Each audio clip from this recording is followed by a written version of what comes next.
I'm the one that farted on your blanket before she mailed it off, you faggot. How about that?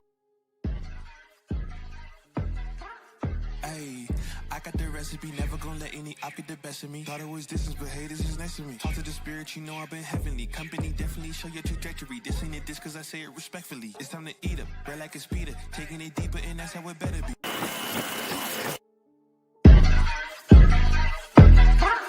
Ayy, I got the recipe, never gonna let any op get the best of me. Thought it was distance, but haters is next to me. Talk to the spirit, you know I've been heavenly. Company definitely show your trajectory. This ain't a diss cause I say it respectfully. It's time to eat up, red like a speeder. Taking it deeper and that's how it better be. I never let the comparison get to me. I just remember the promises meant for me. I know the enemy and that he's sent for me. I keep the blood of the lamb as my centerpiece. I cannot trust in no crystals or energy. Look at the chemistry, it do not even mix chemically. Most of the tricks they be gimmicks, they mimic the truth. It's poison and we got the remedy. There is a bomb, apply it, the fire can stand to the tallest of giants. The tyrant and all the suppliers are scheming and lying. They selling us dreams and we buying it. Show me the chicken, I'm frying it. Show me the dough and I'm prying it. Ain't never lacking it, so what I'm packing, he taking it, he magnifying it. They say you ain't bout it. Tell them that you finna make it, but they doubt it. But God did it. But you rose like the flower. Tell me what it's like to live with superpowers. I don't know, but I'ma get it. I'ma get it. I'ma get it. I'ma get it. I just know that I'ma get it. I'ma get it. I'ma get it. I'ma get it. I'ma get it. Ayy.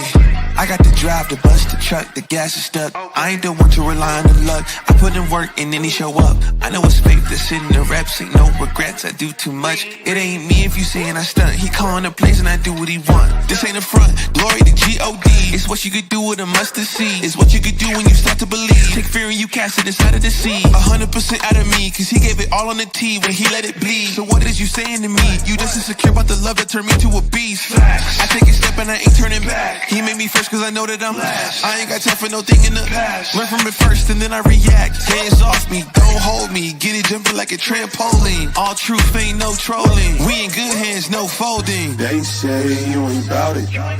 Tell them that you finna make it, but they doubt it. But God did it. But you rose like the flower. Tell me what it's like to live with superpowers. I don't know, but I'ma get it. I'ma get it. I'ma get it. I'ma get it. I just know that I'ma get it. I'ma get it. I'ma get it. I'ma get it. I'ma get it.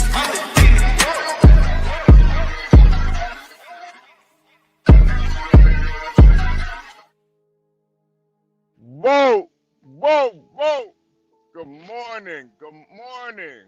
Welcome to another episode of Gone Trucking at The Urban Landlord on YouTube. I am your host, $HB2N, along with John Galt, Stanley Cross, Gig Crack, and the beautiful Portia J. Good morning, everybody. Please hit the like button. Subscribe if you're new here.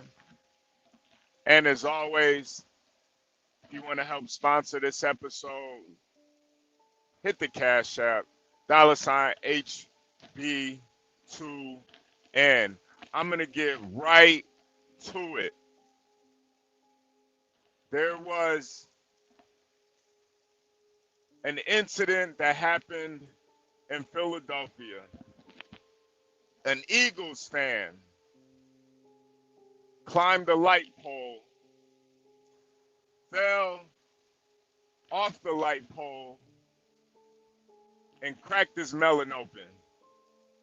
He cracked his egg open and there was yolk all over the Philadelphia streets. And what it reminds me of is that people, grown men these days, are fanatics. And idolatry is so negative. No grown-ass man should be climbing up a light pole because a bunch of men in tights won a goddamn football game. And that's one of the biggest issues in our society is you have a lot of fans, aka fanatics, idolaters. Your soul is required in hell. When you worship another man that much where you're willing to climb up a light pole and crack your melon open, that is a problem. That is a huge problem. I don't know what it is, but NFL games have been getting more and more toxic every year. You have people losing their jobs, losing their livelihood, losing their marriages, and in this case, guys losing their lives. It's insane. Now, some of y'all are going to say, well, HB, you and John and Universal, you guys come up here and talk about sports all the time. Yeah, we're making content about sports, though. We're making content. We're making side bets. I don't give a fuck about them niggas. I don't care about them. If he dies, he dies. You'll never see me at a Lions game with another man's name on my back in a shirt with another man on it, screaming and jumping up and down like a goddamn cheerleader. You will never see that. No man should be a fanatic of another man. No. The only people that I truly believe should be fanatics of sports players and athletes are women. I'm not mad that women do all their research on all these athletes and cheer them on and, you know, are willing to throw panties at them, throw the coachy at them. I'm not mad at that. I'm not mad at that. But grown men, hey Jalen Hurt, can you sign my forehead?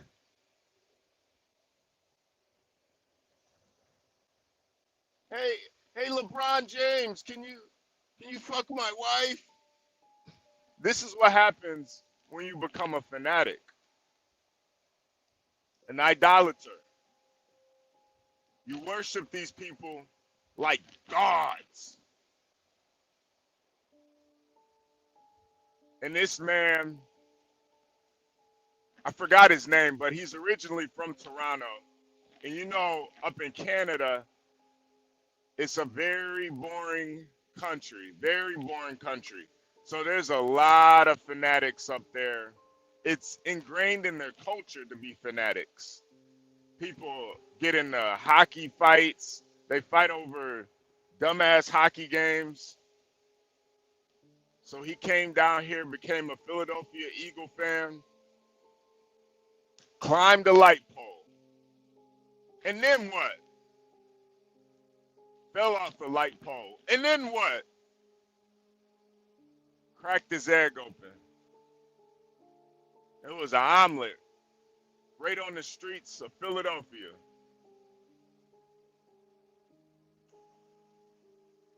And you're going to see more and more of this in the end times. More men becoming complete fanatics of others. This is why you should never, ever be in the stands for another man. Yeah, that rhymed. I'm going to say it again. Don't be in the stands for another man. Don't be watching the game. Be in the game.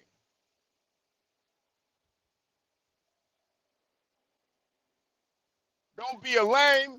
Be in the game.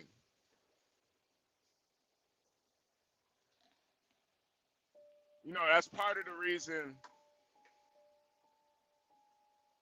my nigga Samson Simpson, my nigga Jay Rillo, my nigga 12th Man. This is why they all have their own YouTube pages. Because they not sideline watchers. They not in the stands. They're not in the stands. They not fans. They their own mans. I hope y'all see the wordplay, man.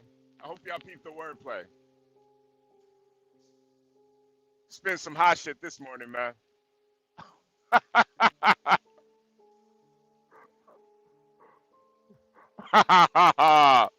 You see what I mean, Simpson?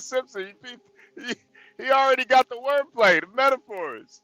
He climbed the light pole just to see the light. Bars. Bars. That's why this shit is always so poetic, man. Romeo and Juliet. This shit is always poetic, man. There's always poetry with a lot of this shit.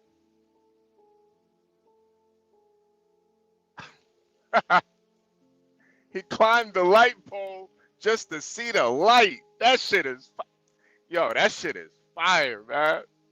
That's a room shaker right there. That's a room shaker.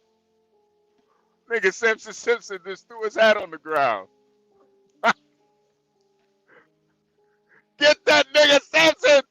Get that nigga! Ah! But that's what happens, man, when men become super fans out of other men, man. You become a fanatic, man. And it's really sad.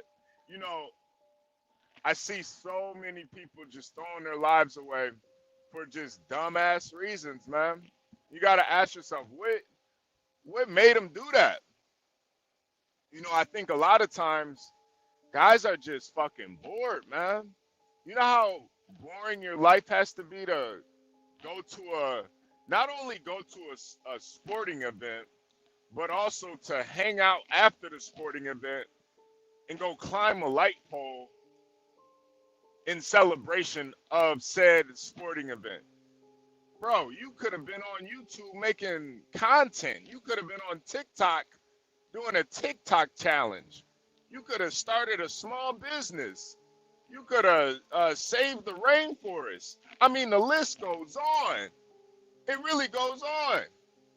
There's so many more productive things you could be doing besides being a cheerleader for another man.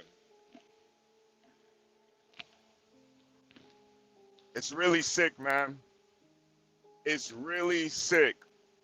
And I'm not gonna lie, when I was younger, I was a fanatic. I was a fan of a lot of sports players. But what really snapped me out of it was the Iverson practice. The Iverson practice interview. And that nigga said, practice? Practice? I don't need to go to practice. And it snapped me out of it. That's when I realized I was like, what? What? Why am I looking up to a nigga like this? What the fuck? Practice? Why wouldn't you want to go to practice? Set the example for your team. Be a leader. Work on your game. Earn that contract. Practice? That's when I realized, yo, why the fuck am I a fanatic of these niggas, man? Why the fuck am I watching these niggas like that? Because I think I knew instinctually that, goddamn, I think I got a better grasp on reality than this nigga. He don't even think he need to go to practice. Just because he dropping 30 and 40 a game. But you see, after he got traded, that career went down very quickly. Very quickly. Grand opening, grand closing.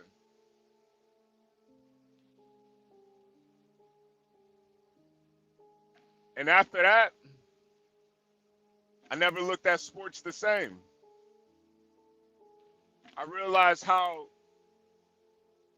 retarded these guys are. And why would I worship another man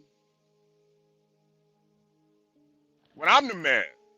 I'm the goddamn man. 100 grand man. 6-figure nigga. Why? Why? Practice? Oh, 12th man with the bars. He fell down and broke his crown. Bars. Ah!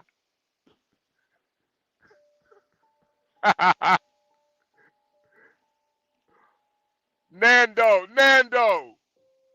Morning, man. That's why worshiping anything in this physical realm is bullshit. Now, you want to watch sports because you want to be a content creator.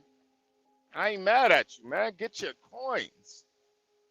You want to watch sports so you can do a little sports betting on the side. Do your thing. But don't be an idolater and worship these men, or you'll end up just like that Philadelphia Eagles fan climbed up that pole and lost his soul. Bars. He climbed up a pole and lost his soul. Woo! He's out of there. He is no longer. He's never coming back, and that's that.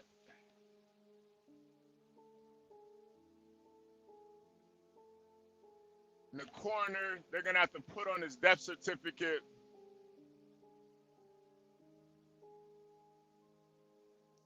The Eagles. E-A-G-L-E-S. Eagles. That's how he died. Oh, Virgo. Nah, they couldn't put this Humpty Dumpty back together again, unfortunately. Cracked his melon.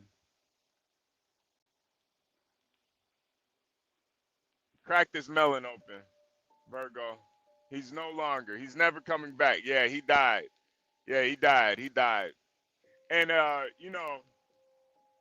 my whole point is, there's a lot of men that they worship other men. I think a lot of times that's why you see so many kids getting in the streets and shit now, because they worship a lot of these street niggas.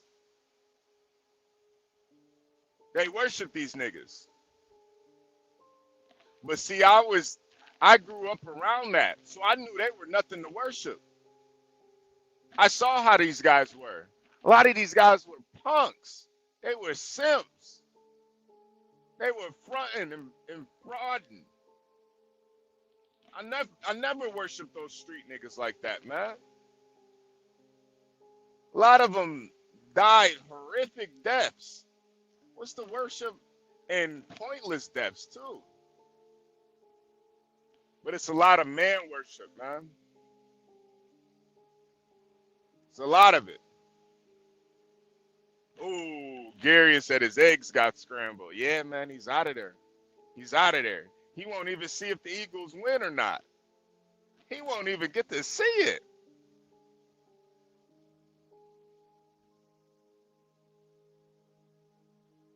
He ended his own game. God damn.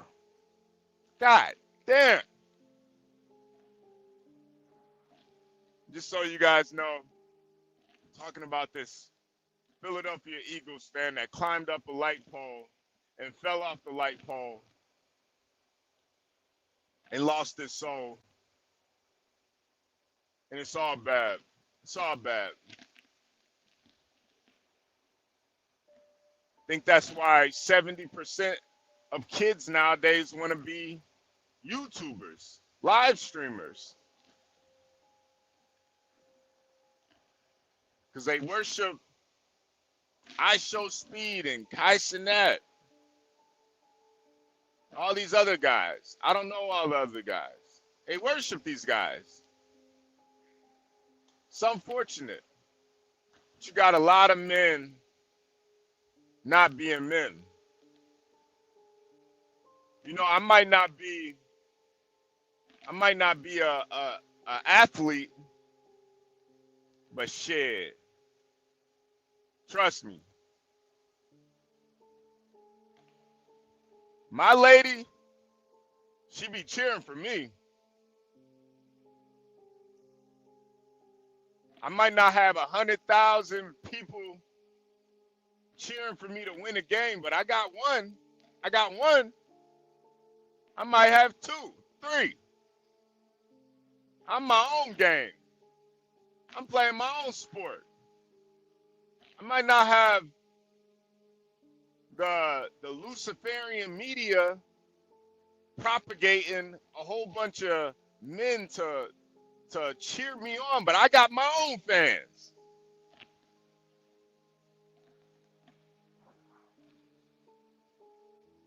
Might not have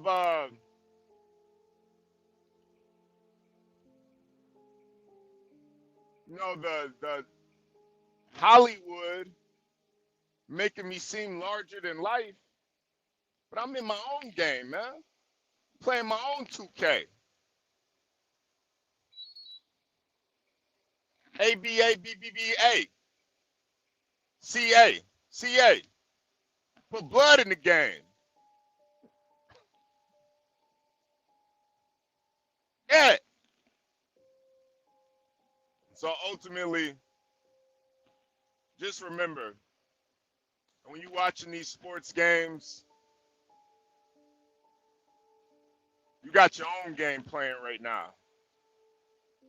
You're playing the ultimate game. These niggas is in tights with a franchise on their chest. You playing the ultimate game, though.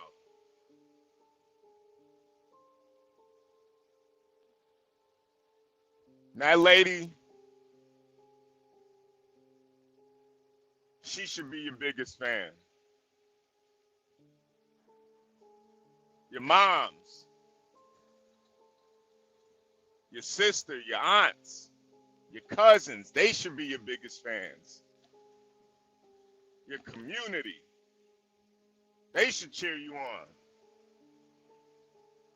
Yeah, 12th man, let's go. Yeah, Samson Simpson, let's go. Nando, Garion. Back in Rwanda, Garion is they worship Garion back in Rwanda. He made it out. Got fans back in Rwanda. Go, Garion. Hiya, hiya, hiya. Hiya, hiya, hiya.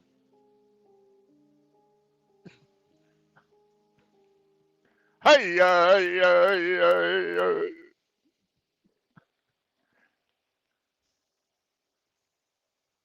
Don't be in the stands, man. Don't be in the stands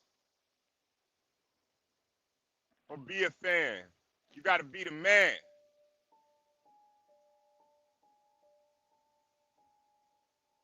Got my own contract.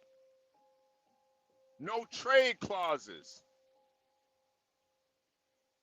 Can't trade me. Nigga, I pick my own team.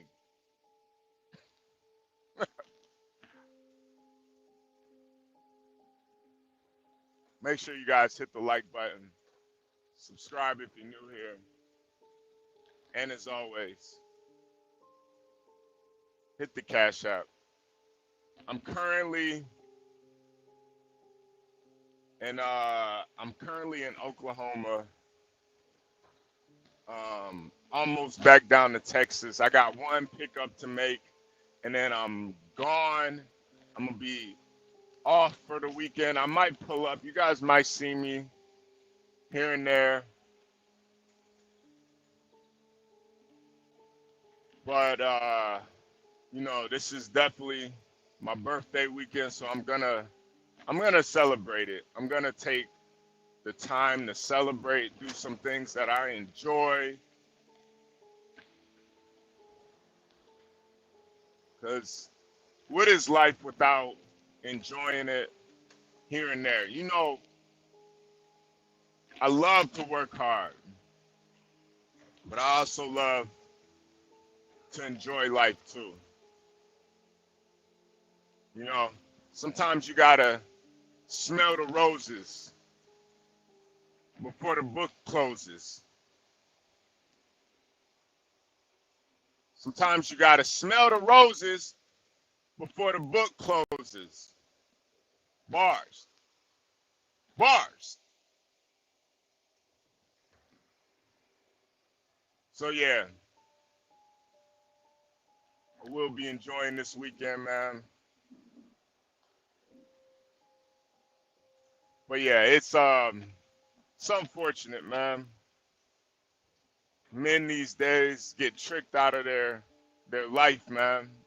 They get tricked out of their life. All because they don't put God first.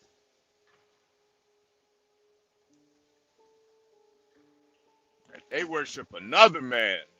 God damn. God damn. I'm not even if you worship yourself, at least worship yourself before you worship another man. Wow. Even though you shouldn't worship yourself either.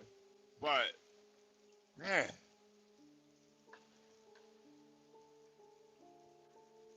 So many videos I watch, people just turning up at these NFL games, man. Guys fighting girls, losing their jobs, bitches getting knocked out, getting their husbands fucked up.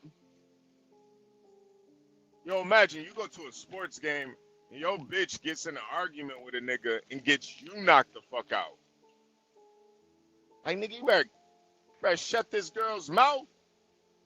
We turned up. It's just a sea of green, a bunch of Jalen Hurts jerseys.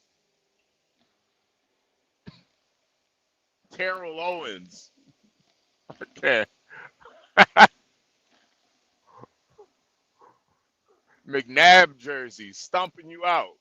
You getting stumped out by a bunch of retired jerseys, man. God damn. And stumped out by Donovan McNabb. God damn. It's a terrible way to go out, man. Terrible way.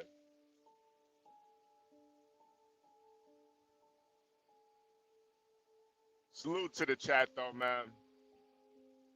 It's raining out here, but when there's a will, there's a way. We making it. We making it. We making it out here. Oh, shit. God damn, I'm all over the place. Yeah, it's raining crazy out here. I should have put the camera on, but, you know, usually, like, when it's real dark out here like that, I can't really, you guys can't really see anything. Out in Oklahoma, it's one of those states where it's a pretty big state, man. It's a lot of just open space with nothing out here, so it gets pitch black out here. You can see the goddamn stars. It's beautiful. It's a whole lot of weed shops too in Oklahoma. There's a lot of them. You guys will be surprised, man. It's like damn near every other store in Oklahoma is a weed store. I walked in one day just to see what it was, see what it was like. That shit it smelled crazy in there. There was a truck stop. I walked in there. He was like, "You got your ID?" I was like, "Nah, I just wanted to see what it looked like." Shit was stinking up in there, man.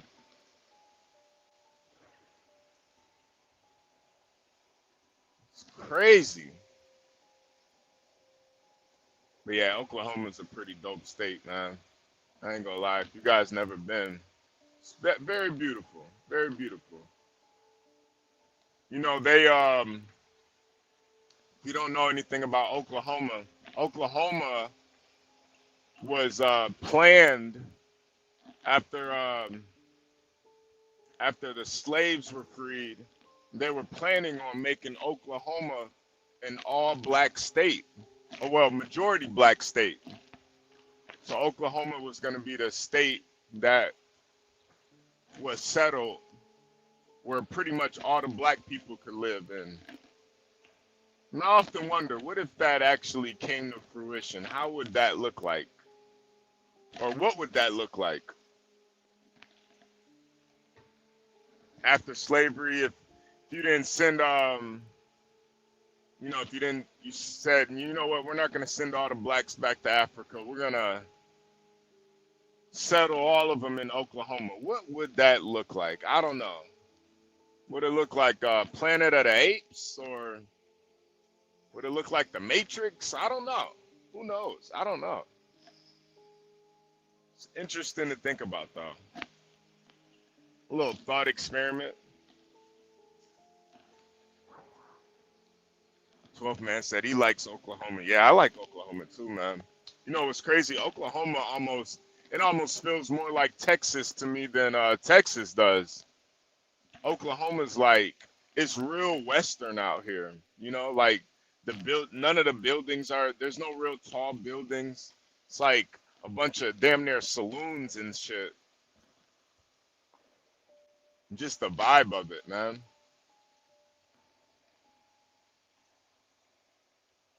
But I often wonder, what would this state look like if it was an all-black state? I wonder.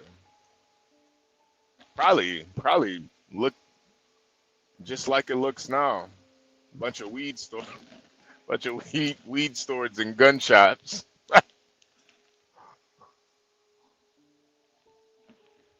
Who knows? I don't know. You don't want to think too much about what could have been, but it would look like Wakanda Ninja would be selling vibranium. You never know. You never know. You never know. Could be Wakanda. I don't know. I don't know. Have a bunch of strong black women. Bunch of strong black sisters. My queen. My queen. Nah. I don't think it would be no Wakanda. Women would probably be in the kitchen, barefoot and pregnant. All the weak men would get annihilated. Be only a few of us. Only a few. Virgo. Make my dinner, Virgo. Make my dinner. Invade me. Invade me. Meow. Meow. 1 man to 20 women. Woo! Yo, I don't even know if I could do that. I don't even know. 1 man to 20 women? I don't even know. I don't even know, Virgo. I don't even know. It's a lot of women to keep up with. A lot of personalities. You know, sometimes one woman has 20 different personalities.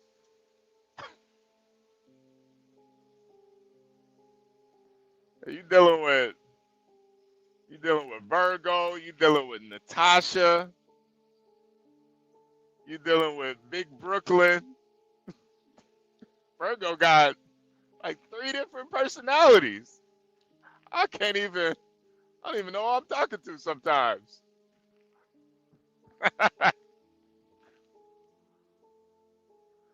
Yeah, I'm a one woman man. I can't.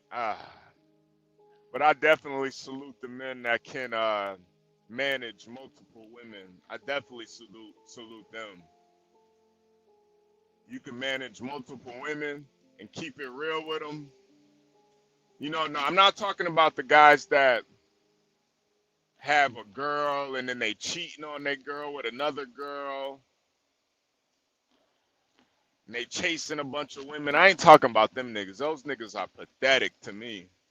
I'm talking about the men that can keep it G. Like, hey, listen. I love you. I love her too. We're gonna make this work. We're gonna make it work. I respect those guys who can make it work.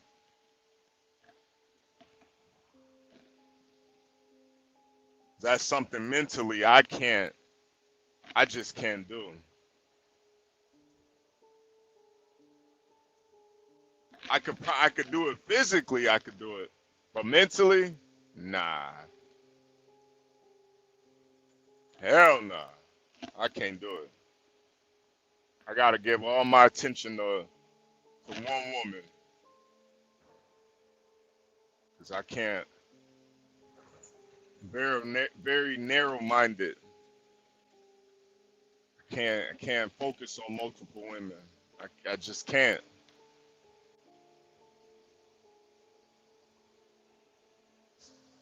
The polygamist, that won't work unless you're a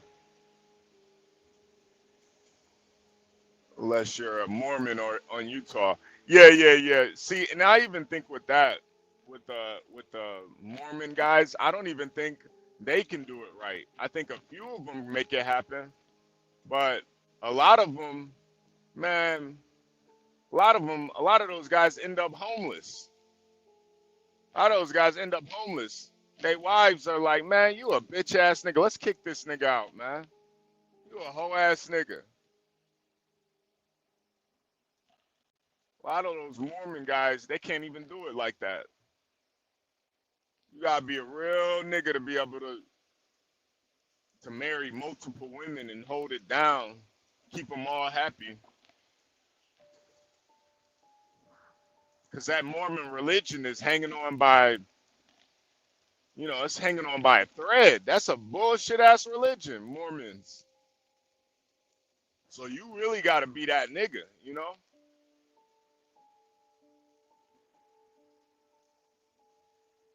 Really gotta be that dude. 12th man, I might have handled 20 women when I was 20, but not today. Yeah, man. See, 12th man, he knows his limits, man. That's a smart man.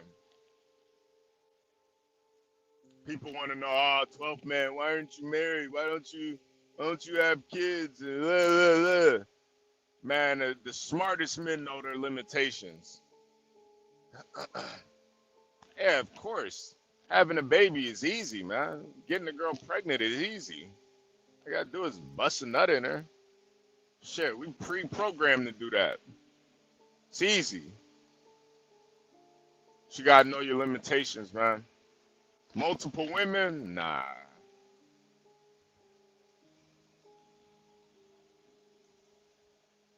Nah.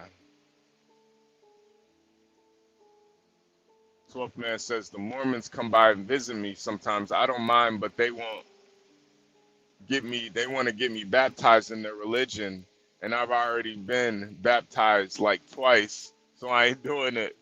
Yeah, man, it's damn, I didn't even know they baptized people. I did I did a lot of research about that Mormon religion, man. Apparently, they believe black people are evil in the Mormon religion. Not only evil, but they believe that we're cursed. Our black skin is a curse from the gods. And when they die, they become gods of their own universes and have dominion over multiple planets. It's a really interesting religion. Sounds like a Marvel movie, their religion.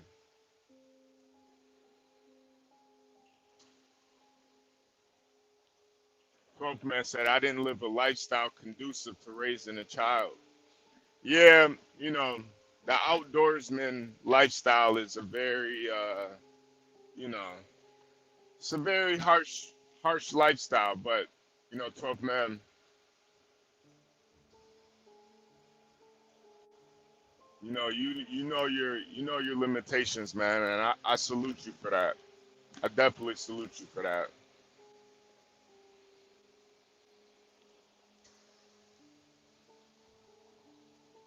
But yeah, it is 6:54 Central, 7:54 Eastern Time,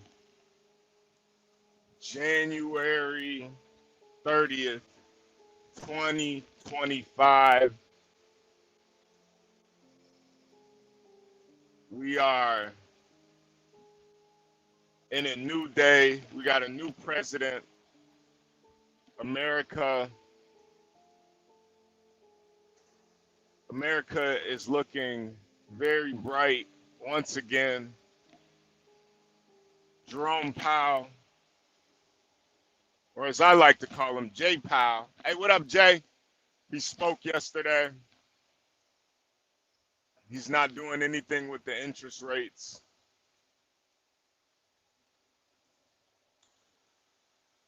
So, what does that mean? I'm not 100% sure. I don't know. I really don't know what that means. Everybody is all over the place. They're saying the economy's going to tank. Some people saying it's going to go up. Who knows? Who knows? All I know is I'm going to keep working, keep elevating, keep doing these push-ups and squats, keep stacking my crumbs until I got a pie, and never give up, never surrender. That's what I'm gonna do. That's what I'm gonna do.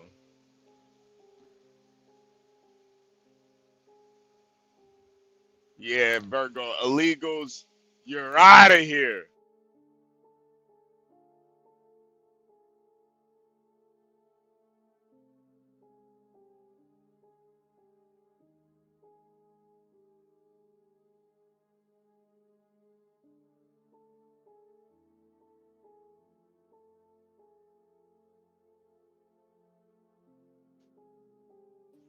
Virgo came over here legally, and y'all think y'all can cut the line? Cut in front of Virgo? She came over here legally. No, no, no. We ain't doing that.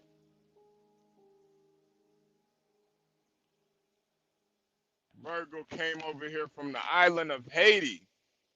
She's put her voodoo religion behind her. No more cats. No more voodoo.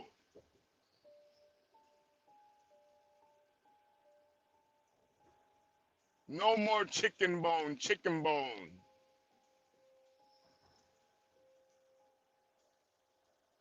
No more. She came over here legally. You guys really thought you could cut the line? You thought it was really going to be that easy?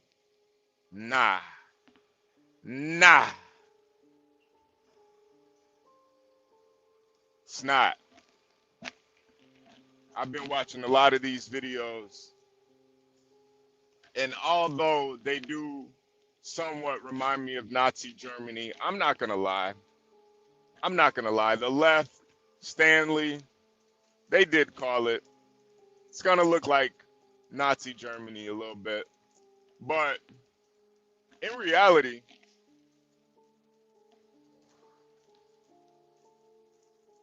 It has to happen. We have to put the citizens here first. The people that came here legally. We have to put them first.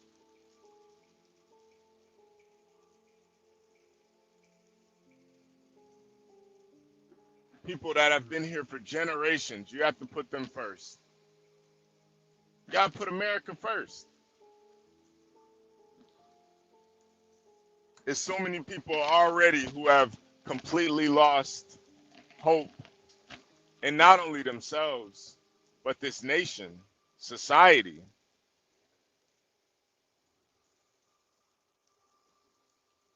So we got to get them out of here, unfortunately. I'm hearing that Trump is going to put a lot of these people, especially the most violent criminals, the sickest of them, in Guantanamo Bay. They have 30,000 cells waiting for them on Guantanamo Bay. And they'll be held there indefinitely. This is looking a lot like Nazi Germany. Not gonna lie. Auschwitz Bay. But it has to happen, unfortunately.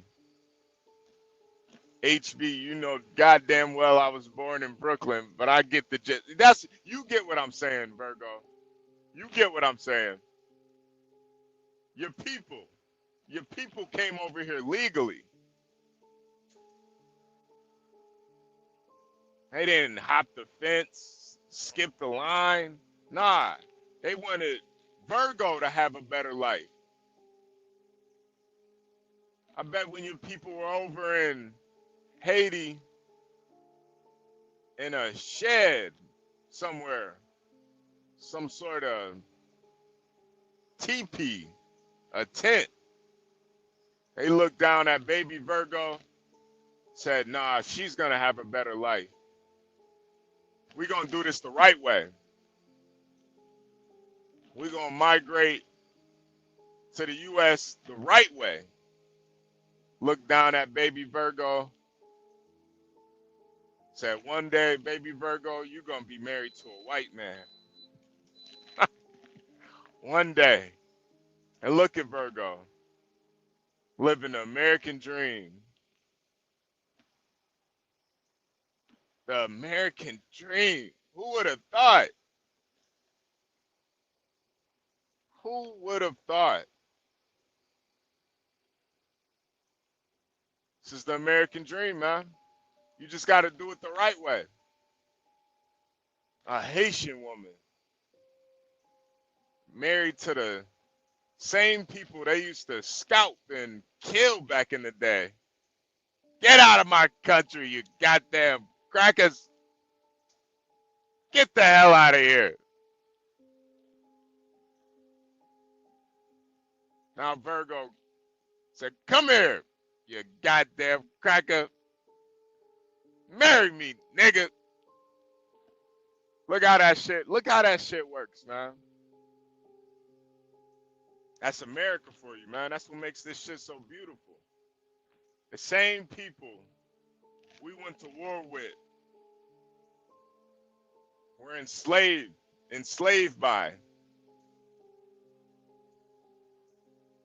Same people that got driven out of Haiti.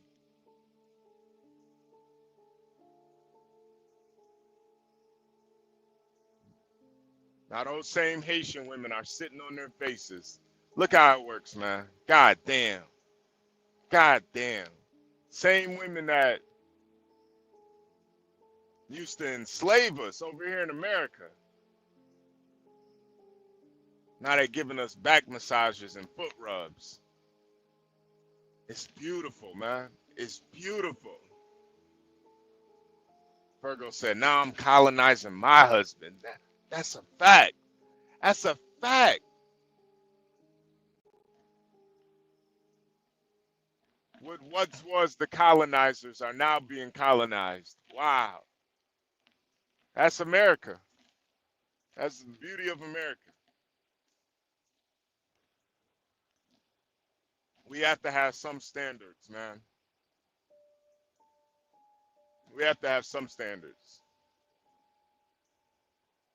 I'm sorry. I see these videos and they are sad. You know, I do have sympathy. I do have sympathy.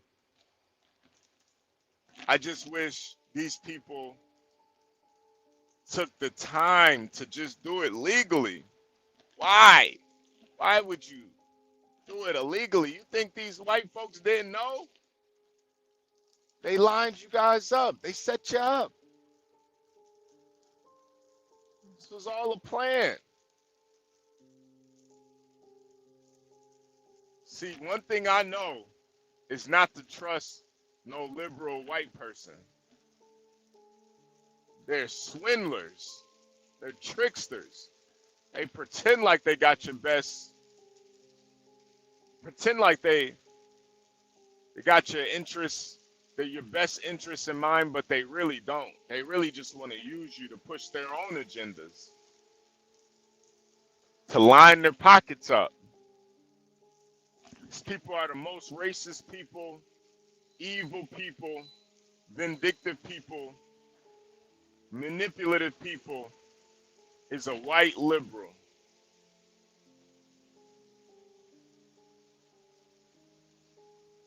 They just want to turn their noses up at you. Oh, these people are too stupid to come here legally, so we have to help them out. Oh, these Negroes, they're too stupid and dumb and too violent to be helped. They're too stupid.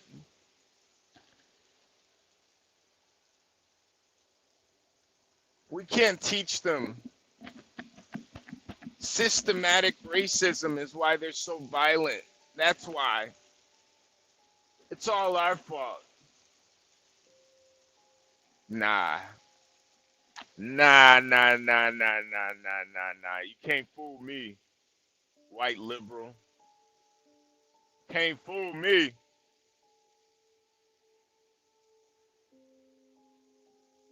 Yeah, 12th man said Guido ain't going home. He's going to Gitmo.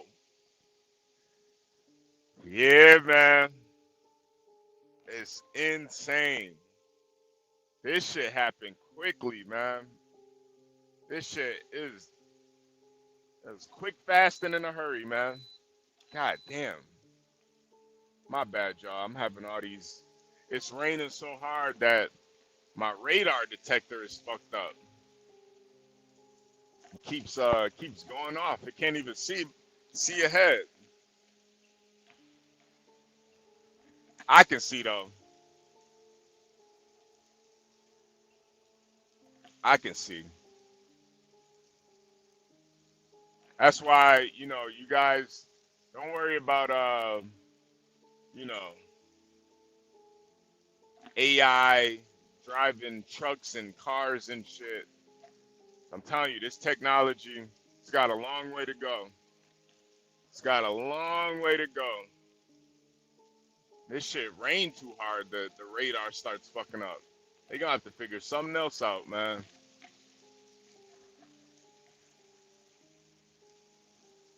They got to figure something else out. Virgo says he did what Kamala should have. Yeah, see, Kamala, she was too short-sighted.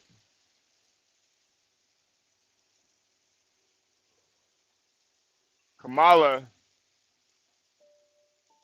she wanted too much, too soon. That's why you gotta stay down, man, before you get up. Kamala thought she could create voters instead of focusing on the voters that were already here. She thought bringing in all these people would eventually get her in the White House. She totally forgot about us. Totally forgot about us. Let me bring in all of these migrants because my mom was a migrant and they'll vote for me in the future. Yeah, that'll do it. Nah. Let me fast track them in the US so they'll always want and thank me and look at me as their Lord and Savior, instead of focusing on the people that have been here for generations, the people that helped build this country, made it what it is today. Our forefathers, ancestors. Yeah, Kamala didn't give a fuck about them though. That's why she lost. Dumbass bitch. I still like Kamala though, man. I would still party with Kamala. A dance party. I would let Kamala twerk on me. Throw it back, Kamala. Throw it back. Madam Harris, throw it back. Oh, uh.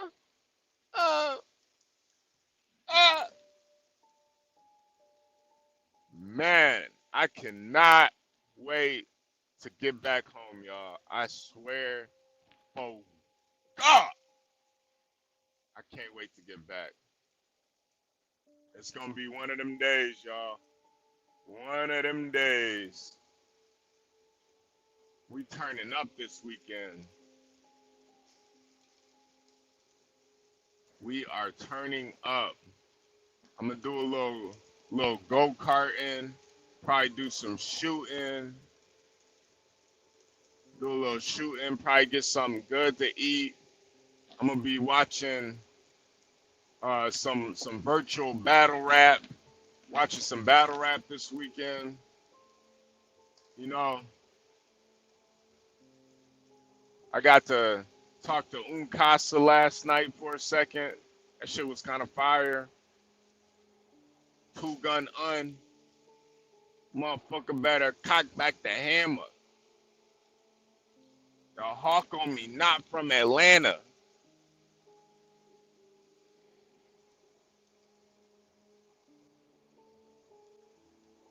Make sure you guys hit the like button. I hope, Virgo, I hope you have a good day at work. Virgo, if you want to hit the link and, let me know what was going on at your job the other day, I would love to hear it.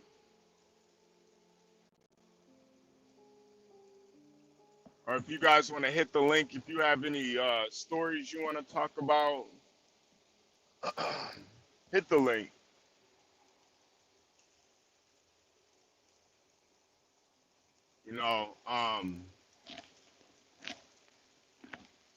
If you guys don't know, I do have my own page, HB2N. Soon I will start uploading content on that page. I might do a live over there once every, maybe once every 2 weeks too, but I'm going to start uploading like standalone content over there where I can kind of, just give my perspective on a lot of things that I see going on.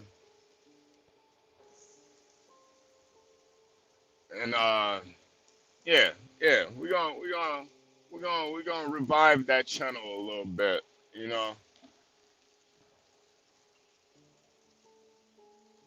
Sometimes you gotta map it out.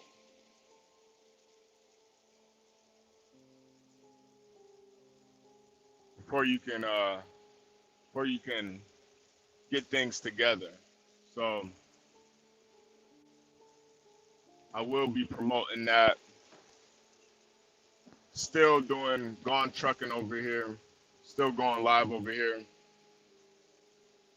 Bobby Perkins says, hey, HB, who you got, Rum Nitty versus Daylight? I'm not.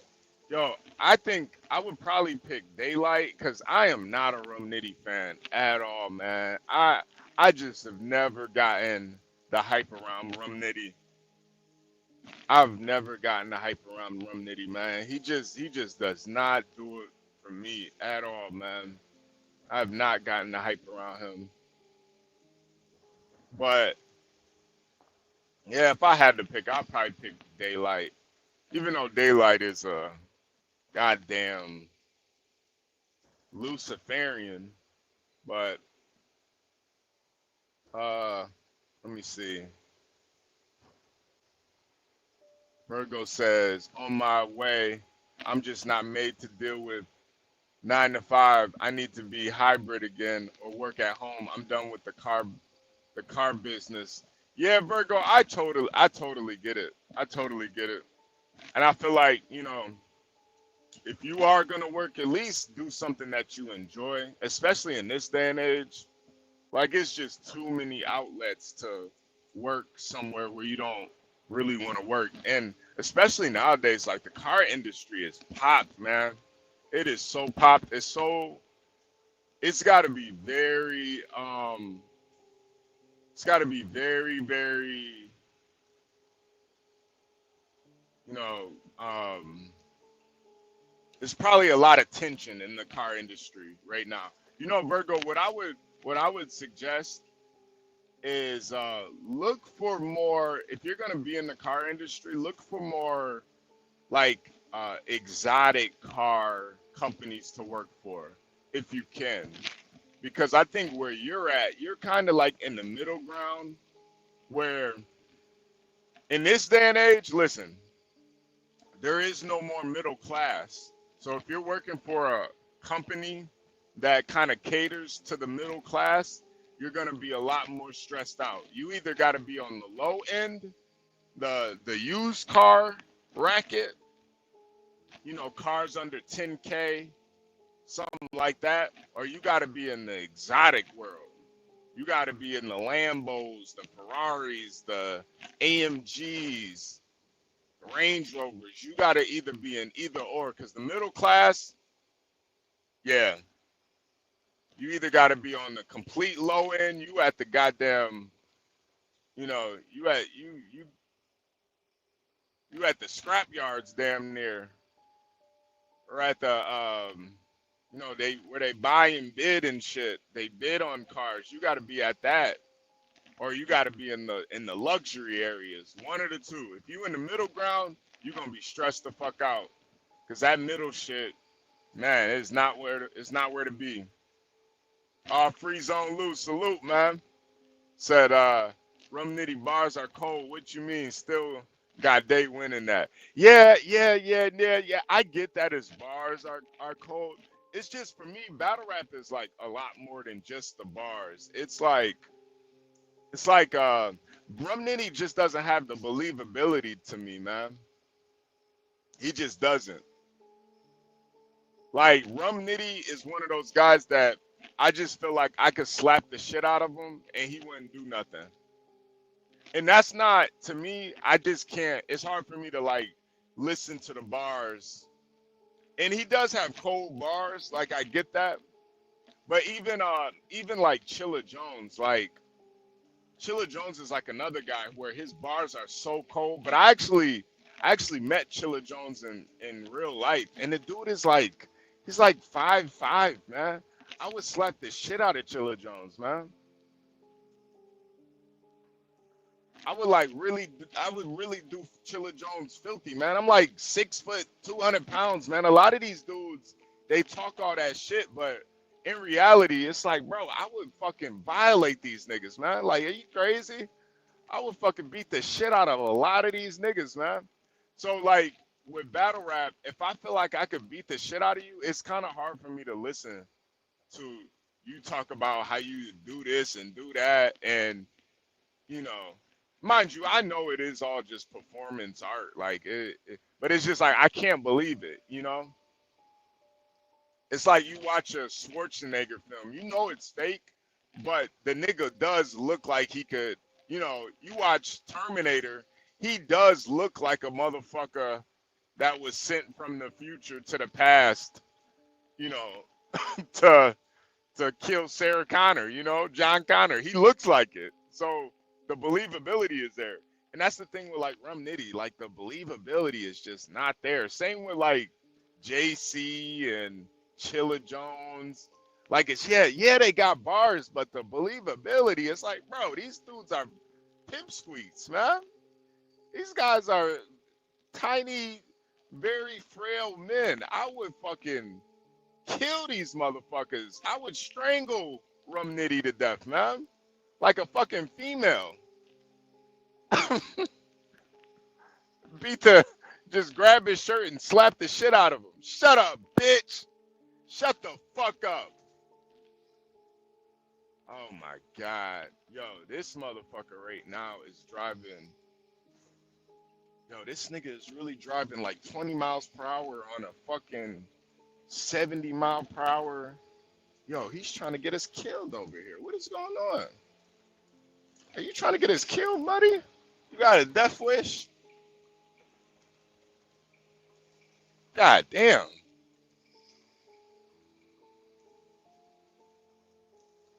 Yeah.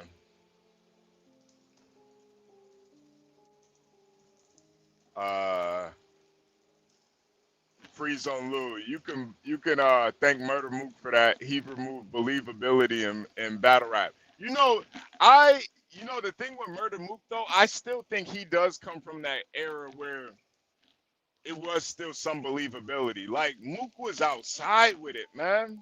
Mook was outside. I still listen, Free Zone, I still know that Murder Mook versus Jay Mills by heart, man.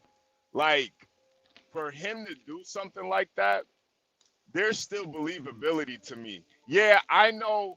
And when I say believability, I'm not talking about what they're actually talking about.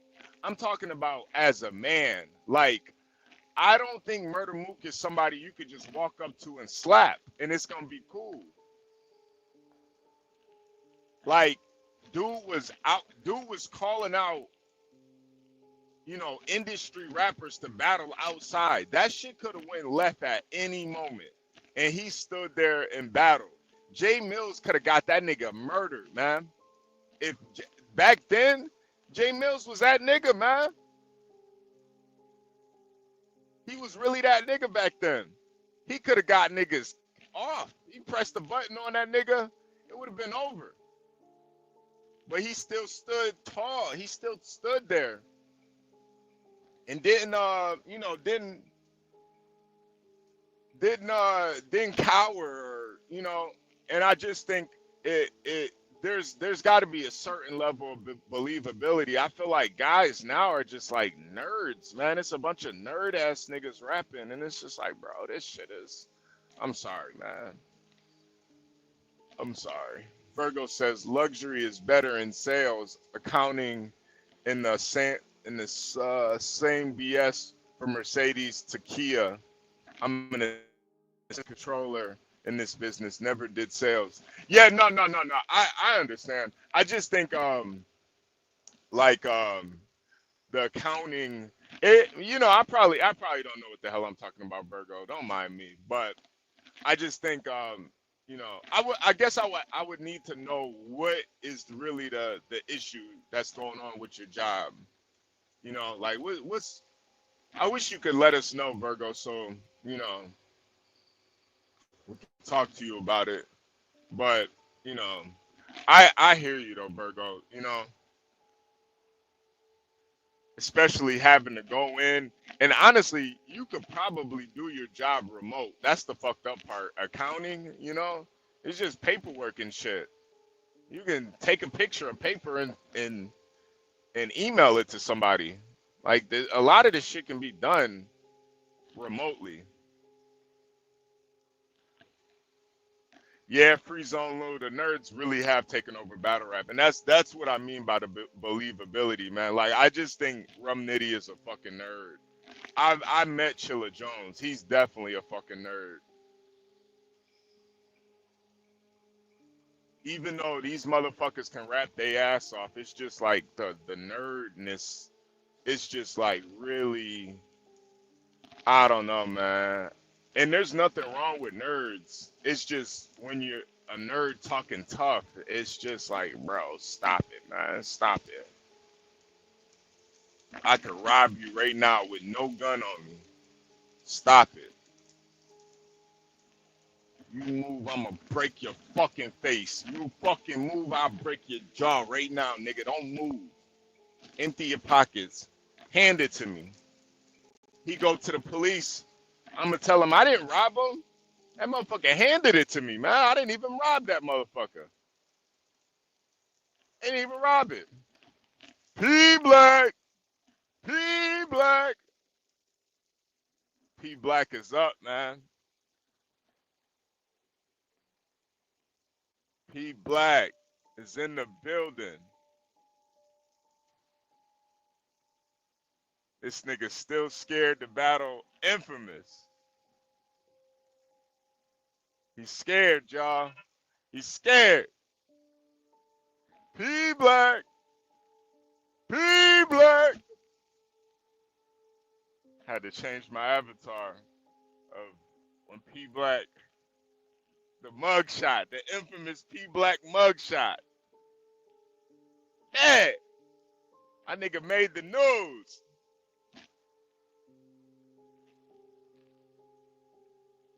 That nigga P Black made the news, man. All them gang members in Chicago was like, yo, we gotta recruit this nigga P Black, man. He made the news, man. Nigga made the news. Look at it. This dumbass haircut. Look at his dumbass haircut.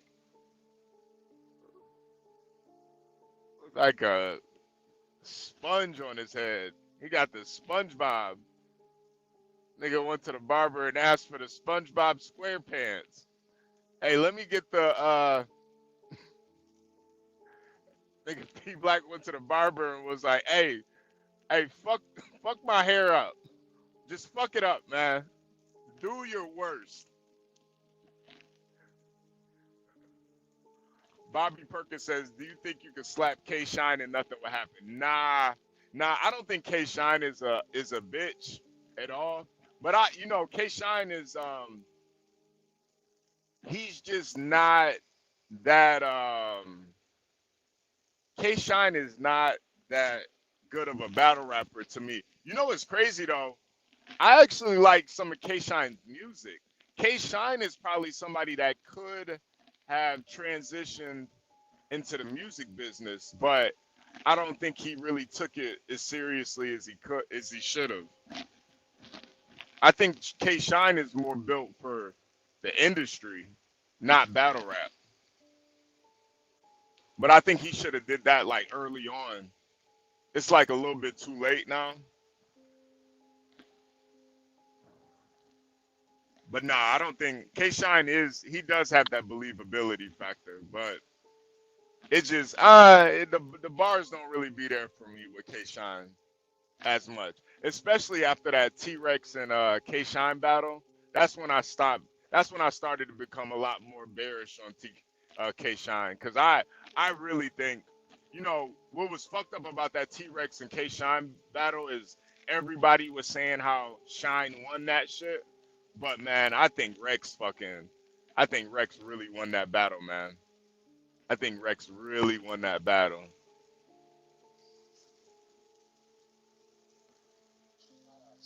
So yeah,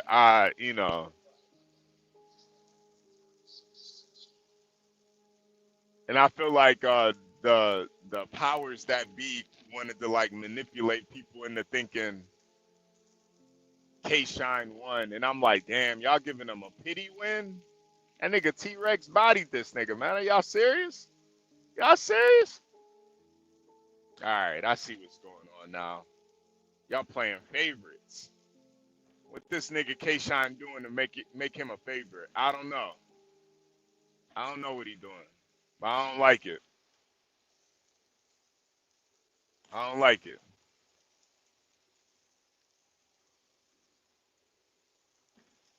Yeah, this nigga P Black.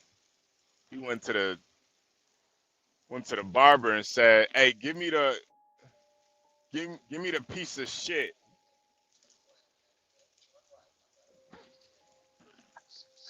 Hey, he went to the barber and said, "Hey, make me look more like a dumbass than I am already right now.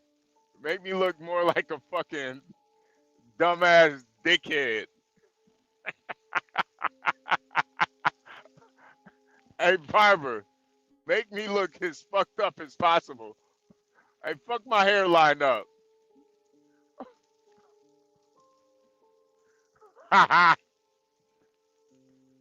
This nigga P Black. Uh-huh. Uh-huh. Ayo, ayo, ayo. Give me the. Let me get number 69 on the haircut. Let me get the pause cut. Hey yo, hey yo. Let me get the Bobby Brown while he was smoking crack haircut. Let me get that. Got the crackhead Bobby Brown haircut, man. God damn. Shit. Shit. Let me get the.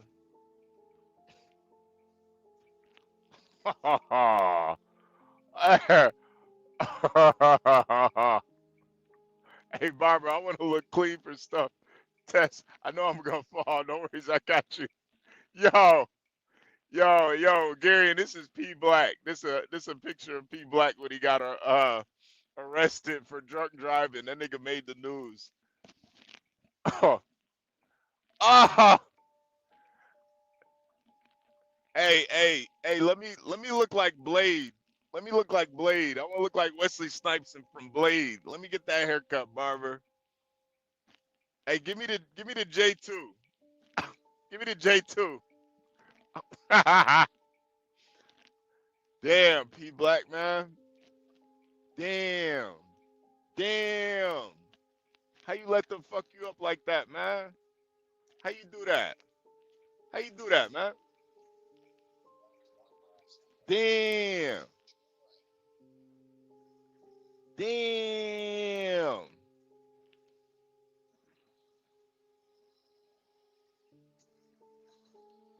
Hey. Damn, that nigga. Oh man, I don't even know what is wrong with that haircut right now, man. Nigga hair look like a Lego block. Hey, let me get the Lego block haircut. Let me get the Bart Simpson. I'm trying to look like one of the Simpsons. Damn. Fuck my nigga P Black the fuck up, man. God damn. Ah. Then my nigga filthy, man. Oh man. That nigga been cutting his own hair ever since, man. That shit's fucked up. Damn. Oh man. Oh man. Let me get the RoboCop without the helmet on. Let me get that.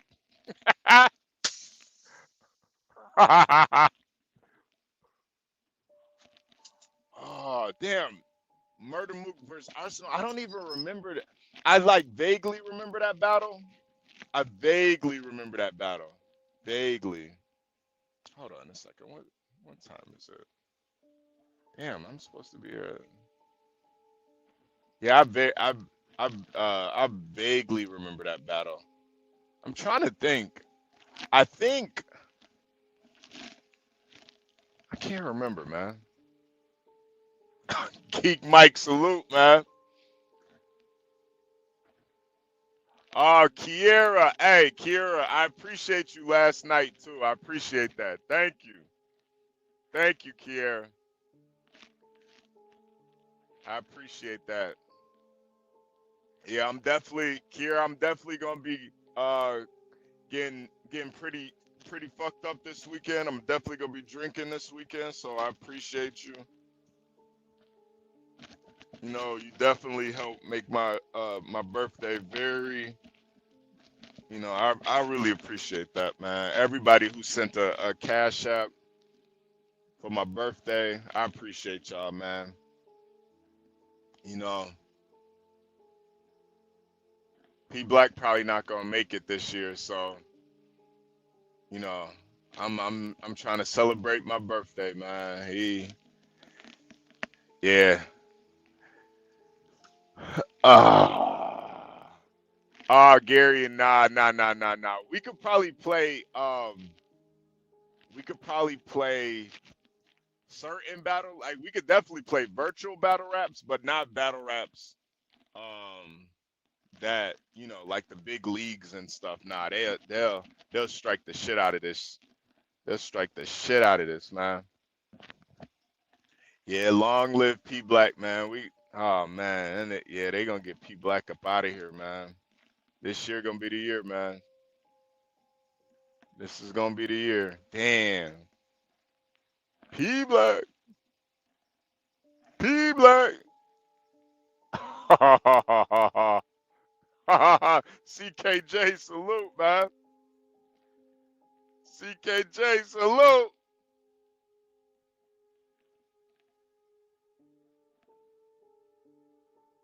Nah.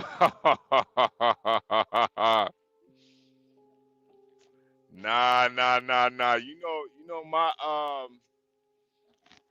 my go-to is that Patron, man. I like that Patroni roll.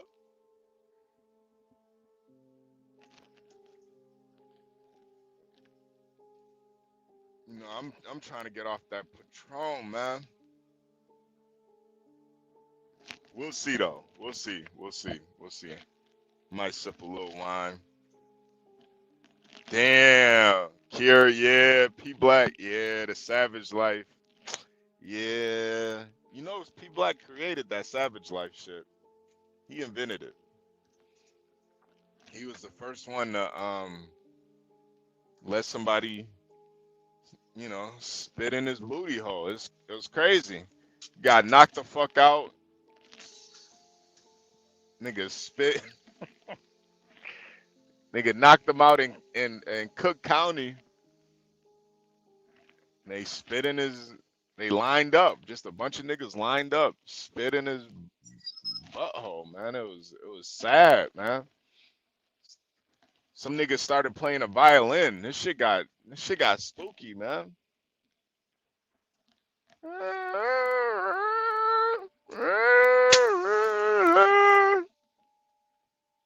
Yeah. Shit. Yeah, man. Oh, yeah, Nando, man. You can never go wrong with tequila, man. That's what I say too, man. Ah, nah, I can't do that old English, man. Hell nah. Hell nah. Virgo said, I need me a manual. The push for EVs is insane. Honda is offering 12.9 on rebates for the new Prologue. Yeah, you know, I'm the same way, Virgo. I'll probably get a new car by the summer, but I need a manual. I can't do no more like automatics. I need me a fucking manual.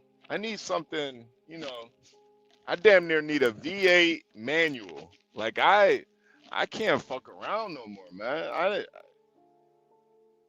I just can't do it.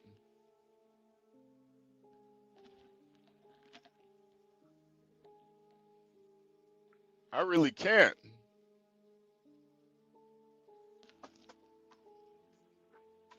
Yo, P Black, hit the link, you bitch ass nigga. Hit the link.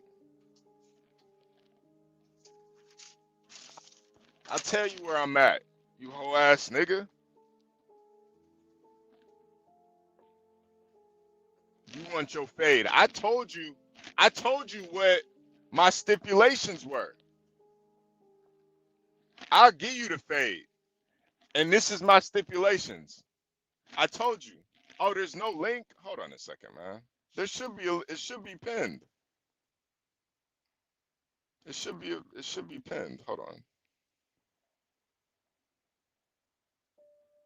Hold on a second, y'all.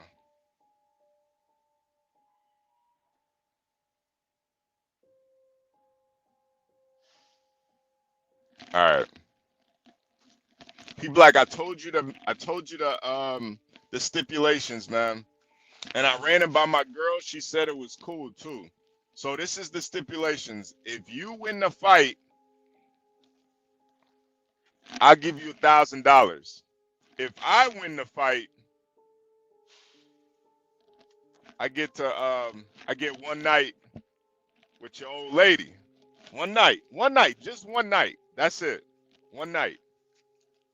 I'm gonna get a Airbnb.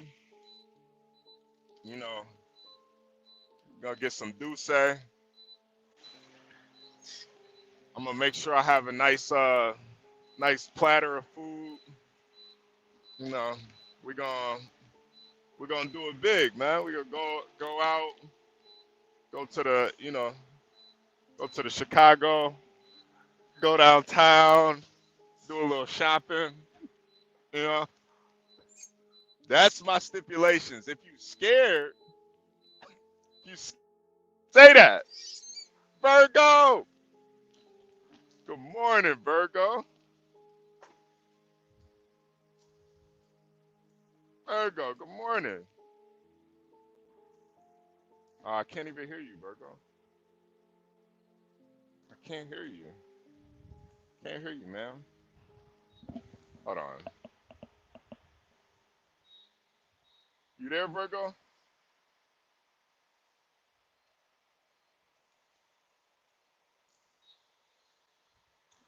Ho-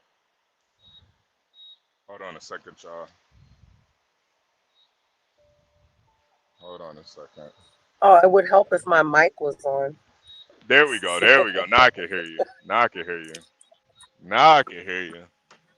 Hold on a second. I hear Sorry. somebody. No, you're good. You're good. Can you hear me? Yep.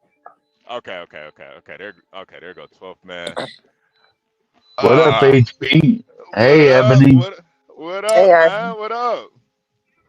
How y'all doing this morning? ugh, another day, another dollar, man.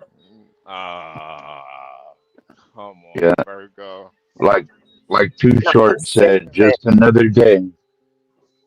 I'm sick of it, HB. I'm.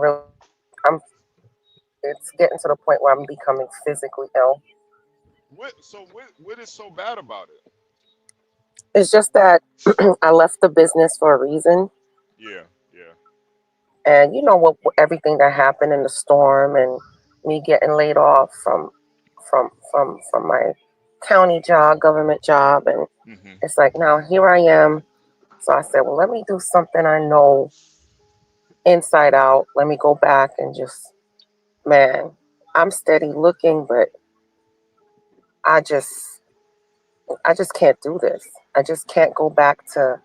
It's the micromanagement, Oh yeah, and I'm not allowed to change things. And it's like you have these old ladies that's been there for like 20 years, but in the same position.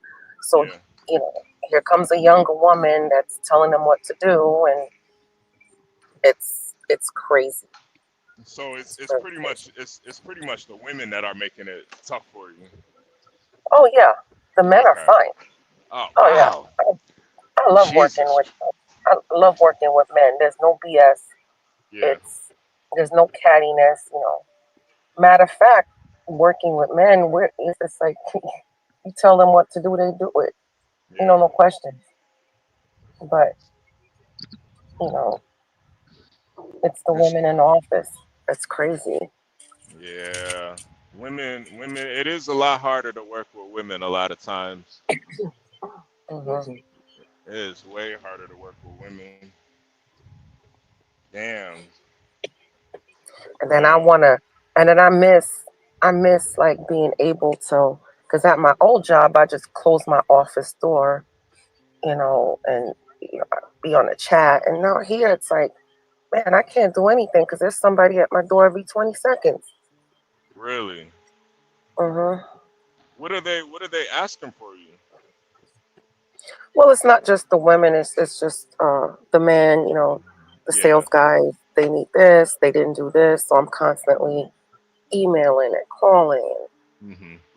tell them they're missing this. And then I suggested that, hey, if the deal doesn't come up here clean, it's missing anything, we don't pull it through. You don't get paid for it until you get Right. me what I need. Because that's how I was used to doing it back when I was with Toyota. And no, they don't want that. Everything has to be missing and all. And I'm like, it's stressful. Yeah. They expect you to fill in the blanks, huh, Virgo? I refuse to. I won't do it. I won't do it. I'll pull it through, but you know, if you're missing anything, you're gonna have to. And I cover my ass. I CC everybody and their mama on them emails. Yeah, yeah. I'm just drained, man. I'm just drained. I'm too So old for this. that's the real thing. It's just like physically and emotionally draining. I Man, just can't do this anymore. And I knew I left for a reason. yeah. Have you When been I looking left, at Have you been looking at those government jobs again? yeah, but the thing is, my county doesn't pay as well. But Hmm. I'm to the point. I'll take a pay cut. Yeah. I think a lot of times, like your sanity means way more than money. Sometimes, like if you gotta lose your mind just to make some money, I don't think it's worth it, honestly. Because I was working in another county, which they pay very well. But like I said, if they got they downsized my department. Hmm. Can you live in one county and work in another, Virgo, for the Oh county? yeah, oh yeah, that's what I was doing. So I'm actually. Oh man, they're not hiring anybody hybrid anymore for government jobs, are they? Oh yeah. And That Damn. Governor Ron DeSantis cutting out the slack, huh? Maybe that's it. I I don't know. I guess, but I don't think my position was slack, but I don't know. No, you know what I mean, though. Like, Trimming the fat, I guess. like they're Yeah. always looking for places to cut, so there You know, aren't as many jobs. they don't really trim the fat. They just kind of move the fat. It's like a BBL. It's just more like a fat It's like a transfer. political BBL. Yeah, it's just they just transfer the fat around. It's just the fat transfer. They take the fat out your stomach and put it in your ass. It's that's the government.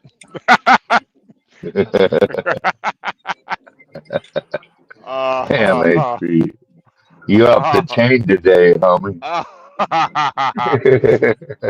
oh yeah. Universal Jones. That's a fact, man. See, I'm gonna hit up Universal first to see how I can really wine and dine her. People like, if you want to have this fight, man, we can do it. But I'm telling you, you gotta agree to my stipulations, man. I'm gonna get her a charcuterie board. Woo, woo.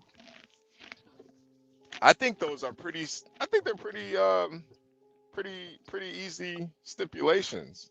If I win this fight, or if you win, I'll give you $1,000, man. I'll bring the $1,000, set it on the table.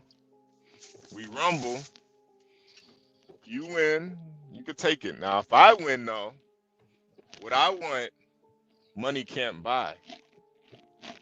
I want one night with your old lady. And yeah, P Black, if you just ask her if she would be cool with it first. Ask her if she would be cool with it. See what she says. Cause I got a feeling she might don't beat her up when she tells you. Just don't beat her up when she tells you she's cool with it, man. Don't beat her up, man. I mean, it's me, man. It's me. Don't get mad at her. It's me. Just remind yourself. It's HB. It's not, it ain't. It's not like it's some bum off the street, man. It ain't that, man. Where P Black at, man? But nah, Virgo, I'm telling you, just until you have a way to kind of get out of that, you know, you gotta hunker down until then. But Oh, absolutely. yeah, but don't like stop looking for other jobs though. Oh no, I'm constantly. It's just like the other day, man. I just was so pissed. And Yeah. because I am that knee jerk type of person where, yeah, I'll tell you off in a second and then be like, oh damn, I shouldn't have done that.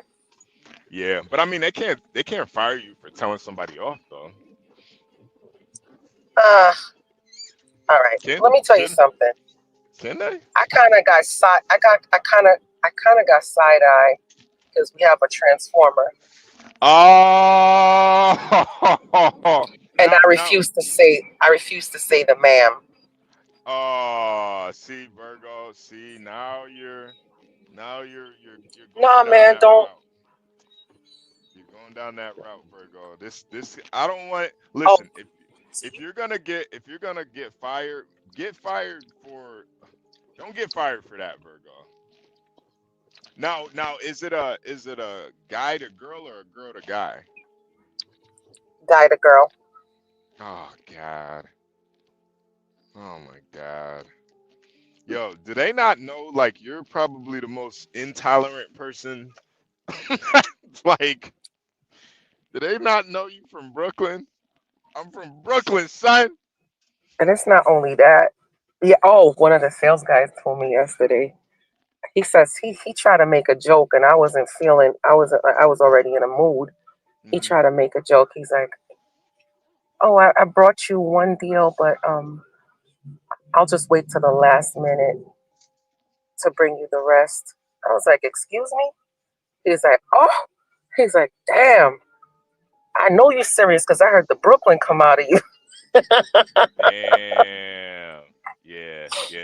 They playing with you. They trying to Don't play play with with you. me. Yeah, they trying to play with you.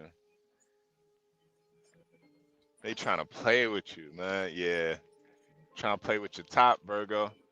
Damn. So what have you and the transmission been going through? How's that been working out? Because I know you don't like those people at all. Ugh, nothing really, because he doesn't really come upstairs often. Just Yeah, he stays downstairs more. that's another thing. It's like because of like privacy. Like Yeah, there's stuff all over the stuff that if put it like this, there's just stuff all over the office that I can't be on camera. We can't even like we can have our phones out, but I mean, even if you want to take a selfie or something, which I don't do in the office, it's like you can get in trouble. yeah, yeah. Oh. So it's like micromanaging like that, Mhm. like where they pretty much And treat you I'm not guys like used to kids. that. I'm Yeah. not used to that. I'm not like entry, I'm really not used to that at all.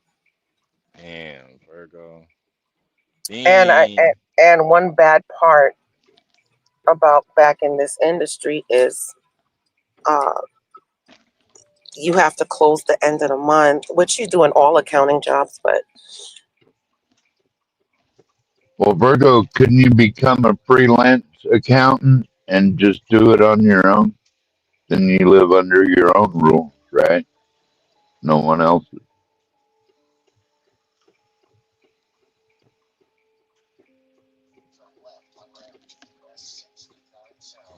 Yeah. Damn, Virgo. So Maybe Virgo, you still there? Damn. might have had to get busy for a minute. Yeah.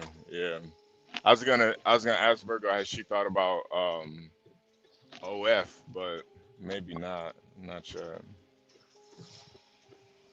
You I don't know. think there'd be a good federal job?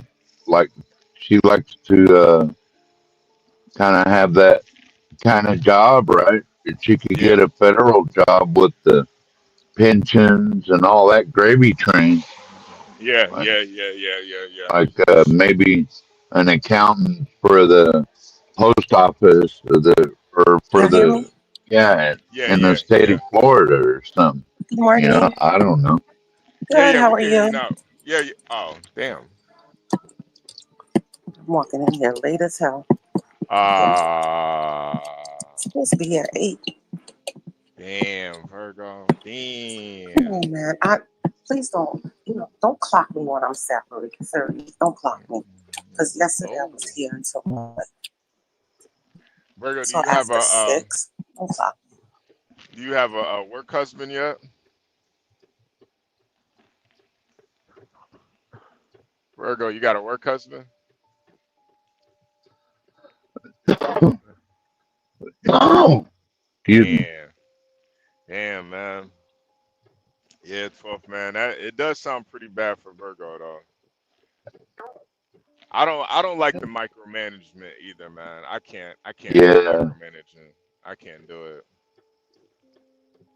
Like, nah, that shit doesn't work for me. I kind of grew up doing my own thing, HB, and made money doing it. I did all Yeah. kinds of shit, man. But you know, I did things that I liked. You know. Yeah, yeah. I think that's the biggest thing. You just gotta like what you're doing. You could deal with the Uh, stress of it as long as you like it. I always did find it hard to work around beautiful women. Well, women anyway, but you know, especially beautiful women, because all I can think about is like how I'm gonna get up in that. I can't focus on my work. Nah, nah, seriously. I think working with beautiful women is one of the hardest things. Especially what I did before I got into trucking, that would happen a lot, and it did make it really hard for me. I feel like I could do it now that I'm a lot more mature, but when I was younger, it Oh was yeah, um it was that's what I really hard. mean. Yeah, Yeah, yeah, yeah. Like when you're young working around beautiful women, it is tough, man. It is tough. especially if they're a flirt, but they ain't really serious, but Yeah, they like yeah, to flirt, yeah. And talk most women talk do. that shit, Most women do get like you to all flirt. riled up. You Yeah, know. yeah, yeah. Most women do like to flirt a little bit too. So that's what makes it a little bit tougher, man. You know. Damn. Hey, Lawrence Arlen, salute, man. Universal, salute. Free zone, salute. Yeah, man. But women, I always hear that from women. They always say it's much harder to work around other women than it is men. Every woman says that.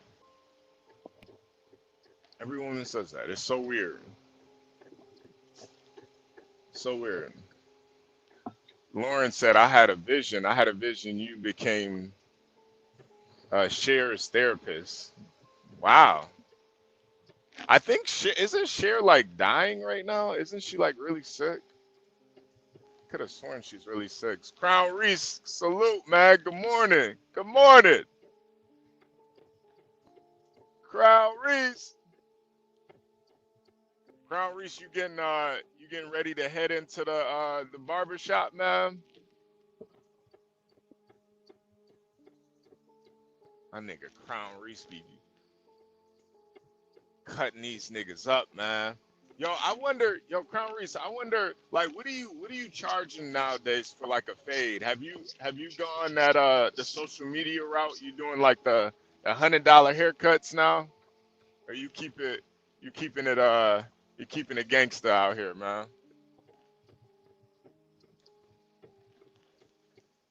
And I'm telling you, man, I probably wouldn't even grew my hair out if it wasn't for my barber going crazy on me.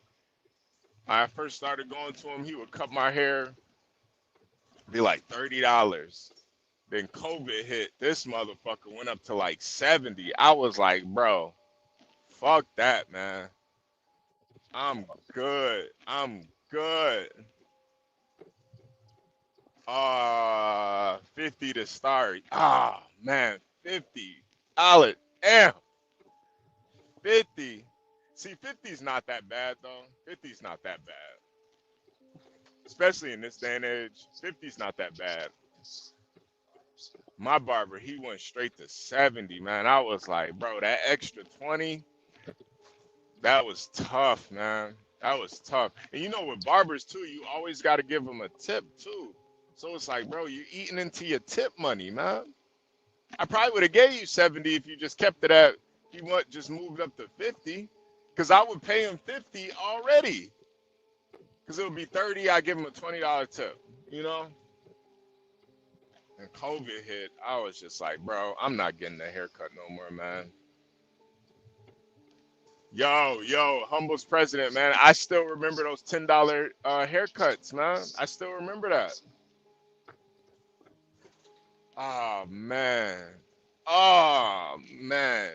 Those were the good old days. It was like the whole 90s was $10 haircuts all the way up until like the 90s, all the way up until like 2004. It was $10 for a haircut.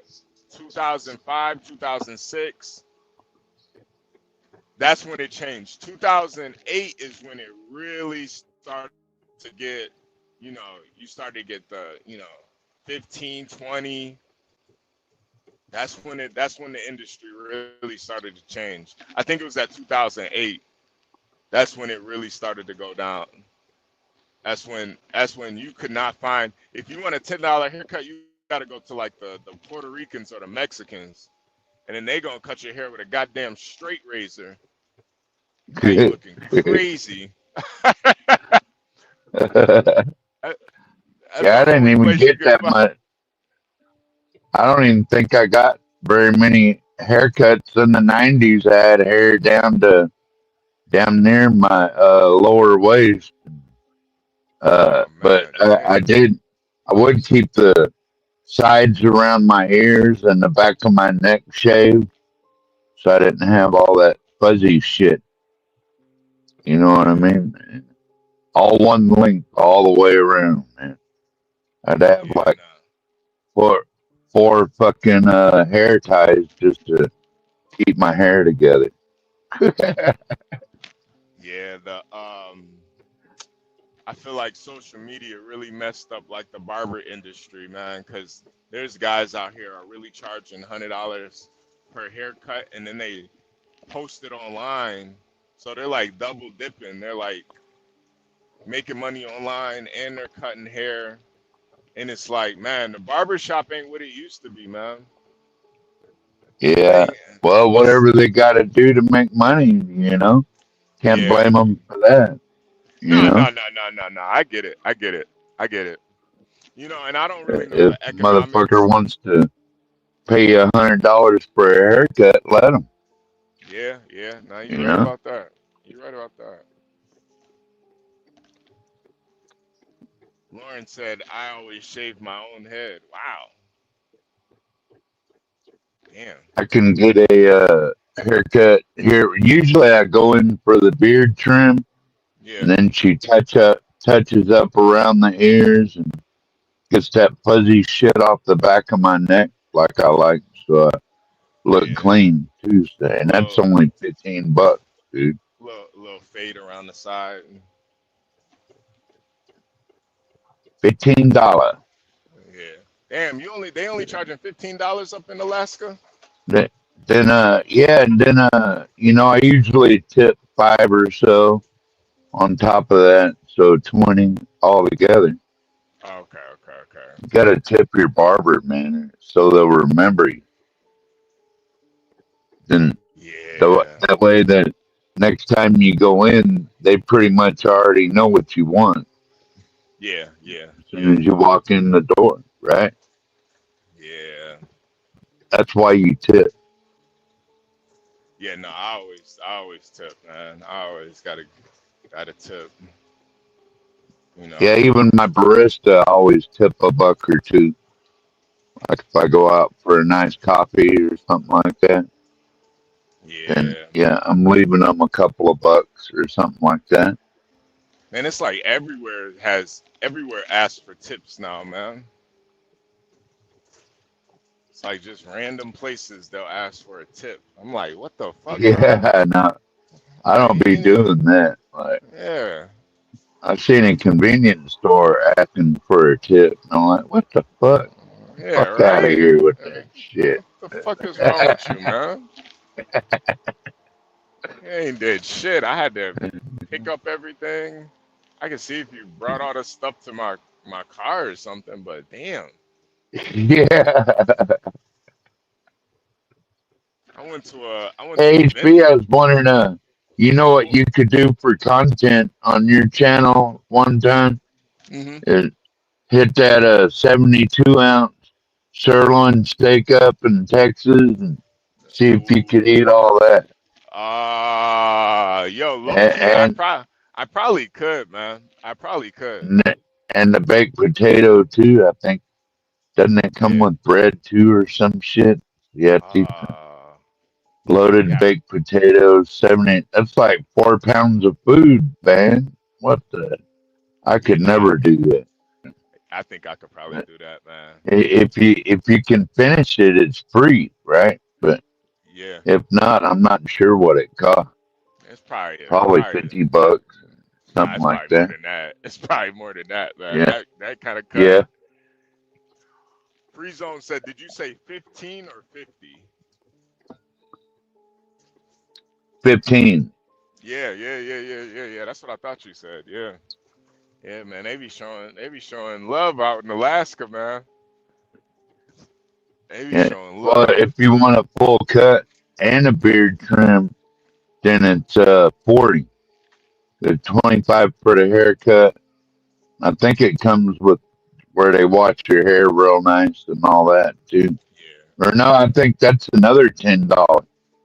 So yeah, go in to get a beard trim and a haircut and have them wash my hair and all that shit. That's $50 easy. yeah, man. I ain't gonna lie. I get my hair braided and stuff, and the lady that does it, she like washes my hair first and shit. Yo, that's like the best part is the hair washing. I never had anybody wash my hair before until I grew my hair out, and that shit is like, man, she'll like wash it twice and then she'll like scrub my scalp and shit. That shit Yeah, is yeah, so. That shit is like. yeah. It's nice. That shit is really nice, man. Lean your head back in the sink and Yeah, let them yeah, go to yeah. work. Yeah, this shit is That is fire, nice. man. That shit is really nice. I don't know, man. If you guys, Usually, I always take a shower before I go into the barber, so I'm like, I don't need that, you know. yeah, nah, nah, nah, nah. Gonna Well, I be, mean, yeah, I take a shower, but I just let her wash it, just cause, yeah, yeah. What do they charge to do the braids and all that stuff? HB. it's like, it's like, That's around a lot of 70. work.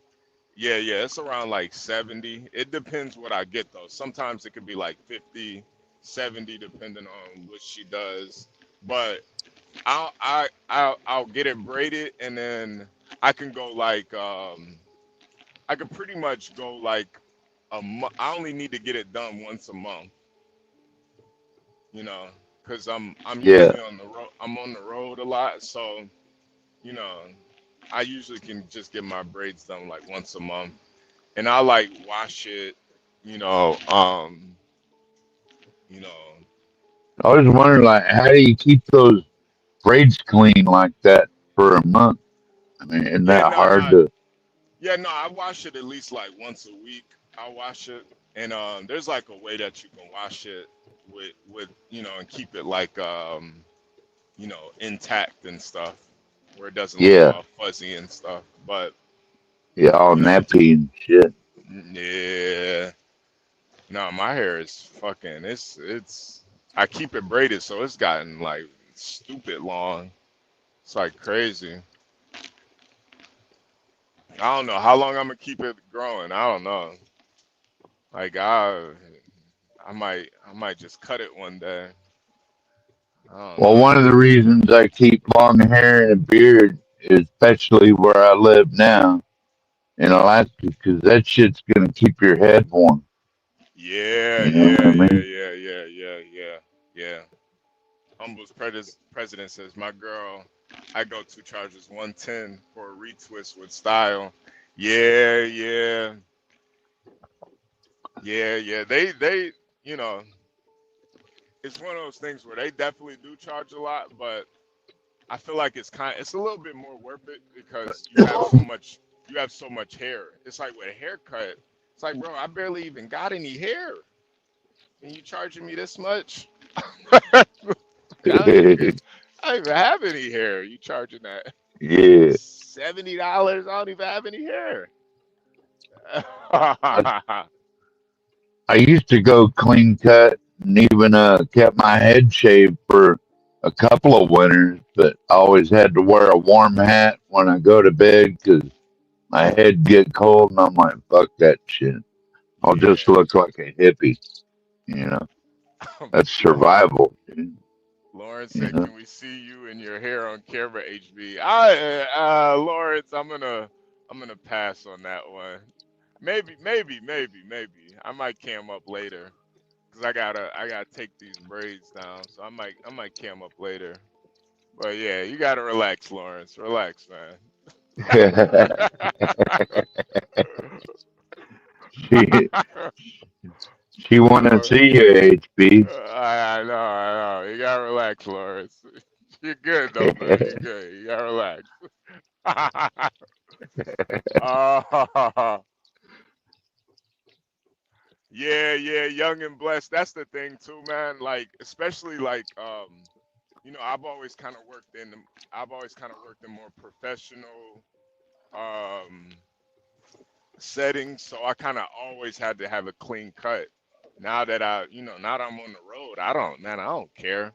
So it's like, man, I'm gonna probably keep it as long as I can. Once I start going bald and shit, I just cut all the shit off.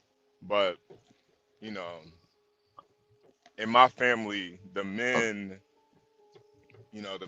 definitely have, a lot of the men in my family, like my grandpa on my dad's side, he died with a full set of like long hair, like kind of like Stanley, where Stanley has at his age, most guys are bald by at his age, but Stanley got a full head of hair, man. Yeah. Stanley got a whole afro, man.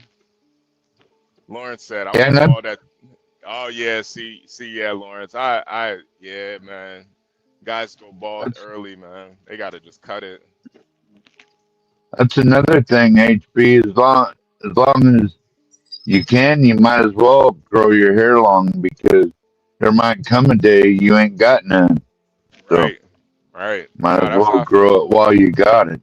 Yeah, that's how I feel too, man. It's I think having hair is, it's kind of a blessing, man, because a lot of guys they lose their hair early, man.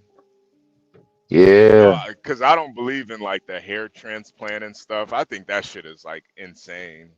Guys getting a hair Who transplant. can afford that shit anyway? Yeah, right.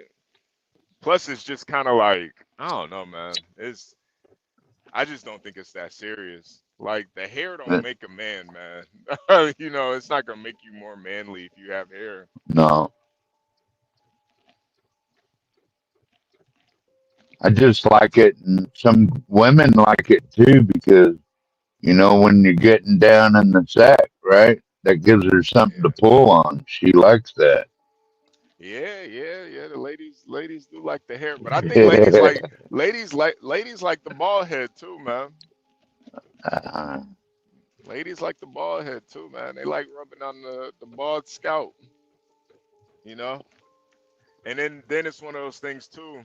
If you got a lady, you could just get her to shave it for you if you are bald. that I've seen you outside your truck before, HB, on cam, and trust me, dude, you're clean cut compared to a lot of truckers I've seen in my lifetime. Oh Some of yeah. them motherfuckers just nasty, dude. Oh yeah, Like yeah, they don't yeah. never take a bath or nothing. You can Yeah, tell. nah. You could tell. There's guys out here that while they're on the road, they don't take a bath or shower at all. I take a shower every day, man. I take a shower every day. I don't miss a day. Well, I might miss a day. I might miss a day if it's like weather issues or something. Like I gotta shut down. I might miss a day. But even Yeah, then, take I like you know do like a bird bath or something. Like yeah. I can't go a day without at least cleaning my body off, man. Some of these truckers are fucking disgusting, bro.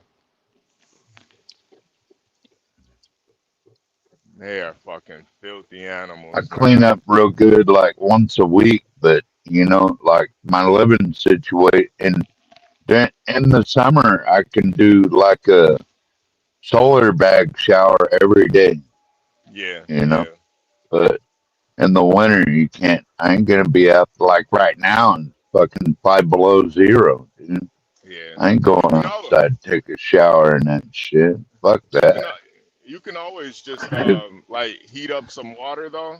Just heat up like Oh yeah, two duck two bath. buckets. Uh, Heat up 2 buckets of water, and then one bucket you yeah, use to like bathe, and then the other bucket you use to rinse off. yeah, yeah, You know, that's usually, if I'm in a pickle, that's what I'll do because I can't go yeah, a day without cleaning my body off, man. yeah. I heat Yeah. water up on the wood stove for that. You know, that way. Young Yeah. and blessed, man. You gotta. He said, not most black women HB can't trust her with a razor. You never know when she might pop off, bro. Oh man.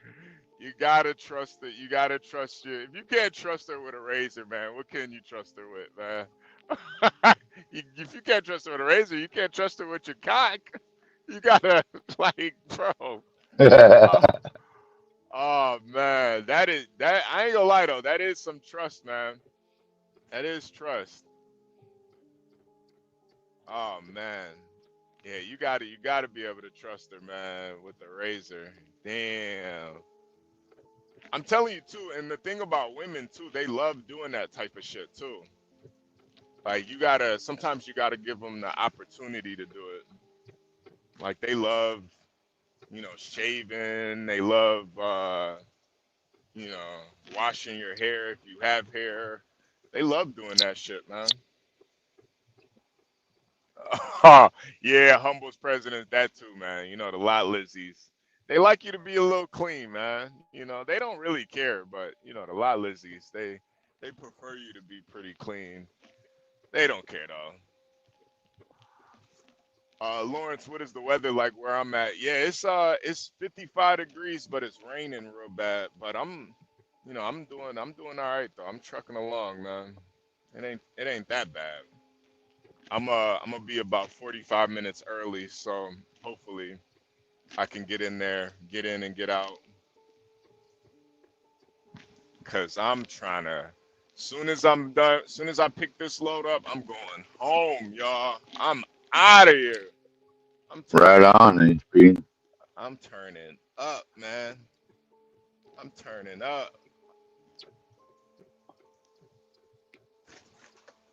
Yeah, I'm trying to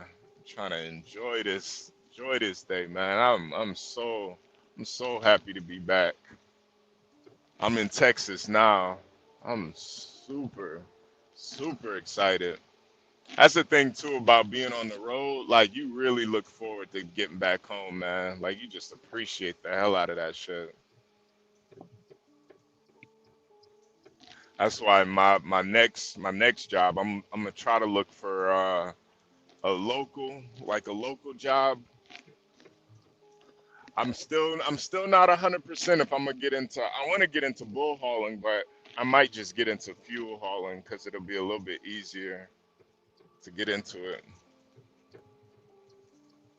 Yeah, my cousins and uncles, they drove chicken trucks, but they were home every night and they made pretty Yeah, damn good money yeah. See, I would love to just drive chicken hauling chicken. chickens, dude. Yeah, I would love to do that, man. Damn, Lawrence, I They're didn't know all you were in. Yo, did you know Lawrence was in Montana? I didn't know you were in Montana. Lawrence, you might be the first person I've seen online type from Montana, man. Salute. Yo, there's like, That's where I moved up here from, HB, is Montana, yo, 20 years ago. there's like nobody in Montana, man. That's crazy. That's crazy, man. Be surprised. A lot of assholes down there. Oh, One damn. thing I don't, man. Well, Lawrence isn't an asshole, but yeah, No, there's I wasn't assuming that. Troll. Good Just morning, saying that. man. That was Salute. a lot of good people, too. That's everywhere you go, though. There's going to Yeah, be assholes and good people. yeah. I love that I get German ads with a VPN. Cleanliness is next to godliness. I believe that's the saying. Go wash your ass, you sicko. Yeah, man. Yo, it's one of those things. I think like cleaning, it's like a mental thing too, man. It's like you just feel better knowing that your body's clean. You Yeah, at know? least wake up, brush your hair, brush your beard, like wipe down with some wipes or something, Yeah, you yeah, know? yeah, At yeah. least do that. I mean, if you ain't doing that, Damn. and there's no excuse for being a funky motherfucker, you know? Lauren, Lauren said I was born and raised here in Montana. Wow, Lawrence. Damn. What do you do out there in Montana, Lawrence? Like, what do you do for work out there?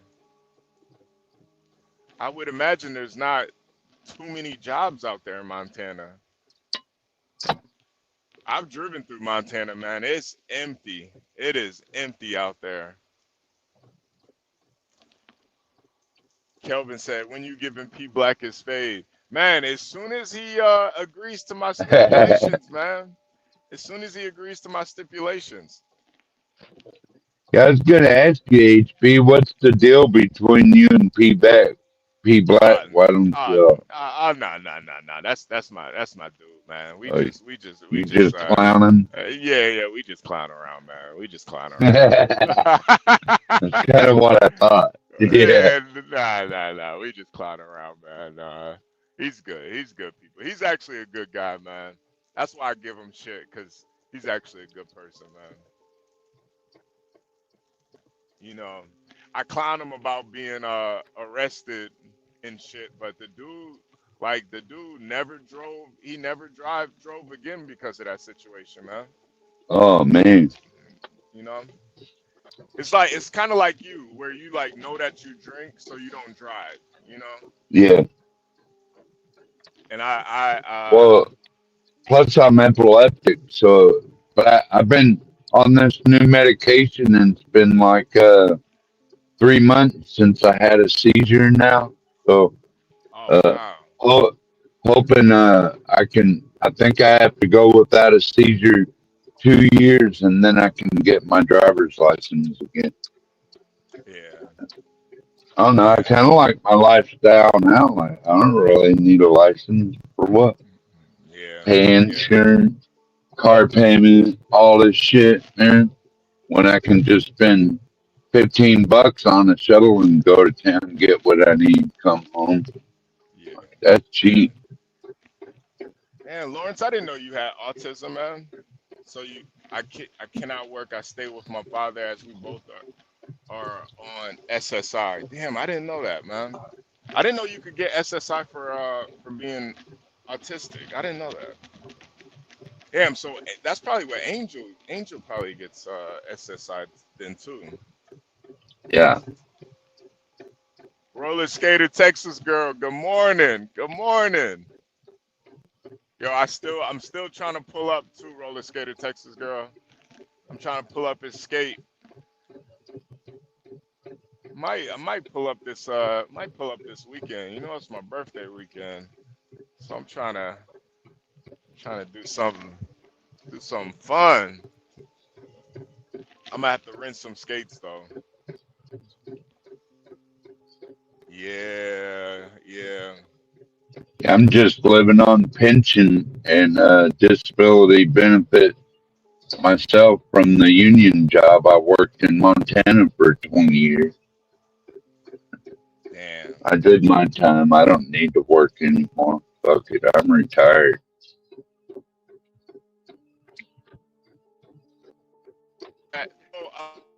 Kelvin, up north, yeah, skating is gay. Up north, it's gay.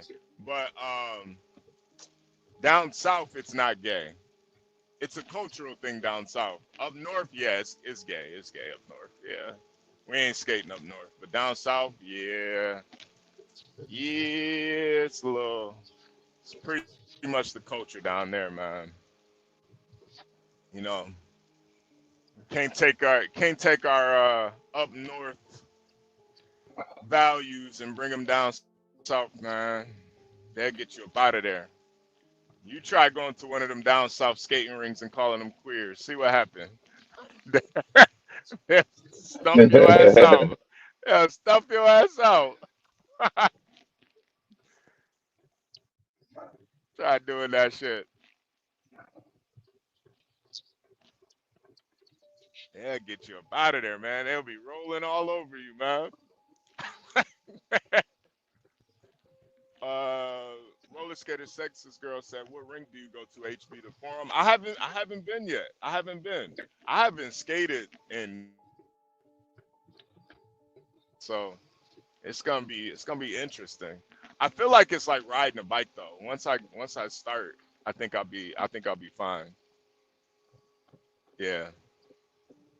Roller skater Texas girl said it's maybe 10% gay. Yeah, see that's what I mean.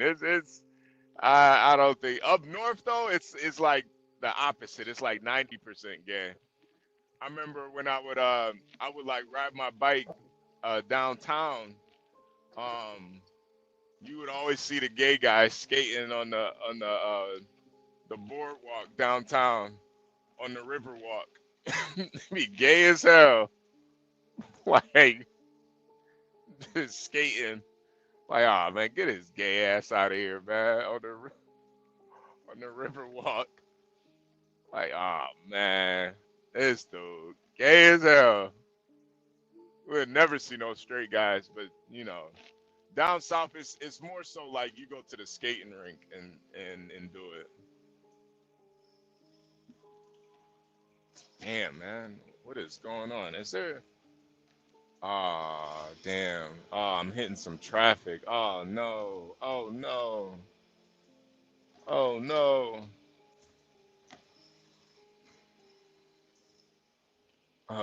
There were U.S. and Russian figure skaters on the plane that crashed. Whoa, what plane that crashed? The plane crashed?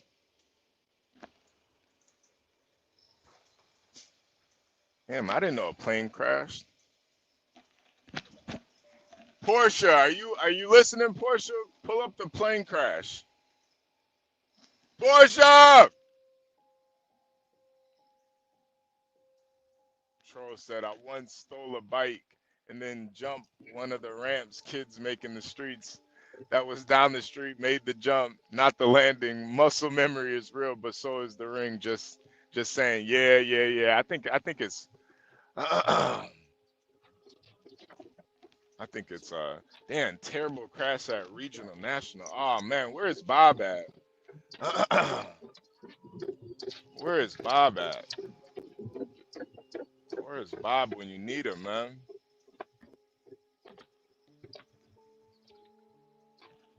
Damn, 67 dead at the DC airport. Oh my God. Yo, They didn't Portia. all die, did they? Yeah, I mean, most times with plane crashes, everybody dies.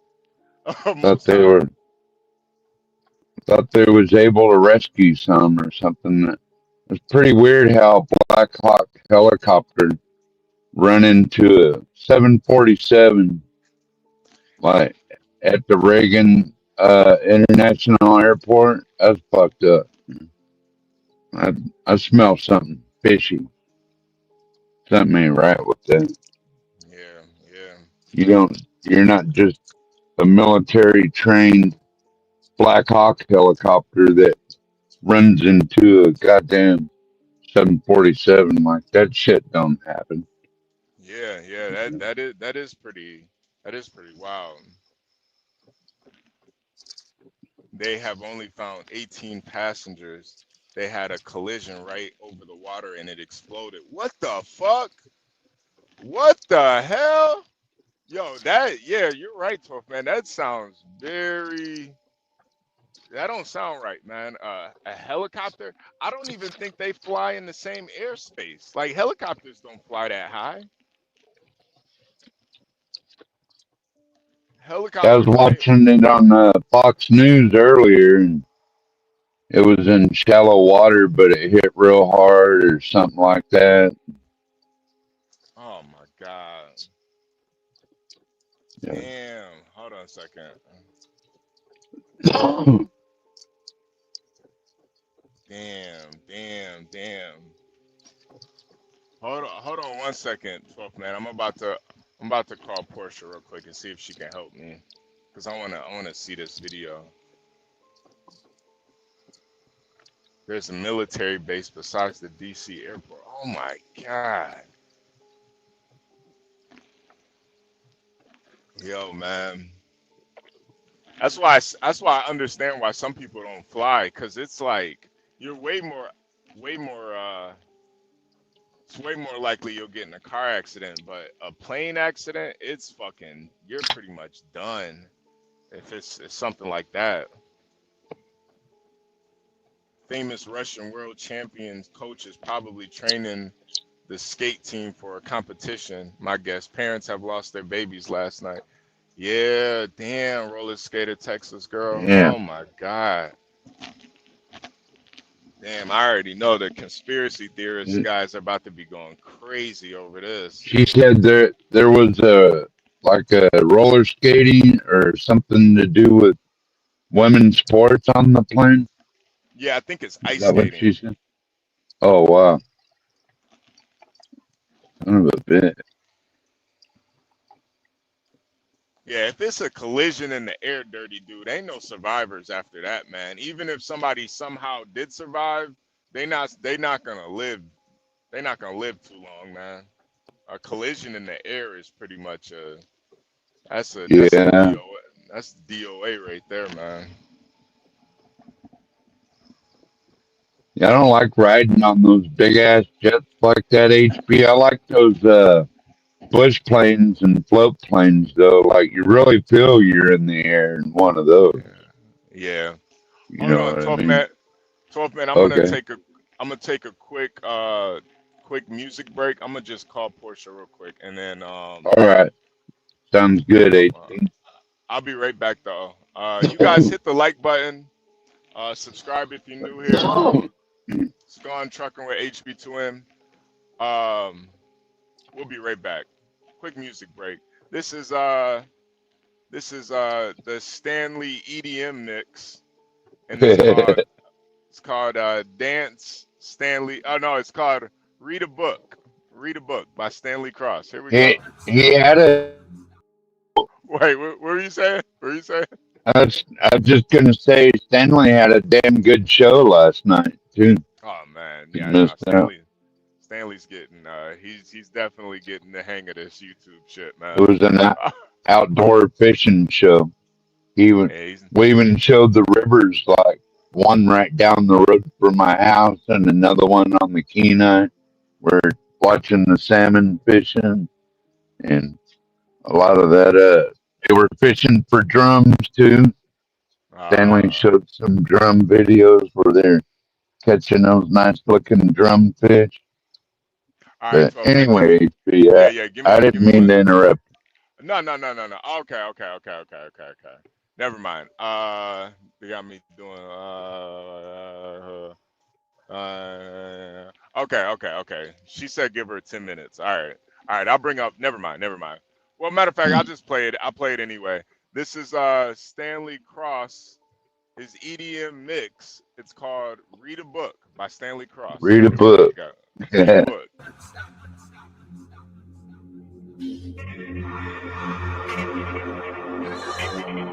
Dude, I want you to be as smart as I am. Motherfucker, give me a. Dude, I want you to be as smart as I am. Motherfucker, give me a. Dude, I want you to be as smart as I am. Motherfucker, give me a.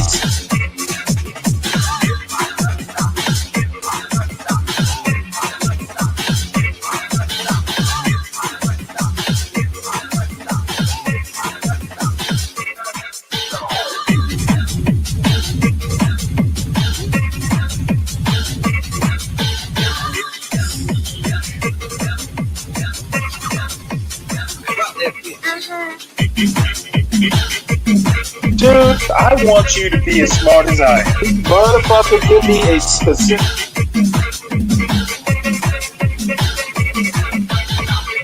Dude, I want you to be as smart as I am.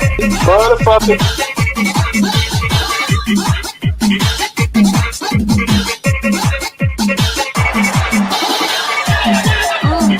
Come on out, you rapist! If you know somebody who drive a truck, I bet you he done had a relationship with a lot lizard. All these truck drivers love these lot lizard. I promise.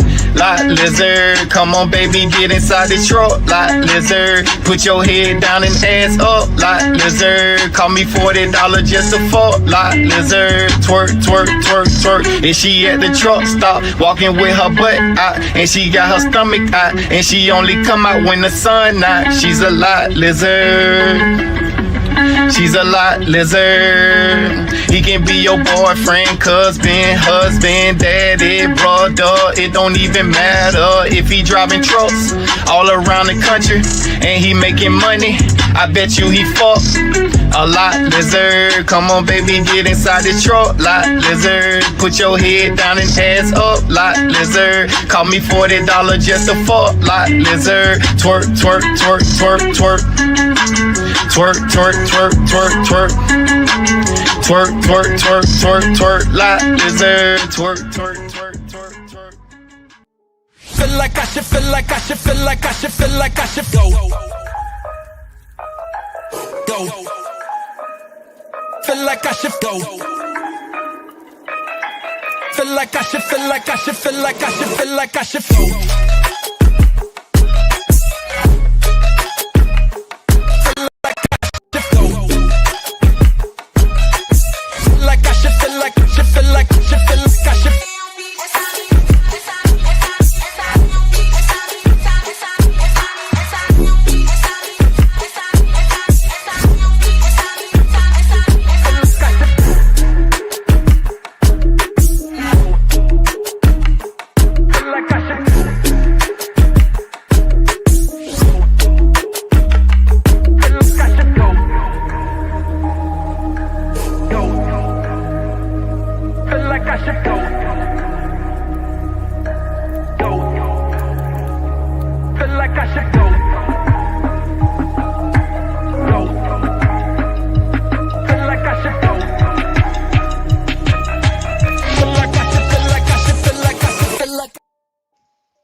We are back. It is 8:36 Central, 9:36 Eastern, January 30th, Thursday, 2025. President Trump is in office. I'm waiting for Portia to come up to the live. She's gonna help by bringing some stories. Well, some of this footage, some of this this plane crash, helicopter collision. Cause this is the first time I'm hearing about this. It's very sad, man. Very, very sad. You know, it's just very unfortunate, but you know, you just never know. You never know sometimes. It's crazy. 12th man, when you moved from Montana to Alaska, did you drive up to Alaska or did you fly? No, I took the ferry, HB, out of Bellingham. So you drove and then took a ferry? Yeah, I had a golden retriever, a 100-pound golden retriever back then, and so we hitchhiked from Kalispell, Montana, to Bellingham. We sold everything we owned, and I had probably, I don't know, 8K when I came up here. Like if you come to Alaska to live, you can't come up here without any money. Okay? Yeah. That shit don't work. You know what I mean? You said you hitchhiked all the way up to Alaska? Yeah. No, from Kalispell, Montana to Bellingham, Washington Okay.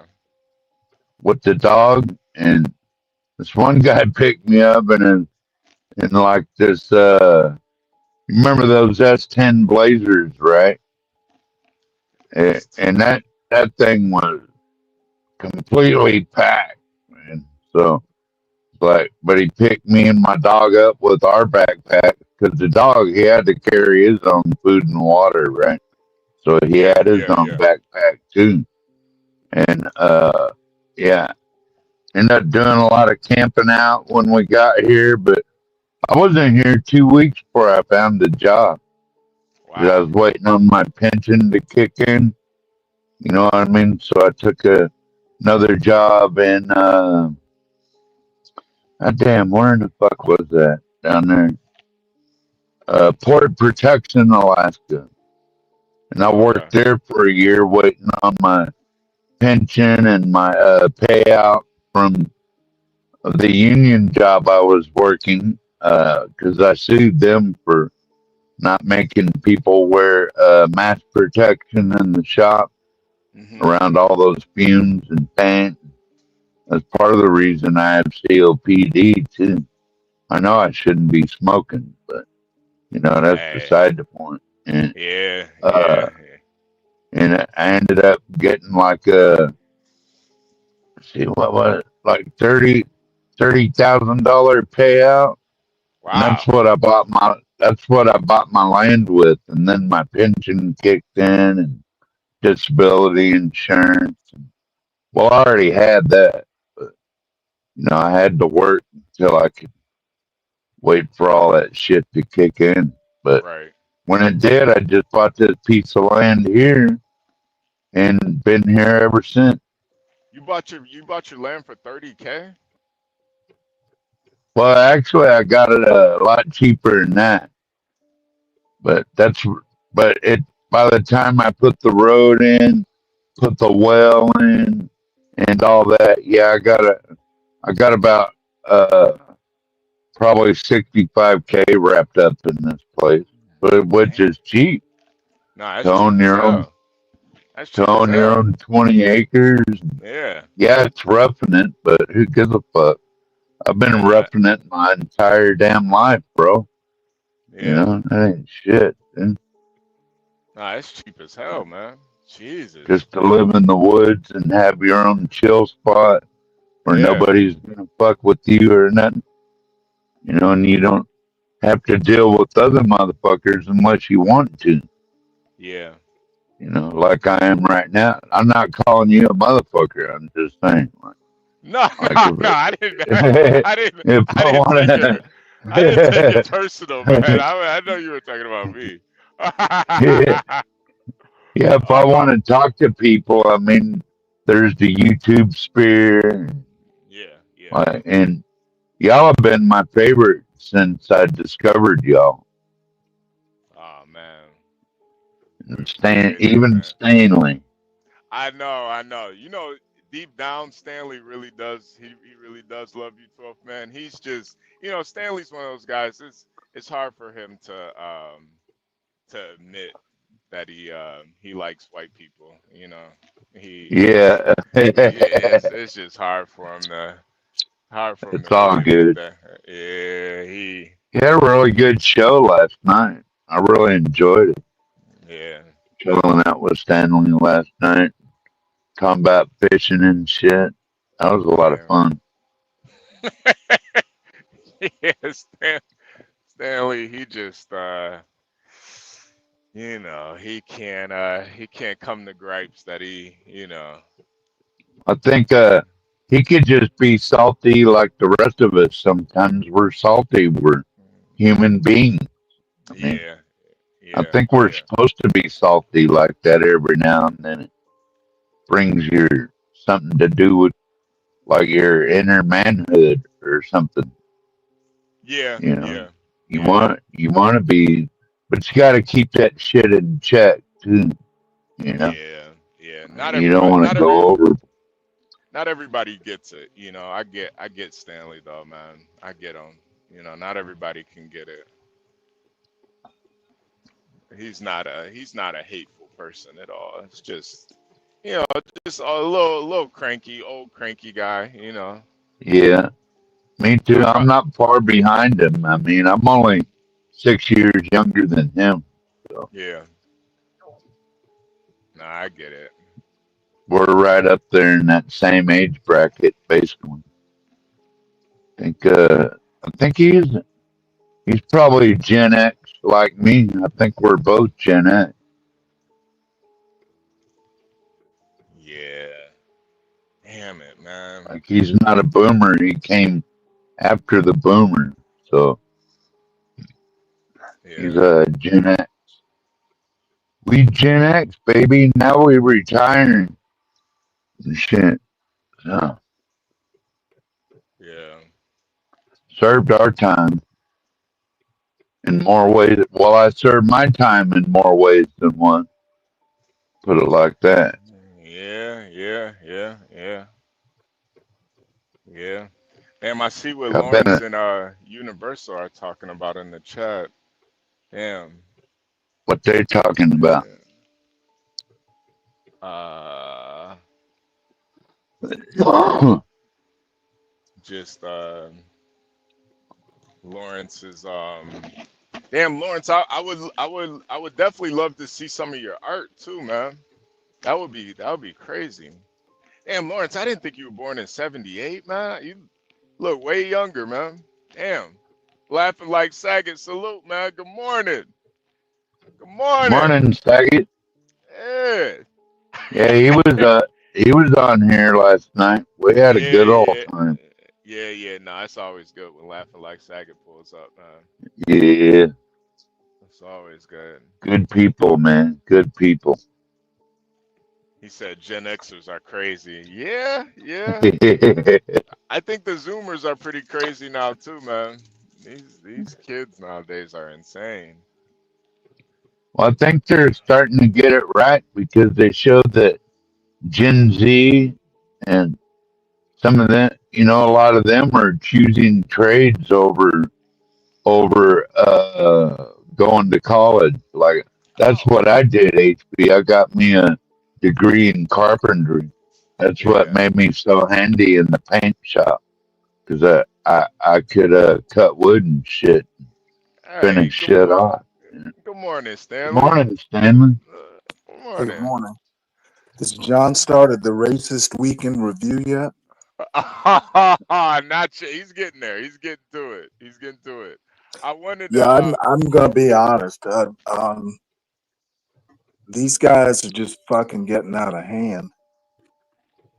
what the killings or and the robbings or No, John? John and Be Brave, the racist Oh, weekend review. oh yeah. This Yeah. is how black people live. Well, I don't live like Didn't that, he but already go live? Well, that's my problem. If I were just some Martian dropping down from space and saw this, I would literally think all black people live alike.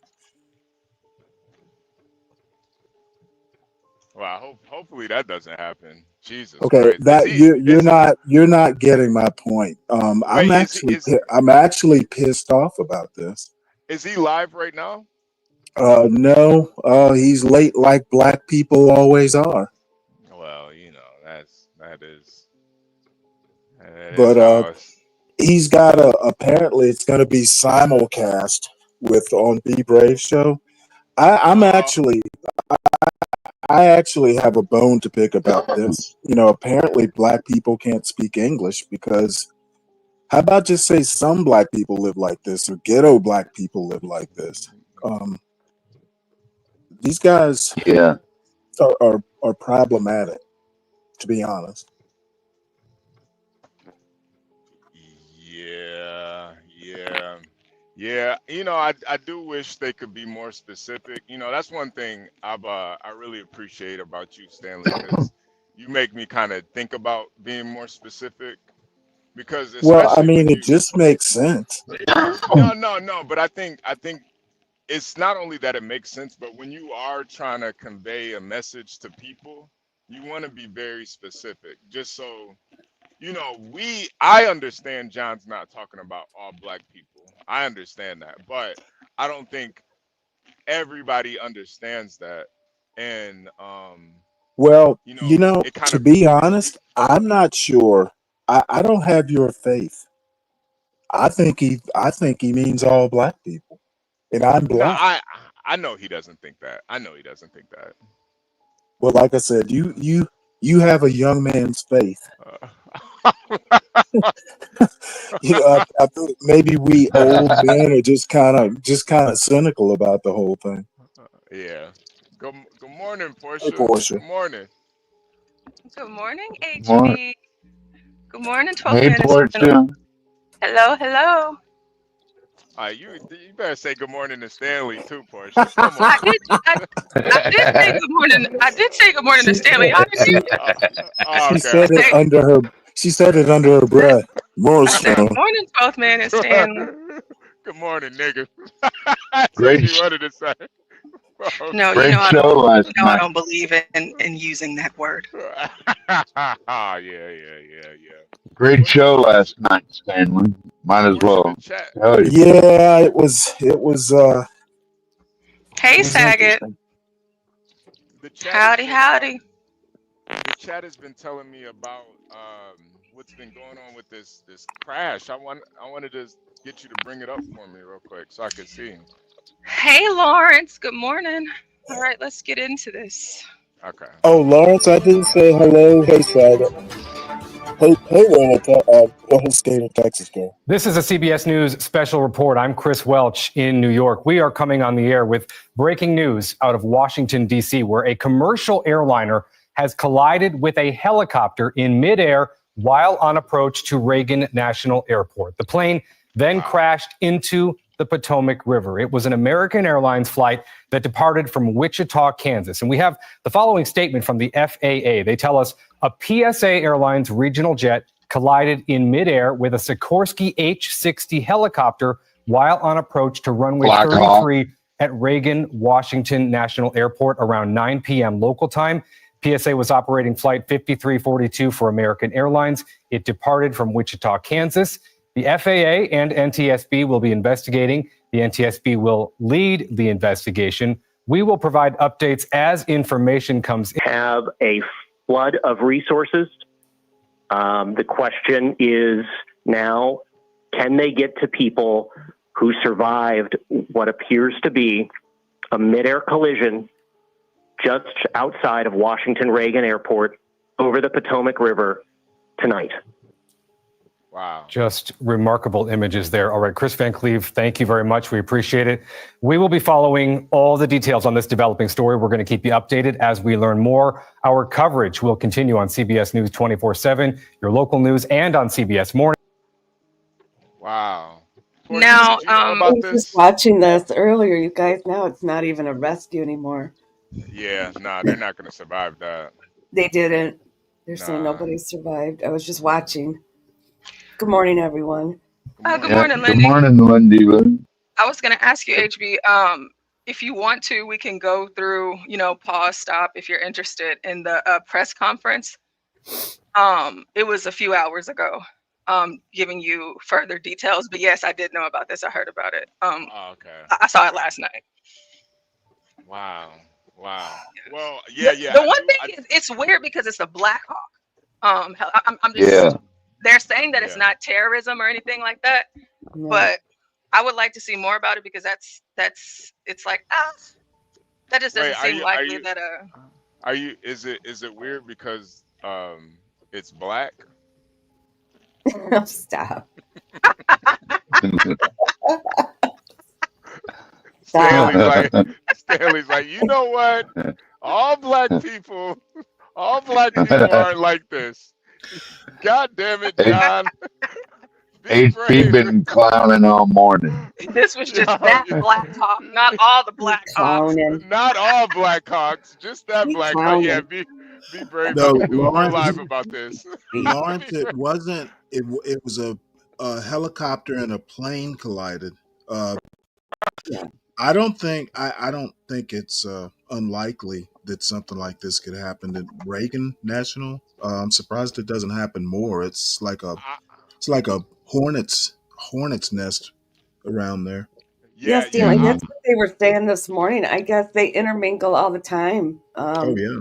The Blackhawks, the helicopters, and the planes Well, that are coming. They said military it's the aircraft go in. smallest landing Yeah, for as military many aircraft flights go that in come and in and out of out of there. civilian airports. I wouldn't say regularly, but it happens. Yeah, I'm honestly surprised. Just hearing that news, it does sound like it's very likely. Obviously, this was the Blackhawks' fault, obviously, but it Well, last night, Juan was up here last night. And by the way, Breitbart reported 4 people rescued, mhm. so they got it totally wrong. Um, don't know what's up with that. I guess they're part of the fake news too. Well, I mean, they probably were rescued, but they probably DOA. They had already expired. Yeah, Okay, Yeah, they well, said this. I well, was just it's watching it about 10 minutes ago. They said nobody survived, so I don't right. know if So that news yeah, is true. Breitbart got it wrong. So Yeah, in any Yeah. case, I was going to say that um, there was like a little clip, and again, I don't know whether this is real or not, but I can't see how that was not some sort of either a pilot disobeyed the air traffic controller, or the other way around. The air traffic controller got it wrong.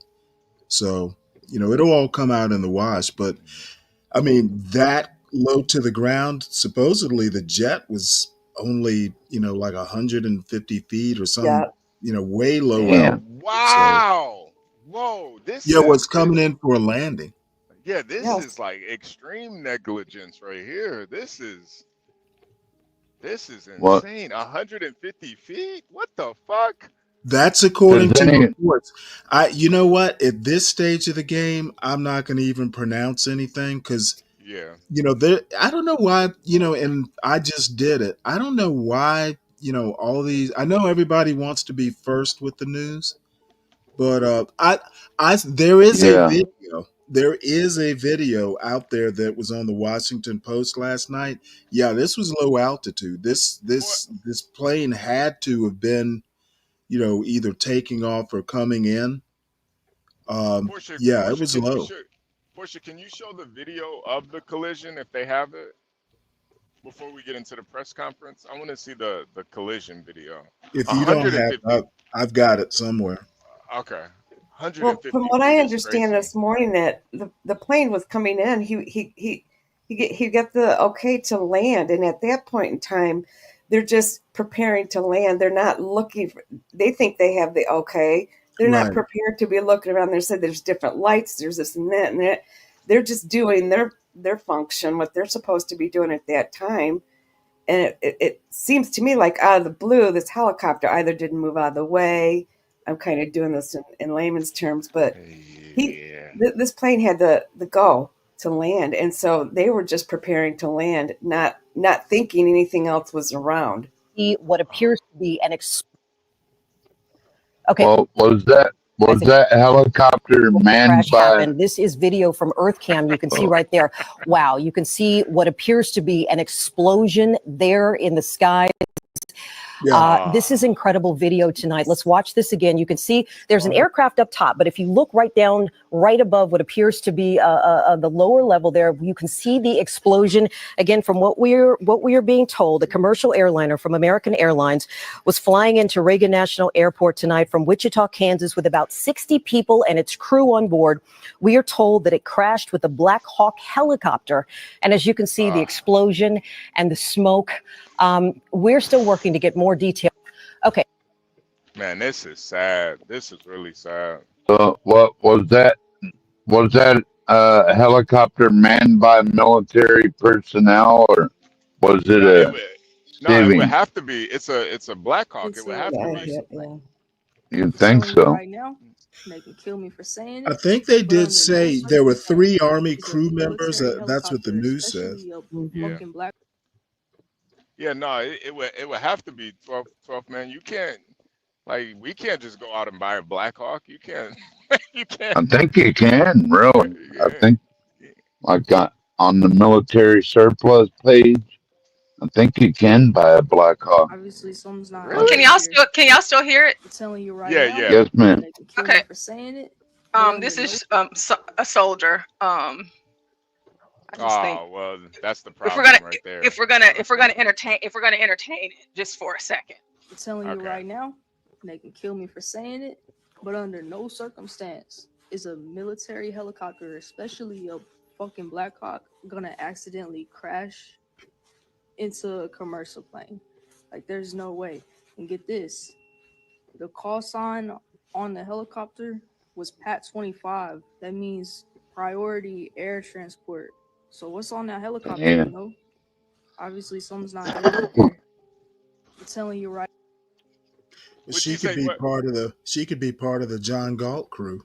The Yeah. PAT, the PAT sign, priority air transport. So Okay, so she said what's her rank? I have no clue. I'm Okay, scrolling through I'm Twitter not and I going to just saw listen it. to some little. Well, you don't have to listen to it, but I'm I just not going wanted to to play listen to it. some HB, what do you E2. think about that? I'm not going to well, listen to some E2 go on about air operations. Is she even? Oh, here's Is she another even? one. HB. yeah. She seems like the cook. Like what would she know? She don't. Yeah, She's but very. that's why I said like just to entertain it, because you just to entertain it because there's gonna be all of these conspiracy theories stuff coming out, people saying what what they think, this and that. That's why they. That's why lesbians shouldn't be in the fucking military. What the hell does she know? Alex Don't get Jones is gonna Stanley come out started talking on about what that. he's talking about and everything else. Lawrence says at It's first. gonna At be first, conspiracies all over the place. Lawrence says at first he thought it was Angel. No, that was a very handsome woman right there. That's what that was. I should call my Butch. well, never mind. I'll just text it to you.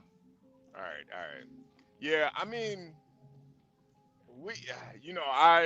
honestly, that's what I was thinking too. And somebody put it in the chat. I just hope when it comes out that the pilot wasn't, a woman or black. That's just all I'm hoping for right now. Especially black. Yeah, I can't deal with that right now. I'm in a different mind space right now. I can't. Well, what if the pilot was white? Well, then if the pilot is white, then I'm believe gonna the soldier.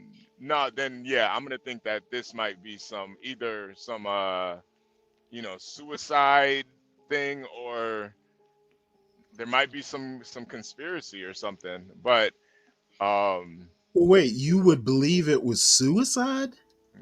I mean, hey man, Jesus fucking Christ! those military guys are crazy, man. Okay, believe me. You know what? I don't even know where to go. What do you think, Stanley? Like you're the expert. I think it was an accident. Me too. It was just an accident. How do you make that big of an accident, though? What the hell do you? What kind of accident were you looking for? A little one? Yeah, no, I guess you're right. That's what I think. It was just an accident. I don't think there's anything else to it. You don't often have small accidents with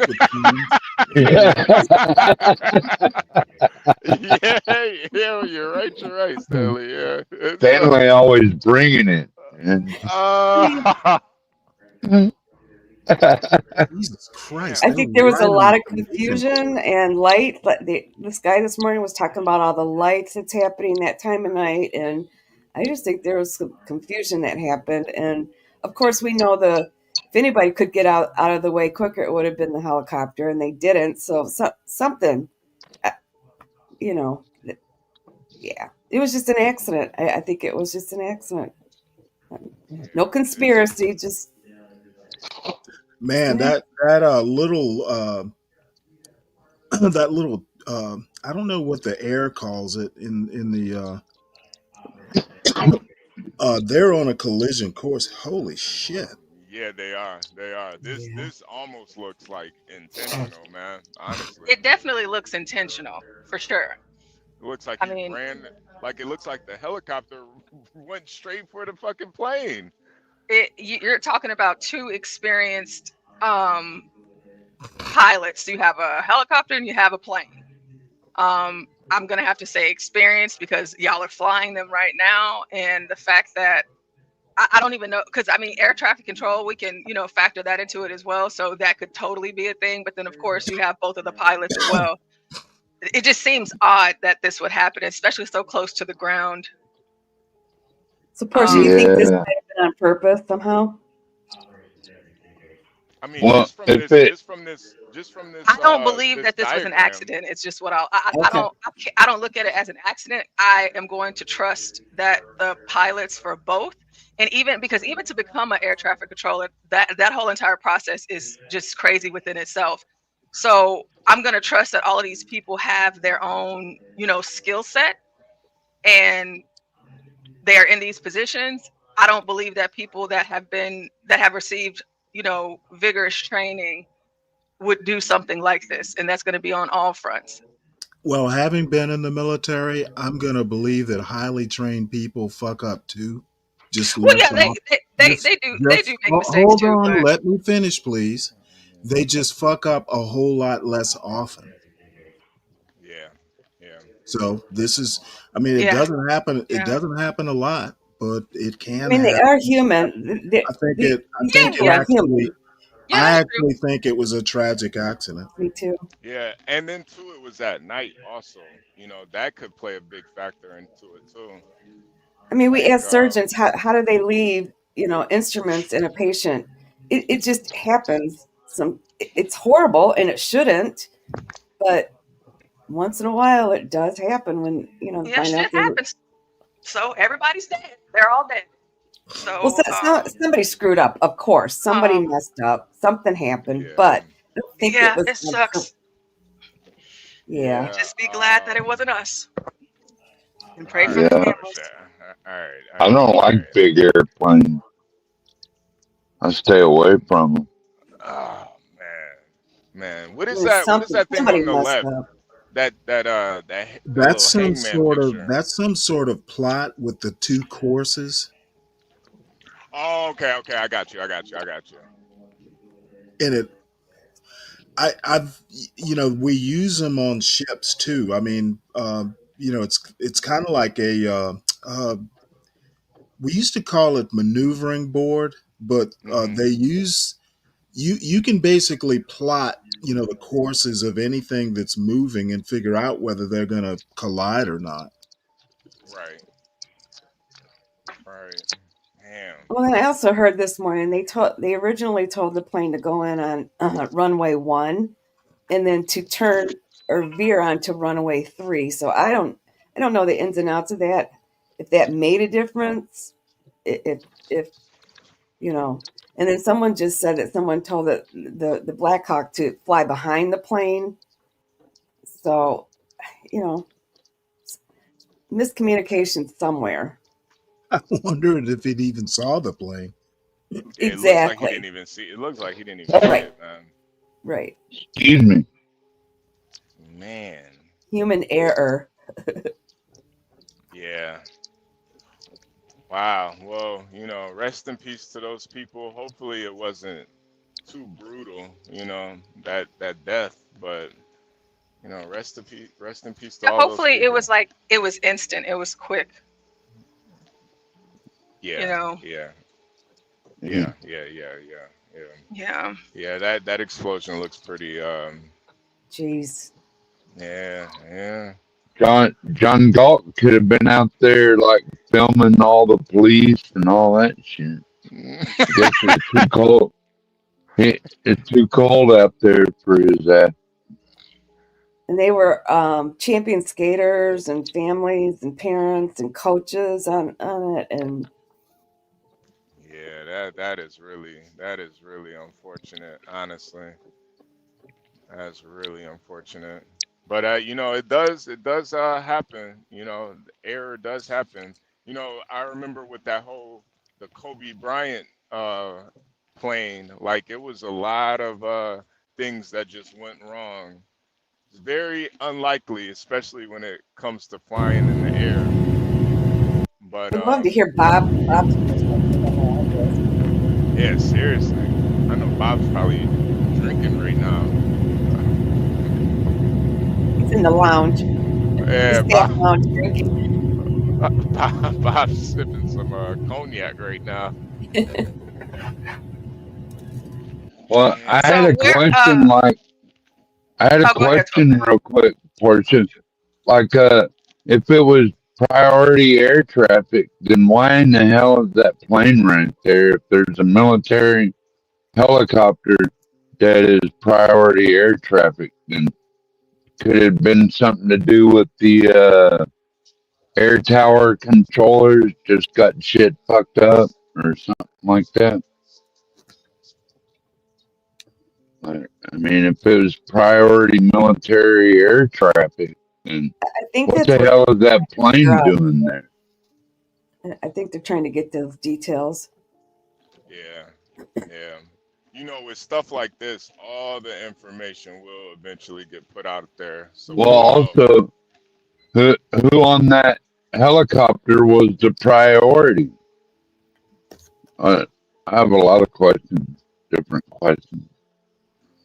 Like, Yeah, what yeah, was yeah. the priority for? Like, who was on board of that of that Blackhawk that it had priority airspace?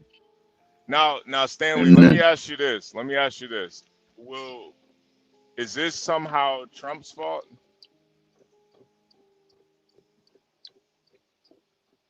he ain't gonna Trump go there, is it? HB.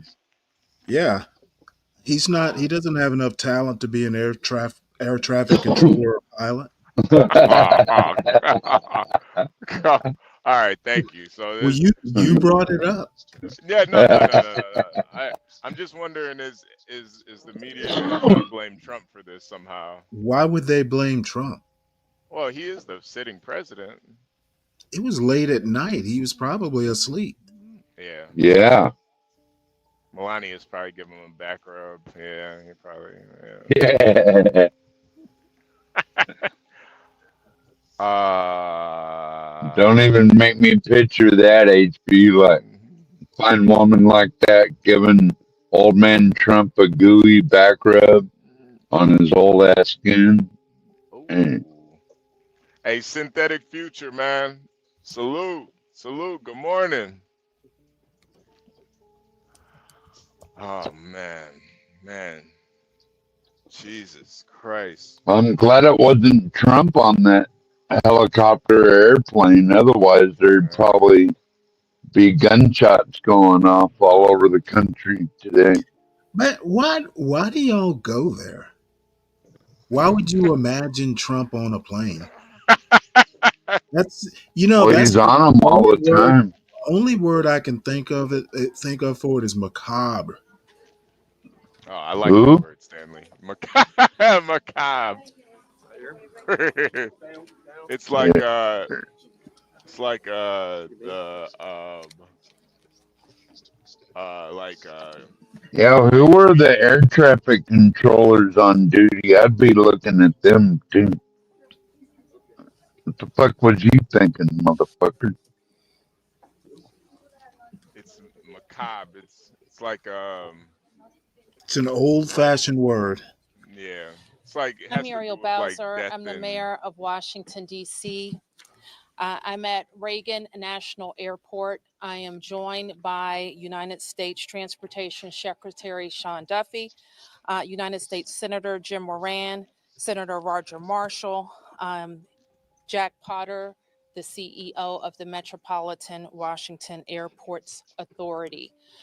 We are here to brief you on the very tragic events of this evening, where we know a passenger plane coming to the airport here collided with a military helicopter. Our fire department, DC Fire and EMS, supported by fire departments and police departments from across the Washington metropolitan region are executing a rescue operation in the Potomac River. They are working diligently in very dark and cold conditions, cold water, to execute this rescue operation. We have had the opportunity to be briefed by American Airlines officials. I'm told that American Airlines leadership is on the way to Washington as well. And officials are in the airport talking to families now. We do have a 1-800 number where families should contact us, should contact American Airlines for more information, and we will be providing that information shortly. I am going to turn to a number of officials to provide as much information as we can this evening, and we expect to have more frequent briefings at daylight. So with that, I'm going to turn to Secretary Duffy. Thank you, Mayor Bowser. I think for all of us, we want to extend our thoughts and prayers to those individuals who were impacted. This is a very difficult time for all of them. Obviously. I want to join the mayor and everyone here to extending our thank you to the first responders who, again, in very difficult situations and environments, are out there searching and attempting a rescue.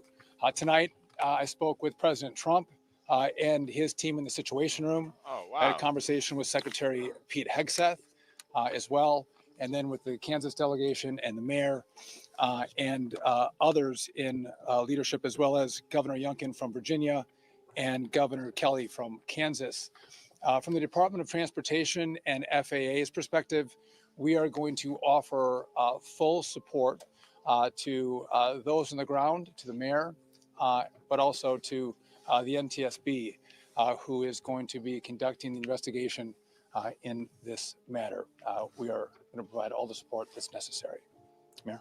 Thank you. So with that, I want to ask Chief John Johnley from DC Fire and EMS to provide an update. Good evening, everyone. I'm John Donnelly, Chief of DC Fire and EMS. This evening at 8:48, an alert was sounded, initiating a large regional response to a report of an aircraft crash on approach to the airport. This response includes first the Metropolitan Washington Airports Authority's Fire Department, the District of Columbia Fire Department, the Metropolitan Police Department, and the U.S. Park. At 8:58, the first units arrived on the scene and found an aircraft in the water and began rescue operations. This incident has grown. There's currently about 300 responders working. We have boats from all throughout the region, police and fire boats. We have a mutual aid agreement in Washington, D.C., the National Capital Region Mutual Aid Agreement administered by the Metropolitan Washington Council of Governments, and we're all operating under that. We're operating under a unified command. Everybody's together. So we also have requested state police helicopters from Maryland, and the Coast Guard helicopter is working. So this is a state and federal response as well. U.S. Coast Guard's got some boats in the water as well. So it's a highly complex operation. The conditions out there are extremely rough for the responders. It's cold. They're dealing with relatively windy conditions. Wind is hard out on the river. So they're out there working. We're doing everything we can to keep them safe. And with that, I'm going to turn it back to the mayor. Thank you. In Chief Bonnet from MWA. I'm Rick Bonnet, Fire Chief of MWA Fire and Rescue. Our unit, as Chief Donnelly already alluded to, at 20:48, we received an alert from the FAA tower of an aircraft incident involving a commercial aircraft and a helicopter. Our units immediately responded and deployed 3 boats and immediately called for mutual aid resources. Again, as Chief Donnelly said, it's an active operation that's going to last many hours as we continue to work through recovery efforts and rescue operations. This will be ongoing for quite a while. Our thoughts and prayers are with the families and our communities, and we appreciate all DC's support to our agency and our federal partners.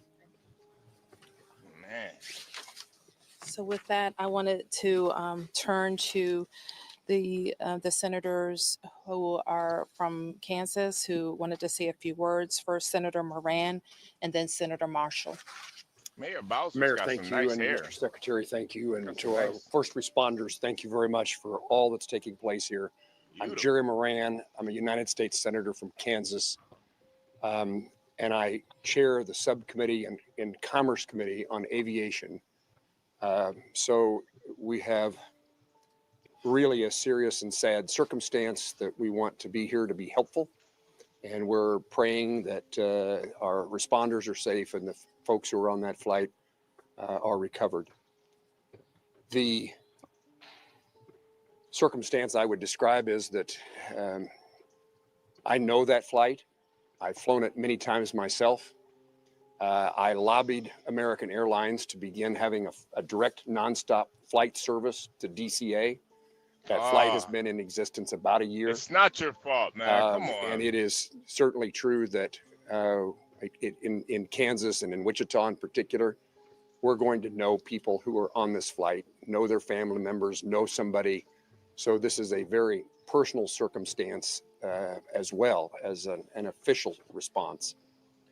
And again, we will do everything we can to make certain that we're supportive of the rescue efforts, and we'll do everything we can to make certain that our subcommittee and Congress is engaged in what needs to take place following the outcome of this evening and this month's kind of investigation. I've talked to NTSB, I've talked to the White House, I've talked to the Department of Defense, and I've talked to the CEO of American Airlines, and there is all of us pulling together for the best outcome possible.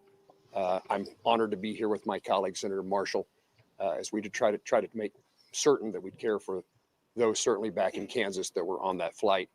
But it's a reminder that there are people here in Washington, D.C., and this region, in Virginia and Maryland, and many places else that fly to and from Kansas.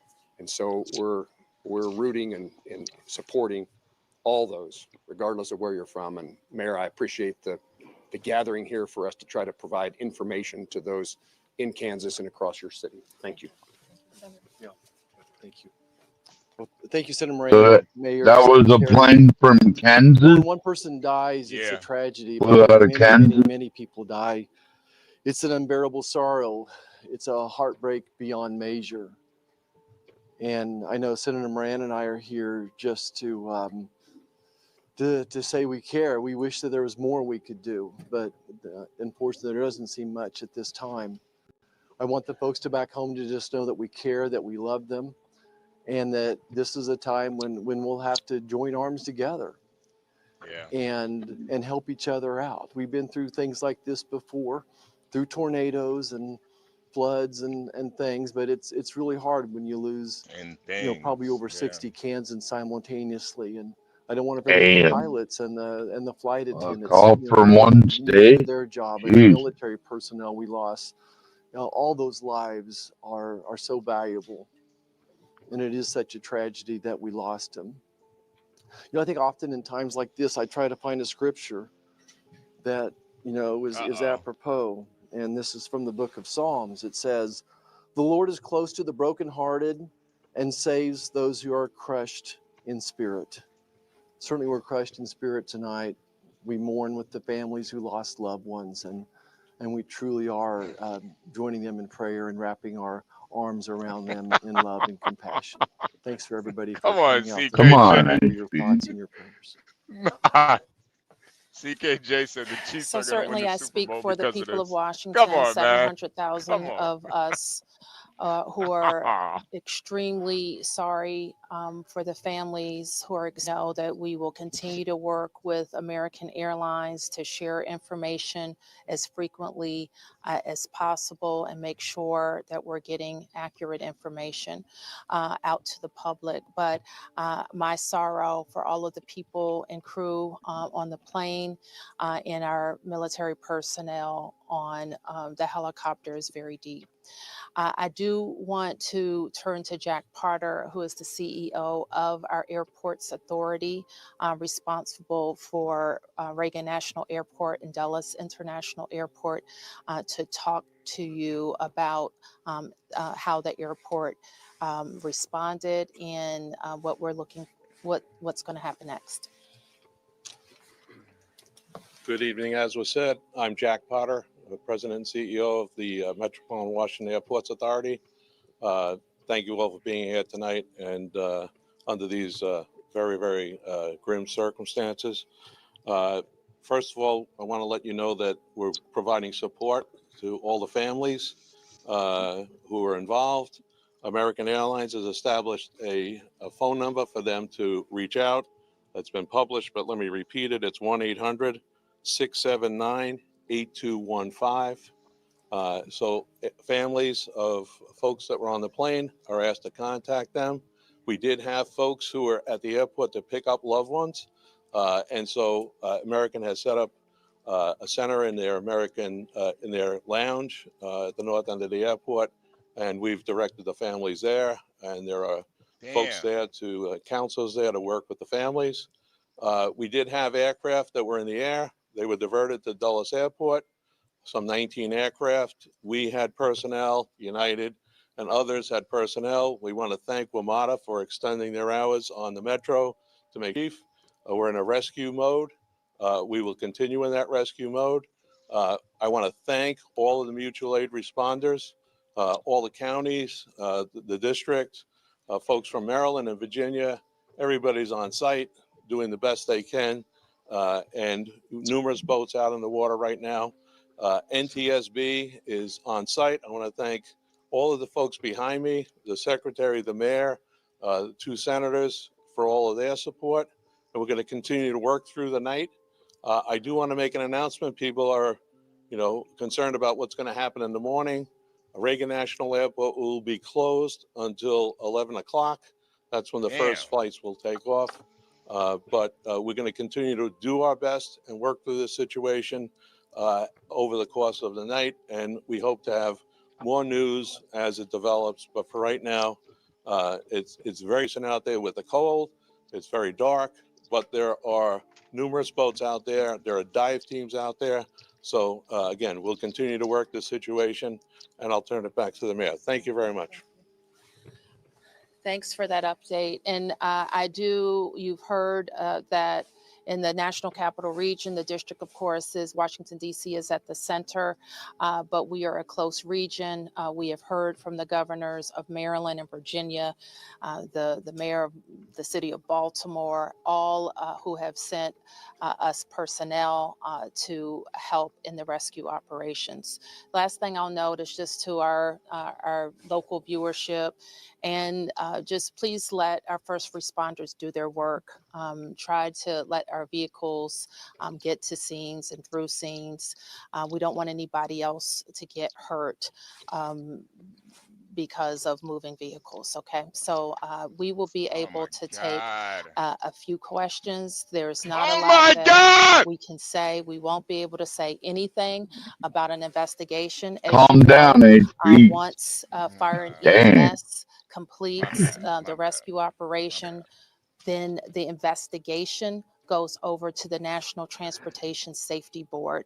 And I'm sure the Safety Board, NTSB, will provide information about when they will be briefing about an investigation. So we'll take a few. Yes. Can you confirm that both aircraft are in the water, and perhaps Chief Stanley can explain what's involved in conducting an operation like this? Yes, both aircraft are in the water. The focus now is rescuing people, and that's what all of our personnel are focused on. And Chief, I think he's given a pretty good description, but they're searching the airport, the aircraft at this point. Right. I think Yes. they. All right. All right, we're done with this. They literally said nothing. Is there any more updated information? Is there anything like updated, the death toll, names of the people who was there? Stanley, somebody did ask you a question in the chat. You are expert military, so I did think it was a pretty decent.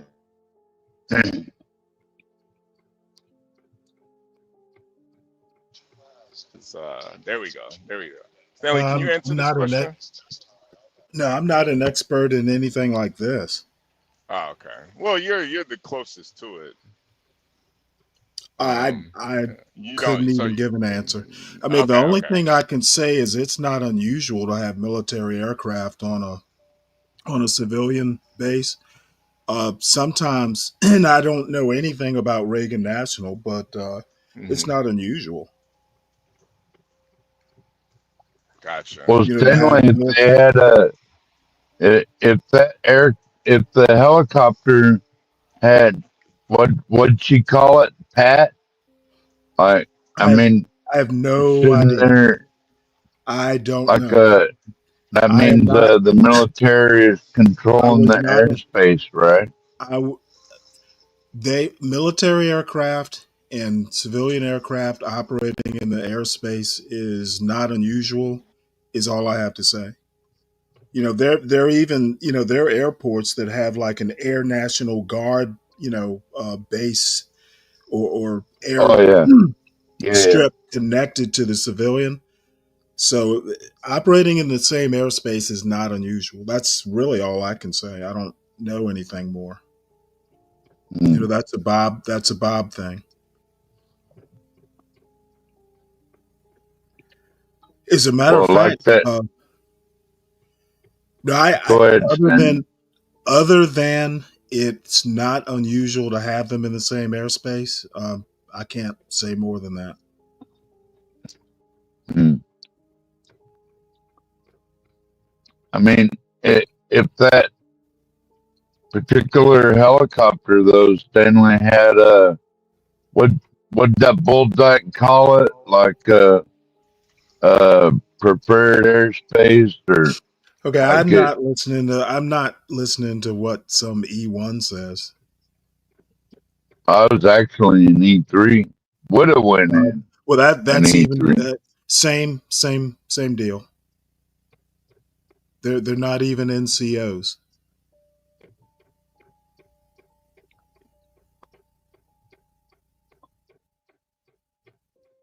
Preferred air traffic. Is that what they called it, or No what idea. she called it? No, I literally can't say more. I know as much as you do. The only thing I can offer is what I've offered. I can offer a scintilla more. I can't offer a scintilla more than that. Right on, CK, Stanley. shout out to CKJ. That's that Navy dark humor.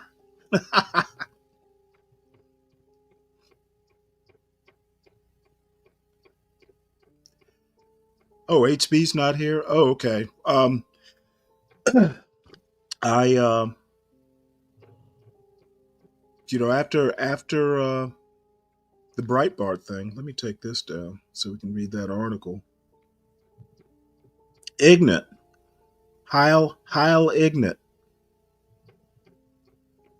Yo, What's up, Ignorant? what's cracking with you, my cracker? All Yeah, good, all CKJ. good. CKJ says it all. It's common in the DC area. DMV period. I mean, they're all because Andrews Air Force Base is in the area. Yeah, they all just kind of there. All good in the woods. Ignorant. All good in the woods. Yeah, Stanley, how you gonna downplay this man's E6, E whatever? How you gonna downplay that? That's fucked up, He's man. okay. I'm not downplaying. I'm downplaying her expertise. You act like E6 is a damn mall security guard or Okay, he something. said he said E3, not I don't give E6. a damn if it was easy No, E. motherfucker, you have never served a day in the military. I don't want to hear your shit. You don't know where I served at. I could have been special You know forces. what? You You don't know know what? shit. No, well, hey, hey, I you could be know what? G14 classified. Don't You make me wouldn't know. summon happy to put you back in your place. What you want to be happy? I'm confused. So you're saying you're gay? Is that what you mean? No, Because happy means gay. what I'm saying is I saw a woman take your little weak ass down several times. So don't Yeah. be acting like the man you're not. Stop capping, man. You can never see a woman take me down unless she's on Okay, top riding this I cock. was on the panel.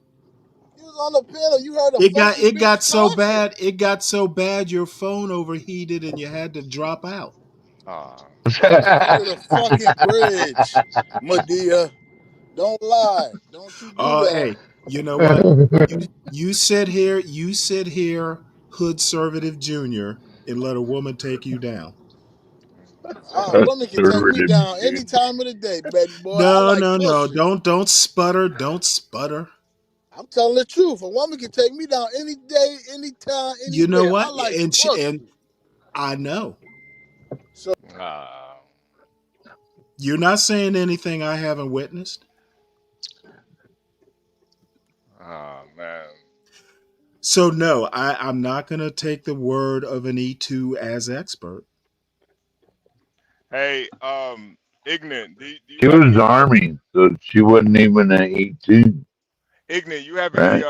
You have any thoughts about this this tragic accident? I think it's disgusting. Yeah.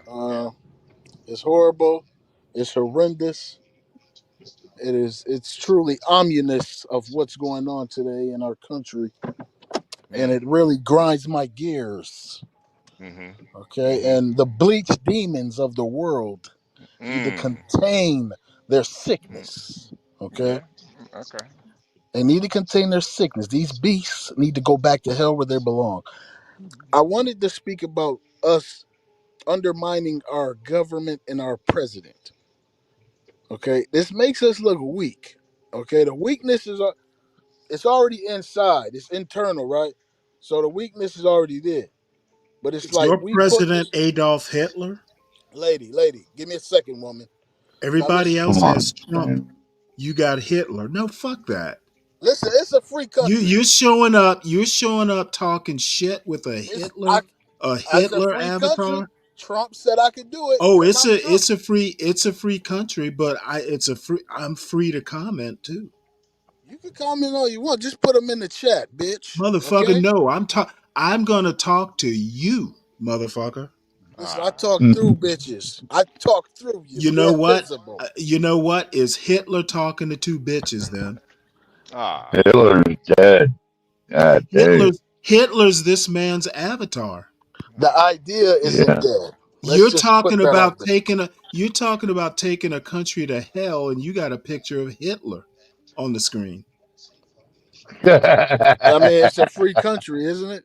It's Oh, free. it's a free country, and I'm free to call it out. I don't even Yeah. sound like ignorant. I think that's an ignorant fake.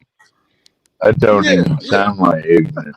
Yeah, this could be a prototype. You never know. You know, they coming out with all type of Yeah. AI. It might not be ignorant. Let's just go with that.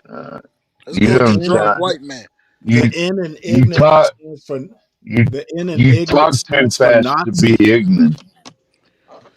He talks too fast to be the real ignorant. 12 man. I don't know how much meth you did this morning, but What? oh my bad, crack. No, that was your hero and your avatar invented methamphetamine. Don't you know? Hey, listen, I'm all for it. That's what ended up killing that motherfucker. Okay, you don't know what you're talking about. This guy is drunk. I know exactly what I'm talking about. Look it up. Hitler invented methamphetamine, and you have him as an avatar. You gonna talk to me about meth? Come on, man. So just because he Maybe invented it means that you can do it? you don't even know the person you're promoting. Listen here, white man. What I'm doing is living in a free country doing what the fuck I want, okay? So you Your sassy ass Motherfucker, auntie up there. you're acting like this is the free country extends to this panel. I mean, it does. This is in America. No, Are we in see, America? this is what happens in a free country. You get a This dumb is motherfucker up this here is talking America, about a free Stanley. country. It doesn't even understand what he's talking about. Stanley. You were This panel, apparently. this panel is not a democracy. So it's a dictatorship because of homo. Goddamn right, it's a dictatorship, and you're the Whenever there's dick. a Damn. We're gonna call you Dick Hitler. Yeah.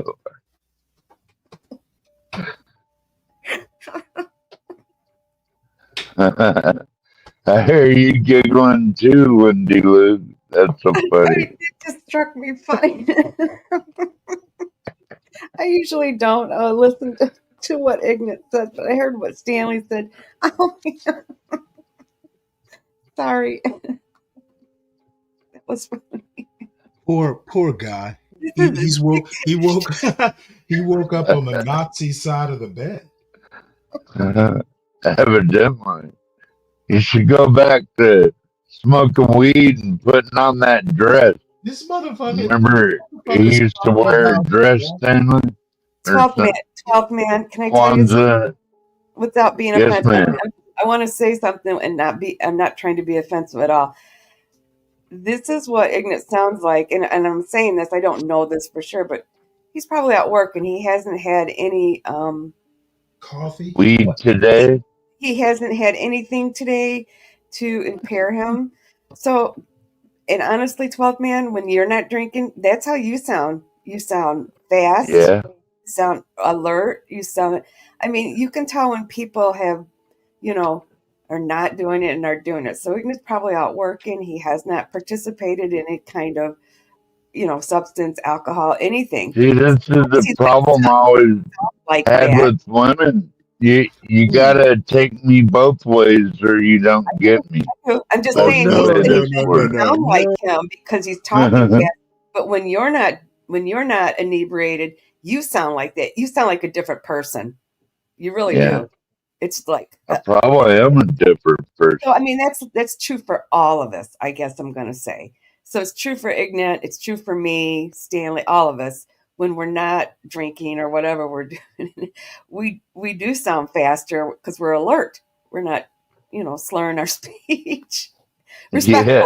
I'm talking about me too. So I like slow speech. That way I can understand it. 12 man, when you're not and you get up here and you start talking and you haven't been drinking, it's like, holy cow, you sound so different. You really do. It's incredible. Do you think I've been drinking right now? Some. I've heard much worse, but I think you have some a little bit, yeah. Good guess. but I've heard it much worse. And I do accept you both ways, 12th man. I really do. But All same thing with right. I was just kind of reacting to what you said. You don't even sound like you, Ignat. You're talking fast. Well, that's true for all of us when we're not drinking or smoking. I reckon. Yeah. I'm still me, regardless if it's the sober me or the stone me or the drunk me. I'm still me. 12th man, Just like we all are. Your woman has to take you as you are, not any other woman.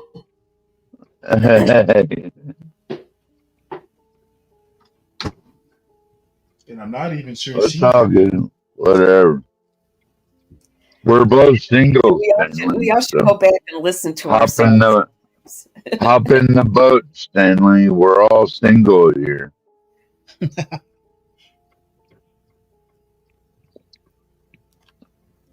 Let's see. We'll wait for HB to come back. If he's not, then I'll throw up a video or something. I do have what the Washington Post has is relevant. Yeah, I was going to look up stuff on like the latest on the Reagan airport fiasco. disaster, whatever you Well, want to call it. they're saying no survivors. Yeah. So apparently that conference was last night.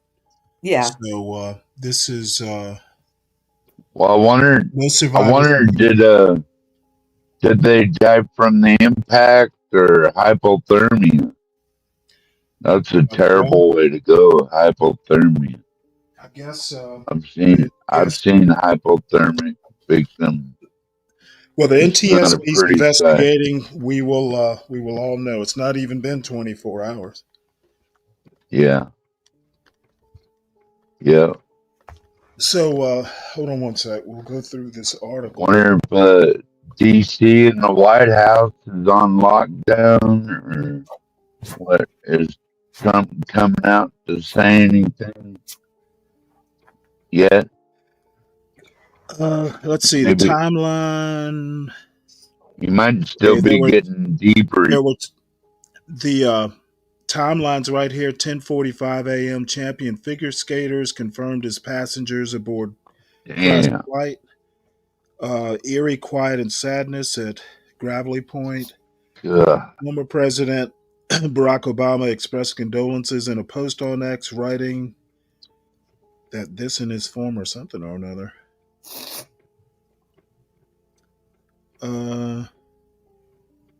You know what I didn't realize? Yeah, Because I haven't really looked into it. I haven't really paid attention. I didn't realize it was so common for these helicopters to be flying around in the area, but it makes sense after I listened this morning to why it's like that. But, I didn't realize it was that prevalent, but I guess it is. It happens all the time. Future Olympian figure skaters killed in that crash. What a tragedy. It almost sounds like something Putin might do, because you know how how affectionate they are about figure skaters in Russia. And then wait, hold it. What do figure skaters in Russia have to do with this? I don't know. I just maybe putting together my own conspiracy, Stanley. Oh, I got you. So you've got Hey. this is conspiracy theory on the fly. I got you. Yeah. This is just a few pictures from the scene. And then they've got Reagan National Airport. Let's see what this is. Videos, maps show DC plane crash, area of massive search for survivors. I'll play this. Let's see. What is this picture? Wonder was the Coast Guard in there? This is an interesting picture. Right here is approximate crash site out on the Potomac. This is Reagan National Airport right here. See, right here, this Joint Base Anacostia. You see that over in the left hand?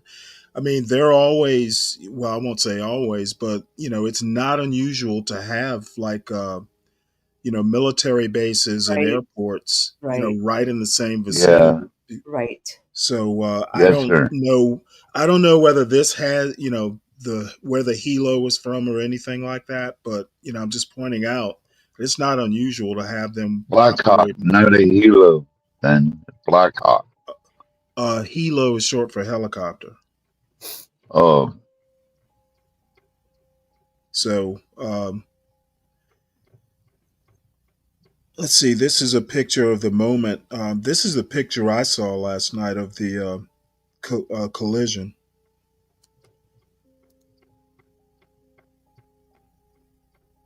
Yeah, you can see the helicopter approaching from the left. I'm assuming that's a helicopter, but yeah. After it hit, it just went like down like a rock. Wow. Terrible tragedy. Yeah, it is. This is a picture of the oops, get some of this clutter out of the way. It's a picture of the How do I get that out of the way? That's some of the wreckage there. They've got pictures of the rescue operation. So I was wondering, was those little girls going to ice skate in DC? Is that all they were doing? Or really? Don't know. I always did like figure ice skating, Stanley. It was one of my favorite sports. Here it had something. Champion figure skaters confirmed as passengers. So it was looks like they were Russians. At least very Russian names. Oh, Evgenia really? Shkova and Vadim Numov were aboard the Oh, flight so they from weren't from Kansas. The Kremlin said the city recently hosted the 2025 U.S. Figure Skating Championships. Oh wow! Here, this Yeah. is what the skaters. I guess it's a routine or something. Утверждаются. Там были и другие наши сограждане.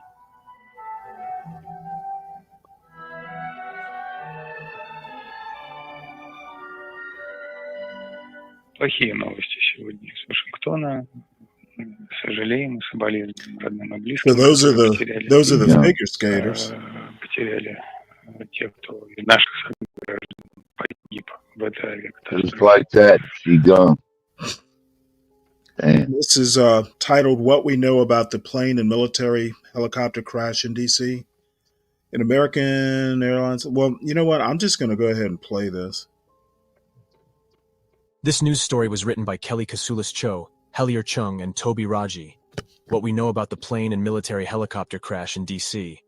An American Airlines plane and an Army Blackhawk helicopter collided in midair near Reagan National Airport on Wednesday night. Both aircraft crashed into the Potomac River in Washington. Police have had pulled 28 bodies from the water as of Thursday morning, according to officials, as search and rescue efforts turn to recovery. Reagan National Airport has been shuttered as emergency services work at the crash site, but is expected to reopen late Thursday morning. Here's what we know about the crash so far. The crash and potential casualties. American Airlines said 60 passengers and 4 crew members were aboard American Eagle Flight 5342 from Wichita. The flight, a Bombardier CRJ-700 regional jet operated by American Airlines subsidiary PSA Airlines, was set to land in Washington at 8:57 p.m., according to aircraft tracker FlightAware. The plane and an Army UH-60 Blackhawk helicopter that was on a training flight collided at 8:47 p.m., according to publicly available flight tracking So data. training About flight. 20 members of the U.S. figure skating community were aboard the American Airlines jet, Jeez. according to a person professionally involved in the sport who spoke on the condition of anonymity to discuss a sensitive matter.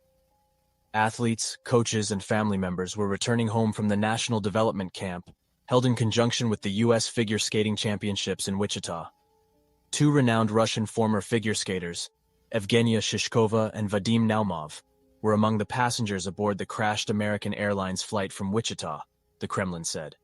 The Association of Flight Attendants, which represents cabin crews at PSA Airlines, said in a statement that 2 flight attendants were on board the plane. The Army Blackhawk helicopter was conducting an annual proficiency training flight with 3 soldiers on board when it collided with the American Airlines jet, Defense Secretary Pete Hegseth said in a recorded video released Thursday morning.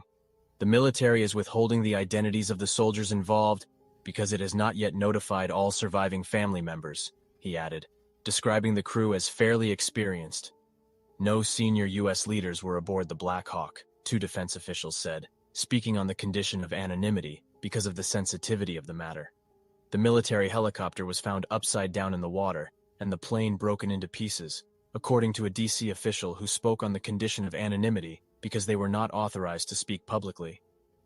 The number of casualties is not yet known, but police have pulled 28 bodies from the water, Donnelly said Thursday morning, 27 from the plane and 1 from the helicopter.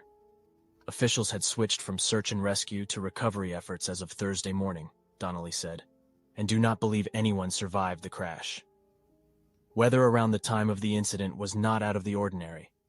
National Airport reported clear skies, visibility of 10 miles and winds sustained from the northwest at 16 miles per hour, gusting to 26 miles per hour. The temperature was 50 degrees. Search, recovery, and investigation efforts. the Coast Guard, Maryland State Police, Metro Transit Police, and Maryland Department of Natural Resources have been deployed to the scene. Dive teams from Prince George's County have also pitched in. Crews found debris as far south as the Woodrow Wilson Bridge, about a mile from the crash, Donnelly said Thursday morning. Donnelly said he expects operations at the crash site to continue for days. "We're all in the water," he said, referring to the Potomac River. He described the weather as extremely rough for the responders and said they were dealing with cold and windy conditions. More than 300 rescuers responded to the crash Wednesday night after an alert, he added. The temperature was 42 degrees at 5 a.m. Thursday and is expected to rise to around 50 degrees during the day with light winds, a stark change from Wednesday, when it reached 64 degrees with blustery winds. Water temperatures in the Potomac are in the mid-30s, which can cause hypothermia in under 30 minutes, presenting challenging conditions for rescue teams. The National Transportation Safety Board will lead an investigation into the incident, with help from the Federal Aviation Administration.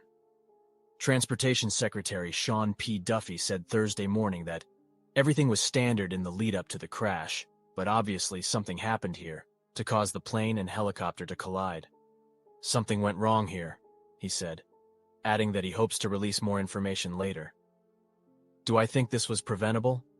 Absolutely," he added. The Army unit involved in the training flight, the 12th Aviation Battalion at Fort Belvoir in Virginia, has paused operations for 48 hours, Hegseth said. So they were out of The Fort Defense Department Belvoir. is investigating the incident. President Donald Trump said in a Truth Social post Thursday that he had been briefed on the crash and would provide further details as they become available. Details on the cause of the crash have yet to be released. In a social media post hours earlier, he raised questions about the incident, calling it a bad situation that looks like it should have been prevented. Direct flights from Wichita to national airports started just over a year ago, according to Jesse Romo, the director of airports for the Wichita Airport Authority.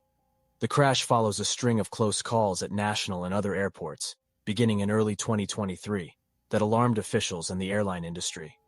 It is likely to renew debate over safety and whether the airport is at capacity. Flights at Reagan National Airport are expected to resume at 11 a.m. Thursday. Airline information. In a video message, American Airlines CEO Robert Isom said that he will soon head to Washington and that the company has set up a helpline for people who think friends or family members might have been on board the flight.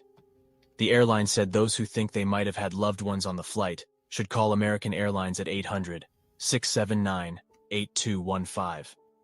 Individuals calling from outside the United Stanley, can States you can pause visit it for a minute? news.aa.com for additional phone Yeah. numbers. Family members.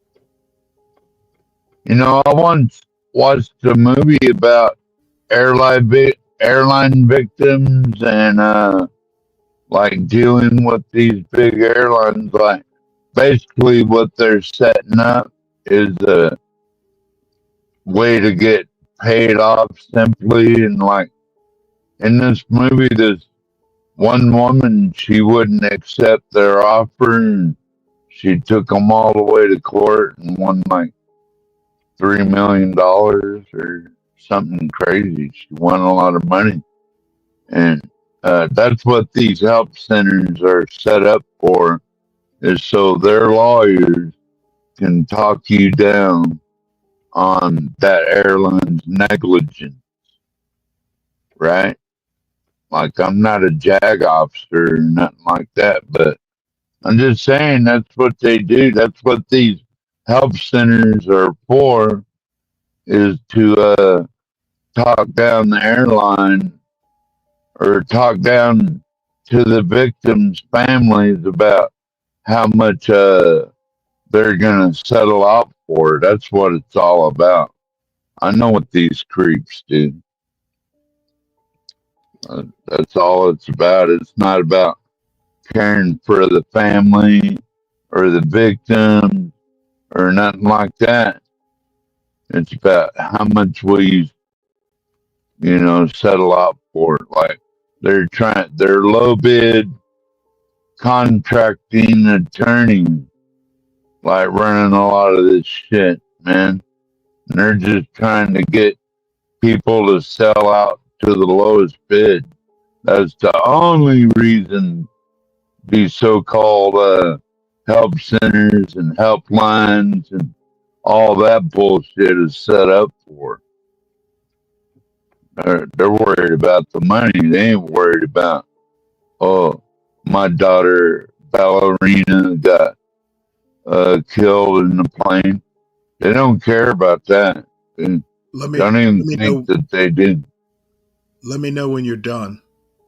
Okay, I'm done. Members in Canada, Puerto Rico, or the U.S. Virgin Islands can call 800-679-8215 directly.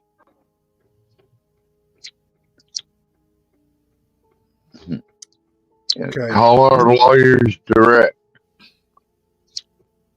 Yeah. Well, it's a good time to bring it up the morning of the tragedy. I'm impressed, 12th man.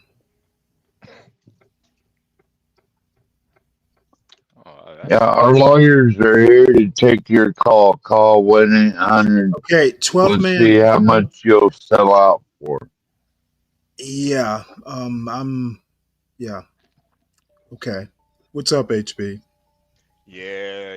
I just had to do some work real quick. Oh That's man. all right. We went through the Washington Post as far as the latest they know. Yeah. Uh, I heard. yeah. Well, the training flight from Fort Belvoir. Yeah, Yeah, that's that's it's a hell of a way to train. I mean, Jesus. Probably should train in a less congested area. No shit, eh? yeah. I would. Well, you heard what they said about there's swirling in the air about is Reagan National near capacity. Uh, it's I've had to fly out of there once. There's a lot of stuff happening. Yeah.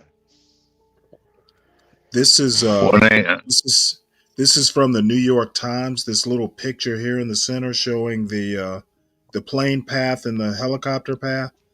So the helo was at 200 feet or so. So Man. yeah, that's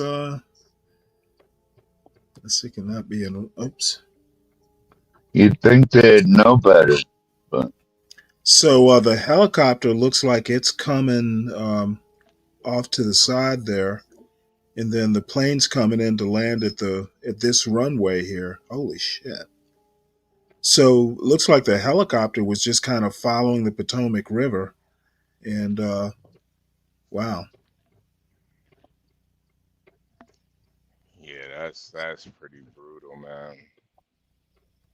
Well, I think it's safe to say, It says right here, photos. Okay, so they're not talking about air traffic control yet, what the controllers were doing, but Synthetic says in the chat that the control tower told the helo to watch for the plane. Man, I don't know. Should this shit be happening in the dark? Uh, in the dark for a training flight? yeah, seriously. Yeah, that's Well, I think it's safe to say they didn't pass their training. no, You you failed, sir. You failed. definitely not flying colors. Yeah. Yeah, your service is no longer needed. Oh man. I'd trust Stanley flying a helicopter before some of these motherfuckers. No, Come no, no, on. no. That's not my thing for sure. Motherfucker. Well, the thing is flying. It's got to be just crazy flying at night around that airport. Yeah, seriously, you're probably only using your like your like the mechanics and stuff and all the Well, technology I that's I don't know enough about any of this stuff. I don't do the aviation. Never been around it. I had a cousin who was an NFO. That's as close as I get to aviation. yeah, man. Man, oh man. Yeah, it is. Yeah, praying for Bob. Oh man. Luckily, Bob Yeah, flies Spirit Airlines, so I know he's okay. But yeah. We had a F-35 crash here the other day, y'all, and that was kind of horrific. There's a video of that too. But the pilot jumped out before it crashed, but I don't know what the hell was going on, but it took a nosedive and just went bang right in the middle of the goddamn Air Force base. Like, what the hell?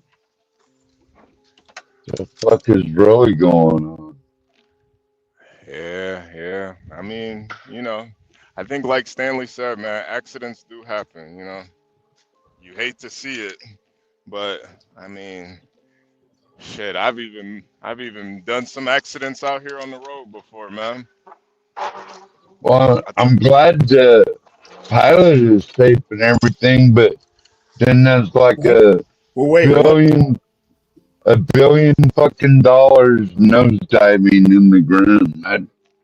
That's What fucked pilot up are you too. talking about? The F-35 that crashed up here the other day. The fuck does that have to do with this? You can't figure it out, Stanley? No, I can't figure it out, 12th man. It's about airplanes, motherfucker. Are you that fucking stupid? Dude, no. ah 12th man, do you really want to challenge me, sir? In sounds your like it. Yeah, if state? you want to. Okay, Sounds like it. dude. It's about Dude, airplanes you and need to military aircraft. You you can't know find what? Well, the connection. why don't you bring in hot air balloons too? They fly. Well, why It's don't you about play it's Pop about the Balloon? it's about flying, motherfucker. It's about flying. What do you think an F-35 crashing has to do with flying? Are you really that dumb? An F-35 crash in fucking Alaska has nothing to do with this tragedy. You idiot. Oh come on, Hey, man. Okay, you wanna so what? pull your sword, you wanna get in a sword fight with me? I'm gonna fucking win this. Oh man. I'll do the Trump dance with the 12th man, sword cutting the 12th cake. man, 12th man, you know the deal. Ah. So you might as well just back down now. Okay? An F-35, a pilot surviving an F-35 crash during this type of tragedy on the other side of the country has no relevance whatsoever. Okay. You sound like you're lonely and So, cold. pilots have nothing to do with this Pilots story. have Okay. nothing to do with it. When you said the pilot survived, I'm like, well, they just said there are no survivors. And I'm like, what the hell are you talking about? Talking about a billion-dollar aircraft Okay, going who in the gives dirt. a fuck about $1 billion aircraft in a I tragedy? do. Okay, well, you know what? You are unique. I'll give you that. And best wishes to Russia and all those ballerinas while we're at it. They weren't ballerinas. They were figure skaters. Yeah. Same damn thing. Damn, dude. Close, but yeah, they were figure Figure skaters. skaters. Oh, Yeah. well, figure skaters are like ballerinas on the ice. Aren't they?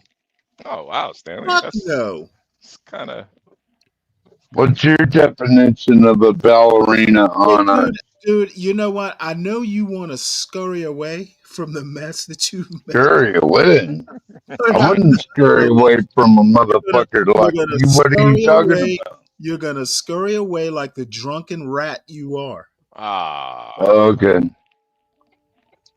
You're pretty much a drunken sailor yourself. How about concentrate on the topic? I've seen you drunk on Which panel a few which times, is this? motherfucker. Which is Don't this? give me no shit. Okay, dude. How about concentrate on the topic? Can you do that? I can't bring up nothing else Is as there long as is there Stanley is room? in charge. Is there room? Is Can't there blame. Damn Can't right. bring up I like other staying on plane topic. crashes or No, you nothing like cannot. that while No, Stanley's on air. nope, you cannot. I like staying on topic. If you want to change the subject, just say, hey, let's change the topic. I already tried to do that and then you shit all over me, so fuck you. You know what? I got some shit left.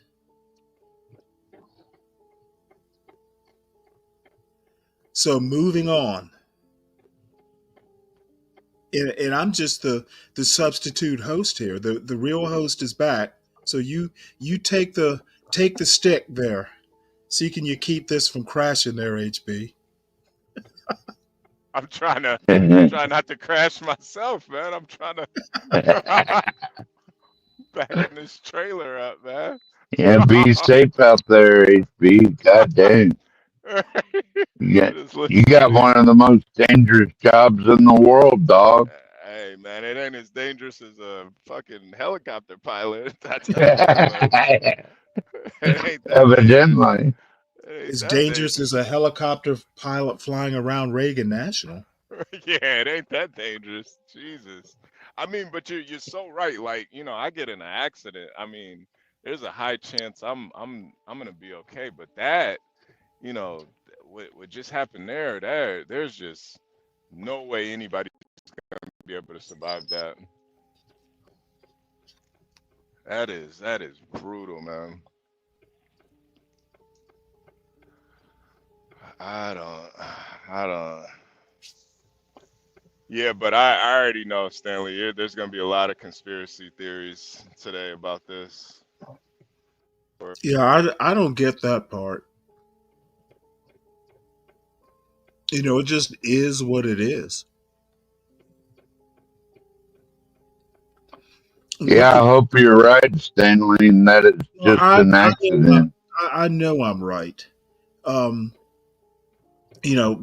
inventing conspiracy theories, and then this idiot's like DEI hires could be the issue. God damn, dude. Sometimes it's brutal being around you folks.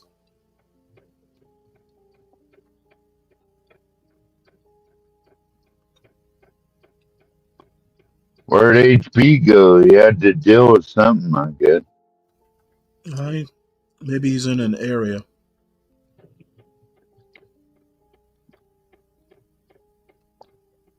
Yeah, a while ago he said he was in congested traffic or something. I'm guessing he was going through OKC trying to get back to Texas. I think he was going through there right at morning rush hour through OKC. I'm sure, or maybe Tulsa. Who knows?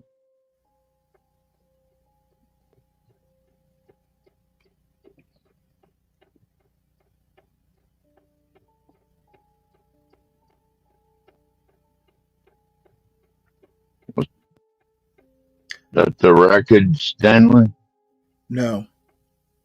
Says this crash is the most serious air disaster involving a commercial jet in the U.S. since 2009. Damn. I don't like big airplanes, Stanley. I never did. Well, this one wasn't No. a big one. This was a commuter flight, a commuter jet. Was that another flight turned tragedy? A different one? From 2009. So they've got the Army Corps of Engineers out there. I guess these are snapshots from this morning.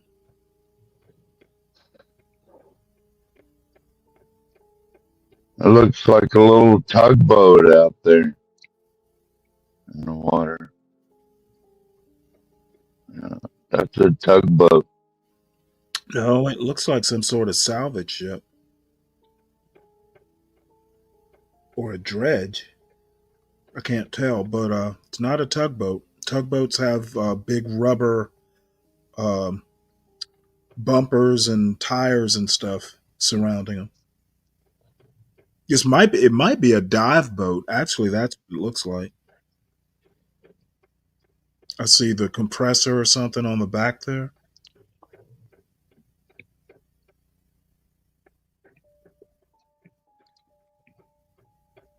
What's up, It John? looks a lot. What's Hey, up? John 12 Galt. man. 12 man. What's Stanley? What's going on? Oh, nothing much. Just going over news of the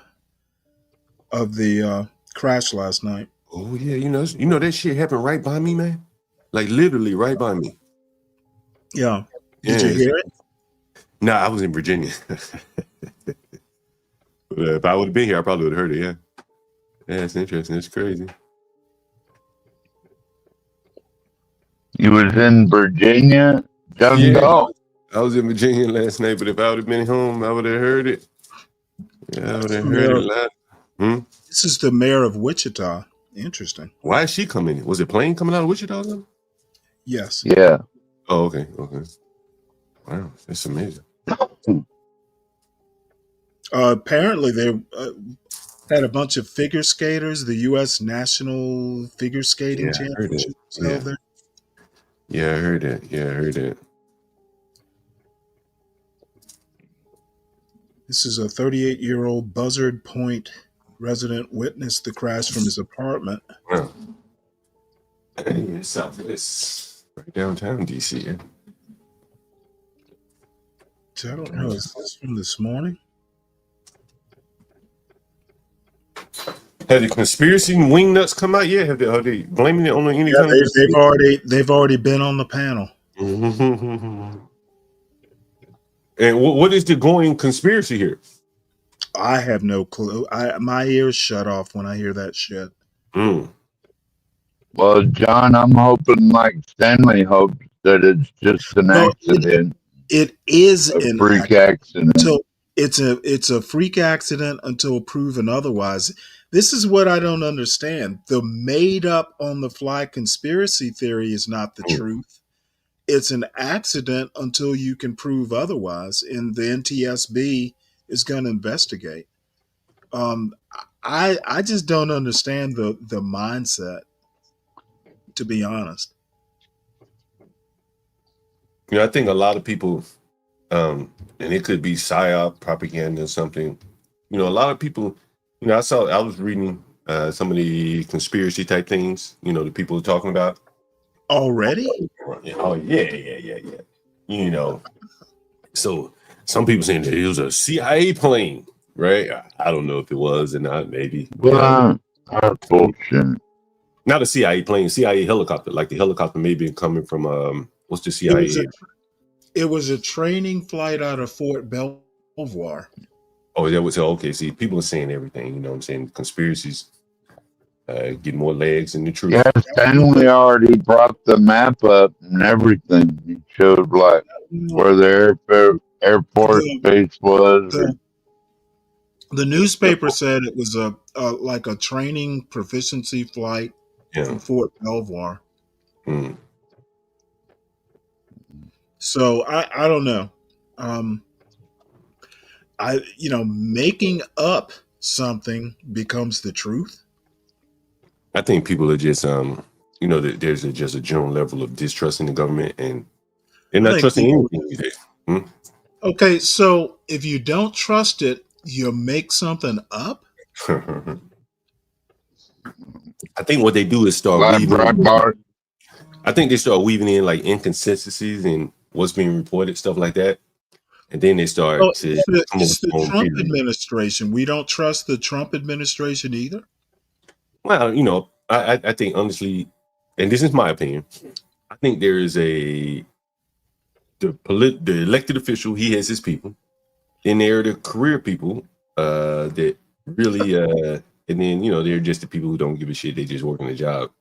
But let me ask you a question. Yeah. Pete Hegseth said UH-60 Blackhawk helicopter was flying from Fort Belvoir, Virginia, when it collided with the jet, and that its unit, the 12th Aviation Battalion, would undergo a 48-hour operational pause on contingency mission. to review the disaster. Okay, Pete Hegseth, the current newly confirmed defense secretary, says this. Do you trust him? Uh, He's one I of think, yours. well, he's not one of mine. I don't vote. But I think, there's the official, the way people look at it nowadays is that there's the official government version, and there's probably some snippets of the truth that haven't been told us. Okay, it's Like not 9/11, for people. example. It's not people. It's conspiracy theorists. Oh, there are Most people just kind of want to read, whatever the current news was, right. and then see what the investigation reveals. They're not making it up. No, I agree with you. I And definitely agree with you. I'll give you a good example. And again, Somebody reporting said like, something's addressing it live right now. okay, you got a link? No. I just saw someone in chat. But no, I agree with you, Stanley. Here, There's let no me time. see. Let me see if I can find it. No, I agree with you. There's no time to introduce, conspiracies and stuff like that. But I do think it points to this: people just don't trust the government anymore. The government said one thing, they're like, I don't believe you. I don't trust you. All these redacted things that they let out nowadays, you declassify something, they come out, it's all black. The whole page is black. They're like, damn, like, what are you hiding from us and why? Though I do believe, I agree with you on this one. It's probably just an accident.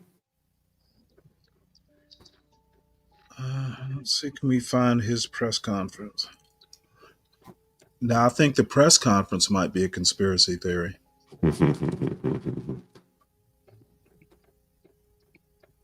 Oh, there it is.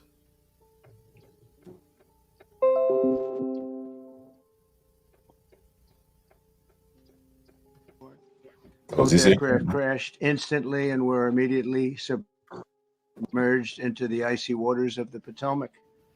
Real tragedy. The massive search and rescue mission was underway throughout the night, leveraging every asset at our disposal. And I have to say, the local, state, federal, military, including the United States Coast Guard in particular, they've done a phenomenal job. So quick, so fast. It was mobilized immediately. Jesus. The work is now shifted to a recovery mission. Sadly, there are no survivors.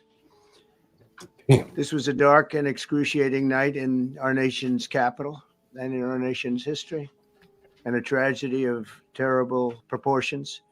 As one nation, we grieve for every precious soul that has been taken from us so suddenly. And we are a country of we are in mourning.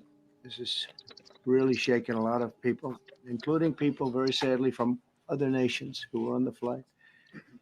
For the family members back in Wichita, Kansas, here in Washington, D.C., and throughout the United States and in Russia, we have a Russia contingent of very talented people. Unfortunately, were on that plane. Very, very, very sorry about that. Whose loved ones were aboard the passenger jet. We can only begin to imagine the agony that you're all feeling. Nothing worse.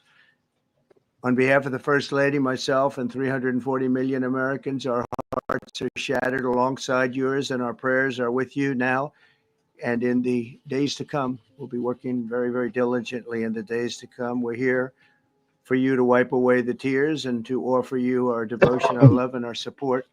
There's great support. In moments like this, the differences between Americans fade to nothing compared to the bonds of affection and loyalty that unite us all, both as Americans and even as nations. We are one family, and today we are all heartbroken. We're all searching for answers. That icy, icy Potomac, it was a cold, cold night, cold water. We're all overcome with the grief for many who have so tragically perished, will no longer be with us. Together we take solace in the knowledge that their journey ended not in the cold waters of the Potomac, but in the warm embrace of a loving God. We do not know what led to this crash, but we have some very strong opinions and ideas, and I think we'll probably state those opinions now.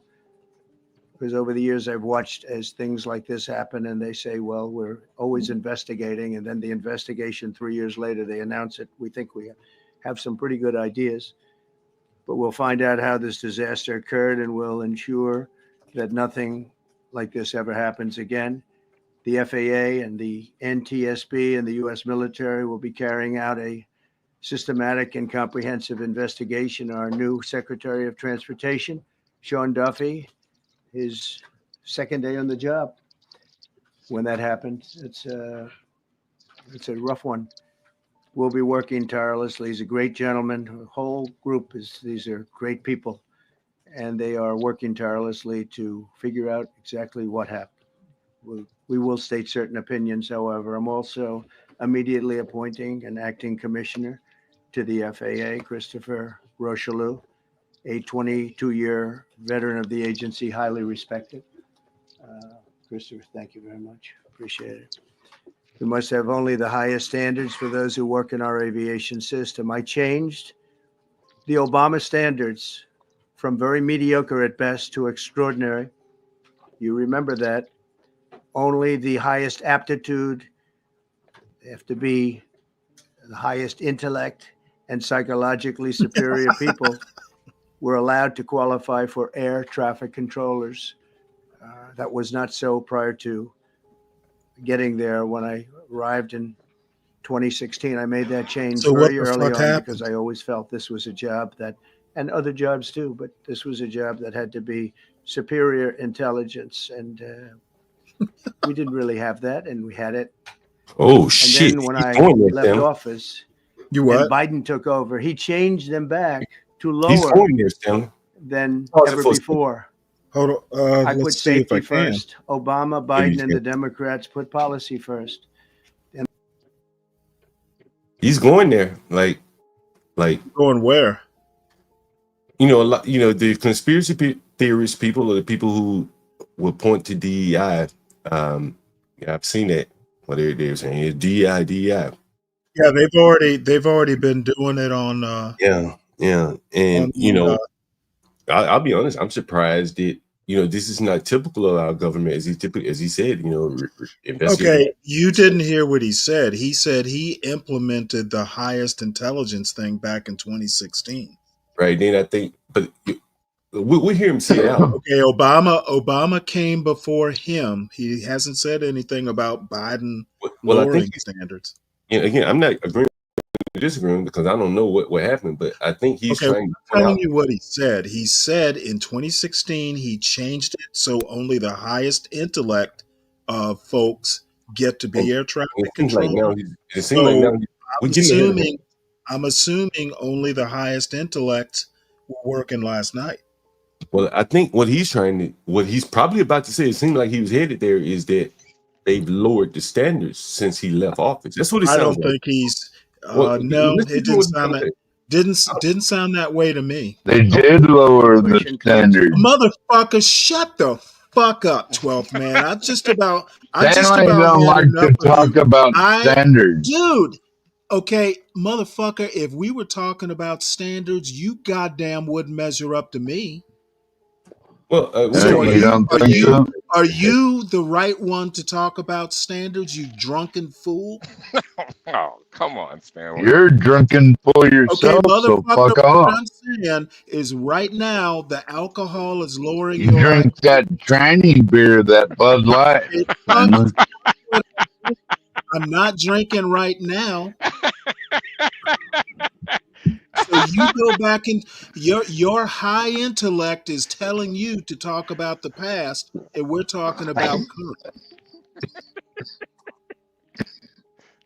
Be careful, 12 man. Yeah, what the fuck is up with you? No, I think that's what he's saying. I think that's where he's about to head this, and I jumped ahead of him. But once I heard him say intellect or intelligence, those are words that I think can be what do they call that word? What do they call this shit? Dog whistle. And Trump is trading on that dog whistle intelligence quite a bit. And if he's now talking about intelligence and as it relates to, and he's talking specifically about the air traffic controllers, right? Without much research being done, we don't know what happened. But he's immediately going to what it sounds like to me is DEI having. Okay, well, you know what? I know what thumps in your head is DEI when No, Trump says it's I don't love. know what happened, But but what I'm I saying just is that heard him. sounds like you. What I heard him say is that in 2016 he put a system into place where only the highest aptitudes could become air traffic controllers. So I assume since 2016 we've had only the best of the best. Yeah, let's see what That's he's what going to I say. heard. Let's see what he's going to say. Yeah, that would be one way to draw the conclusion. Yeah. I would hope the only way. The initiative Oops. is diversity and inclusion hiring plan. Think of that. The initiative is part of the FAA's diversity and inclusion hiring plan, which says diversity is integral to achieving FAA's mission of ensuring safe and efficient travel. I don't think so. I think it's just the opposite. The FAA website shows that the agency's guidance on diversity hiring were last updated on March 23rd of 22. They wanted to make it even more so. And then I came in, and I assume maybe this is the reason. The FAA, which is overseen by Secretary Pete Buttigieg, Uh-oh. a real winner. That guy's a real winner. Do you know how badly everything's run since he's run this Department of Transportation? He's a disaster. Yep. He was a disaster as a mayor. He ran his city into the ground, and he's a disaster now. He's just got a good line of bullshit. Wow. The Department of Transportation is government agency charged with regulating civil aviation. Well, he runs it, 45,000 people, and he's run it right into the ground with his diversity. So I this had to say is that going to blame the crash on Pete Buttigieg? a group within the FAA, another story, determined that the workforce was too I white. can't pause it. It's live. Okay, yeah, go ahead. Just play it then. The administration to change that and to change it immediately. This was in the Obama administration just prior to my getting there. And we took care of African Americans, Hispanic Americans. We took care of everybody at levels that nobody's ever seen before. It's one of the reasons I won. But they actually came out with a directive, too white. And we want the people that are competent. But now we mourn and we pray and would like to ask all Americans to join me in a moment of silence as we ask God to watch over those who have lost their lives and bring comfort to the loved ones. And I just want to say God bless everyone in this room. This has been a terrible, very short period of time. We'll get to the bottom of it. So we all saw the same thing. We've seen it many times. I've had the honor of hearing tapes. Tapes are scary, very scary tapes. You had a airliner coming in, American Airlines. Uh-oh. He was doing everything right. He was on track. He was the same track as everybody else. They came in. It's probably the same track as they've had for 25 years or more. He's coming in the path. And for some reason, you had a helicopter that was at the same height, obviously when they hit, but pretty much the same height, and going at an angle that was unbelievably bad. When the air traffic controller said, do you see, he was talking about, do you see him? But there was very little time left when that was stated. And then also he said, follow him in. And then almost immediately after that, seconds after that, there was the crash that took place. Well, you follow him in, that means like everything's fine. Follow him in. You had a pilot problem from the standpoint of the helicopter. I mean, because it was visual. It was a very clear night. It was cold, but clear, and clear as you could be. The American Airlines plane had lights blazing. They had all of their landing lights on. I could see it from the Kennedy Center tape. We had a tape up on the Kennedy Center. That seems to be the primary. Thus far, I'm sure we'll see other tapes because it's such an area where there are a lot of cameras looking up into the air, into space. So we'll probably see many other shots of it before too much time goes by. But we had a situation where you had a helicopter that had the ability to stop. I have helicopters. You can stop a helicopter very quickly. It had the ability to go up or down. It had the ability to turn. and the turn it made was not the correct turn, obviously. And it did somewhat the opposite of what it was told. We don't know that that would have been the difference because the timing was so tight. It was so little. There was so little time to think. But what you did have is you had vision. The helicopter had vision of the plane because you had vision of it all the way, perfect vision of it all the way from at Kennedy Center where the tape was taken. And for some reason, there weren't adjustments made. Again, you could have slowed down the helicopter substantially. You could have stopped the helicopter. You could have gone up. You could have gone down. You could have gone straight up, straight down. You could have turned. You could have done a million different maneuvers. For some reason, it just kept going and then made a slight turn at the very end. And by that time, it was too late. They shouldn't have been at the same height. Because if it wasn't the same height, you could have gone under it or over it, and nobody realized, or they didn't say that it's at the same height. At the same height, it still wouldn't have been great, but you would have missed it by quite a bit. Could have been 1,000 feet higher. It could have been 200 feet lower, but it was exactly at the same height, and somebody should have been able to point that out. So all of this is going to be studied, but it just seems to me from couple of words that I like to use, the words common sense. Some really bad things happened, and some things happened that shouldn't have happened. So you had a helicopter going in an identical direction. You had a helicopter that was at the exact same height as somebody going in essentially the opposite direction. You had a plane that was following a track, which is a track that every other plane followed. And I don't imagine, I know I've heard today that they might have been following the preceding plane, which was pretty close, but not that close, the preceding plane. But you wouldn't have even been able to see that because of the direction that the helicopter was coming in at. So you had a confluence of bad decisions that were made. And you have people that lost their lives, violently lost their lives. Pulling it out of his ass. We're going to take a few questions. I'd like to ask our new Secretary of Transportation to say a few words. Sean Duffy, great gentleman, just started. It shouldn't have happened.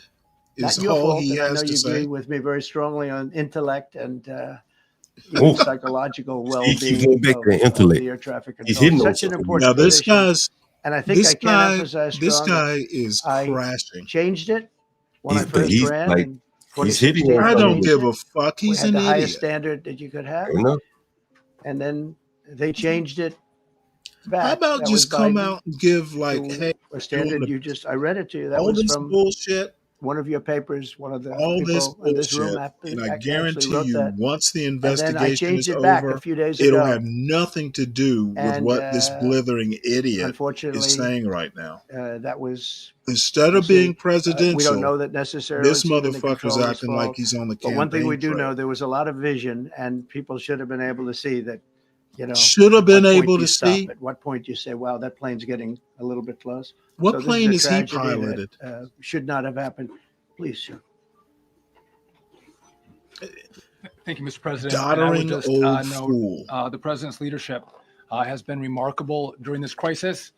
We have had a whole of government response, local, state, federal, and when you see that kind of cooperation, it begins with the leadership in this body. So thank you for that, Mr. President. You make I'm waiting for someone to blame Muriel Bowser. You made an important point that when we deal with safety, we can only accept the best and the brightest in positions of safety that impact the lives of our loved ones, our family members. And I think you make a really important point on that. It's going to be so that funny when it turns out that the air traffic controller is a white male. Most intelligent. Either they know, or they're going to be very wrong. Extend right? my condolences and it's going to be to the families of the loved ones. They must know we something. Commit to them. No, they have to we know. are going they have to to know. get to the bottom. Well, they don't. Investigation. Trump not doesn't in 3 have years, to not in know 4 anything. years, but as quickly as possible. He'll just fucking say it. As well as the FAA. What happened yesterday shouldn't have happened. It should not have happened. And when Americans take off in airplanes, they should expect to land at their destination. That didn't happen yesterday. That's not acceptable. And so we will not accept excuses. Yeah, this is we will not N-word. accept This is nigger tone passing right here, the John. buck. This We are is, going to take responsibility you hear at the the tone? Department of He Transportation want to say and nigger the so FAA bad right to make now. sure we have the Yeah. reforms that have been dictated by President Trump in place to make sure that these mistakes do not happen again. And again, I want to thank you for your leadership, Mr. President. And I want to thank you I for your appreciate leadership, the, Mr. the President. confidence you placed in me. Thank you. Pete would like to say something. Oh man, I just Well, thank you, pray Mr. that President. it's not a Again, black I want woman. to echo what the Transportation Secretary said about Why do your you pray? leadership. From the moment we Because found out they're about gonna this, we were in use it. contact with the White House trying to determine Okay. exactly what happened. Yeah, well, I would echo it as well. No excuses. We're going to get to the bottom of this. We first and foremost, from the Defense Department, want to pass our condolences to the 64 souls and their families that were affected by this. Never should happen. And certainly the 3 service members, the 3 soldiers, young captain, staff sergeant, and CW2, Chief Warrant Officer, on a routine annual retraining of night flights on a standard corridor for a continuity of government mission. The military does dangerous things. It does routine things on the regular basis. Tragically, last night, a mistake was made. I think the president is right. There was some sort of an elevation issue that we have immediately begun investigating at the DOD and Army level. Army CID is on the ground investigating. Top tier aviation assets inside the DOD are investigating, sir, to get to the bottom of it so that it does not happen again, because it's absolutely unacceptable. But I want to echo what the Transportation Secretary and you, Mr. President, said, because it pertains to the DOD as well. We will have the best and brightest in every position possible. As you said in your inaugural, it is colorblind and merit-based. The best leaders possible, whether it's flying Blackhawks, flying airplanes, leading platoons, or in government. The era of DEI is gone at the Defense Department, and we need the best and brightest, whether it's in our air traffic control, whether it's in our generals, or whether it's throughout government. So thank you for your leadership and courage on that, sir, and we'll stand by you. Thank you. Yo, Stanley, why would he even mention race? Why would he even mention Thank it? you, Mr. President, idea. for your leadership. I I just had want to no reemphasize idea. something the president said, and you've heard from the Secretary You of want to wait and Transportation find out? and of Defense. There really was a whole of government response. Or are We were you all on going the to phone. just We go were all ahead and communicating do a yesterday, trying to conspiracy get out of theory on this the fly? immediately, but also try to communicate with the American people about what happened. Something the president said that I think bears reemphasizing, which is that when you don't have the best standards, There it is you're again. hiring. There it is means again. on the one hand, you're not getting There the it best is. people in government, but on the other hand, it puts stresses on the people who are already there. And I think that is a core part of what President Trump is going to bring. And has already brought to Washington, D.C. So we want to hire the best people like, because we want the best people in air no, traffic I control, think these and we want to make guys, sure we I have think enough these guys are people in going air to traffic crash and control burn who on are this. actually competent to do the job. very well could. Because if they know something, how about just tell us? You have I think they're telling us. suing the I government don't think because they they're would like telling to us be air shit. traffic controllers, but they were What he turned just away said is because of the it puts color. I think stresses they're on. using. That I think policy they're ends using under a bunch Donald of Trump's leadership, buzzwords because and safety blaming this is the first crash on the priority. They last are blaming. They administration. are blaming on That's DEI. what I Yeah, hear. they are. Yeah, they are Okay, blaming on you know DEI. what? DEI. Okay, they're saying Look, buzzwords. listen to the question. Listen to the question, They're Carol. feeding the animals. Listen to the question. have you seen to support these claims? It just could have been. We have a high standard. We've had a higher, It just much could higher have standard been. than anybody else. And there are things where you have to go by brain power. You have to go by psychological quality. And psychological quality is a very important element of it. These are various very powerful tests that we put to use, and they were terminated by Biden. And Biden went by a standard that's the exact opposite. So Wow. we don't know, but we do know that you had 2 planes at the same level. You had a helicopter and a plane. That shouldn't have happened. And we'll see. We're going to look into that, and we're going to see. But certainly for an air traffic controller, we want the brightest, the smartest, the sharpest. We want somebody Lord. that's psychologically superior. And that's what we're going to have. Yeah. You're not going to fucking be air traffic Listen controllers. to the questions, Stanley. I don't give a fuck about the questions. Yes. I give a fuck about the answers. To facilitate the transfer of their remains, considering Yes, we the will. fact there is no direct air travel between the two countries. We've already been in contact with Russia, and the answer is yes, we will facilitate. Yes. Please, go ahead. Thank you, Mr. President. The situation in the Democratic Republic of the Congo is getting worse, even though President John Lorenzo has been mediating the conflict between What does the Rwanda and Congo Democratic have to Republic of do the with Congo because this? he wants to bring peace and stability. The situation is really bad right now. I want to hear from Mr. President if you have any plan in the future You're at to war. bring peace in the Well, you're Democratic asking me a Republic question of the about Congo. Rwanda, and it is a very serious problem. I agree, but I don't think it's appropriate right now to talk about it. But it is a very serious problem.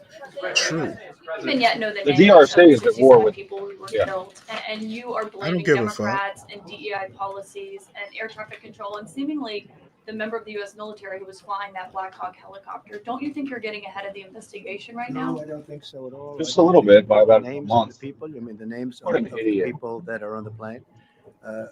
You think that's going to make a difference? Does They it are. comfort their families They to hear are you a blaming group of DEI people that have policies? lost their lives. If you want a list of the names, we can give you that. We'll be giving that very soon. We're in coordination with American Airlines. We're in coordination very strongly, obviously, with the military. But I think that's not a very smart question. But are you I'm blaming- surprised coming from Are you. you blaming air traffic? Please. Thank you. Please. Thank you, President Trump. Thank you for being here. Based on your analysis so far, do you have a sense of who His was at fault? If it analysis. was the plane, the helicopter, air traffic control, and can you assure people that it is safe to fly in and out of DC? Well, I've given you the analysis, and the analysis was based on vision. You had a lot of people that saw what was happening. You had some people that knew what was happening.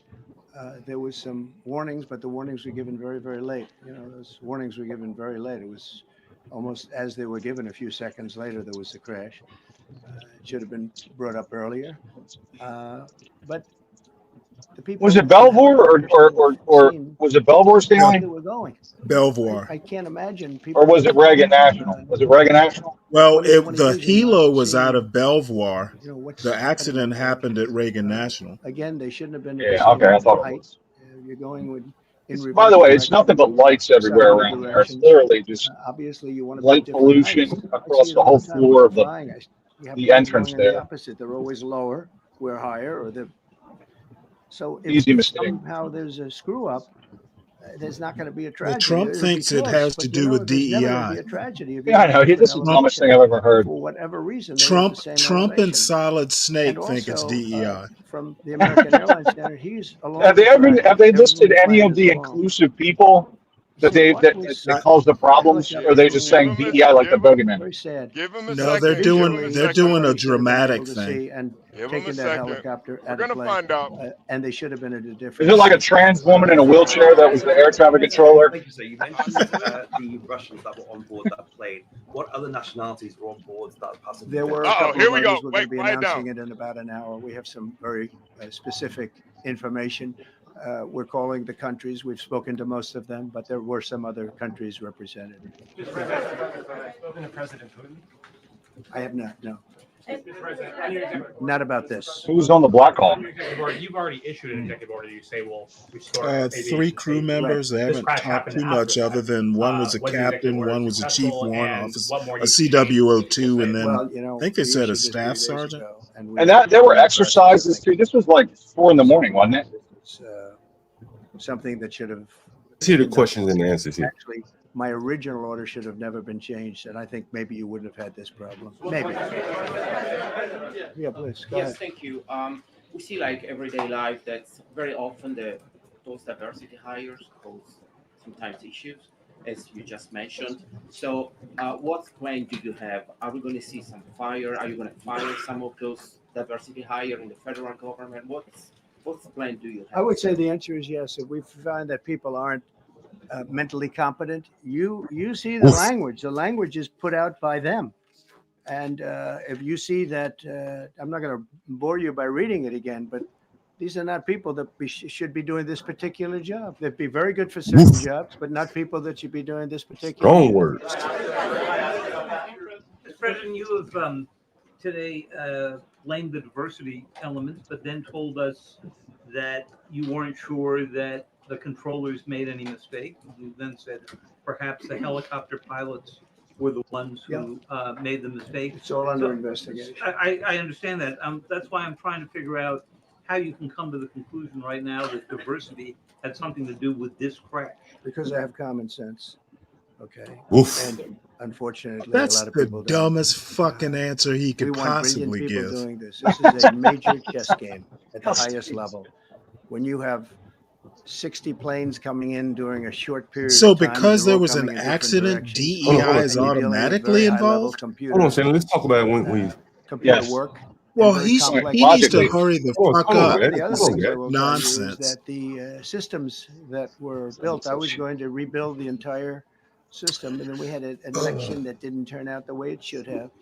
But they didn't build the systems properly. They spent a lot of money renovating a system, spending much more money than they would have spent if they bought a new system for air So now traffic it's the controllers, system? meaning the computerized systems. There are certain companies that do a very good job. They didn't use those companies. They use companies that should not have been doing it. So I think He's it's very saying that important they to use. understand that Oh for shit. some jobs, and not only this, but air Oh traffic shit. controllers, they have to be Ooh. at the highest level Ooh. of genius. This motherfucker's Oh just like shit. an uncontrolled I want to ask hose. you about the ice skaters. He's in a moment, blaming as the US everything ice and skating community was everybody. affected. But first, if I can, It's not even his place to talk about it. He don't know shit about the Right. The system. implication that this I policy know. is newer than it stems from Hold efforts on. that began under President Guy's Biden a or fucking the idiot. Transportation Hold on, Secretary guys. Hold on, guys. Pete Buttigieg is demonstrably false. It's been on the Who FAA's said that? website. You? No, it's on the website, the FAA's website. It was there in 2013. It was there for the Take a look. entirety. What I read. It was there for the entirety of your administration Nice and too. So my question is, why didn't you change the policy during your first I administration? did change it. I changed the Obama policy, and we had a very good policy. And then Biden came in and he changed it.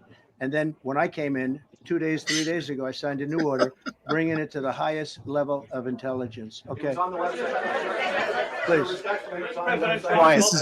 This is a fucking circus. You mentioned that a vision Yeah, was I like it. probably the problem. Of course you do. There's been some reports that the Damn right. So dumb. had the helicopter may have been using night vision equipment. Was there any I heard indication? that. We don't know. We're going to know that pretty soon.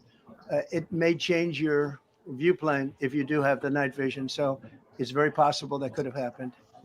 That would be maybe a reason why you wouldn't actually see as well as on a clear night. You can see sometimes better without it. Yeah, the night vision goggles were DEI. Is it helpful to have your Secretary of Transportation confirmed, and does this intensify your interest in getting other nominees confirmed quickly? Go to what? Is it helpful to have your Secretary of Transportation confirmed, and does this intensify your interest in getting other nominees confirmed quickly as well? Well, sure. We want fast confirmations, and the Democrats, as you know, are doing everything they can to delay them. They've taken too long. We're struggling to get very good people that everybody knows are going to be confirmed, but we're struggling to get them out faster. We want them out faster. It's a good question, actually. We've been pushing Sean. Everyone knows Sean for a long time. He got many, many Democrat votes, but they want to take as long as they can. They ask questions. You guys sound like a bunch of fucking ninnies with this Hey, DEI bullshit. I think they've gone away from that. But they want Hold on, to let's keep see it going. what next They want to question, keep because it going as long as possible. I was See very, what's what? honored. they Actually, may that be you going got away so from many this whole Democrats. It was really good. black thing. Let's see. Hold on. Let's see what they ask. Let's see what they ask. When I try to meet with the families, and second question, is it your impression that military training was done during that time? The what? The training that the helicopter was involved in. Is it anything you can tell us about You that? don't know. So These are the things that will come up with the investigation. You don't know, but the helicopter DEI, just say obviously was in the DEI. wrong place at the wrong time, and a tragedy occurred. Please. They're gonna blame their No, go ahead. traffic Please. controller.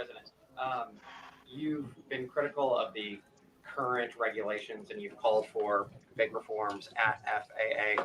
I'm curious, sir, I made the reforms, actually. What is your message? 3 days ago. You haven't Yes, done sir. What shit. is your message then to the American public in the weeks and months ahead? Should they feel hesitant to fly? And if you You could already asked that clarify perhaps question. something that the Defense Secretary said. I want to hear the this answer again. helicopter was on He a didn't answer. Continuity of government mission. I don't know what that refers to, but they were practicing. They do that. See, They call it no answer. practicing, and they Is were, it safe to fly? and that's something that should be done.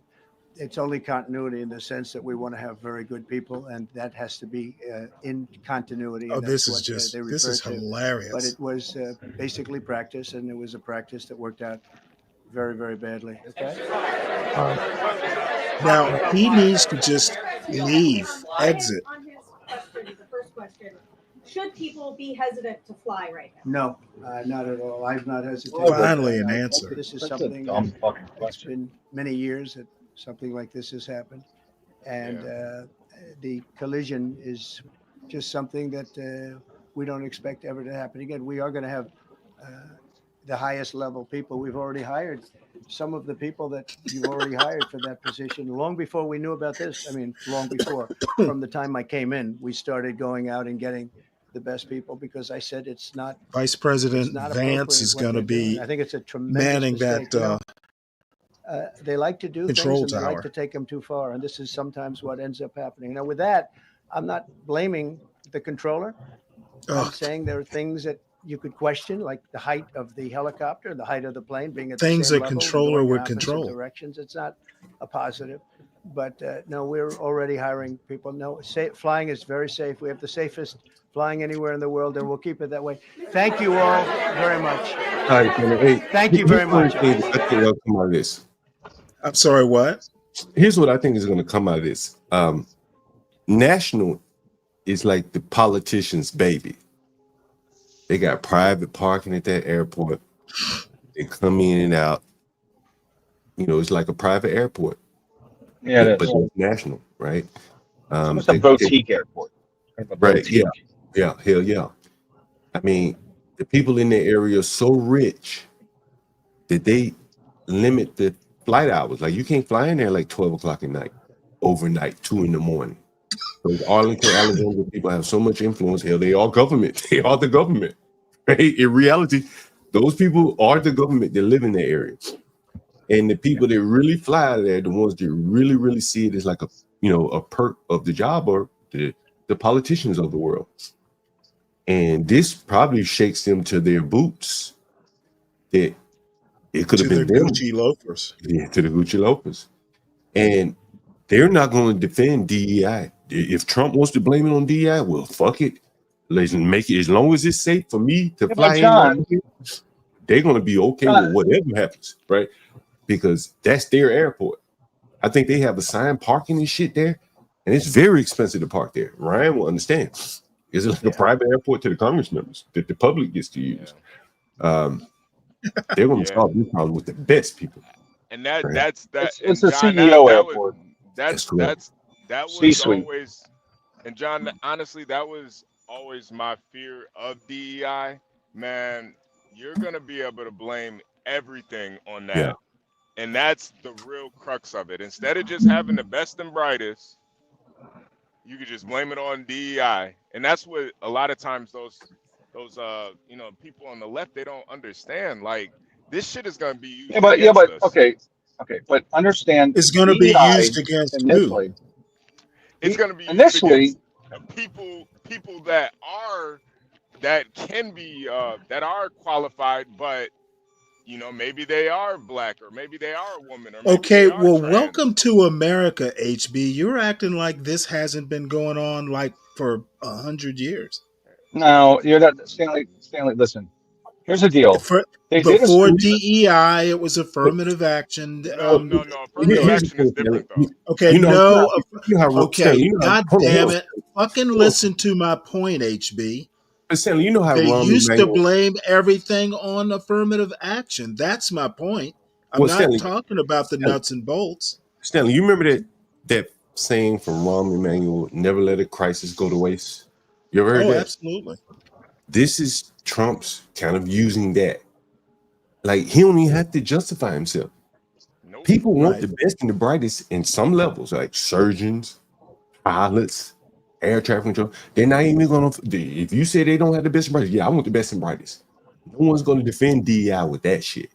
You can tuck it off into hold on, Stanley. He's going to eliminate it, so he won't have that to blame much longer. And so what I'm saying is that the defenses of it all down, because life and death type situations, people want the best and the brightest no matter who. And particularly these politicians, this couldn't have happened at a better place for him, National Airport, because all of those politicians are going to be demanding the removal of DEI as it relates to air traffic control and flights coming in. It's an overreaction. DEI in and of itself is an overreaction, and now we're going to overreact to DEI. Exactly. But he'll overreact in terms of looking for the best and the brightest, and I don't think anyone. I don't think anyone will cry about that, right? The thing is nothing's going to change. You get rid of DEI and nothing's going to change. Okay, America has never had a true meritocracy. Well, I think in some cases, in some places they are. We get close to them. It's not pure, but in athletics, sports, those are fairly purely meritocracy. Okay, I don't care. I'm talking about actual stuff that's life and death, not sports. And I think in terms of air traffic controllers, that shit, they get pretty close to a pure meritocracy. Okay, and I'm basically gonna say that DEI has nothing to do with the air traffic controller picking process. Well, as I said, it doesn't really. DEI does not preclude the best and brightest. That's what I'm trying to say. As I'm saying, Stanley, it is a myth. Well, it could. Okay, but as I'm saying, no, it doesn't. Actually, okay, we can agree with all of it. It doesn't. Okay. You either pass the test or you don't. Here's what we will say: you can't defend it now.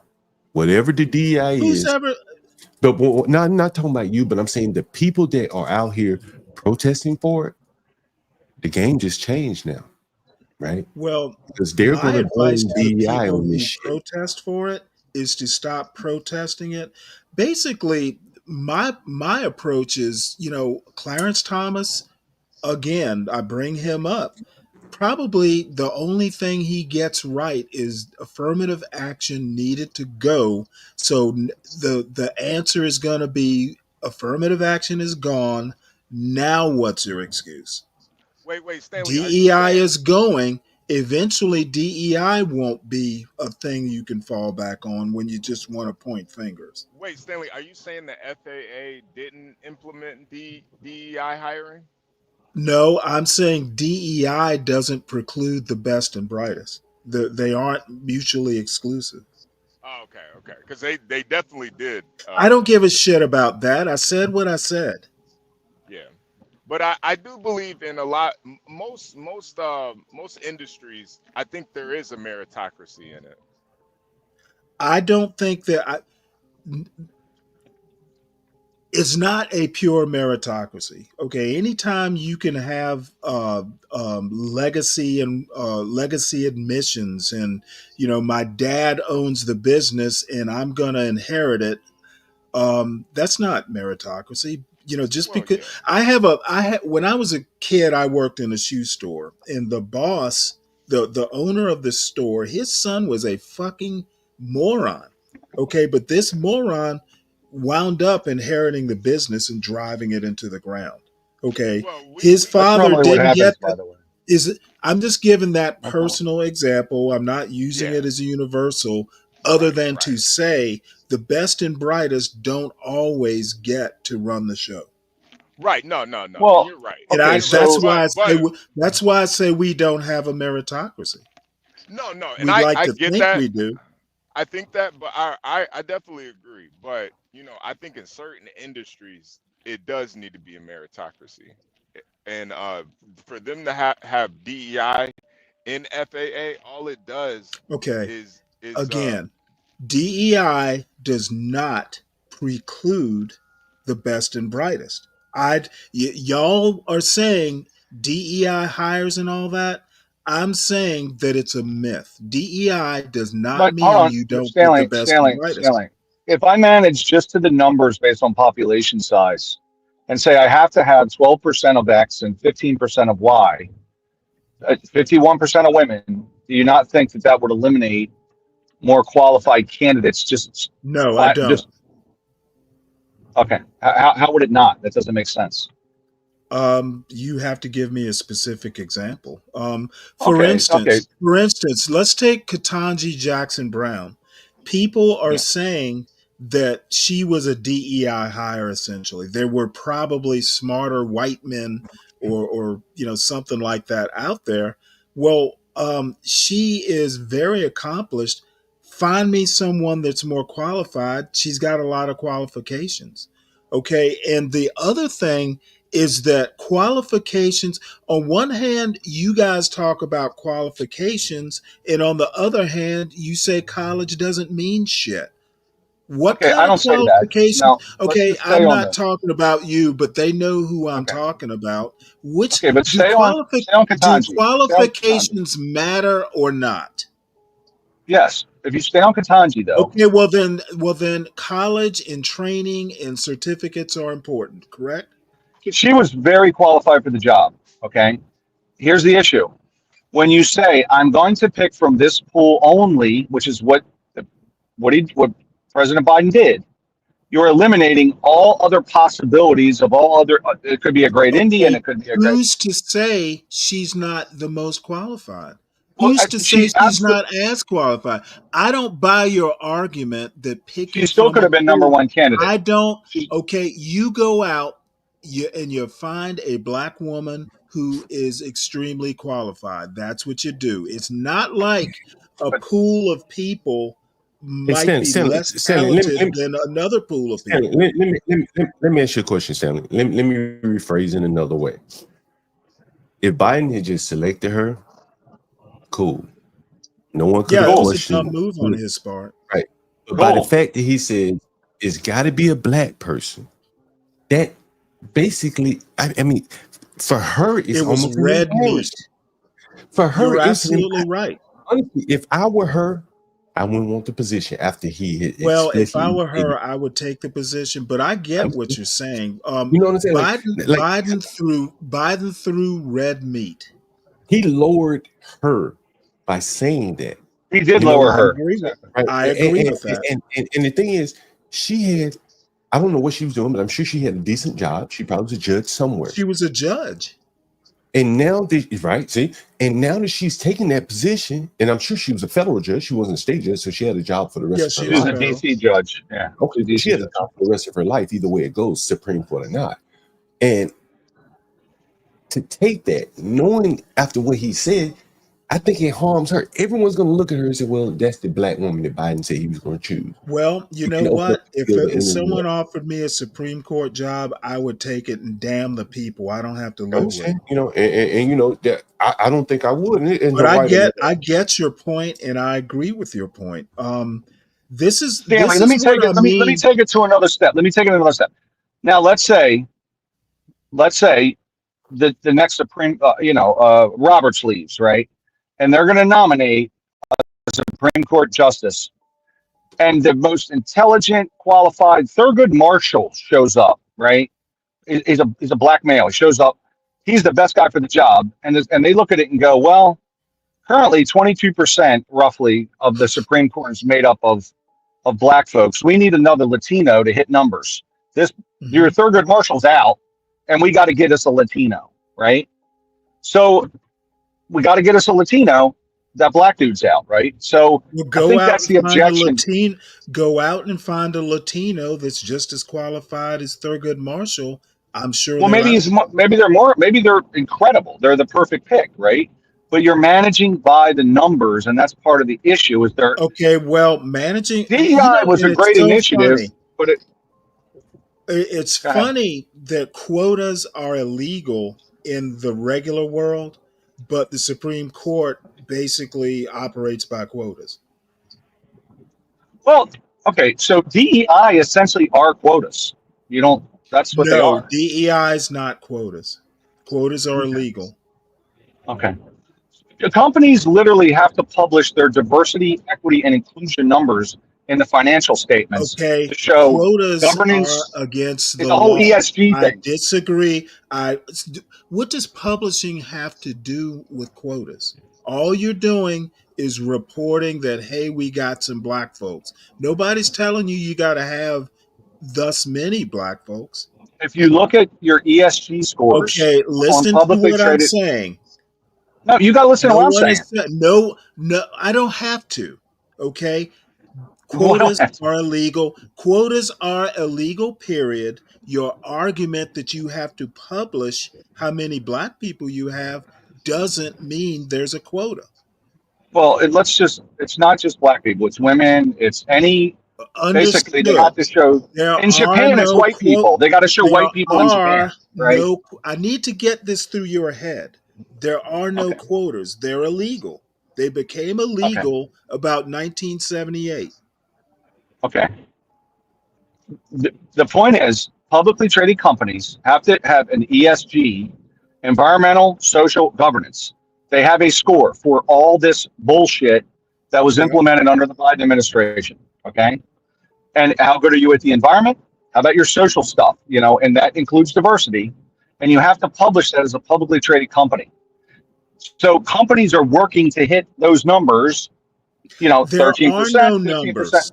There are no numbers. Look at a stock prospectus. It's in there. I don't give Look a at any fuck. stock. Quotas Okay. are illegal. Okay. A stock prospectus does not imply quotas. Okay. Well, I Stanley, assure you that what he's saying is that there are indexes that include or exclude companies, as an example, based upon ESG score. I know about ESG and all so that those, stuff. and so those companies Does not imply quotas. Okay. Well, I said the word quota, but you're holding me to that. But okay, well, you know what? I tend to hold people to what they say. Is that a sin? But you're trying to stick it to the word. Is there not an ESG That's right. where they're looking at Goddamn these right numbers? I am. I'm trying to get you to make your point. That Okay. you can't Let's figure call out them. how to Let's call express them. your Let's point call them is not my internal problem. objectives. Let's call them internal objectives. Okay. Right. People run their businesses the way they want to run them. No, Ryan, Well, it's the not. government. It's Ryan. It's not quotas. It's an incentive. That's the word you're looking for. Yeah. Well. In other words, thanks for helping him out, HB. But the point is, there are internal numbers that companies try to move towards this DEI. So the fuck what? Okay. I was going to give you a little history on it because it comes from. I don't need the history. The history is. Well, you don't want to hear it, Stanley, because you just know everything, and that's it. I do not want to hear it because it doesn't help your point that there if are Stanley no doesn't quotas. understand it, if Stanley doesn't understand No. he probably should take us John, out. I understand. As a matter of fact, I think I might understand better than anyone on this panel. Well, you don't. So I'm sorry. Yes, you're not in business. You don't understand. Just because of telling a company what internal goals they have, who cares? Yeah. It's their business. Yeah, but various traders will trade out of your company if you don't have ESG numbers. Awesome. That's the market. Yeah. That's the market. Yeah. So the market is speaking. And according to the law, the invisible hand is slapping. Well, it's not invisible. Biden made a law about ESG. Agree with. I think that's awesome. Okay. Well, there's a law surrounding it too, so it's not just the invisible hand of the market. But it's not a quota, and a company doesn't have to do it unless they want to make money. Well, and that is the thing. Oftentimes, it's not even about making money; it's about accessing capital in the public market, right? So you're going to the public market to raise debt, issue additional stock, and then they're looking at you. What's your ESG score? I mean, I think that's awesome. Okay, fair enough. But so it's the market. So what is that? Y'all like the market, right? Well, here's the thing, Stanley. And I'm just looking at it from. Biden made a law surrounding it, so I'm just looking at it from. Biden made a law. I'm just looking at it from down on the level where the actual people who. Well, you don't know what you're talking about, Stanley. Ryan, you pretend I don't know what I'm talking about all you want. So here's the thing, though, Stanley. No, you don't. You're referencing some historical bullshit, and I'm giving you the ball. No. Don't tuck your tail and get all butt hurt now. And so one of the things, Stanley, you don't let anybody talk. Yeah. You know what? I'm simply not going to let you make a fool of yourself. I can't. So anyway, guys, if you thank you. That's it. Thank you. Can we let John? Can we let John? One of the things you'll see, though, I'm sorry. companies will basically create divisions to satisfy a quota, and those divisions oftentimes really have nothing to do with the There business. are no quotas, John. I didn't say quotas, right? I said you literally just said well, quotas.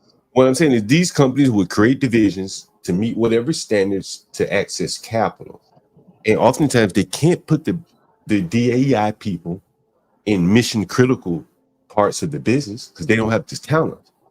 So they put them in soft skill positions where they can't really mess up anything, right? And I think that does a disservice to those people because they know that they're not there for any other particular John, purpose in the I service. don't disagree with your point, but the system is the system. The market is the market. Okay. Well, I don't think I think that if the market is actually. dictating this, change the market. And I actually think that's what Trump is trying to do. Well, I think it's not. He's overreacting, though. Just so we know, he's overreacting. But see, I think the thing is, in a true market, I think you'd be correct, Stanley. But what we're talking about here is many of these companies have monopoly-like positions, so it doesn't really matter. They can pad their staff with DEI people, and it's not going to affect their bottom line because they have pricing power. If you tell them, so you're concerned about the people that are in those soft skill positions. I'm trying to figure out why this is such a thing, why it's hurting your feelings so much. Well, it doesn't hurt my feelings because I don't own a company. I'm not obliged to hire them. Who is it hurting is my question. Well, if you'd ask me, I think it is hurting the people that it was designed to benefit. I actually don't think it's designed to benefit people at all. It's designed to benefit the company. Well, maybe so. I don't know how necessarily it benefits the companies, other than cheaper access to capital. Well, if their scores are going up and they get access to capital, I think you're right. The people get hurt, but I don't think ESG is for the people. But I think the people, like many other things we've seen over the last 10 years, they think it's for them, and they are fighting hard. And they are fools for thinking that. Well, and that very well could be the case. And I think on the other side of the aisle, the people that want to get rid of it, like the Donald Trumps, are using it as like an opportunity too good to waste, to let go to waste. And again, I think that is unfortunate, and it hurts the people again. Because the air traffic controllers, and once again, Donald Trump doesn't give a fuck about the people. Well, but the transgenders or whoever that may be air traffic controllers that have gotten there on their own merit, now everyone's going to be looking at them sideways. Okay, so you know that they're transgender air traffic controllers, or you making an educated guess? I'm making the assumption that anyone that's covered under DEI, be it a transgender, a white woman, a lesbian, a spiky hair, queer, whatever, they're going to be looked at sideways now after this crash. And that's not fair to them. They may have gotten in there under their own merit. Okay.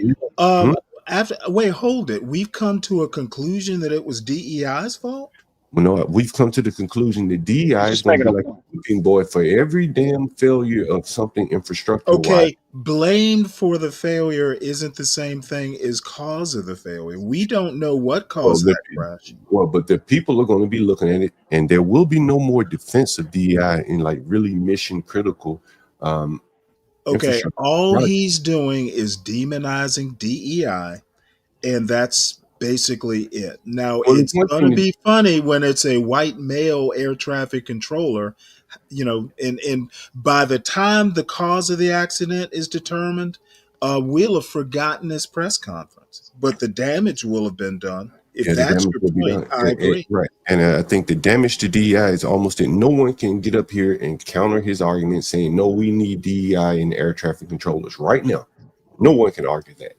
And I seriously doubt that DEI has anything to do with this. But one thing I will agree with is that we need to get rid of DEI, because after today, and if it wasn't before today, it's definitely after today, DEI is tarnished, and Trump did a masterful job of weaving it into. It probably has nothing to do with this, but he did a masterful job of taking it down. Yeah, it doesn't matter. Yeah, and that's It's what I'm saying. dirt. It is dirt. Costco will be getting rid of their DEI Yeah, tomorrow yeah. after this press You know, and conference. I said yesterday, it is indefensible. You can't really defend it. You Oh, it can't. can be defended, but not now. Well, you know, I didn't think it could be defended yesterday, and I think I really may have been prophetic by plane crashing and Trump coming right out of the gate blaming on DEI. This would never have occurred with any other president prior to Trump. They would have relied on the investigators. We're going to research it, figure out what's going on. Then 9 months later, and then all of these politicals, the professional government people who have an incentive to hide Okay, their. so you think Trump did a good thing today? Well, I think it's different in the sense that there are a lot of professional government workers who have every incentive to hide their incompetence, like any job. It's Okay, not, like it's and illegal. Trump is unashamed of showing his incompetence. Well, I think that. Okay, let me break it down for you, John.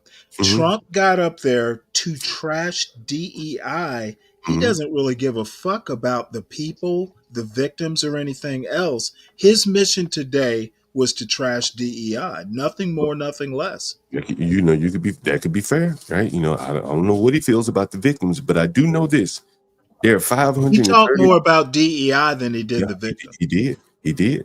There are 535 politicians right now that want answers because they fly out of that airport and they want the best damn people for the job. And they were nodding their head with Trump saying, "This shit can't happen. I got a flight tomorrow at that airport." Yeah, but they still haven't concluded. The NTSB would have to figure out why they failed. Hey, Like, John, including some DEI politicians. Yeah. For They real. want answers too. Hell yeah. 535 of them. This was 535 Congress members, right? And all of them. Does anyone here know why DEI has become a thing? Like, can anyone answer why this became a thing? What it was really about initially? It pretty much started with white fragility, in my opinion. Okay, that's wrong. But go ahead, John. Do you know? No. The book. Remember the book? Yeah. But it wasn't. The book is not what drove it initially. The initial DEI. Oh, well, it brought it to my attention. There was a study done. Well, that's you. There was a study done called the McKinsey report, which it showed that companies that had more diversity within their workforce and, gender, blah, blah, blah, all that shit, right? They were more profitable than other companies. So a lot of, and it had various reasons why it drew conclusions. For example, customer interface wise, when you go into a place and it's 100% Indians and you're white, whereas if it's some whites, some blacks, some Indians, everyone has a comfort level. Like, so things like that, they drew conclusions. So for business, the top businesses all had more diversity than the bottom, and they were more profitable. So this was a good thing, and companies go, okay, this makes sense. Like, well, what? We get more perspectives. We get perspectives from different places in the world. Like we got Indians, we got Mexicans, we got black folks, all different stuff, right? Women, right? So it was a good thing because you could build a product around that, right? So, but then what happened was they instituted it, and of course government got very involved in it instead of just business going, hey man, this probably makes sense to have different people working here. Government got involved, and then they more or less polluted it to a degree, because it was specific for certain things. Like, do you need diversity in a call center? Maybe. Do you need diversity when you're engineering a bridge? I don't know. Do you? I don't know. So do you need diversity when you're engineering the building of a bridge? Do you just need some good engineers to do some math? So, do you need women involved? Like, I don't know, right? Well, so they made it this universal thing, right? And then government made it this universal thing. And they said, man, we've really got to build out and make sure that on this 12-man engineering team, we have 13% black, 18% Latino, 51% women, 2 gay people. Like, they literally turned it into this fucking identity politics bullshit. And then they were managing by the numbers. Okay. Okay, so and that's not quotas, but they're making sure just like watch a fucking Super Bowl commercial. They're managing by well, the it's numbers. like basically we want to be like a Benetton ad.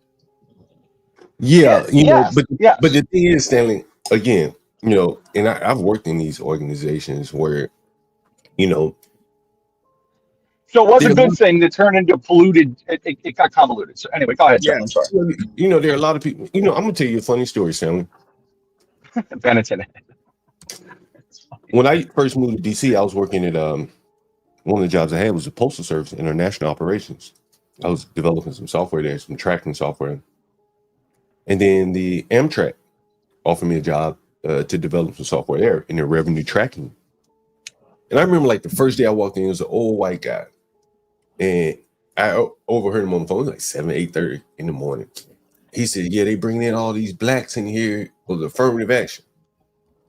And at the time I was working my old job, Postal Service, at night still, and working the Amtrak job. And so I went to my manager, I said, yo, bro, like, I still got my other job, man. If you brought me here on some affirmative action, I appreciate the offer and everything, but I don't need that. I got my old job. I can go back right now, right? They hadn't hired me. Was the new job more money? Yeah, it may have been a little bit more money. It was a direct hire. So I admire you. You gave up money for your principles. That is very I wasn't very commendable. I wasn't about to be sitting next to some white man every day. He thinking that I'm fucking affirmative action hire, right? I ain't trying to dig myself out of that hole. Not as a software developer. What the fuck I got to prove to anybody, right? And so, and the guy assured me like, no, and I knew I had skills, so it didn't bother me as much. But if they had just took me off into some make work job, and I had overheard that, I would probably be pretty butthurt. You know what I mean? Like, I'm kind of knowing it's true, but I need the job. Now let me ask you a question. What if you said it was a security guard who told you that? No, it was just a guy. He was sitting in another cubicle. Okay, what if he was just doing a crabs in the barrel? Well, I don't even know if he saw me, to be honest with you. The cubicle also had. Was this a black guy? You said it was a black guy who told you, right? No, it was a white man that said it, and then a white guy hired. Yeah, that sounds like that sounds a little sus to me. I don't even know if he saw me. He could have just been speaking in frustration, so maybe they were bringing in other blacks before me, and so he's just speaking out in frustration. So he didn't tell you this. He didn't tell you this directly. No, he was on the phone, and then I think he was on the phone with you directly. No, he was on the phone with someone, and he said, "Okay, so he didn't tell you this directly. You just overheard it." Yeah, overheard it. So I went to my manager, the one that hired me. I said, "Hey, man, I hear some affirmative action going right here. They hiring black people. Like, if that's why I was hired, just let me know because I don't need it. I got my other job." Okay. So you assured me no.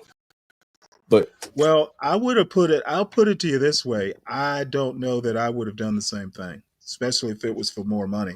Just some dude on a phone call. I don't know. I'd need a little bit more evidence than that. And that's why I went to the manager and I asked him. But again, I was doing. Your manager said yeah? Say no. Of course, he's gonna say no. I hired you for a reason. Okay, well then, if your manager said no, then that wasn't good enough for you. But I think the other thing that made it even better is that A, I had another job, right? And B, I was doing something that was pertinent to the business of the company, right? Right. How they make money, how they price their products. Whereas if I had just been tucked in, let's say, the DEI department in Amtrak, and I overheard that, I'm like, man, what the fuck am I doing here? I'm not really doing anything, I would have felt a certain way about it, as opposed to coming in as a software developer. Well, I'd have made a different decision, but different strokes for different folks. Without more evidence and some dude on a phone, I'm not sure I would have done the same thing. Well, I just asked him, and he said no, and I said, okay, move on. Did you ask the guy on the phone about it? No, because he didn't hire me. I wanted to make sure that I wasn't being hired. My manager didn't hire me because he had to. You know what I mean? I wanted him to hire me because of my, what I was brought me in there to do, not because of my skin color. That would have been offensive to me. Okay. Well, wouldn't have been me. I would need more evidence, especially if there's money involved. Well, that's what I'm saying. The evidence I got that I was looking for was from the manager. If he had said, "Well, we do have a diversity program," I'm like, "Well, I'm gonna go back to my old job, bro." Yeah. You know, I don't need to be a diversity token. You know, but at that time, again, I had so many people calling me for jobs most of my career. I just wouldn't have settled for that. You know what I'm saying? You know, I just find it crazy that some guy on a phone could determine your actions that way. No, it wasn't that he was on the phone. It was the matter Well, that what he said on the phone. Some guy on the phone saying something like that could, direct your actions so easily. Couldn't have been I me. don't even know if he was telling the truth because I looked it up. Yeah, he might have been telling the truth. Yeah, because I looked it up and they had been involved in some affirmative action shenanigans or whatever, the black union within Amtrak, whatever, Sue said wasn't enough black, whatever the reason was. And I knew that, that was true that he said that, but it may just not have been the case in my position. Maybe it wasn't. The guy lied to me. I'm not sure. But I didn't want to hear that. Well, you know what? I'm always going to do what's best for me. Mm-hmm. What's best for me isn't necessarily best for you. I get that. Yeah, there's no right or wrong answer to these things. But I do think, though, if you know that you didn't get in there on your own merits, you don't feel good about that. Particularly if they got you stuck. I would just assume I got in. See, I'm a whole lot less interested in what other people think about me specifically, and sometimes about what they think about other things. I'm a lot more, call it self-centered. I wouldn't give a fuck what some guy on the phone thought about how the company was running. If it's good for me, if it's benefiting me and I know I can do the job, I'm not going to let some anonymous white dude on a phone call deter me from what I want to do. Yeah. And I totally get it. And again, it wasn't him. What he said hit me to what was going on, and I didn't want to be a part of that. I didn't want to benefit from that, right? You know what? Let me address Lindy Lou. Lindy Lou, I know what I'm doing, and I can guarantee you don't know what I'm doing. So I understand. You think I don't hear what John's saying, but indeed I do. Stanley, would you take that same position if you found out they only hired you because you're black to be an officer in the Navy? Well, you know what? As a matter of fact, I do know because I was offered they had a minority recruitment program, and I didn't take it. I said So you did the same thing as John. Okay. Okay, can you let me? Okay, God damn it, Ryan! I didn't even get to finish the story. Okay. All right, go ahead. I had a choice of taking either one, and the minority recruitment thing was a more certain way of getting in. I looked at my recruiter and said, on paper, I measure up to anybody. I'll take the regular program. I didn't need it. And I literally said, save that program for somebody who needs it. Right. Well, I think it's the same thing as John, though, right? No, it's 100% the same thing. No, it's there not. There you go. HB just said it. He agrees. No, I don't. Fuck you both. Just getting You're dropped both up in here. Okay, my point, and once again, I guess I'm not good at getting my point across. My life will not be determined by what some idiot says on a phone. If it benefits me, I don't care what the rumors are. I don't care what the proof is. I'm saying if it benefits me and I know I can do the job, I'm going to do what's best for me. I've already said John did what was best for him. I would not have, I don't know that I would have taken the same action. Now, you can read what you want into it. Maybe, no, I don't think I would have. You literally just did the same thing. Okay, no, it wasn't. Okay, you guys are really slow this morning. Okay. HB's in the house. HB's in the house. Was John going into the Navy? Did I miss that part? Doesn't matter. Two Doesn't matter. He didn't want to two see. separate, Okay, all right, two all right. He didn't separate, want to feel two devalued. separate, I two see what you're separate, doing, Stanley. two. Okay. No. What I'm Okay, doing, what all I'm right. doing is being precise. I'm gonna meet you where you Okay, are, John's Stanley. situation was not like my situation. Yeah, I'm gonna meet you where you are, Stanley. Yeah, John is in a he No. wasn't in the Navy. You're gonna meet you where you are because you can pretend not to get my point, but you don't have the It's the capability of same. twisting my words. He didn't want to Because feel I devalued. get your point. Your point is as a matter of fact, if the minority recruitment thing had benefited me, I would have done it. But I didn't need it. It wasn't like, oh shit, But I think Stanley, if what I you're had saying, to take it, I would have. but I think Stanley, what you're saying is the parallel. You had more or less kind of the same second job that I had. I still had my job. Yeah, I ain't quit my other job to take a new job. Shit, I always work 2 jobs. I negotiated that, man. I come in here at night, do this shit for you. Help you out during the day. You can call me. It worked in my other job. I fucking help you out. And that was my backup. Just like you had a backup, right? You had no, I didn't have a backup. You see, you had 2 options. Okay, you missed the other point. Right. I had proof that there was a minority recruitment thing. I had proof. Yeah, I had proof too. I knew there was the guy on the phone is not proof. That's what I'm saying. I went beyond that and I looked it up and confirmed it for myself before I even went to my manager. Okay.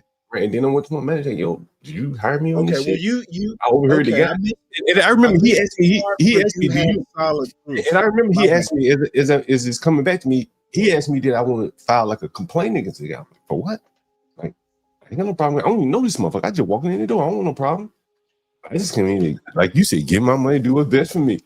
And because you know, John, sometimes white folks they think anybody black in a position is a DEI hire. You know, that's just sometimes until that's how you white prove people are. you prove you're better he's than had they this are. job and see, that's just I will always, always prove that. Hey, you know what?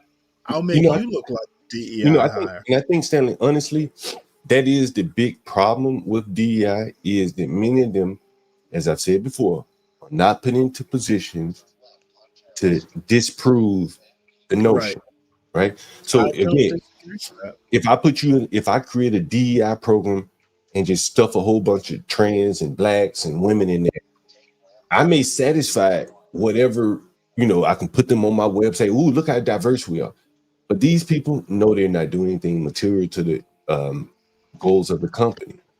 And I think that demoralizes those people, honestly. You know what I'm saying? Well, I'll be honest with you. If I got hired and put into the DEI department, I would have a problem with that. Yeah, and that's what I'm saying. and now a lot of these people, like, I've worked on, Stanley, as a software developer, whenever I come in companies, right? Oftentimes you're coming in to really solve some problems that people have had, like what they got roadblocks with. They want to do a marketing campaign. They got software. They don't know how to do it. They need someone to come and help them do it. And so when you come in, these people are very differential to you because they're going to be working with you and you're going to be helping them meet a goal. Right? Now, as a DEI person, you're just coming in, you just bunch of paper pushing meetings. You don't really feel like part of the company. No one is deferential to you the way they are going to be to the software guy, right? The real estate build out guy, or whatever the hell, whoever's making decisions or doing something where the profit center is derived from. These people are costs. And it's just pushing a different place within the organization. You're just a cost as opposed to something that's generating profits. And I don't think you want to be in a position where you are a cost center because everyone can nibble away at your budget to get rid of you. What are you doing? Yep. And I think that's what many of these people find themselves in. It's like the DEI division of trucking, who the fuck gonna be most important to that company? The trucker or the nigga DEI nigga? It's funny.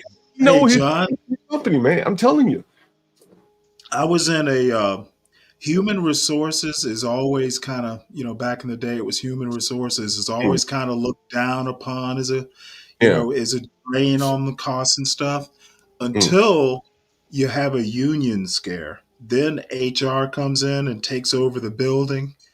I have to tell you that story one day. Years ago, we had a union scare at this distribution center I was working in. And HR came in like they were so happy that they were running things. You'd have thought they knew something, about the business. You see what I'm saying? And that's because at that point they became very critical. Yeah, on operations of that company. So hell yeah, they were reveling in that moment. And I think that I'll figure out what I was about to say, but as a young man, when I came up working in the organization, I didn't, and you just pointed out a very good example. HR works for the company, right? Going to HR, shit, you snitching to the boss. Right. That's exactly correct.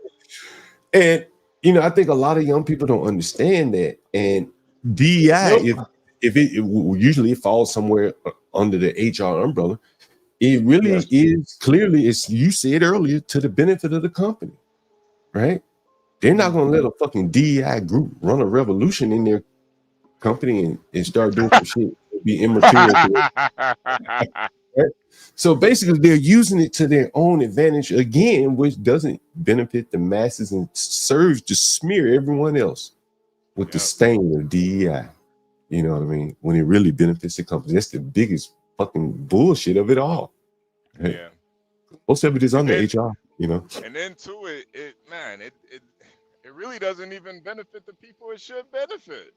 Hey, wait till you look up the demographics on the chief diversity officer racial makeup. You're probably going to be pretty fucking pissed. I already know what it No, is. I won't be pissed at all. It's fucking. That's all the. Right, Listen, it's white women. That's white women. That's the biggest rub. That's the biggest white libs. It's white libs. The devil. It's like they're double dipping. It's insane. I mean, Well, I want to make one point though.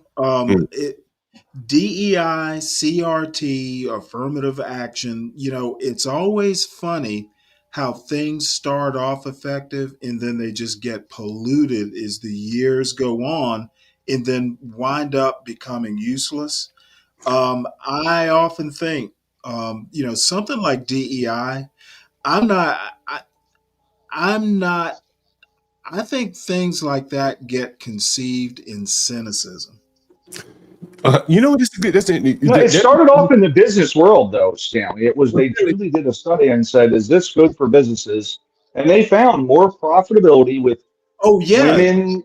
I mean, it was, and then the government got involved. Hold on, right. Well, it was kind of in its natural state. If you really want to be sinister about it, honestly, if you want to go on this sinister angle, right? And Ryan could attest to this.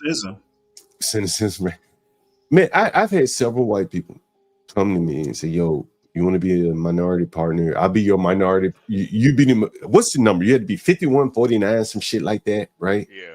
And they were like, "Yo, no, that's not how you do it, huh? That's not how you do it." So listen, here's how you do it. Here's how you do it. Okay, this is prevalent in this situation. So they have MBE contracts, minority business enterprises, where when you're going to build a building, if it's $100 million building, right?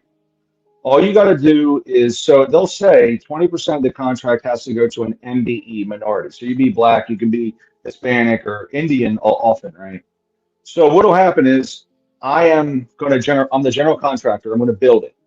So what I do is I just find any black guy that has a business. And I say, listen, I need you to contract this job. Just go home and sit at the house. You don't have to do anything. I'm going to give you 2% of the contract value. You contract it. You're going to sub it to me for 98 million. You keep 2 million. You don't do shit, right? And a lot of black people have done that. And now everyone's the Indians. Everyone has an MBE partner, right?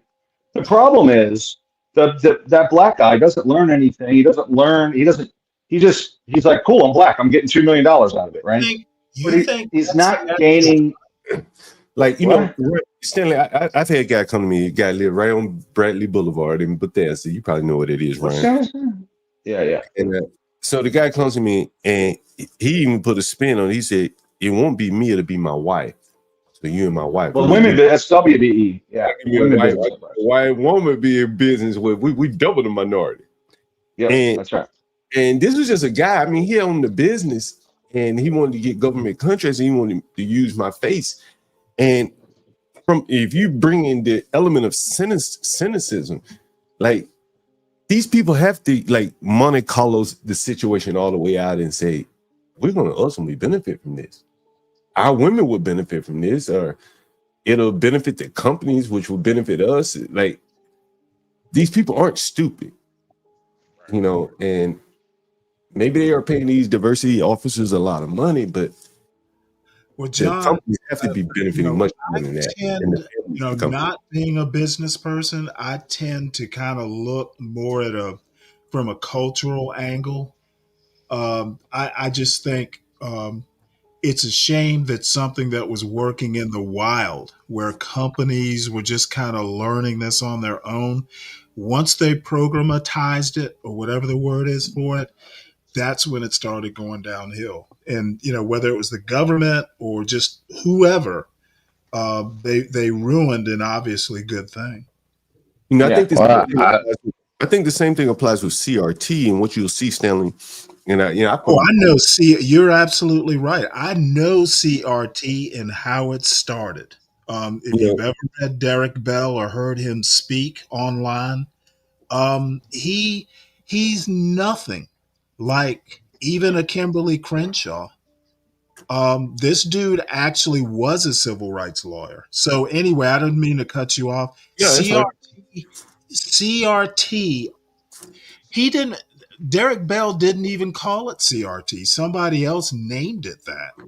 Yeah, that was Kendi.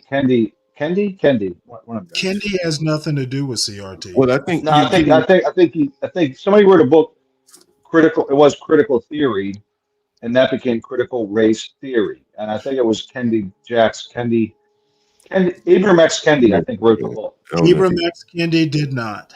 As a matter of well, it was somebody like it. He doesn't even claim CRT. You know, I don't know all the names. Okay, it was a guy like that wrote a book. I do. Nah, he's an anti-racist. But I think one of these racism is good, everybody. Wait, hold on a second. You guys let John get in here, man. But I think what you're speaking to, hold on, Stanley. Basically, the message gets refined till it becomes marketable, right? Right, and marketing is the problem. Okay, these ideas weren't meant to be marketing tools. You know, I remember reading, and this is what led me here. This has been a long time ago. It was something about like technology in schools, and then the companies started basically bribing the schools to buy more MacBooks and shit, and then it just became a grift, right? Yeah. And then you start looking at all of the curriculum. There's someone come up with CRT. Maybe Derek Bell started it, then someone else perfected it, where it could be sold into the school system, and now he's selling millions and millions of books every year. That is how those things get more or less co-opted and become monetized. You could say Black Lives Matter. All these things that were these slogans, these three-letter acronyms, CRT. Exactly. Right. Once you monetize it, once you monetize an idea like that, it just becomes polluted. You know, I was talking to my lady yesterday, and I was saying a lot of these things, like my mind was blown, like when I started realizing that a lot of this shit was founded in the lab. It wasn't organic, right? Or by the time we heard it, it wasn't organic. Like, you remember, a mind is a terrible thing to waste. You ever heard that before? Mm-hmm. A mind is a terrible thing to waste. Who created that shit? Anyone know who created the mind? I remember when I was a little boy, we see that shit up on billboards, and I think it would be telling you What's not to do drugs and shit. You remember that, Stanley? You Is old enough to remember that shit by my age. Remember that? or something like that? Huh? I used to see the commercials on Saturday morning A cartoons. mind is a terrible thing to waste. Anyone remember that? A mind is a terrible thing. Hey, John, John Galt, why do people get checked just for being native? Like, so you can prove you're a quarter native or an eighth or a third or whatever. Elizabeth Warren's going to get a paid. check from the government for that. To answer your question, John. To answer your question, John, the phrase came from the phrase came from Arthur Fletcher.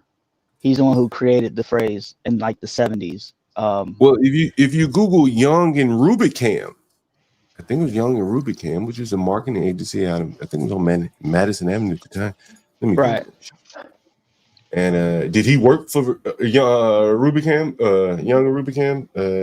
I think it was Minus Terrible. Yeah. Arthur Fletcher was a black Republican. Is it a terrible thing? He worked for Nixon. I think he worked for Goldwater too. Wow.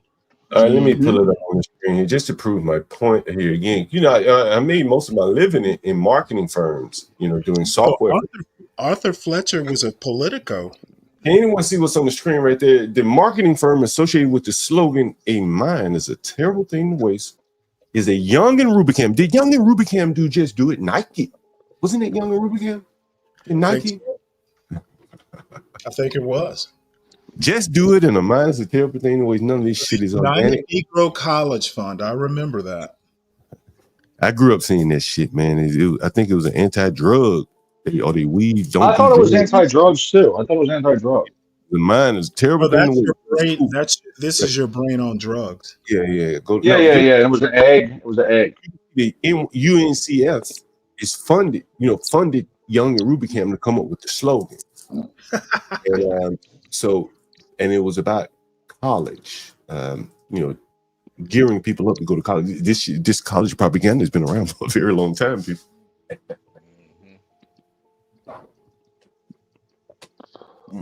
As you can see, they turn their advertising agencies to get people to go to college, right? Like this is nothing. This shit that you see is organic. Like advertising agencies, marketing firms. You know, I told you about my friend of mine. Yeah, propaganda. They're propagandists. So here's the problem with DEI from a program standpoint, from a positionary standpoint. I'm not talking about the ideology, just from the practical, departments and all that stuff. In a time where companies are laying off people massively, DEI is it's logical that DEI would be cut, because DEI by and large is a non-revenue generating I guess department. So if everybody's cutting jobs and stuff and they're trimming the fats of their company, DEI is kind of a luxury in that, because it's not a profit generating department. So they're going to cut it. It just makes sense that they're going to do that.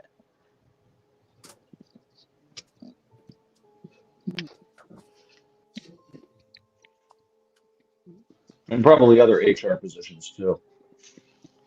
For sure. Why is everybody crying over DEI positions being cut? Like, when you're talking about national defense, like, it's not a social order. You're in the goddamn military.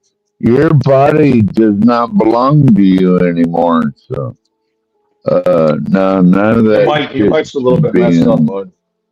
Your mic's messed up, bud. It's the mic that's messed up? Well, no, it sounds like he's got a lot of feedback, a lot of scratching and things. And a lot of. 12 man sounds fine to me, folks. He's good, man. He sounds normal. Perfectly normal. I don't think so. It sounds like it's a delay or something. Oh, don't do that. No, I'm serious. Don't make me go and get the 13th man again. Don't make me do it, bro. He's all right, man. You don't hear that feedback? Maybe it's mine. That's HP music in the background. Nah. That's HP music. Do, do, do, do, do, do, do, do. Yeah. It can always, Stanley. It can always be used against you. This propaganda, and I do think a lot of times it does have some really adverse effects down the line. Even like the Black Party movement, like a lot of that stuff started out good, then it ended up starting the GDs and the BDs in Chicago. You know what? Like, You know what's kind of funny, HP, is that a lot of black people ended up voting for Trump because of BLM and some of their shitty movements that they had, burning down cities and shit. Black people don't want that. Well, you know what? Having you as our spokesman is a good thing. I agree with him. I don't think any Am black I person wants their wrong? no black person wants their city to get burned You're down, honorary man. black man, Torf, man. Yeah, we don't. You right. Yes, I would agree. You got I no fully arguments agree. there, Tough I fully, man. yeah. I appreciate that. Love y'all. We got No, no he's arguments. Love y'all not so my much, John Galt. he's not my kind of black man. Stanley ain't gonna invite you to the cookout, Torf, man. we don't have cookouts in my neighborhood. We have dinner. Stanley ain't getting invited either. You don't get to go to the Spades game either, Torf, man. No Spades game. You know what? I don't get invited because I keep insisting they wash their hands. Well, I thought Stanley was gonna be the best man at HB and Porsche Big Cookout Diner. All right, Tough man. Relax. All right. Or maybe it's gonna be John Galt. John Galt might be the best man at the marriage. Okay. We'll have to wait and see. I've never gotten a little drunk from hearing somebody talk, but I am now.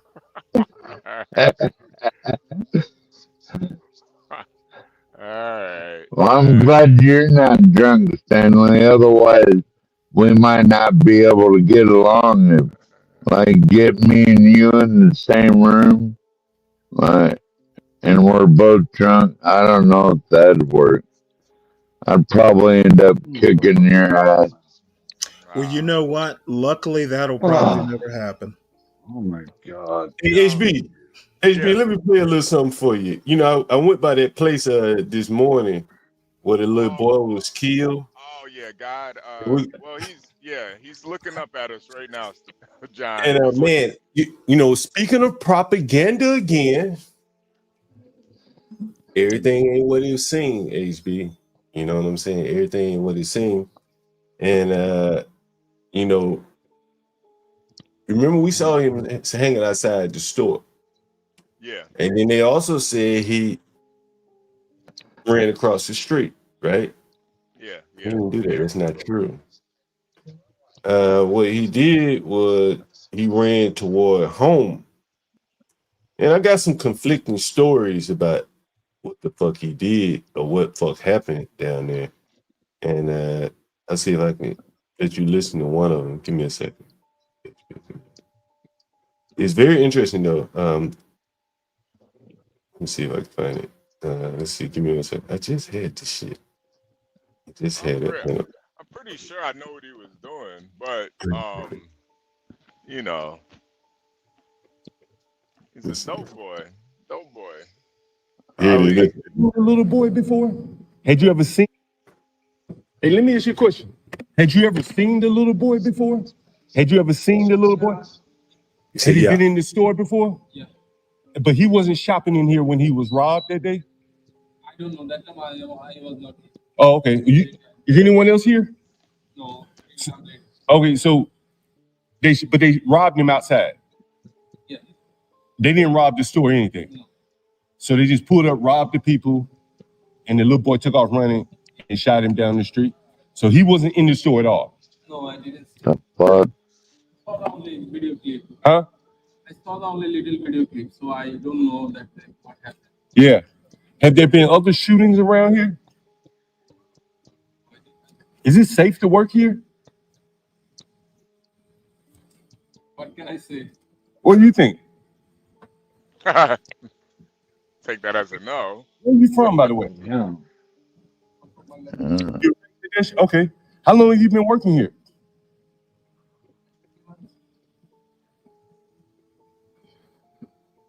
Say what? Like 3 months. 3 months? Where were you working before you came here?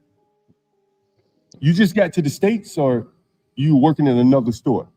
Another side. Okay. Okay, cool. All right, man. Anyway, there's another guy. Let me see if I got this.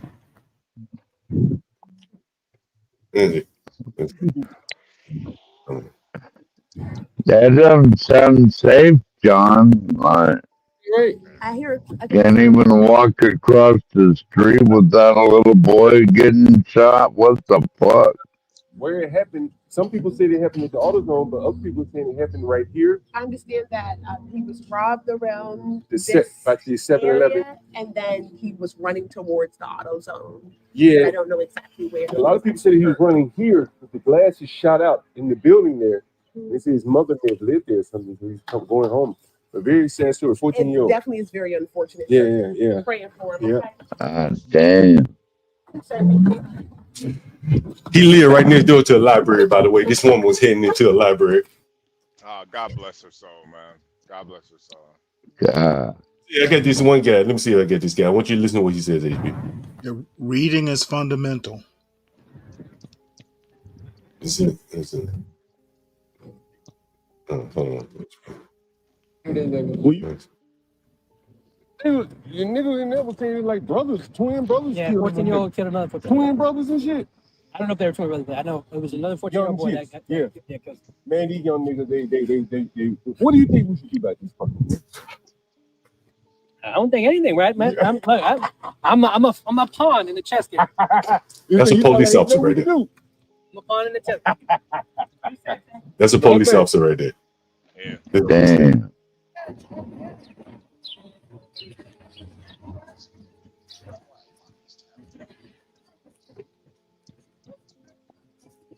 So as I walked up, these young niggas outside, they done took over the spot. Killed a young nigga, and they took over. Yeah, that's how it goes. Like next day, 5-year-old kid. It's like Can't imagine. Here's your question. New people like this selling dope. Damn, I got this dude I want to see if I get. Let's see. Damn, I had a dude. It's the lady. Oh, I know. Yeah, man. Did you know the young boy? Nah, I ain't know him though. Did you know his parents or anything? Nah. When did this shit happen? Like right here? Don't worry around here. I just heard about it a couple days ago. Damn. I was like, what the fuck?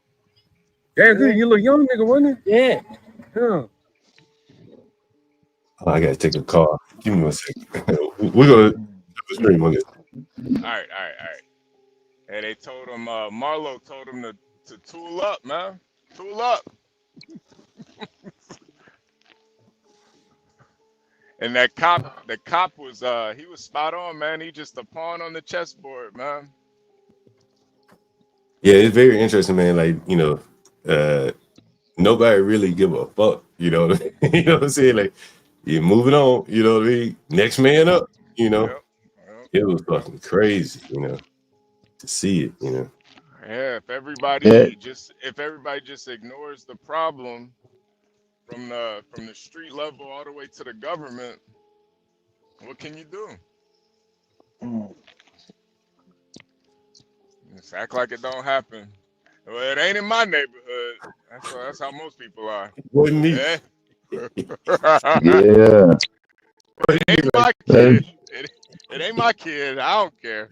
Fuck them niggas, That's why I don't live in big cities. They'd be like, I don't blame you, man. can't take that shit anymore. It is interesting though, All right. like life just goes on. You know what I'm saying? Like, shit, young nigga got killed. Shit, next man up, consume the spot. You know, just I mean, it's really amazing. You know, these people have to But be so. what's the alternative? Well, I guess the alternative would be to try to see if you can solve, some of these problems. I think it's solvable. Those people probably just need to figure out how to do it. But man, like this, man, it is amazing. Just the flippant nature. Yeah, I knew young boy sad. Stanley, we need more community organizers like you. Yeah, well, Going in the community. There you go. I don't want to be a organizer. Sorry, I did slur that one pretty bad. You I gotta don't be a know what he said. community organizer, Stanley. You Remember took that situation. You have to like people to be a community Hey, organizer. remember when Trump Now said, you got me saying it. I don't understand what he said, and I don't think he does either.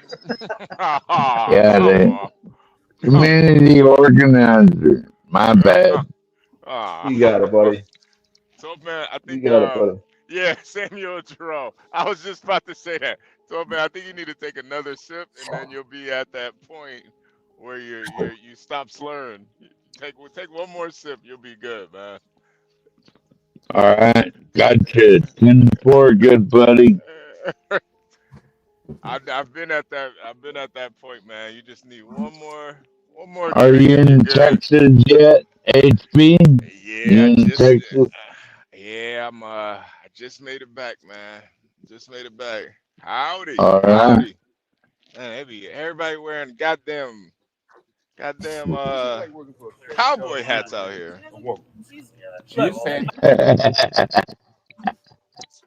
I can hear some video from the 7-Eleven right next door to where the young boys killed HB.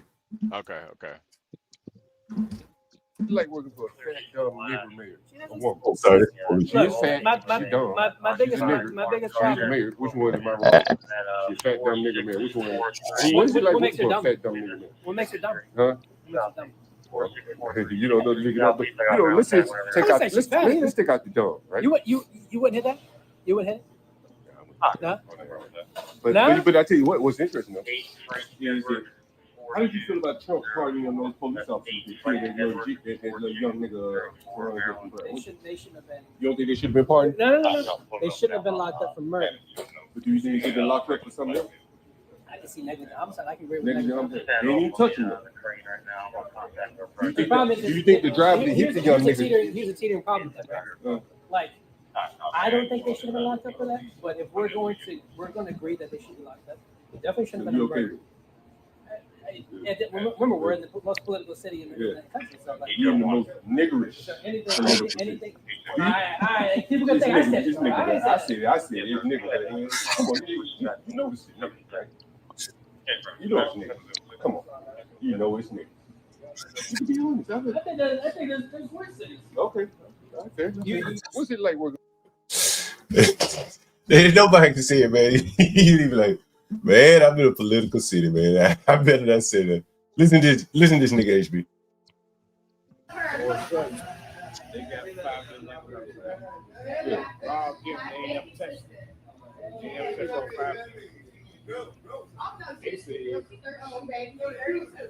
They've been watching young.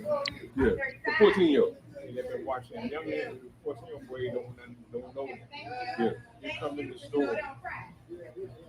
Well, his mother in the wheelchair. Yeah. He's going to sew for his mother. Really? About a sandwich bag. About what? Sandwich bag? Yeah. It looked like he was outside the store, though. He was in the store.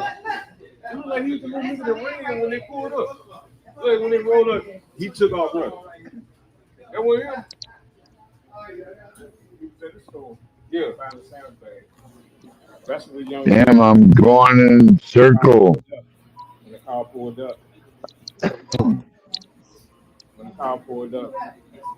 they saw robbers taking stuff out the car and searching.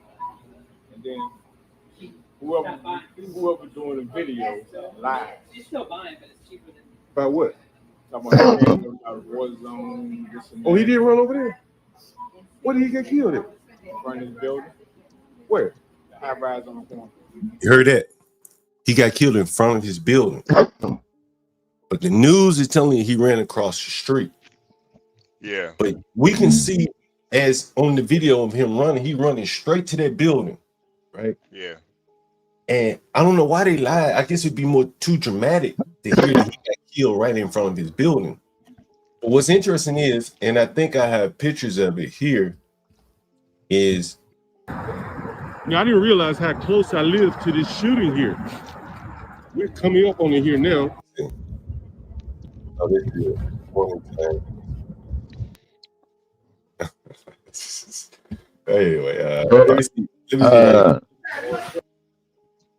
HP or John Galt, do you think they were using that little boy as a drug dealer? The argument is, with that is, I would argue. What's it like? He was. Anyway, I'll find it. They basically shot up the building in front of his house where he lives. Right. It's a defunct grocery store. But they shot that motherfucker up. You know what I mean? Crazy. You know, crazy. Yeah, yeah. He almost made it home, man. Gotta be a little bit quicker. Yeah, almost made home. And you know, I think that it probably is why the media, you know, doesn't want to say he was that close to home. Motherfucker was at home, man. You know what's crazy, John? I don't even think the media really cares. They probably didn't even do no type of. You probably did more research than the media did. They don't care, man. But some reason they lied though. For them to lie, that's very interesting though. To say he ran across the street when clearly he ran toward home. You know what I'm saying? That's very interesting. Well, I'm wondering if that little boy was running drugs for their abusive elders or something. You never know. Why you let a little 5-year-old boy run across the street? Yeah, he definitely. Fuck around. He was 5? No, 14. Oh. Oh my lord! Where did you get 14? Or 5, bro? 12, man. Well, there was that other one that got shot. He's just 5 years old or something. and it's just, yeah, all kinds of stories like that. Too damn many, to be honest. How many dogs you got in the cabin there, 12th man? One dog, Stanley. Okay. I was just wondering if you're seeing double yet.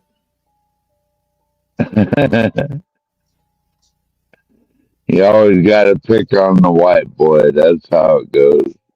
I don't mind. Well, you know what? If that's what you think your major problem is right now, I'll meet you where you are. And, what do you mean, Stanley? You're in Georgia. I'm in bumfuck Alaska. You can't meet me where I'm at. Fuck off. He got you, Stanley. He got you. Yeah, he got something. Gotcha. John, you gotta upload these all to like one video. And maybe man, don't let John know how to start editing videos, man. It's gonna get scary out here, man. It is scary out there, ain't it, HB? That's why I don't live there no more. Wait, John, you're muted. You're muted. I can't. He said, "Oh shit." The boy living right here, HB. You can see the reflection in the building across the street. So they built all these brand new buildings in the ghetto, right? So you can see the reflection of what the building looks like across the street from him, and this is what his building looks like. Yeah, you can kind of see, like, look, you got a grocery store. You used to have a grocery store at the bottom, right? And up top, you know, you can kind of see the building, right? There it is, right there. That's where he live. That's where he live, right there. Now it's a food desert. Brand new building. Ain't been there 5 years. And this is where they shot the window out in the building as he running home. This used to be a grocery store.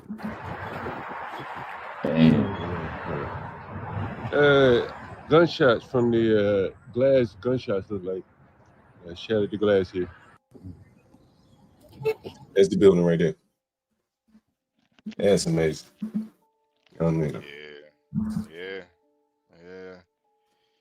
He's you know, I guess the good thing about it though, he's with Jesus now. With Jesus.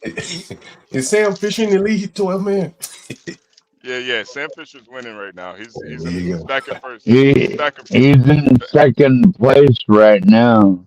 I can grab the link real quick if y'all want to talk about Sam for a minute. I think he's in first place now. Are you sure? I'm pretty sure. Oh my God. I'm pretty sure he's in first place. What day is it, 12th man? Come on, man. Thursday, the January 30th, Thursday. Okay. 9:16 a.m. Alaska time. Any more dumbass questions? Well, he was in second yesterday, so I figured maybe you thought it was still yesterday. Oh man. Stanley tries to have the jokes, but they like it. Your joke's kind of lame, Stanley. You never come up with nothing funny, you salty old bastard.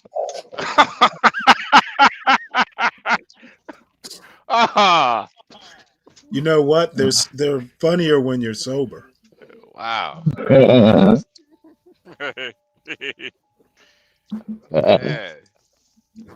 HB, did I show you the trends from yesterday, HB? Nah. You see the trend? Where's Gary in that? Let me see. Do you know who leaving the trash right there? No, I'm asking, do you know who's leaving the trash right there? Yep. Do you know who putting the trash in there? That shit full. And I was hoping that we wouldn't put the trash right there because this is trash stuff we can grab out front. No, I take my trash out. I keep it in my room. Yeah. Why don't I keep it in my room? I take it out. All right. But that's what I'm looking at rats. I'm gonna take it at this time. Hopefully y'all won't start another trash bag right there. Well, I don't even put stuff in that trash bag. All right. I don't know what that is. You see the trend, HB? Yeah. Oh man. Damn, John. Damn. Stanley, what'd you think, man? What'd you think?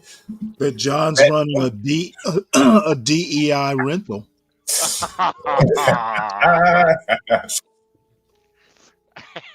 Hey. Oh man. Damn. Listen, this is nasty, sassy. Doing right, Nasty room is you can just put your trash instead of storing it in the hallway. You don't want mice or anything like that. Why you telling me? I just told you I didn't know whose trash it was. No, I'm just saying, in case you find out, you see it, you can let them know. Now, HB, that's a big ass bag of trash. Yeah. 2 out of the 3 people in the house that they don't know who put that trash bag there. At least one person had filled up that big ass bag of trash. All them niggas been trashing that motherfucker, but ain't nobody gonna take responsibility for it. That motherfucker fill up, get heavy as hell. No one be able to tote it downstairs. But no one gonna take responsibility. Is it the tranny's makeup? It's all of their trash. Oh, okay. Remember I tell you like tragedy of the commons, like I give them a trash can downstairs. They too fucking lazy to go take it downstairs, so they tie one up to the banister. You see this in the ghetto, where they tie it up to the fence, right, to keep other people Well, from. I mean, is it possible they could just bring the trash can up? Then where would they put the trash can down? Put the trash downstairs in the kitchen. Yeah. Oh, okay. So maybe they're too fucking lazy to go downstairs, and their trash must fill up. As you can see, look at this lady's room. You can see the trash in her room. If I can go back, you can see the trash in her room, right? If I get it clear, you can see the trash in her room. Like, look at all this trash. Look at all this shit. Styrofoam containers, trash. She's gonna take that. She's not gonna take it to the trash can downstairs in the kitchen or to the trash can outside. She's gonna take it right here to this trash that they've created. You see blacks do this all the time in the ghettos, where they'll just tie up a trash bag to like a fence pole and say, So don't is let this it a co-ed thing? Yeah, I mean, this is they're renting rooms, right? Oh, okay, yeah, I got you. And so again, now on one hand, they're so fucking lazy in their rooms and dirty. That again, I showed you how the room looks, and then they start creating trash in common areas to alleviate the dirt, but they're too fucking lazy to take it downstairs to the receptacle outside so the city can pick it up.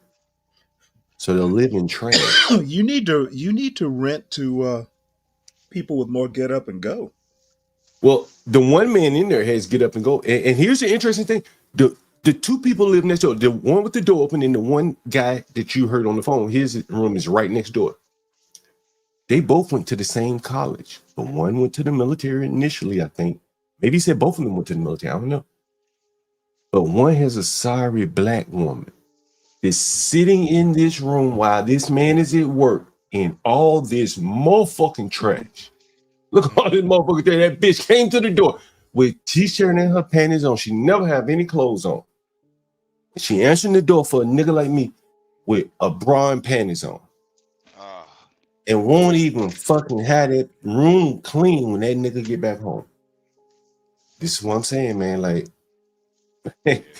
like he gonna have to leave her. He got enough get up and go about him not settle for this. Like, bitch, clean up. You here all day listening to music and watching TV and shit. You can't leave. Pick the dustpan up. Right? You see the dustpan, right, HB? You see it? Yeah. You see the trash in the chair, right? Shit on the floor. Bed ain't fucking made. Everything just tossed about. And the rest of look at this shit, HB. She probably been in there doing her motherfucker. Right, there's trash right outside. You can that's the big trash bag they put for their common trash instead of taking. Like, this is how they live. Trash instead of storing hard. You don't want to buy anything like that. Why are you telling me? Why you telling me, nigga? Fuck you telling me for? Hey, remember I tell you about my doors, HB? Mm-hmm. Listen to this. No, I'm just saying, in case you find out, you see him, you can let him know. Damn, she slammed the shit out of that door. That's how they do, HB. They slamming door. And look at this, HB. This is how blacks live. Look at that again. It's back again. Maybe I'm back. Damn. Maybe I'm back. What's that, tar? Maybe I'm back. That's how blacks live. That's how they live. That's how they live. That's how they live. Look at this HB. Oof. Oof. Oh, nah. Woo!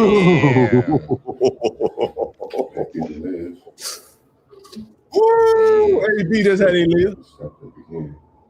Look at that.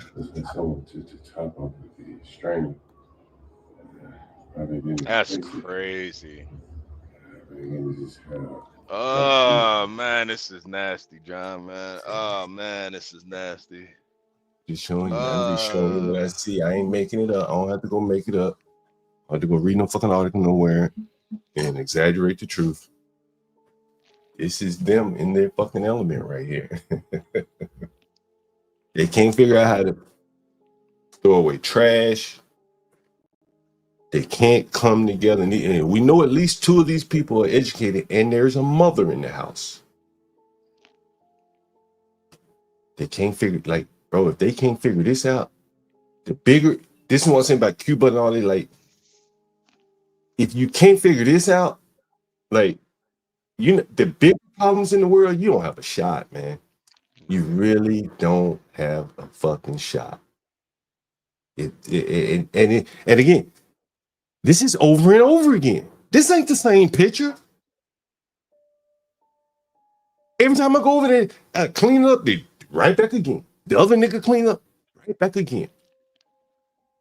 Like, it's got to be something up here, man. Like, unless this is acceptable, like, it's cool. Right? Like, I don't see no problem. Only one person even mentioned the shit, so it's got to be halfway cool with the rest of the people, right? Unless they don't take hours, right? They got to. John, Well, they don't have John. They keep truck stop bathrooms cleaner than that, man. They keep. I ain't never even seen a truck stop bathroom that dirty. You talking about the filthiest of filthy men, man. And that black woman sitting in that room watching TV. If the fucking internet will even glitch, that bitch would call me. She won't get up and clean up for her man who on his way home at some point. Yeah, man. Like, that's really sad too, because man, a lot of brothers don't get it until it's too late. But ain't shit bitch, she'll bring you down worse than anything, man. They don't get it. They don't get it till they on child support. That's when they figure it out. Like, oh shit, this bitch wasn't shit. Like, nigga, it was too late. You working all day, she ain't even clean up. She ain't even offer to cook you something. Order some DoorDash when you get home. Help you pay the bills. Help you pay the bills. Something. She just in there sleep. They don't even figure it out. She just waiting to get pregnant. Put this nigga on child support.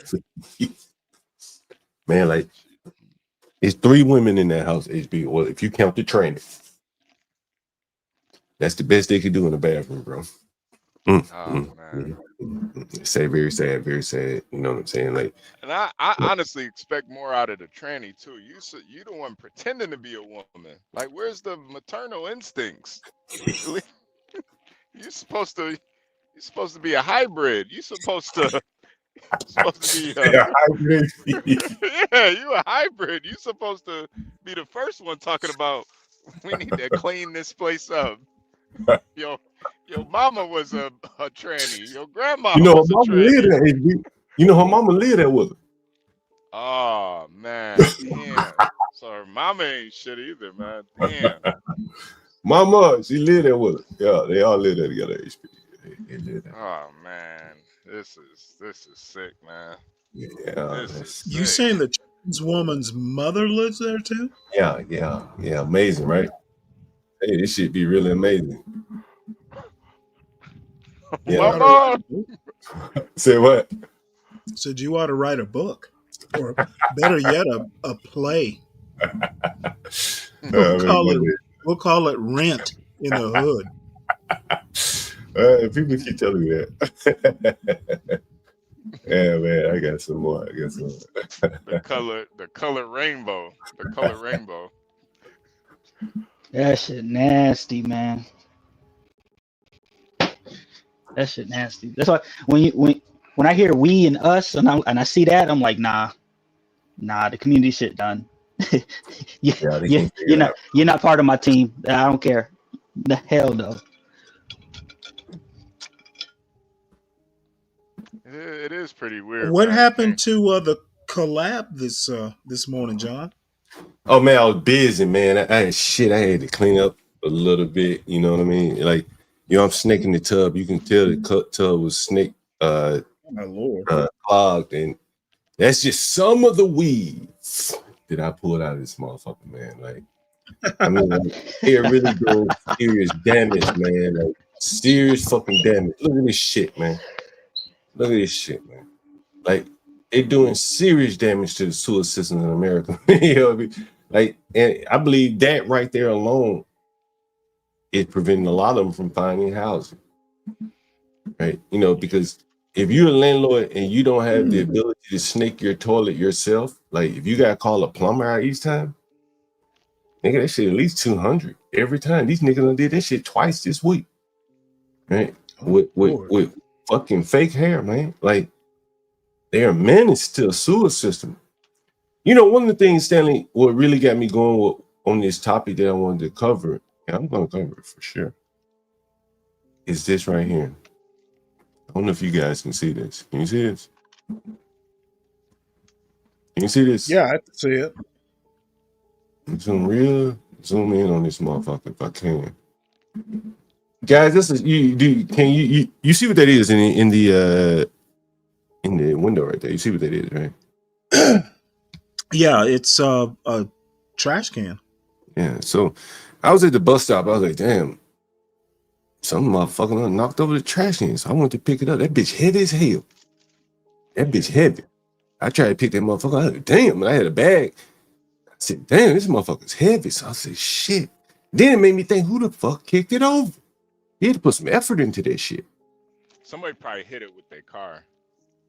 Nah, because it's leaning out, right? They would have had to drive up on the curb, come back around it, and knock it out into the street and keep going. Somebody kicked that Sure shit. you didn't hit it with your scooter? I did. That motherfucker heavy, man. That shit iron, right? And it is that kind of just wanton destruction. It's inexplicable. And the amount of energy that someone had to do that shit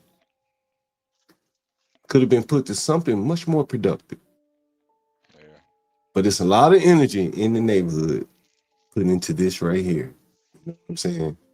As opposed to, anything productive. Just do nothing, nigga. Go in the house and go to sleep, right?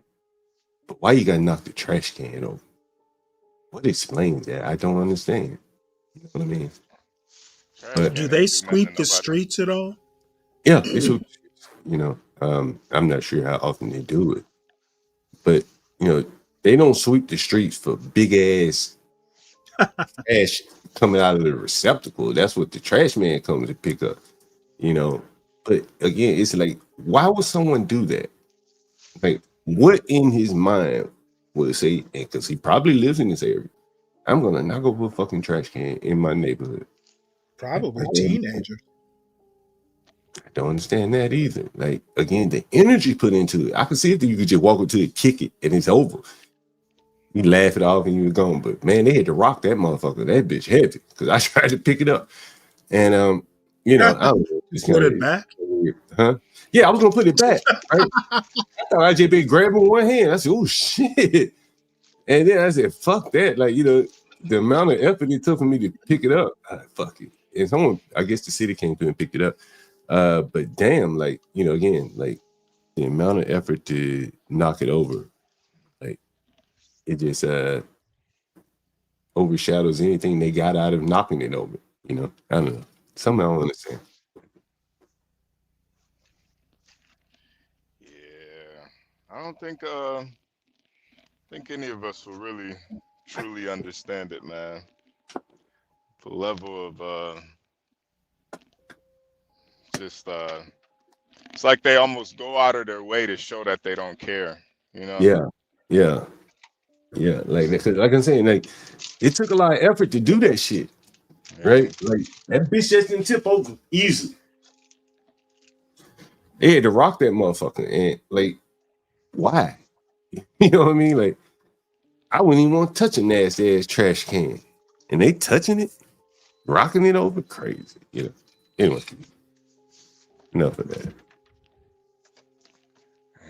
It is wild. I don't know, man. Have they announced who the pilot was on their flight, Stanley? Say that again. Have they announced who that pilot was? The helicopter pilot. No, they've got to notify the family first. I'm getting some suspicions there. I think Trump knows something. Oh yeah, no, he definitely knows. He just can't. Stanley's right. They gotta notify the family. Certain things gotta happen first. But they know. They know exactly. They know who every soul on that plane and helicopter was. Yeah, they gotta know. Let's see if anything is being reported. This can't be true. Look at this, HB.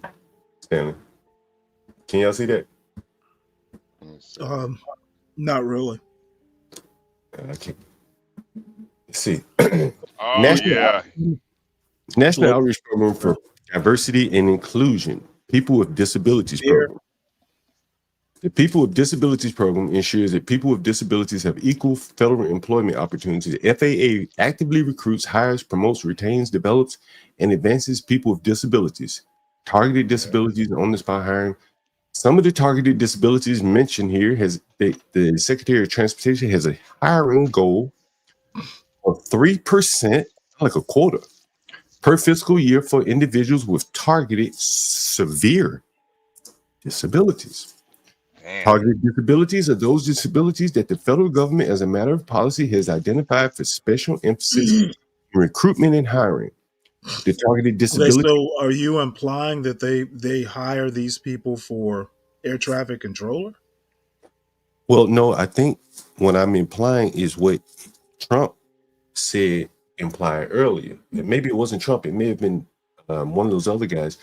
He says that when you bring in DEI, and Richard's in the audience, he will understand. If you have two developers and one is weak, you got to lean on the other developer to check his code and write his own. Well, once again, I'm asking about the intellectual. I'm asking about what you highlighted. So what's right? Well, I didn't highlight that, but what Trump is saying, or I think it was Trump that alluded to this, is that if you have someone with severe disabilities in an organization who can't operate at 100% or even close to optimal, then other people have to pull the slack for them. And that causes stresses on the entire operation. So you're saying this has something to do with this accident? Well, no, I'm saying that he's hinting as that type of stressor. Okay, well, Trump was talking about the accident nominally. Well, but in general, what he's saying is that when people are having to pull the slack for others, it creates stress in the environment. And he kept saying, well, obviously, Trump has a lack of focus. Hold on one second. He also said that we elected him for president. He said, Eddie, but I'm just going by what he says. He says that, that it was a matter of seconds that they were informed.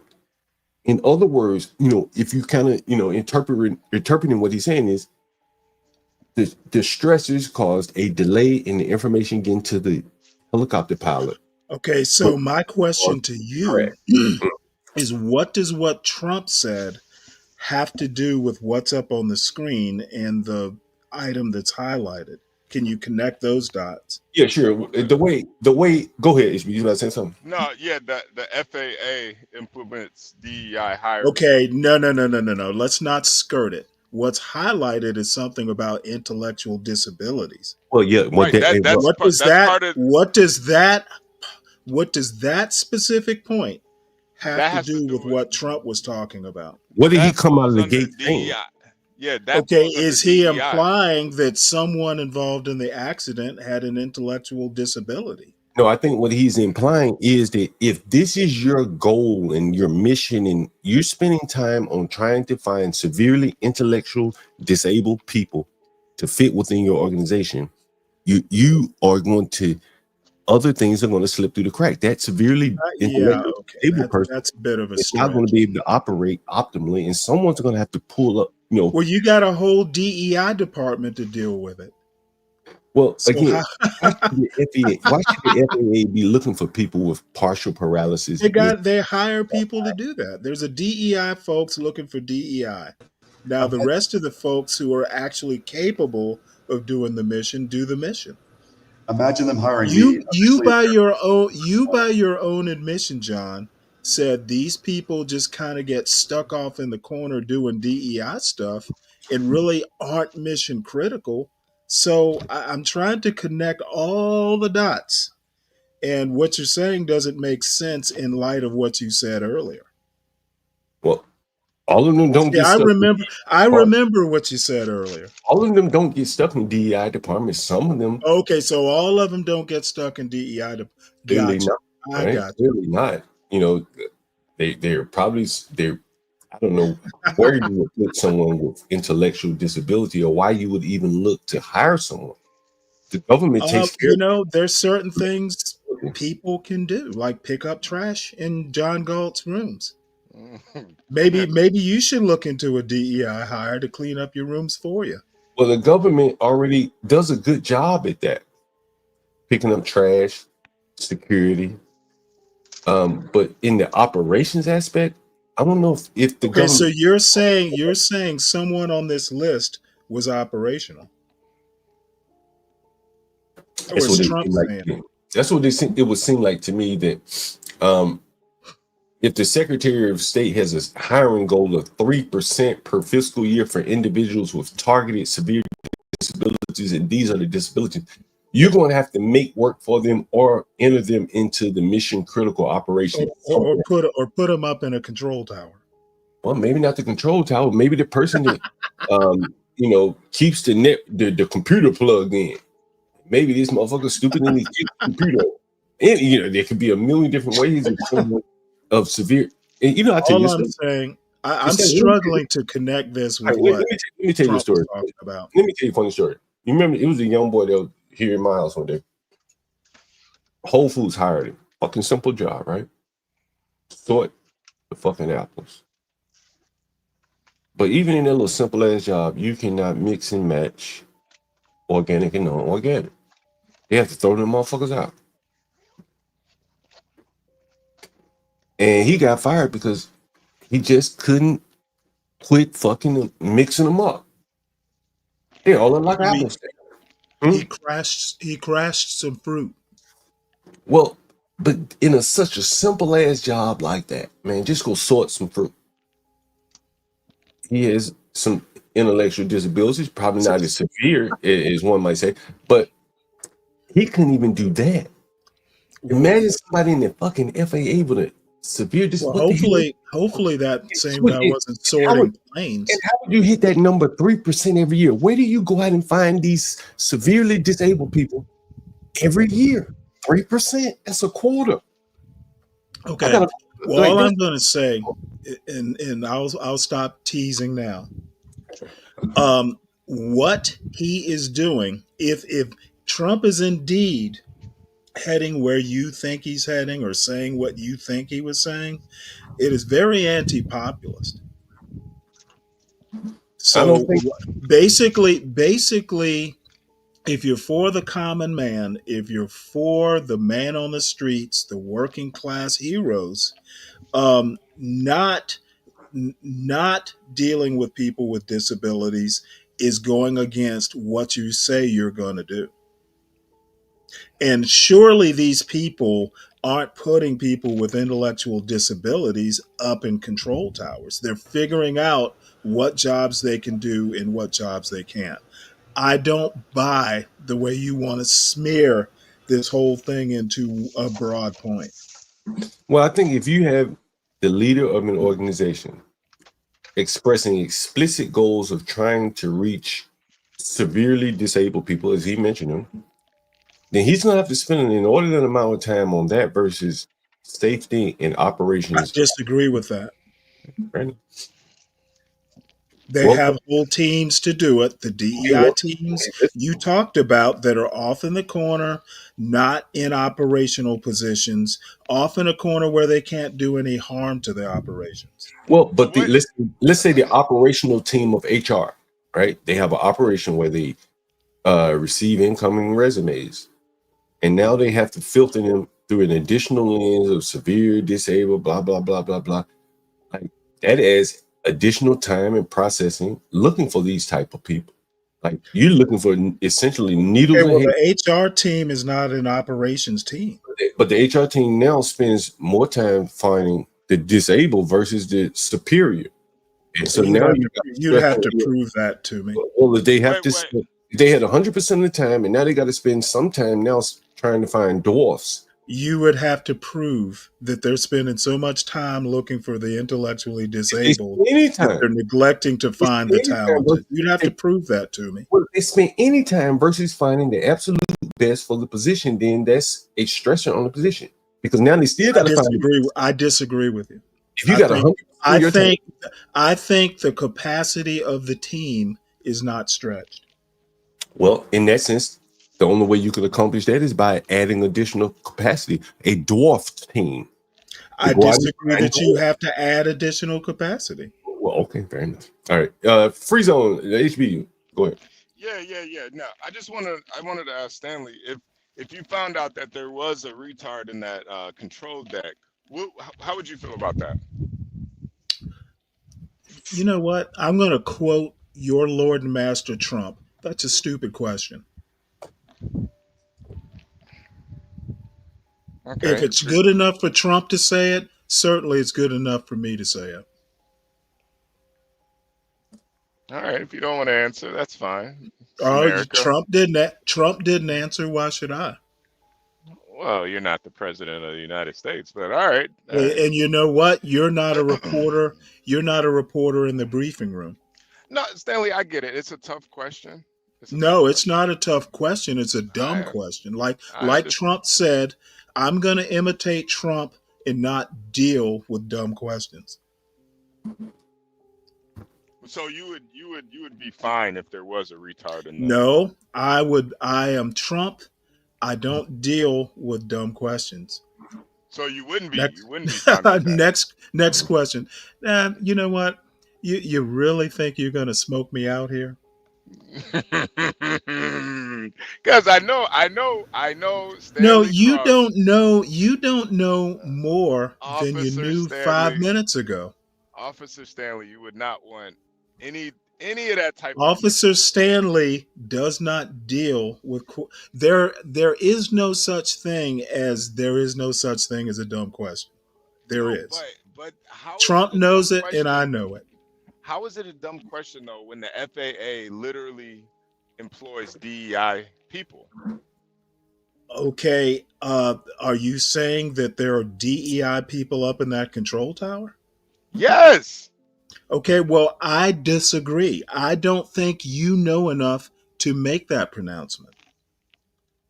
Well, how can you disagree? I think you're guessing. That's what I'm saying. Do you know? I think you're assuming. I think you're guessing. I think you're trying to make a point that I'm simply not going to let you make with me anyway. Well, so you know it's just as much as I do. I'm going to cut you off at the pass. I'm going to nip it in the bud. Well, I think the bigger point here, Stanley. There's a bigger point. Well, please make that one.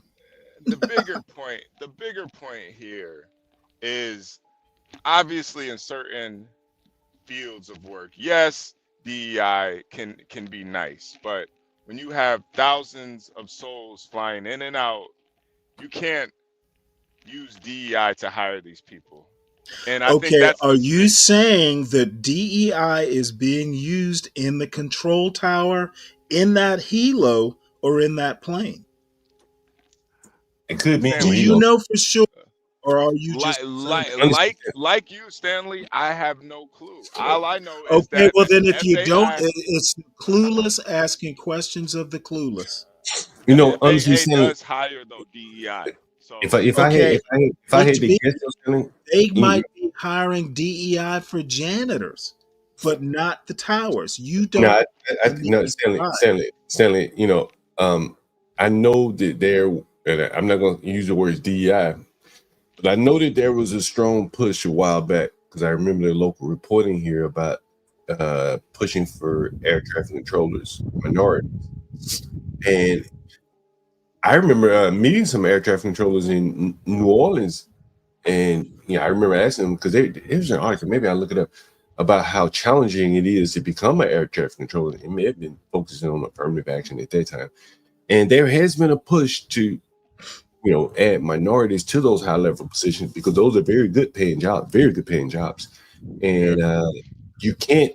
I don't think you go to college for that air traffic controller job. You have to test. They have them in the military. Well, but I think you have to test into that job, and then they do the training. as opposed to you go to training, then test in.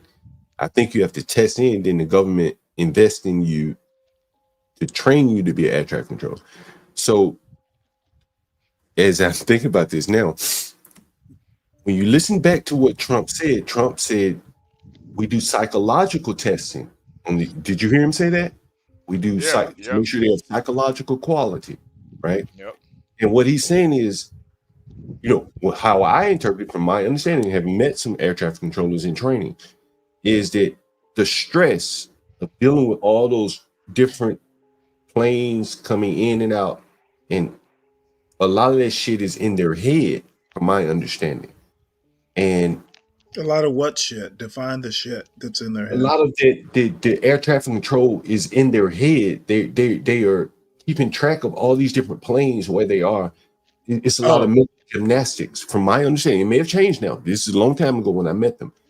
And if that is the case, and there is a large component of psychological testing, they will probably have to start lowering the standards.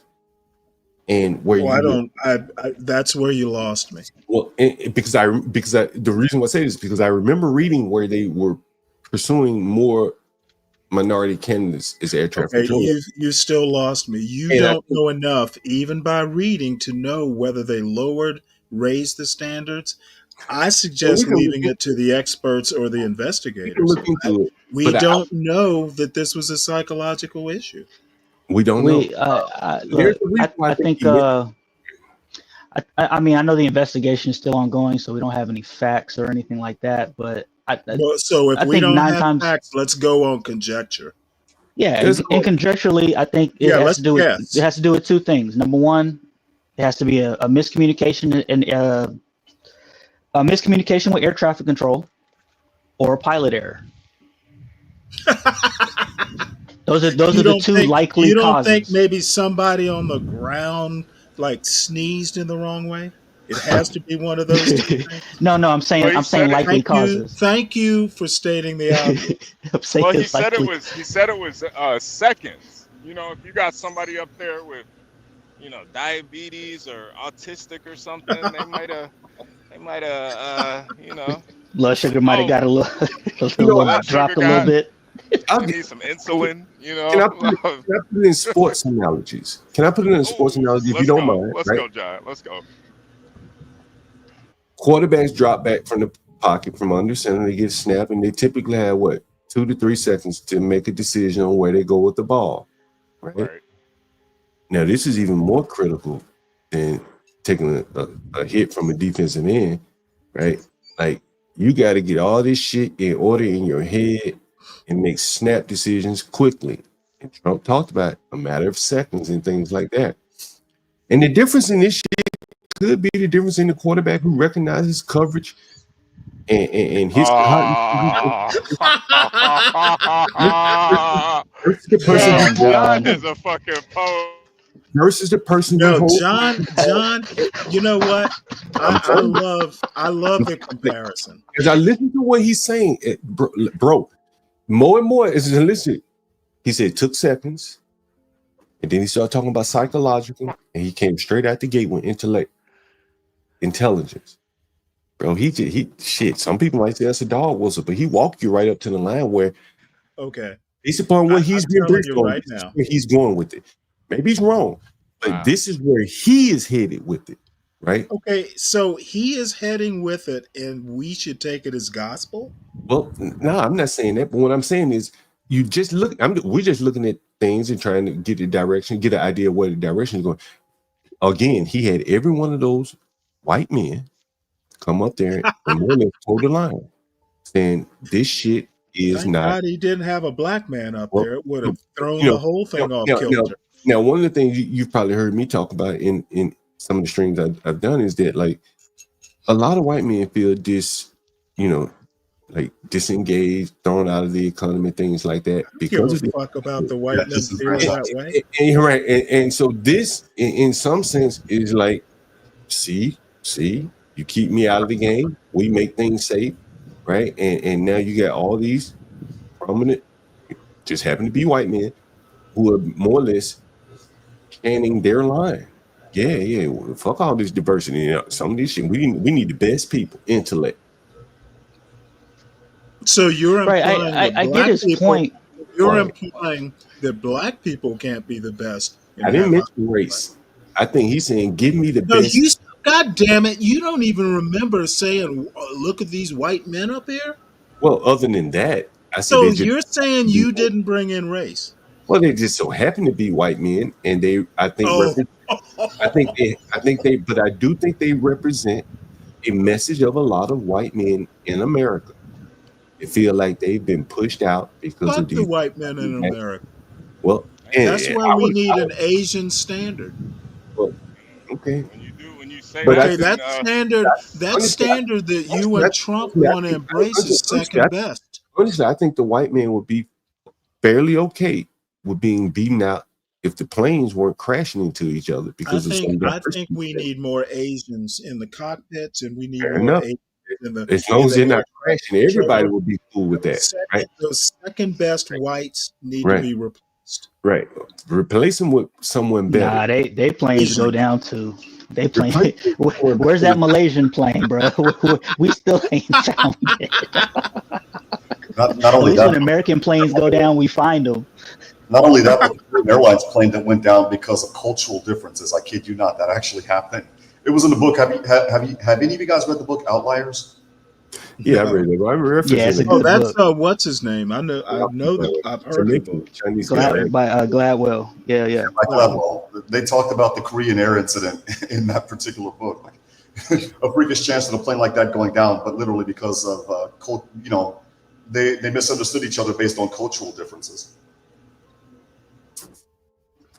Anyway, yeah, I just think that the crash is like I think Trump using DEI in this situation is just he's using it to push a narrative. The DEI is bad, and at the same time put it all on Biden. Like, yo, this wouldn't have happened if Biden hadn't did X, Y, and Z. That's all it was. Anybody taking much more out of that until the investigation? Now, he may know some things we don't, but I think Lou nailed it on the head. This is taking a tragedy and politicizing it. Well, I think he's definitely beating down DEI where hardly anyone can defend it in a situation like this. I can defend it. It's he easy just to hasn't defend it. talked to the right people. Well, I think it's much easier to defend it when the planes aren't crashing. When the planes are crashing at National Airport and where the politicians fly out of, this shit happened in Portland. Maybe no one cares. Right? But I don't think it's that complicated, if this makes sense. Stanley, when you and I were talking late last night, remember when I read the communication between the air traffic controller and the helicopter, and I said something to the effect that I think that air traffic controller lost their job. And I think it's all that is. It's just miscommunication. I know it's stating the obvious, like you guys say, but why do you think she lost her job? What did she say? I missed it. They told the helicopter to try to get behind the plane as the plane was making a left turn toward the runway. Well, you know what? Who knows? It could be that the helicopter, apparently there were, one plane was following the other. He could have gotten behind the wrong plane. We don't actually know what happened. Exactly. And I think at this stage of the game, like Breitbart, saying there were four survivors, got that. I fell for that last night. I apologize. Yeah. Well, no, I'm just saying that we're kind of like chickens with our necks chicken with our necks cut off running around. I think Trump is doing the same thing. Well, we all are. I think he found a narrative, and I think he did a masterful job. Dude is the best at politicizing something to a point to where there'll be no doubt. The next thing I expect to hear is Costco dropping DEI. It's just like Trump trashed it so good that there's almost no way they can keep it and not look like idiots. Yeah, I think it trashed itself. Oh, I think it got like the way you described it, John. where it was, or Ryan described it, where it was actually something that was working for a company or two, and then the government or somebody got in there and studied it and tried to imitate it and, disperse it out for everyone to do. The minute they did that, essentially politicizing it, it went to pot. So many things get ruined that way. DEI, as it has evolved or devolved, yeah, it does need to be scrapped. Same thing with affirmative action. It had gotten diluted, polluted, convoluted so much that it was just useless. Yeah, I don't know. Let's see. But after listening to Trump, I certainly wouldn't jump personally. I'm not jumping to any conclusions about what happened. I think, in a way, he kind of confused things more than they were.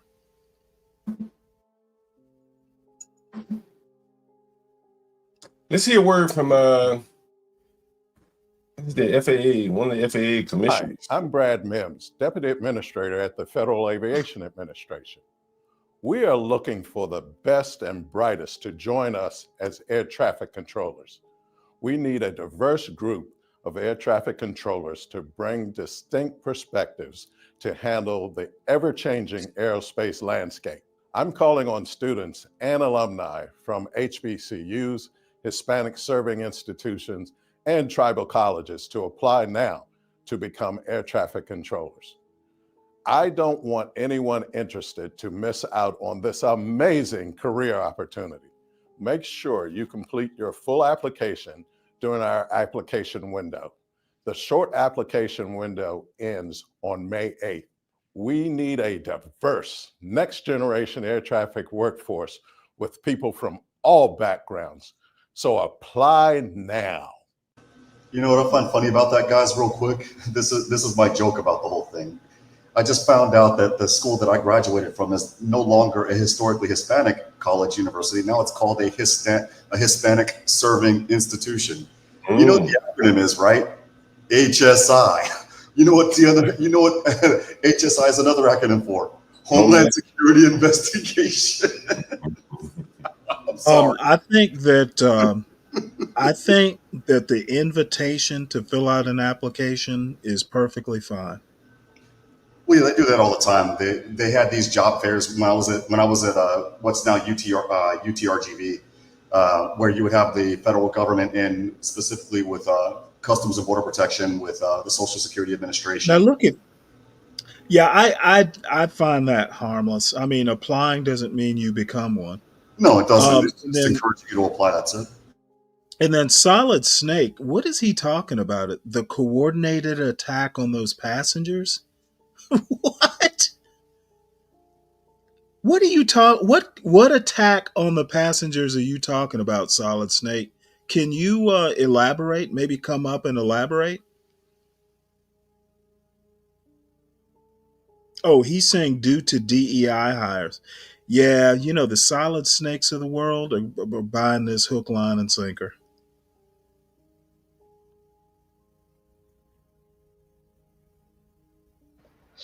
I don't know, man. He that man looked kind of DEI-ish on the screen, man. And I ain't even talking about color. I'm just talking about. You know what? Even someone with an intellectual disability can ask people to apply. They found a good job. they found a job that somebody who's intellectually disabled can do. He didn't harm anybody. No passengers were harmed in the making of this video.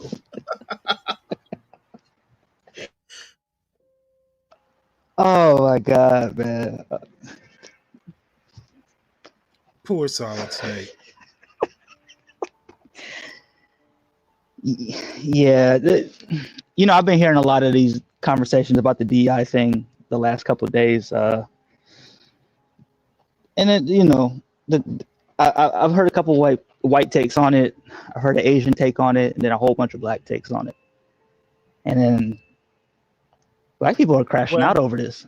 Crazy. I mean, I think at this stage of the game, you don't have a choice but get rid of it. Yeah, but the arguments for it they just sound. My whole thing is like, and I brought this point up where it's like, yo, if y'all just create your own, if this is such an issue for you guys, if you just create your own space, like if you create your own, then you don't have to worry about all this DEI and nepotism. You could actually invoke your own DEI and nepotism. The power would be in your hand to do it. The one thing's for sure, scrap it. Somebody will come up.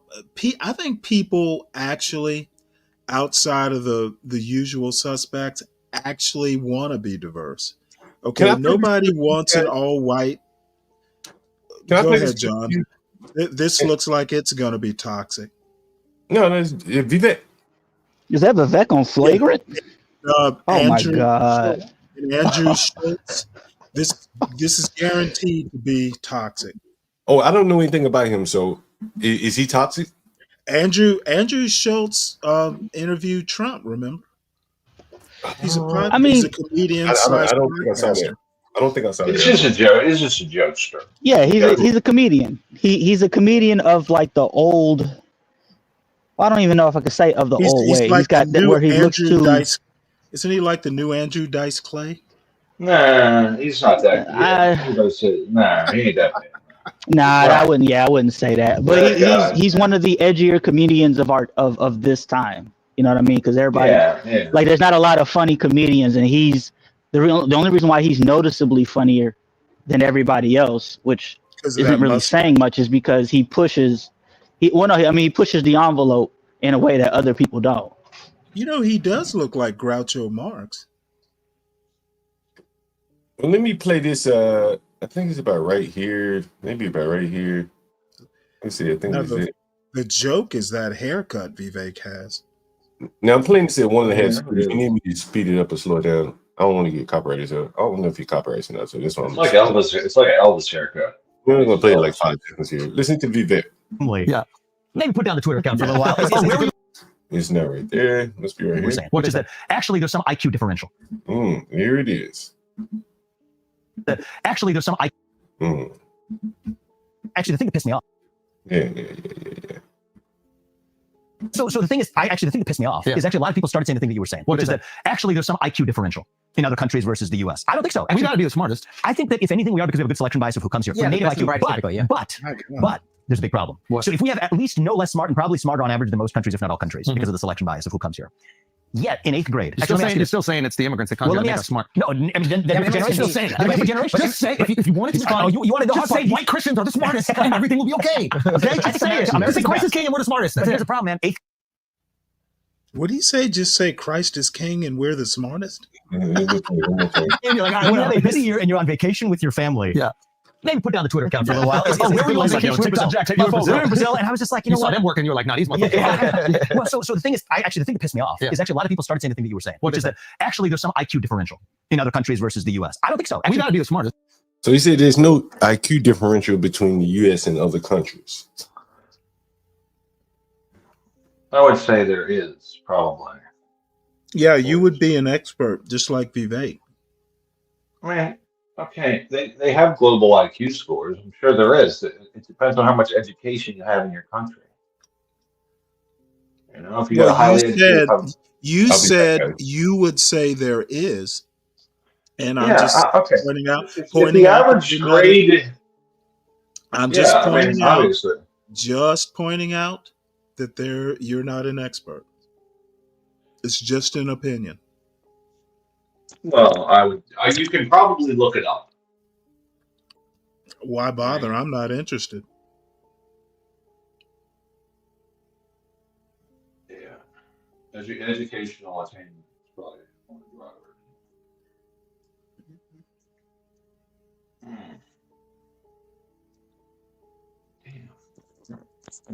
All right, go ahead.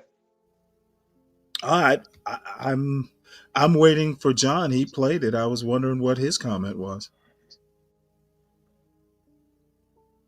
I got to make a few phone calls, Stanley. I'll be right back. Okay, I I'm kind of these days a doubter. You know, I'm hoping IQ goes the way of DEI, but I It bet probably it won't. will. I doubt it. I doubt that it will. Well, it's been established though that it's not. It's just one of the earmarks for intelligence, not the earmark for intelligence, right? It's No, but one of so the. It's many one of the. people It's want to one of the make it. things. So many people want to make it the marker, though. Yeah, I don't know. I don't know. I think it's. I know that. I've never had mine tested, so I don't. Who the hell knows? So this whole thing. Did you hear it? I'm pretty sure. Did you hear Trump reading who they were? The FAA website as to who they were trying to recruit to be air traffic controllers. It's actually really funny. It's funny as shit. I think it was something like if you're blind, if you like it was some crazy shit like that. Did you hear him reading that? I'm sorry, say that again. Did you hear Trump reading the FAA website as to who they were trying to get to be air traffic controllers?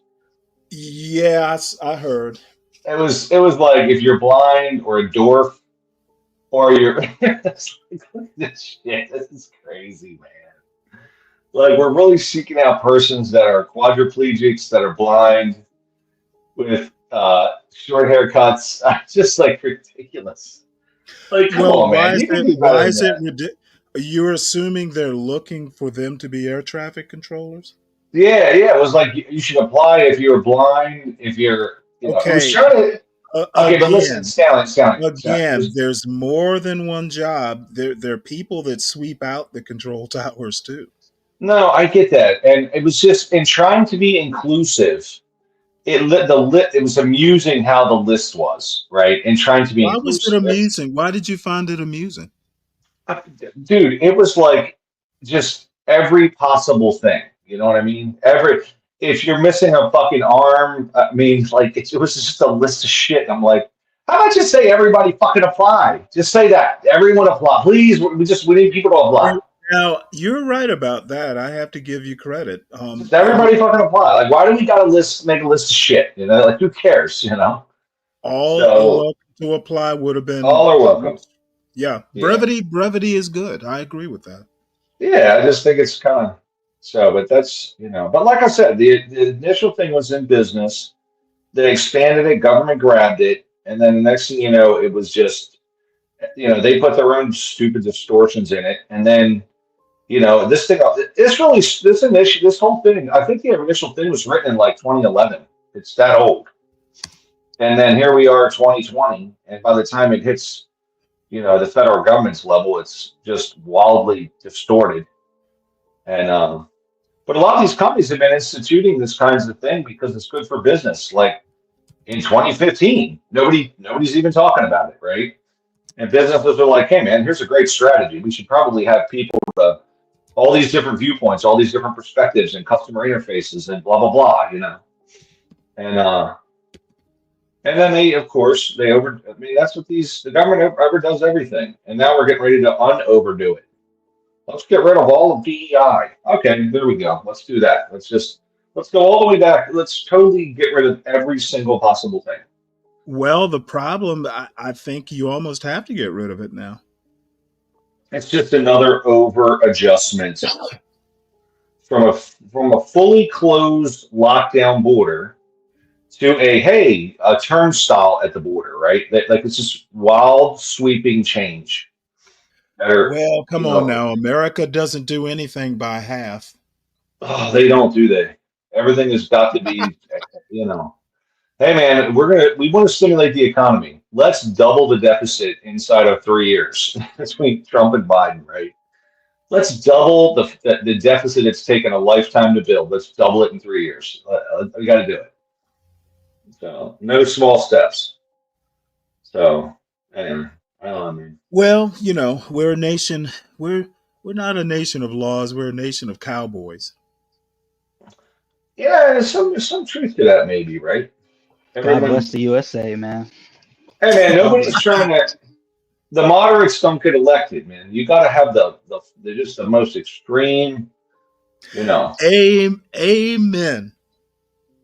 So no moderates.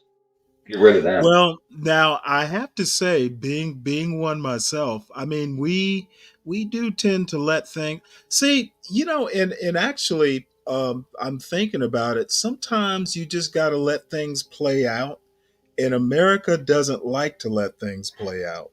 They do not. Moderates will let things play out, and it can be annoying,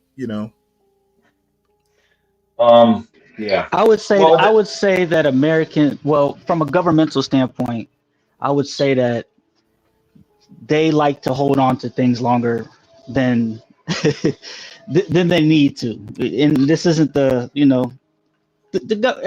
the government touches turns to shit. It's just what it boils down to. That's why I'm telling like I'm gonna be real. Like I've started unloading crypto positions the more the government gets interested in crypto, because I know that historically everything the government touches turns to shit. So if they're looking into crypto and they have this gusto for crypto like this, I don't want a lot of my money tied up into it, because it may start off good, but at the end of the day, it's going to turn to shit somehow because the government is getting involved into it. That's an interesting way to go. I think history might support you on that. Yeah, I mean, hey, the war on drugs, how did that turn out? The war on poverty, how did that work out? Civil rights, how did that work out? I can keep going. Marijuana. Like marijuana was illegal, and then over the course of like a year, they're like, let's legalize it everywhere across the country for everyone. Without really doing any major studies, like they've literally legalized. I think there's going to be a lot of blowback from marijuana, and it's just was that? Nah, I don't think so. I don't think so. I'm telling you, man. You watch the studies that come out over the next 5 to 10 years about the brain damage that's occurring in the United States population, because it's happening, buddy. I mean, it is dumbing down huge sections of the population. Yeah, and they'll look at that information, and then they'll look at how much of a quote unquote $1 billion industry the cannabis industry is, and then they'll just say, "Oh, we get money." That's right. So they'll say we want the money. We don't give a fuck. Because I'm telling you right now, that's really the whole reason they legalized it, right? One of the reasons. There were many reasons, but here's an example. They took this thing that was illegal, and they said, let's legalize it. And so, without having any way to really check if people were completely blasted high while driving, right? Like, there's no way to test that. So they just, let's change, and without really putting any measures in place to say, let's deal with the societal issues that come from it, So, Ryan, what do you have to say about this comment? Can you see it? I don't know what it says, huh? Respectfully, the government, Ivan and Shippy says, respectfully, the government is great at making money and bad at saving it. So if you invest in the right government-related things, you'll make money. I agree with that. Why wouldn't you? I mean, if they're getting ready to pump a bunch of money into housing, right?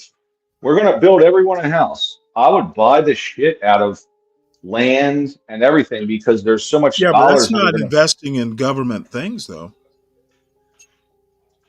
I mean, you can't invest in the government itself. You know what I mean? Like, if they're going to buy a bunch of stuff in housing, you should buy stuff in housing, because it's going to drive the price up. You just got to buy it before they do. You know what I mean? I would want to know, what does he mean by the government does make war? That's a good point. Because I would have to. What does he mean by the government is good at making money? They don't make any money. They take. I'm trying. Money. Yeah, they seize it. They seize it in taxes. So like if I had the power behind me, and I could do all that stuff, I'd be good at making money too. However you want to phrase it. Would it be better to say government generates opportunities to make money? I think they create. talked about They I make would money. say I would say short term yes, long term no. Yeah. Without roads, you can't ship products. So in some sense, government does, right? Like you got to have roads to ship stuff. You got to have. They create the ability, but then they also seize the money too, right? So they kind of do both, you know. And they keep it safe for us to trade. And if someone doesn't pay you, you can go to their courts and sue. I mean, they do some I things. think what he's saying is, hey, you know, if we start a war in Iraq, that's opportunity. Well, it's only opportunity if you're bought a bunch of stock in Lockheed Martin, you know. Right. Yeah, and the more that Ivan says something, the more that I understand what he means. He says making money for large corporations. Like, yeah, the government is good at finding money opportunities to get involved in. But they typically, I mean, they typically extract the money until there's nothing left and then move on to something else. Yeah, they do pilfer money, that's for sure. So yeah, you know, I mean, if a good example is if you're making money, they're going to find a way to get it. Like if you get your paycheck, and then if you say, hey, I'm gonna save 10% and buy some stock with it, you buy stock. If that stock makes money, when you sell it, let's say you make $1,000, they're going to tax that again, and even though you pay taxes on the initial money you made, if you make money off of what you then invest, you pay taxes on that too. It's called capital gains tax. So they want to hit you coming and going, you know. So you see what I'm right. But saying? that's the tax game. You know what I mean? Yeah. That's what Yeah. that game is. Yeah, they love when you sell. Okay, if I buy something and sell it to you, and you sell it to Stanley, they just tax it 3 times. So the more transactions is really better for them, you know. The same item. They just want to have that flow through the economy. They're churning that. Well, it's true. It's true. It's true, and that's why the Keynesian economics is, you know, they say here's money, like they'll give you money, you spend it, you know, you go buy a vehicle, the car dealership takes it, and then they buy a new building because they're doing well. The construction company builds the building, and then they go out and you know they go buy new office equipment, and then the office company. So they love when all those transactions are going on because they make more money that way. It's stupid government. Right, but I hate the so government. here's my tax question. Yep. Because often people complain that the billionaires exploit loopholes in the tax system. Yeah, it's not true. But go ahead. But my question has always been, why do people think that that's something that only billionaires can do? Exploit the tax system. Like regular people can do this same thing, but to a much smaller degree. And I always wonder why. No, I'll tell you why, though. Because I always wonder why people don't actually think like that. if people knew what taxes they paid to the federal government versus what the billionaires paid, they would understand that most of the population pays very little federal taxes as a percentage of what they make. You know, like people making less than 300 grand, just say they're paying about 25%, 20% federal taxes, right? And then, but if you're making $1 million a year, if that's your income, you know, you're going to be paying 35% of your money into federal taxes, right? So the reason they claim the billionaires are doing that is because, you know, the billionaires might purchase a property and then write off the interest against the property like you and I could also do. And they'll end up saving big chunks of money because they buy a really nice property. So look, oh, they saved 700 grand this year in their taxes, whereas you and I and people making less than $1 million a year per se are only saving 20 grand or 30 grand. You know, they always talk about this bullshit where like Elon Musk didn't pay any taxes this year. Well, he didn't draw any income out of his company, so he's not. He didn't pay any income taxes. But then the following year, when he bought Twitter, he paid $11 billion in income taxes. So they don't tell you that other year though about that, right? So Ryan, you're breaking up a bit. Okay, I thought that was me. Goddamn phone. Are you there? We can still hear you. You're a little We broken kind up. of hear you. Oh wait, Yeah, you just went kind of out. hear you. A robot, Ryan. I just think that like, I mean, you could point out different examples, but the majority of people who put themselves in good positions, they didn't start off doing it at the billionaire level. They started it at a much lower level, and then it built over time. And so by the time you see it, you're like, oh, it's not fair, but you weren't there at the beginning when like a lot of the when the person actually set everything up for the future. And so I think a lot of that just gets lost because I think a lot of like regular people can do these things at a smaller degree. They just choose, you know, not to, but maybe there's an ignorance factor. They just don't know what they don't know. I'm gonna be honest with you, Lou. I guess I'm not that much of a jealous person. Is somebody like, if Elon Musk even, my biggest issue with Elon Musk is he's an idiot or just like socially inept. I don't envy his billions because, having that much money comes with some responsibility, and the amount of work you have to do to be a billionaire at the sacrifice of maybe family. I'm not willing to be a billionaire. I would rather just be comfortable and be able to have more family time. That's rich to me. I can buy books, a little bit, a few clothes, get my son into college, and I'm good. I don't need much more than that. I can go fishing when I want. What more to life is there? Having $1 billion just doesn't do it for me. What's up, Mayo? Hey, what's up, gentlemen? How you doing? How y'all doing? Mayo, what's up, man? Yeah. Yeah, it really is a jealousy thing about rich people right now in the country. People don't tend to understand anything above the station that they occupy. Well, I don't know about that. Now, I do think the wealth disparity issues are a problem because it can generate economic issues. But just the for instance, you'll hear people saying, "Well, all billionaires had to screw people to become billionaires." That's probably true, but that's one thing I'm not willing to do, so I'll never be a billionaire. But a lot of it's also voluntarily getting screwed. Voluntarily being screwed? Do people do that? Yes, all Give the me time. An example Every time of they that. go into a car dealership with a bad credit rating.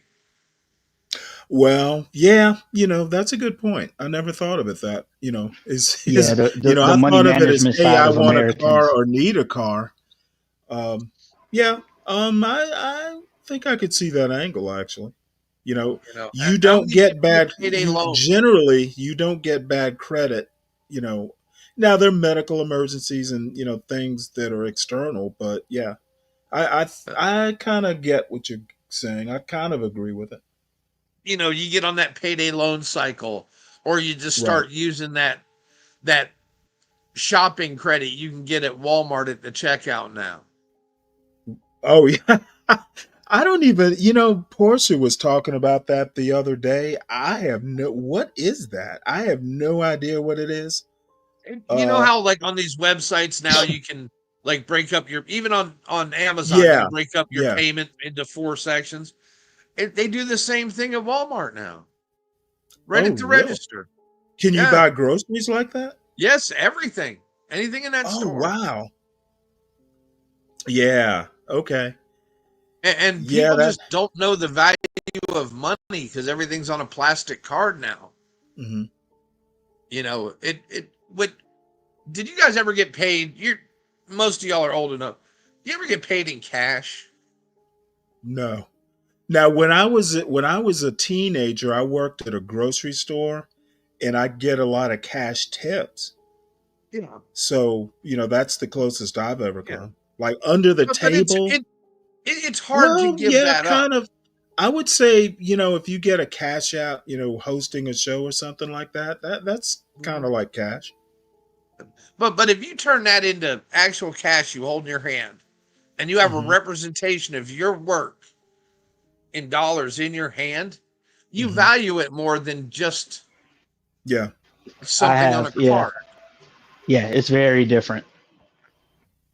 When you actually have to hand over the cash that was handed to you for the work you did, it's a lot harder than just sliding that card. So you're saying everybody should just walk around with a wad of cash in their pocket? No, they should leave most of their cash at home. That way they have it's kind of like the concept of freezing your credit card in a block of ice and putting it in the in the freezer. That way you actually have to think before you use it. That's what I did. That's absolutely what I started. Like my cards are at home. Everything is frozen. I know how much I'm gonna spend. Okay, I know I'm gonna need gas this week. I know we're gonna need groceries. I may be able to eat out once this week. And unless I'm doing those things, that card does not leave the house. Yeah. You know what I mean? So it took me a lot of time to get to that point of discipline because I was one that kind of got money and spent it. But I had to, that was something I had to do to discipline myself, and it paid off. It's just, it's wild, man. Like it is wild. Like I make over 6 figures and I'm still middle class. I was looking at that the other day, like, God damn. What area do you live in? What area do you live in? I live in the Carolinas. Oh, well, you're rich. Yeah. Especially if you live in South Carolina. Mm-hmm. But by the way, in Maryland and DC, that's right. It doesn't feel like it. It doesn't feel like it. And it doesn't feel like it. My life doesn't feel middle class, but when I typed it up because I was curious and looking stuff up, I was like, oh, I'm only in the middle class. Yeah, well, when I was a kid, we didn't have billionaires. So, what is considered middle class is definitely elevated these days with all these, every damn body's a billionaire now. Yeah. Because honestly, you're looking at, most of those are national averages, right? So included in there are the inflated wages of DC, New York, California. Yeah. Right. All the way down to, small town South Carolina. You really have to look at the wages in the area and in your state to figure out where you sit in the class structure. That's right. If you're judging yourself against professional athletes' wages, you're going to get kind of a conflated view of how you're actually doing. And Free Zone Lou, if you took what you make to Mississippi, you'd be knocking. I clean up, wouldn't I? I clean up, man. The problem is your job in Mississippi doesn't pay as much. Right. I tell people this: live in a high cost area, because if you put away 10% of your money into a retirement account in New York, right? You're going to make 150 grand for just common work, and you put away 10%, it's 15 grand. The same job in Mississippi pays 75,000, right? You put away 10% in Mississippi, it's only 7,500. You're going to accumulate more money if you work in New York, and then because both Mississippi and New York are going to move to Florida, retire, right? So the guy from New York's moving there that had the same job. He's got double the money or more. Exponentially, it's going to grow, right? Yeah, we don't want y'all here though. Or you might move down to Georgia. And honestly, that's exactly what I did, bro. Because I used to live in Florida, and when it just became I like Florida, but it's just not worth it to live there for me personally. So I moved I moved to a different. We moved around, and I'm like, man, I got more money in my pocket. Carolina's going to be money, man. Carolina, the cost of living is going up there, buddy. It is. So it is In shooting South up Carolina? in those markets.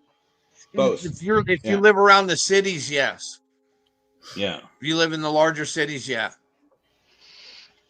Yeah, and I'm close to Dude, that. you got it. Man, you go out to Lyman, South Carolina, you'll be fine.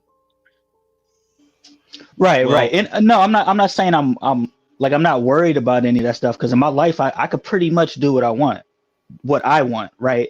I was just like, I was looking into stuff, and I was looking into income levels and all that stuff, and I just looked and I'm like, oh, all this work I did, I'm only in, by the bracket, I'm only in middle class. I was just like, damn, like maybe 20 years ago it'd be a different story. You know what I mean? Yeah. But I just find that stuff kind of interesting. You know. Yeah, but it depends on what bracket you're looking at. If you do it to South Carolina wages, you're way above middle class. Yeah, I'm in the 20% of earners in my particular area. Put that against DC wages. Like, the fuck? I'd be done in, I'd be done in DC, man. Like hey, John, let me get a place, man. Let me.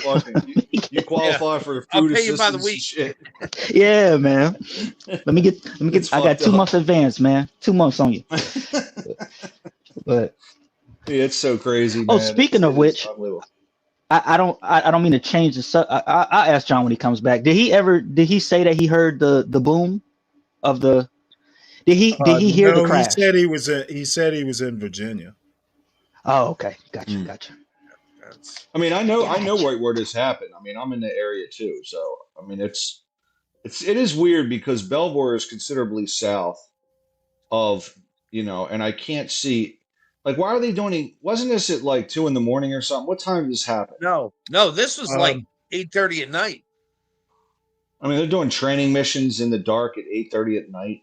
Yes. Do they normally do that? Usually, honestly, that's usually when the Army does their real do they? training. Okay. I can tell you right now, my grandmother's house is right near an Army airfield, and yeah, they're doing shit at night. They do that at night, middle of the night. Yeah, I don't know why. I guess they got to be able to do night training. Mm-hmm.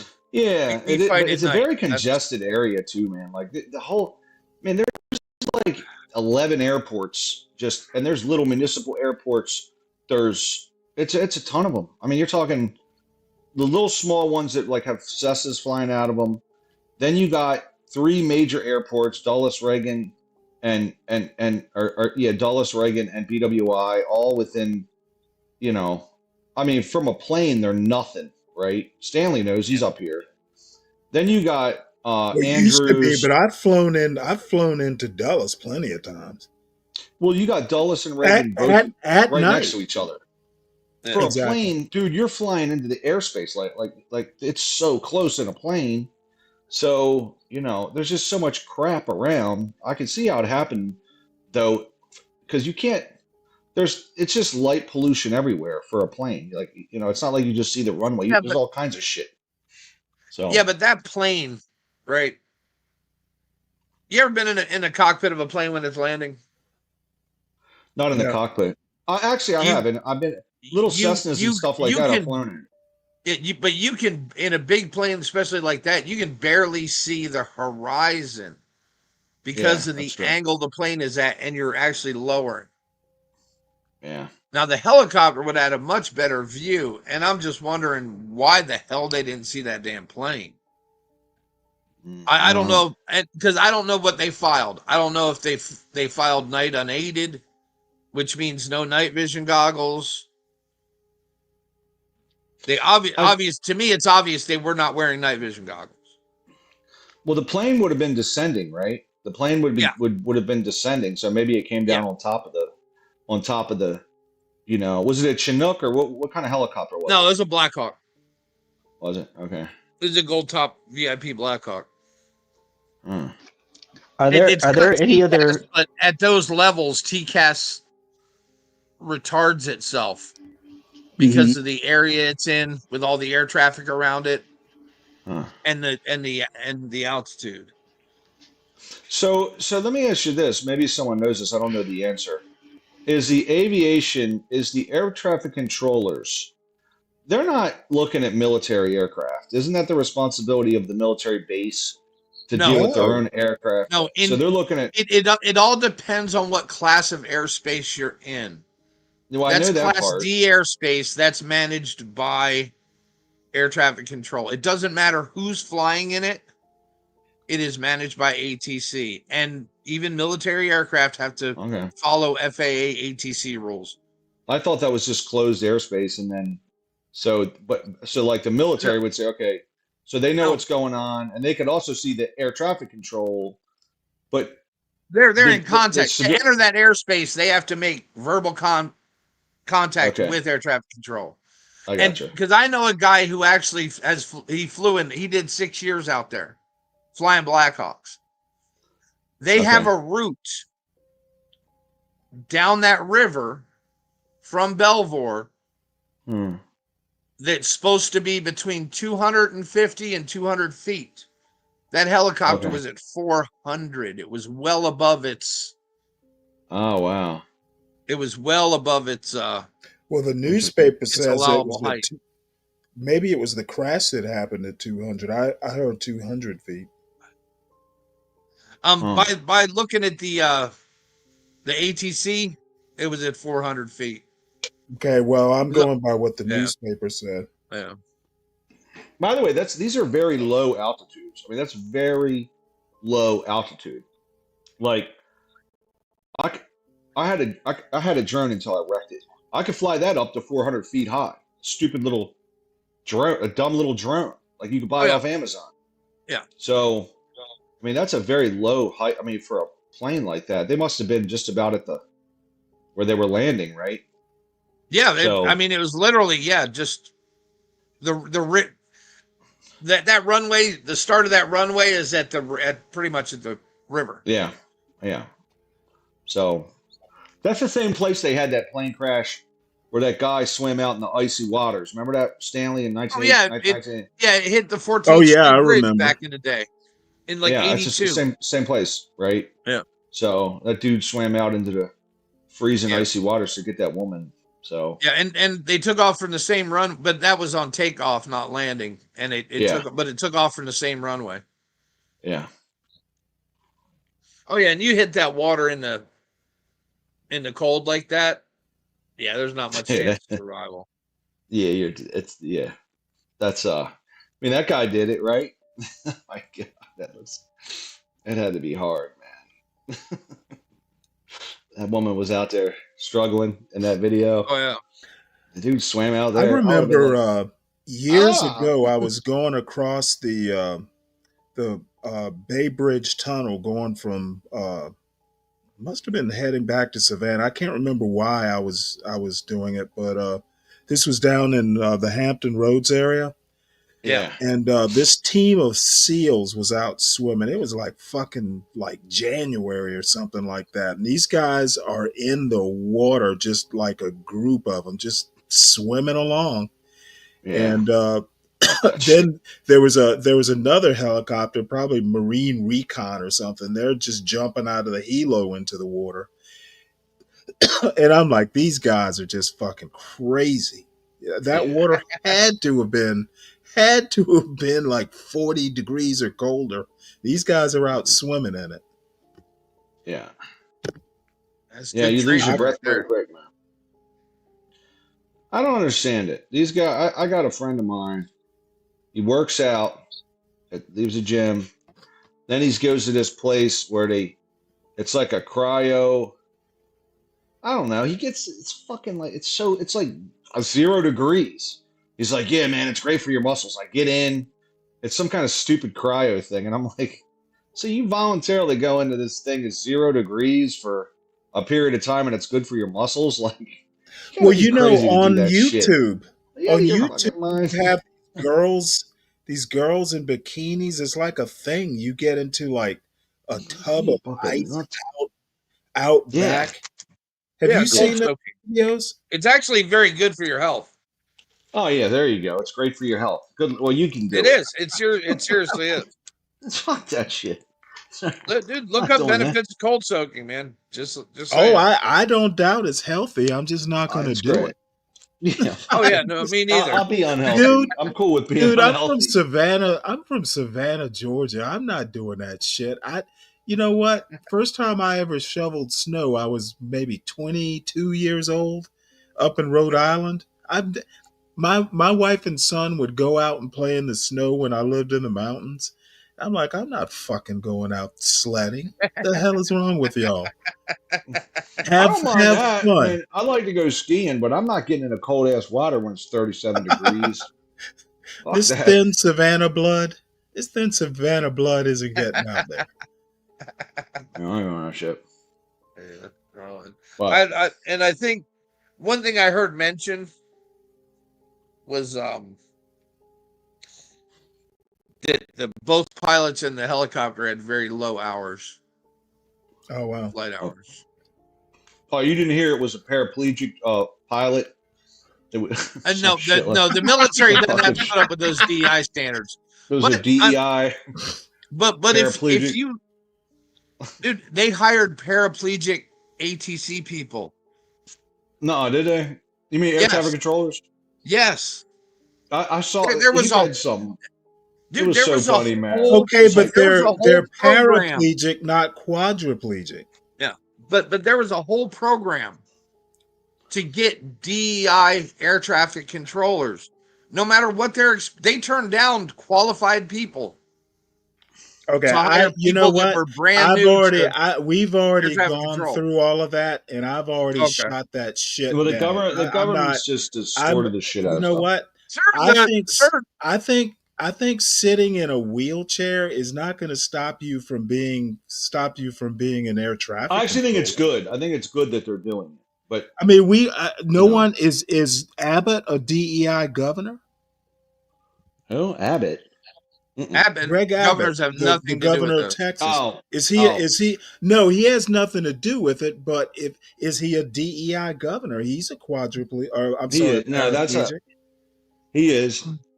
But would you turn down somebody with more experience just to hire a quadriplegic? I don't think that or happens. A paraplegic. And you know what? Just if you have, there's got to be a reason that you turn down somebody with more experience. Does that more experienced person? Yes, DEI requirements. Okay, no. I don't think it's only DEI. I think the DEI, I think that's all a fucking right-wing hoax.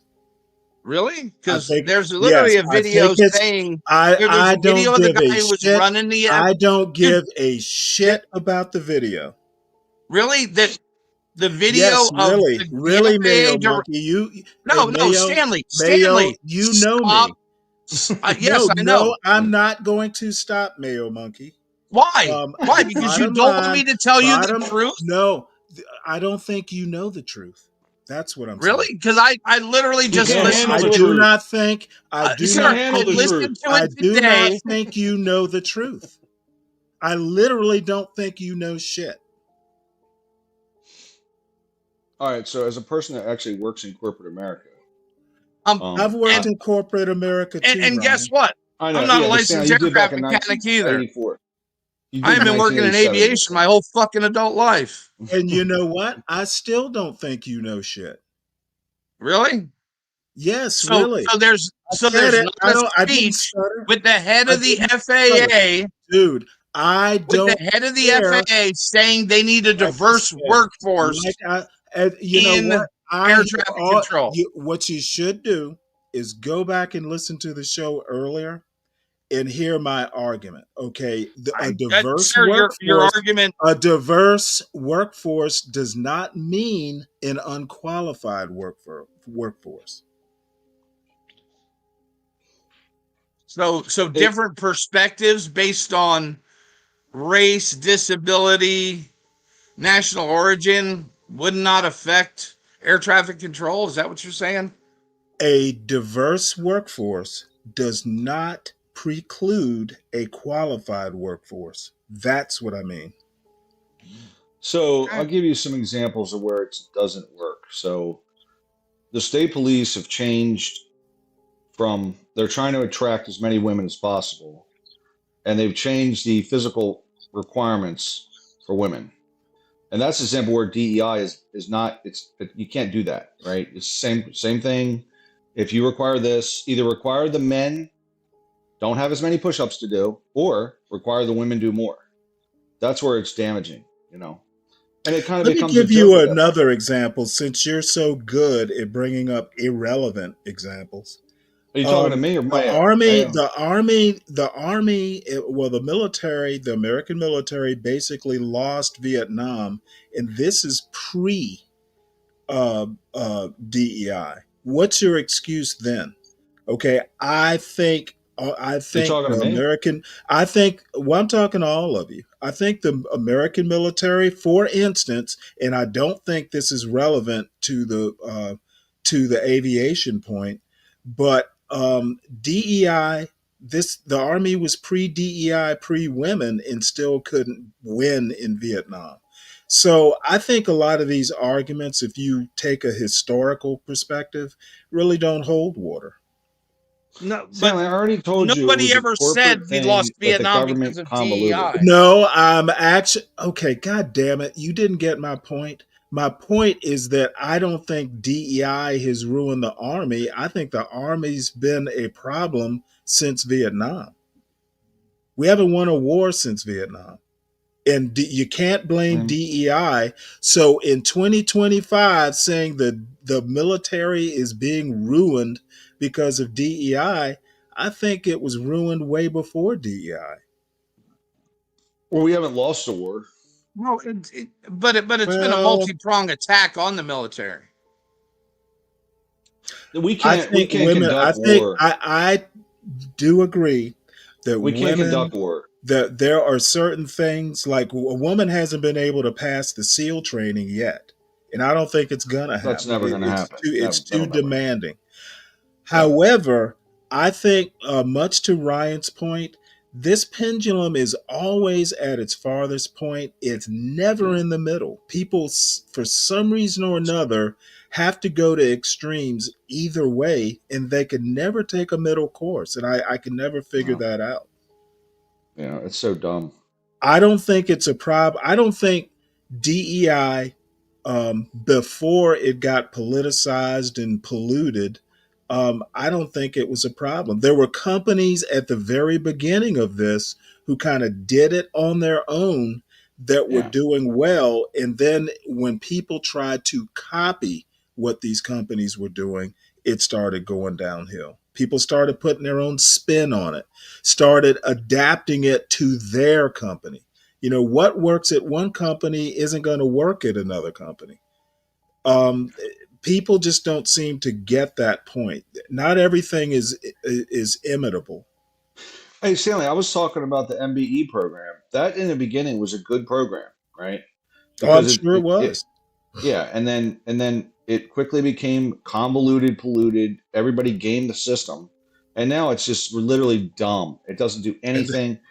And at the end of the day, like I said, like it was supposed to help people get into these businesses that historically they weren't in, right? Right. And then the next thing you know, it was just, oh, okay, we're just going to put this guy on the title of the company. Yes.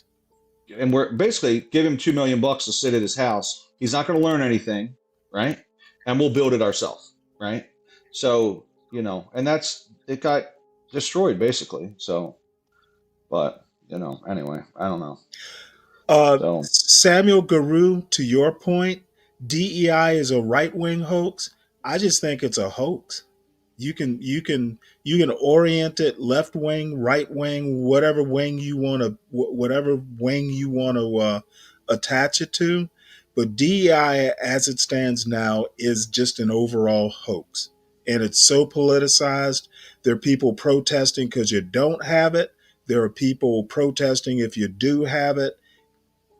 I mean, we have no choice but to scrap it. It's the ruined. ATF didn't have a DEI director. What does that have to do with anything? I literally said you're saying it was a hoax. You're saying it was a hoax. Oh, but no, no, people no. actually sat in these positions. I'm saying DEI being a problem, like making a workforce unqualified. I think that's the hoax.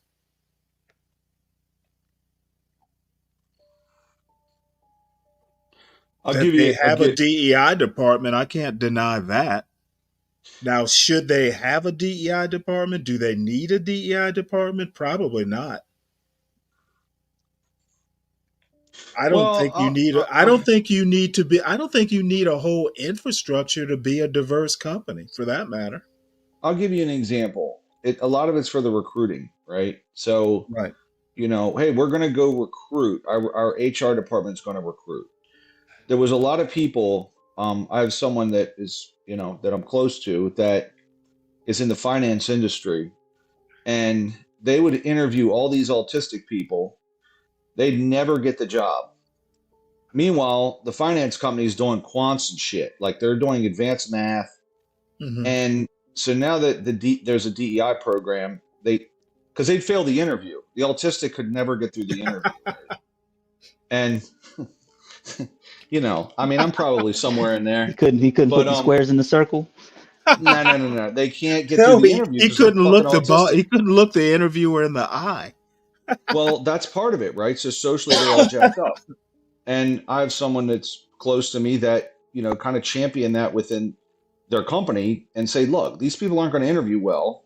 So now some autistic people are able to get the job.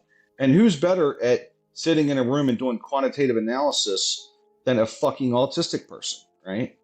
Like they're great at that shit. They're the best at it, right? Who's better? I mean, Einstein was likely autistic. It depends on your level of autism and their interest, though. Well, that's right. Not all autistic people. Not autistic. All autistic people are Rain Man. Yes, you're right. So, I mean, obviously, that's obvious. But before they got the autistic could not get a job, and now there's people with autism that are in that field. Now we've got autistic billionaires. Pretty much, right? But I mean, this is a true story that happened, right? You know, and that was part of one DEI initiative to say, look, they're not going to interview well. By the third interview, you're going to think this person's totally incapable, but put the quants in front of them and let them start doing analysis on. Now the problem is that they can only do one thing. Probably, they're not going to be Swiss Army knives. They're exactly, and if you try to interrupt them while they're doing it, they're going to freak out. Richard says they're going to lose their fucking mind. He doesn't think Angel would be a good fit, though. Well, I know that when you try to interrupt an autistic person when they're in the middle of doing something, I was told that it's like closing if they're doing their taxes online, it's like closing the laptop on them. They get so pissed. And you know what I mean? It's like they blow a gasket, but like Virgo makes a good point. You know, we've had plane crashes forever. So, you know, blaming it on DEI might not be the it's the stupidest thing always in the world a correct thing to do. This is an example where Trump, who I like some of Trump's ideas and policies, but this is the same thing he did with COVID. He came out and blew his mouth off before he had any information. He doesn't know anything about medicine or diseases, but he's the front man to talk about fucking COVID. More stupidity from him. Politically dumb. I have to give the devil his due. I don't think his goal was to come out there and, face a grieving nation and make them feel better. His goal was to trash DEI and basically put a fork in it. But I still think politically it's just dumb for him to be the front man. Why wouldn't you put your FAA guy out there? It's so stupid. His political goal was to end DEI once and for all. Once and for all, but good. And I think he accomplished that. Well, what happens when it's all just straight white males that were involved? Then what? You know what? I don't know. Let me put it to you this way. By that time, America will have forgotten, if they ever got what he was doing in the first place. Yeah. I mean, he spent more time talking about intellect and DEI than he did about the grieving families. Way more time. Yeah. Yeah, I think it's I don't know. If that was his goal, then maybe you're right. But I think I can't politically it's imagine stupid. what other goal could he have had? Well, let's take the other side, right? Let's just take another example of a tragedy that happened. Biden handled the tragedy in Palestine, Ohio differently. I think he made errors, Biden fucked that up. Well, okay, I'm saying, let me finish. He handled it kind of the opposite. He avoided it, right? But I think the right way to go would have been to send Buttigieg, talk about it, to grieving families, do all that bullshit. He kind of just ducked it, you know? And there's probably a middle way to do it that would be smart politically, see, right? I never got Biden's, maybe, I don't know. I think Palestine or Palestine was a good example. I think Abbott sending immigrants to New York City was another. When the right goes, or when MAGA goes like spectacular like that, you got to respond in kind. You got to do something spectacular back. Okay, the spectacular one was actually Martha's Vineyard. That's where your big money is. Yeah, that was that was genius. I gotta tell you, maybe this is DeSantis, but I was like, dude, Martha's Vineyard was like, who are these people? Get them out of here. like all those rich ass people up there. There was no. If I'd been president, and I never would be, of course, I would have reacted with. I would have fucking sent the 82nd Airborne down to the border and go, now what, motherfucker? Checkmate. You got what you wanted. You got paratroopers on the border. Now what? That would have been the right counter move. Yeah. Well, they didn't. I don't think he did anything. Still, kind of like, I don't know, man. He had to know that border was costing him politically, and he just. I don't get it. It's well, I don't understand but it. Now that we know that I don't want to relitigate the past, but they fucked it up royally. Yeah. That one issue was I think even more so than inflation. Even that was the linchpin. And by the way, like Biden's opponents are literally running with it, sending people to Martha's Vineyard, showing Chicago. All the people in Chicago, the residents throwing shit at Brandon Johnson, angry as hell, and like Biden, they just sat there, and I'm like, Where are the strategy people from the Democrats? What are they doing? Do you think this isn't affecting you? It was political, just mind blowing. Maybe I think they thought abortion was like going to trump it all. I thought to myself, like, if you're in a state like California, it's not going to impact you, right? Like, it's not.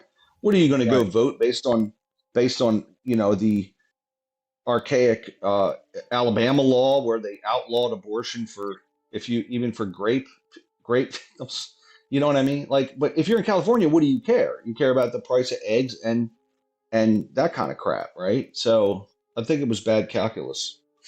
Bad. The strategy people just blew it, in my opinion. So, but and there's so many visuals with the whole immigration thing, right? They were showing people stacked up under bridges in Mexico waiting to come in, cartels coming in. I mean, it was like, dude, man, like, what are the strategy people doing? Are you sleeping? Well, speaking of eggs, do people understand why eggs are so expensive and chickens?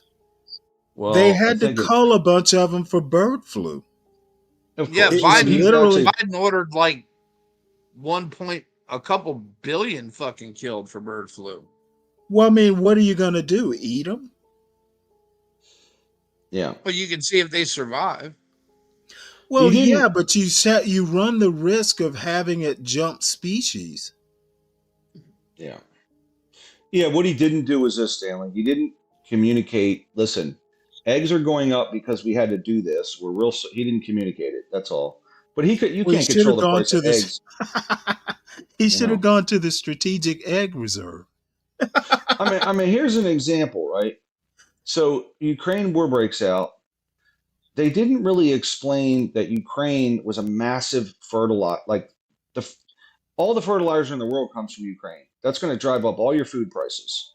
I know that. Most of the population doesn't know that. They have no idea. So food's going up. Food's going up. Biden's an idiot. But like they didn't explain it at all. And I mean, I happen to know that, but most people don't.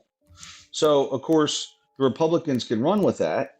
But I'm like, what are the Democrats doing? Why wouldn't they get out in front of that, right? So dumb. I don't understand it. They need to be firing their strategy people, I'll tell you that much. You know, you just had a guy who 2020 happened, like we all saw it. It wasn't good, you know. After that happened, I said Trump's done. The Republicans are done for 20 years, right? 4 years later, they win. That's crazy. Crazy. Right. Crazy. So, you know, strategically, they just played that, and they played a few other things, and just dumb. I figured Trump could never win again, right? Let alone the Republicans, and they pretty much swept the government, you know. So, well, I think that I'm not going to say that the Democrats lost it. I'm going to say that they were so inept that, they just kept like stepping, Trump would lay a landmine and they would step in it. So, that's how it goes. Trump has won. I hope he governs well. And I can honestly say not everything that he has done has been a disaster so far. I can't say today. I say today he was effective at killing DEI forever. But that's I think that was his goal. I tell this story all the time. Here's an example. I mean, you hold on one second. You're not going to make the mother of a child that died in that crash feel better by saying there was incompetence involved. You're not going to make her feel better. No. But here's an example. In the 70s, Chevy was trying to sell a specific vehicle into Spanish-speaking countries called the Nova. Okay, couldn't do it. Revamped it, remarketed it, couldn't do it. Well, right. if they had a Spanish person on the marketing team, they would know that Nova means no go, right? And this is truly a thing that happened. Like, I mean, think about that, right? Like, so. Oh boy. So yeah, so there is benefits in having different perspectives and different viewpoints, and any Spanish person sitting there going, why would I buy that car? You know what I mean? So anyway. Hey, this news alert just came on my phone. What's that? It says control tower staffing was not normal during deadly crash. So we got to see what this is all about. And about 2 people. Oh, they were shorthanded. An internal report suggested that the controller on duty during the late night accident was doing a job usually handled by 2 people. The collision between, oh my Lord. Wow.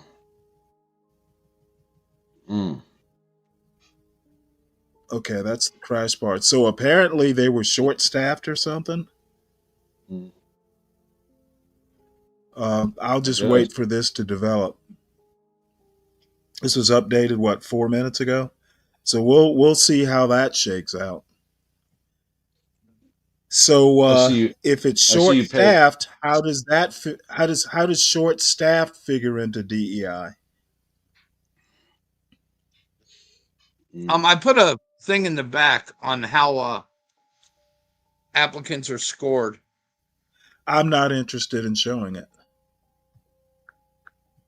I mean, Stanley, what he's saying is not incorrect.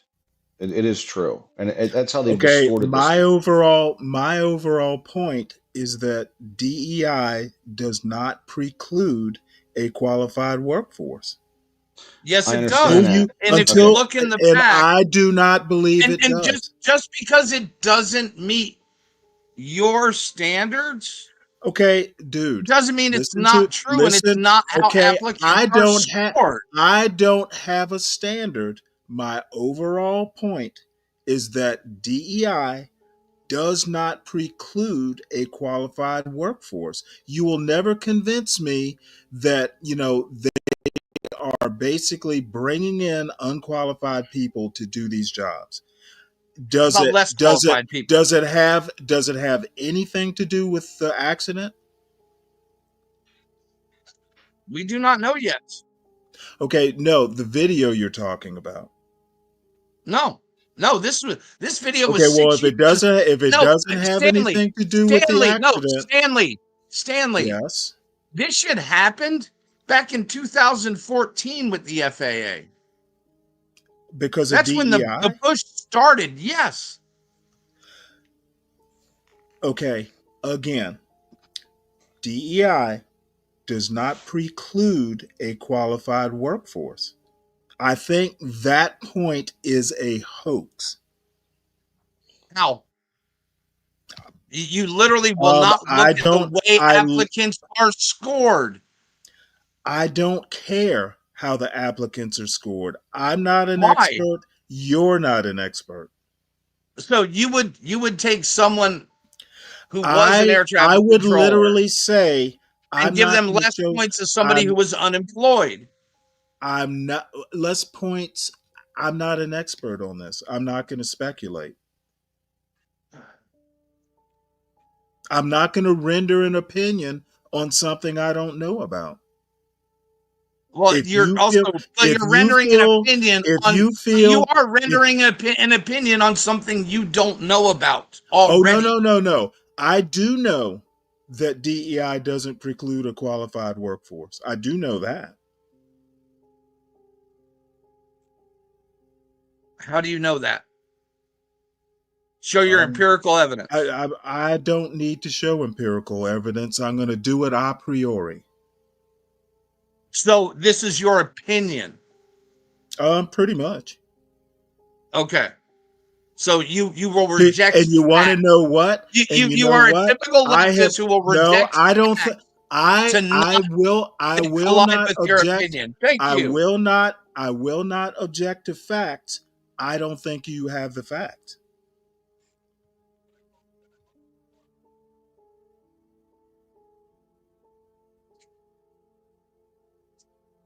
Now there are other hosts. There are other hosts on this channel who will be willing to show it when they get here, when they get back, they can show it. I'm not going to. From 8:30 a.m. to 5 p.m. If this is an emergency.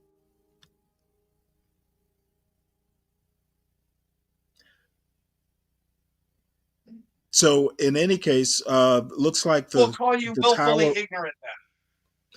I don't think I'm willfully ignorant. I think you're treading on ground that you shouldn't be.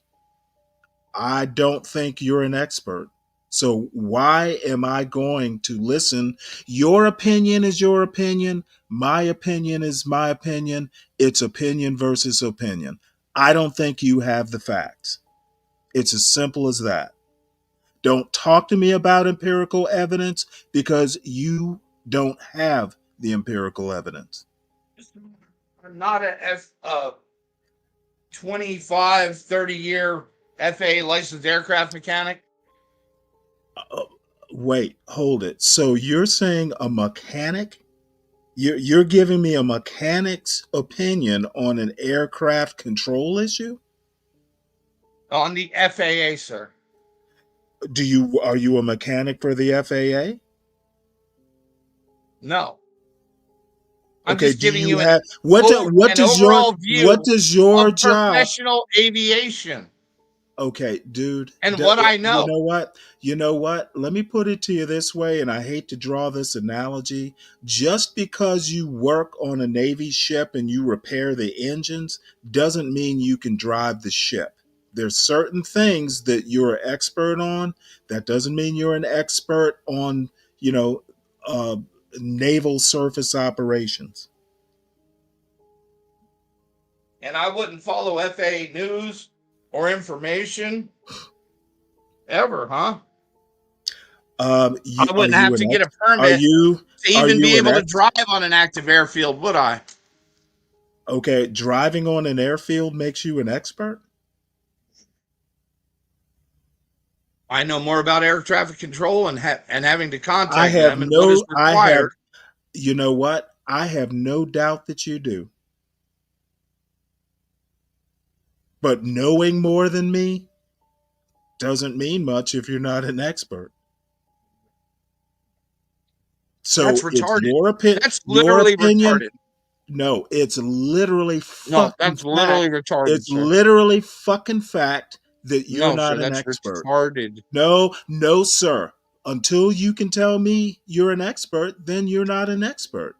You can see you're used to dealing with Would you like me to motherfuckers. put You're used experts to you. in Yes, your? I Would would you like like to. me to I put would like expert to talk to an videos? expert. It's easy if you just type in Okay, I'm not gonna FA do the typing. diversity air traffic control into No, YouTube. nope, not gonna do it. I have no interest in it. I'm not Yeah, an expert. yes, because you want to remain willfully Okay, ignorant I for know, your I side. know, I know your struggle. I feel your pain that I'm not going to just accept what you say because you No, work sir, on I'm asking you to look for yourself if you really want to know the truth. and I'm respectfully telling you I will not do it. It doesn't serve any purpose whatsoever. Neither of us are experts. So it doesn't serve to listen to experts. Are you an expert? No. As I stated, put those search terms into YouTube and you can listen I to have experts. no intention of doing it. You can get John or one of Because the you want others to to do it. remain willfully I ignorant. Thank don't. you. No, no, no, no. Thank you. I don't Yes, buy sir. into. I don't buy into far right bullshit. It's not far right bullshit, sir. It is far right bullshit. No, it is not. When you assert that your mechanical abilities make you an expert in air operations, I call that bullshit. Sir, did I ever say I was an expert in air operation? You did not, but you're trying to get me No, to no, sir. use That's what you said. you're trying to render an opinion that's not expert. I never said I was an expert, sir. I just said I'm knowledgeable. Okay, well then I appreciate you being honest about your lack of expertise. I would rather wait for the FAA or whoever whoever's doing the investigation to render their opinion, and then I will follow the news as it comes down. If it's worth rendering an opinion on, I will. If it's something I feel I'm not expert enough or have a good enough opinion, I'll leave it to folks like you. But the bottom line is, I don't have to follow up meaningless bullshit. It's not my way of doing things. You can wait for one of the other folks to do Brad it. Mims. Okay. I was looking for this guy.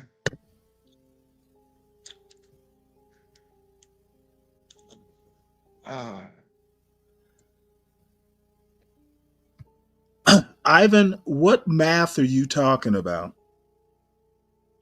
I said Brad Mims, sir. No. I I'm did not talk about responding. math.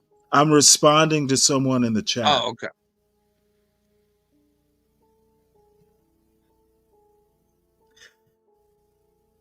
Ivan, hit the link since you got so much to say. Yes, let's see, but Stanley has an opinion. Yes, I do. Even though he's not an expert. No, I'm not. That's why I'm saying it's opinion, not like anything more than that. Yet Mayo is much more of an expert than Stanley. No, he's not an expert at all. He just knows more about aviation. That's okay. And knowing about aircrafts doesn't mean you know about flying them.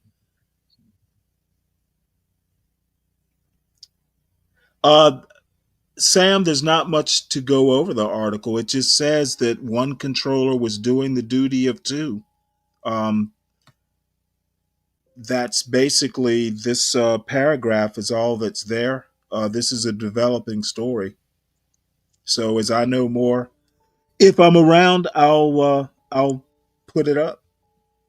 Or if you find something worth presenting, let me know. Stanley, did you have an aircraft job in the military, or were you Nope. anywhere around the? Okay, No, I was surface warfare. gotcha.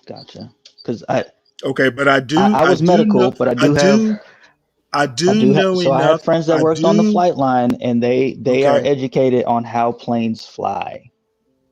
okay, and I respectfully disagree.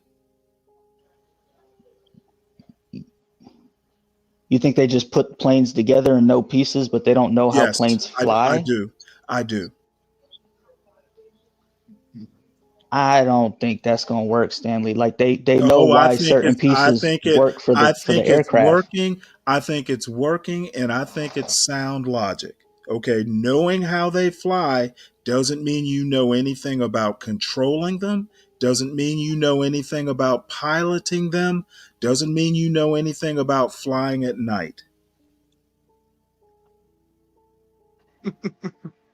All right.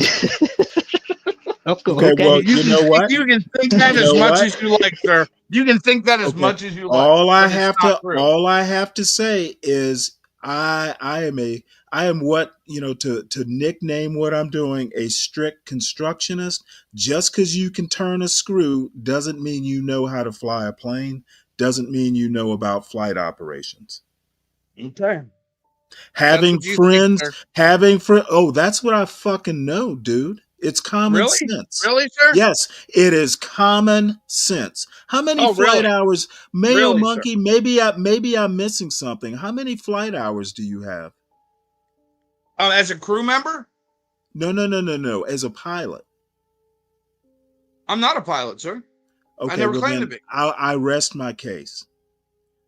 Lou, how So about I you? don't. So when I fix a No, rudder or an I'm elevator, literally saying. no, I'm Stanley. literally So when I saying. fix a rudder or an elevator, No, when you fix them, yep, you know how to fix them.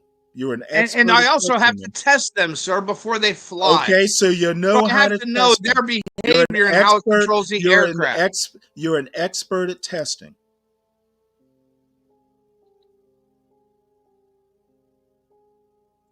And I'm assuming you test them on the ground. I've done both, sir. You've tested them in the air? Yes. Okay. Well, I've good for actually you. run aircraft up You're an and expert. run them down the runway. You're an expert at testing. So you're a pilot. No, sir. Okay, well then how are you? All maintenance Oh tests are wait, not so done on you? the ground. I got you. All So maintenance tests are not done so on the you've done. ground, sir. So when I asked you, okay, well, how do you test in the air? Walk me through the process. How do you test in the air if you're not flying the craft? Flying the ground? Okay, I asked you if you'd ever done testing in the air or only on the ground, and you said no. You've done more than ground No, sir. testing. No, sir. No, sir. That's not what you asked me. Okay, have you ever tested in flight? Yes. Okay, how do you do that if you're not a pilot? That's my question. You can do that as a crew member, sir. Oh, okay. All right. Well, that answers that question. There's no such thing as a flight engineer? Oh, I'm sure Just there is. asking. Just asking. I don't know. I'm not that kind of expert. Don't know about air operations or plane flying or any of that. But you're standing on it that you know more about the FAA and their systems. No. I'm saying I know nothing. But What you're I'm not willing saying is, to accept. no. Listen, You're not let me willing to finish. accept. No, anything. I'm not willing to. No. My opinion is I know nothing. You know some more, but neither of us are experts. Okay. Is that not a true statement? Is that not a true statement? But you also don't want to accept any information at all. I don't want information from a non-expert. How about Mr. Washington from the Who's FAA? Mr. Washington? In front of and he was a candidate to run the FAA. Do you got is he talking about the accident? No. Okay, well He's then talking about FAA why would standards I? and DEI himself in front of Congress. Oh, you got that clip? Yes, sir. Okay, put it in I the told you, back. it's all you have to do is search YouTube yourself, and I'm you can not learn all searching about it it. because I'm not that interested. I don't need to know about it. Okay.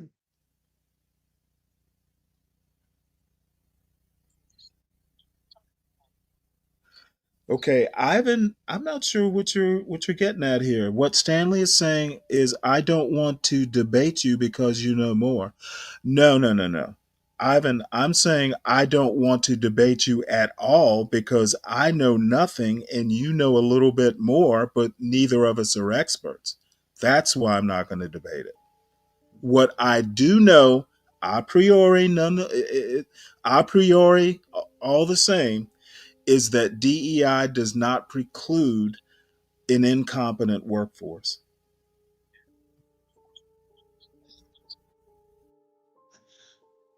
Okay. Willfully ignorant. Got it. You literally picked the subject for the show, correct? The vibe, I don't give a shit about the subject of the show. The host isn't here. When the host gets back, he can run the show. As a matter of fact, I had no idea I would be hosting the show. Let's see. Ideally, we'd have Bob and Mayo here. Then would Stanley admit he's wrong? I'm not wrong because I'm not making an assertion other than about DEI not precluding having an incompetent workforce. The flight operations, the air traffic operations, I don't know anything about.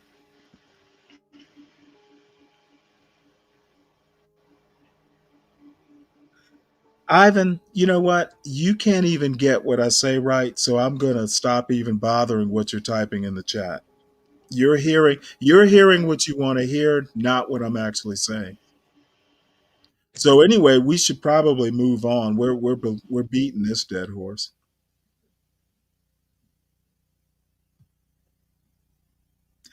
Any other topics, or should I just go ahead and root around and see what I can find?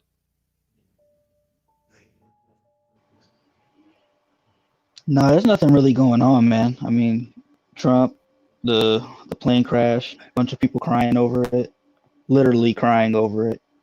It's not. I mean, Well, I mean, the plane crash is it's a it, man. That's tragedy. the It's But I know I'm saying okay like if people cry. that's no, I'm not saying it like that. That's wrong. I'm saying that when I look at my feed of what's going on, that is literally all I see. That's it. What are people crying over exactly?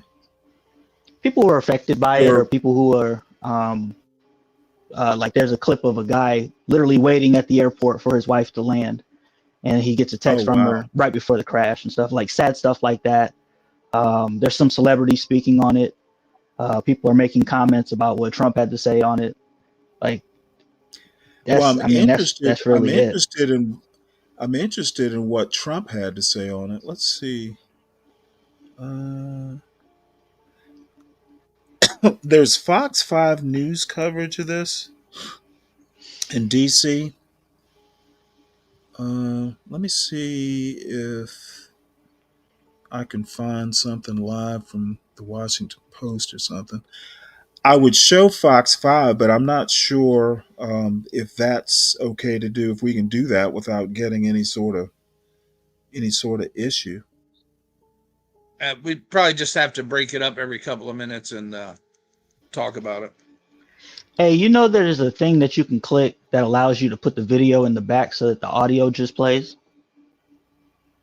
Yeah, we usually just put, I guess I could do that. I'll just bring that up then and then throw a thing over it.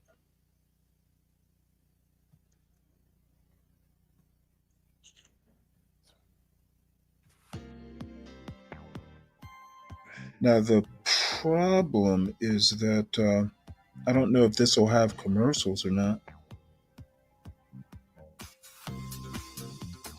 I'll use my girlfriend until I can find a better one.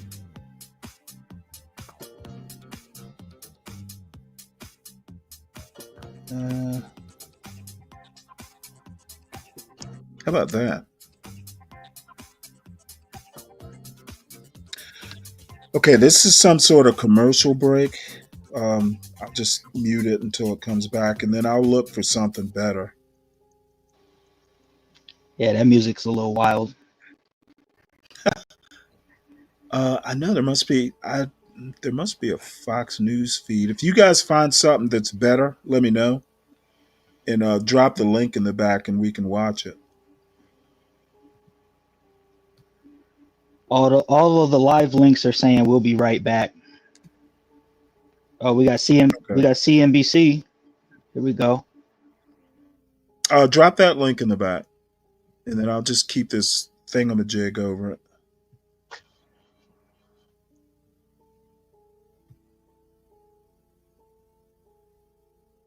Okay, this is Trump again.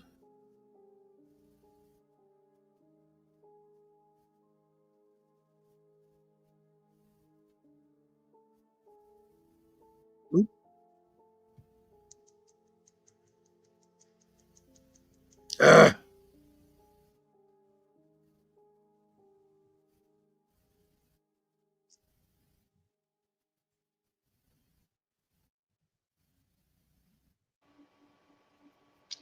Is there only one clip of the crash?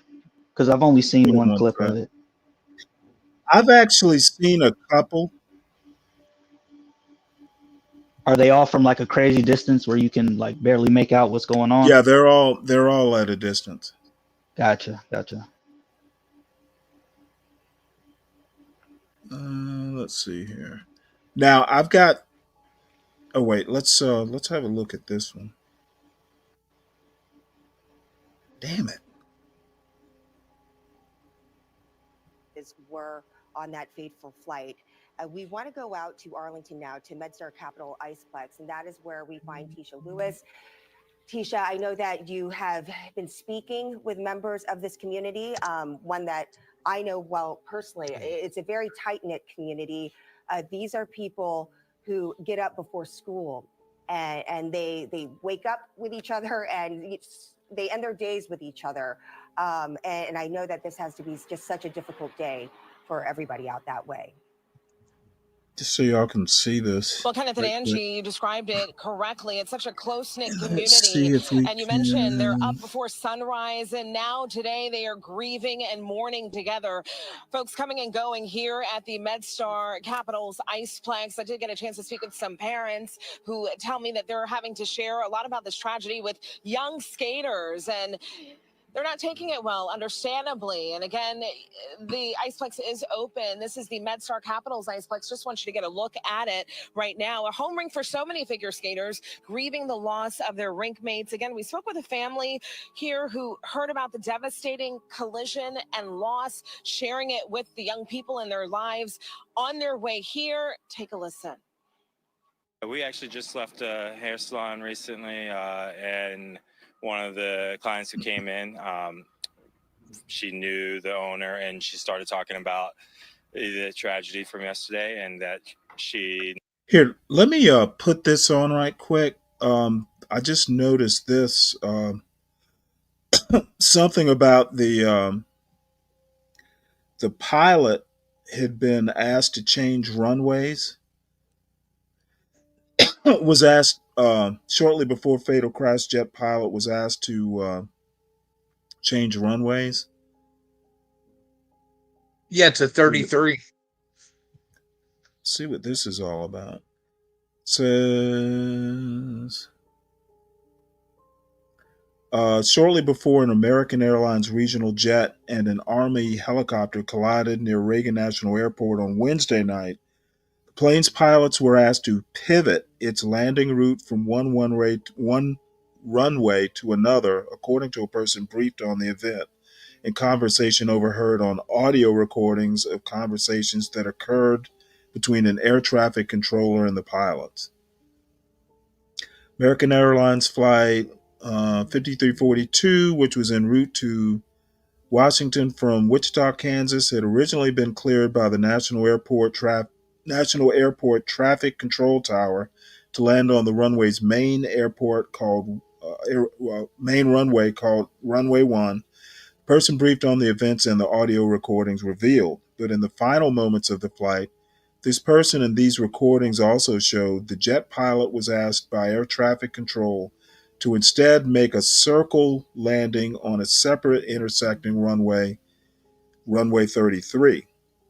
The decision, according to the person who was briefed on the event and the other two people who are familiar with the airport's air traffic, happens routinely when regional jets like the American Airlines aircraft are involved, and may have been made to help keep air traffic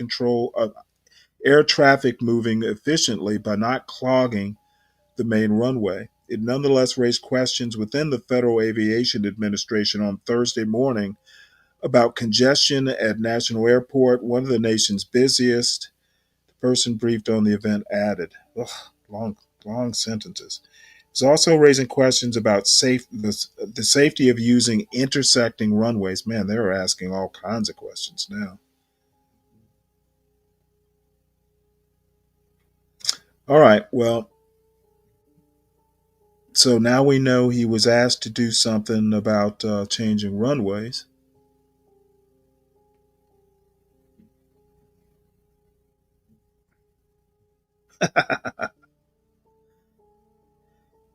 Ignat, hit the link, man. Because the FAA is actually getting sued for DEI hiring practices right now. It's just been Who cleared is? for a class action. The FAA. They're being sued like the suit is from today? No, it's been going on since 2015. It was just cleared for class action by the courts. I put a copy of the complaint in the back with the exhibits. If you like. This isn't anything new. Yeah. Well, this is an old issue that normally issues don't pop up until way later with things. Because when you drop hiring standards,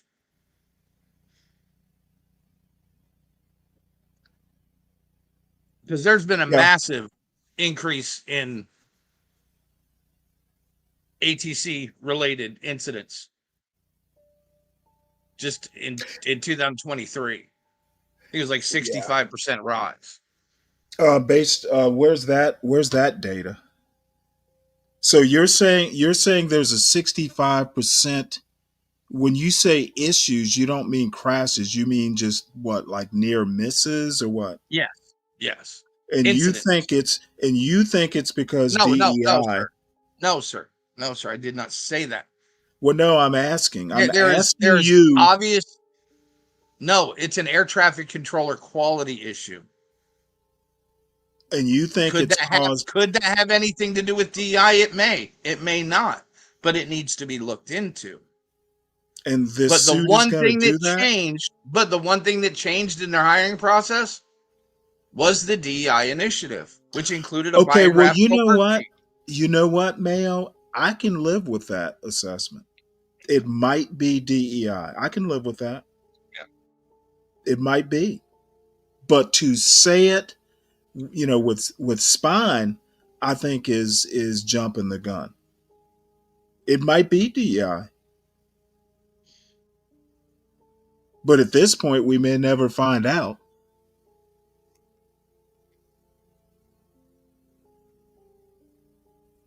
And the lawsuit is over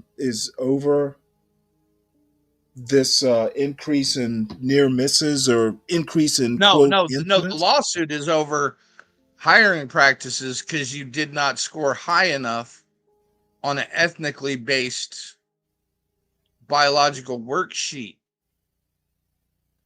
Oh, what? Read it, sir. It's the truth. So are you saying that there are black applications and white applications and Hispanic applications? The applications are different?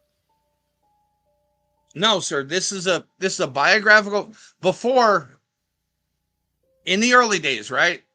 Mm-hmm. The FAA gave hiring preference to people that graduated a college program I think it was the ATC CTI course. Mm-hmm. Qualified that way. They got preferential hiring because most of their training is already done. I see. In 2014, that was scrapped and replaced with a biographical graded worksheet. Okay, what is a biographical graded worksheet? It was 114 questionnaire.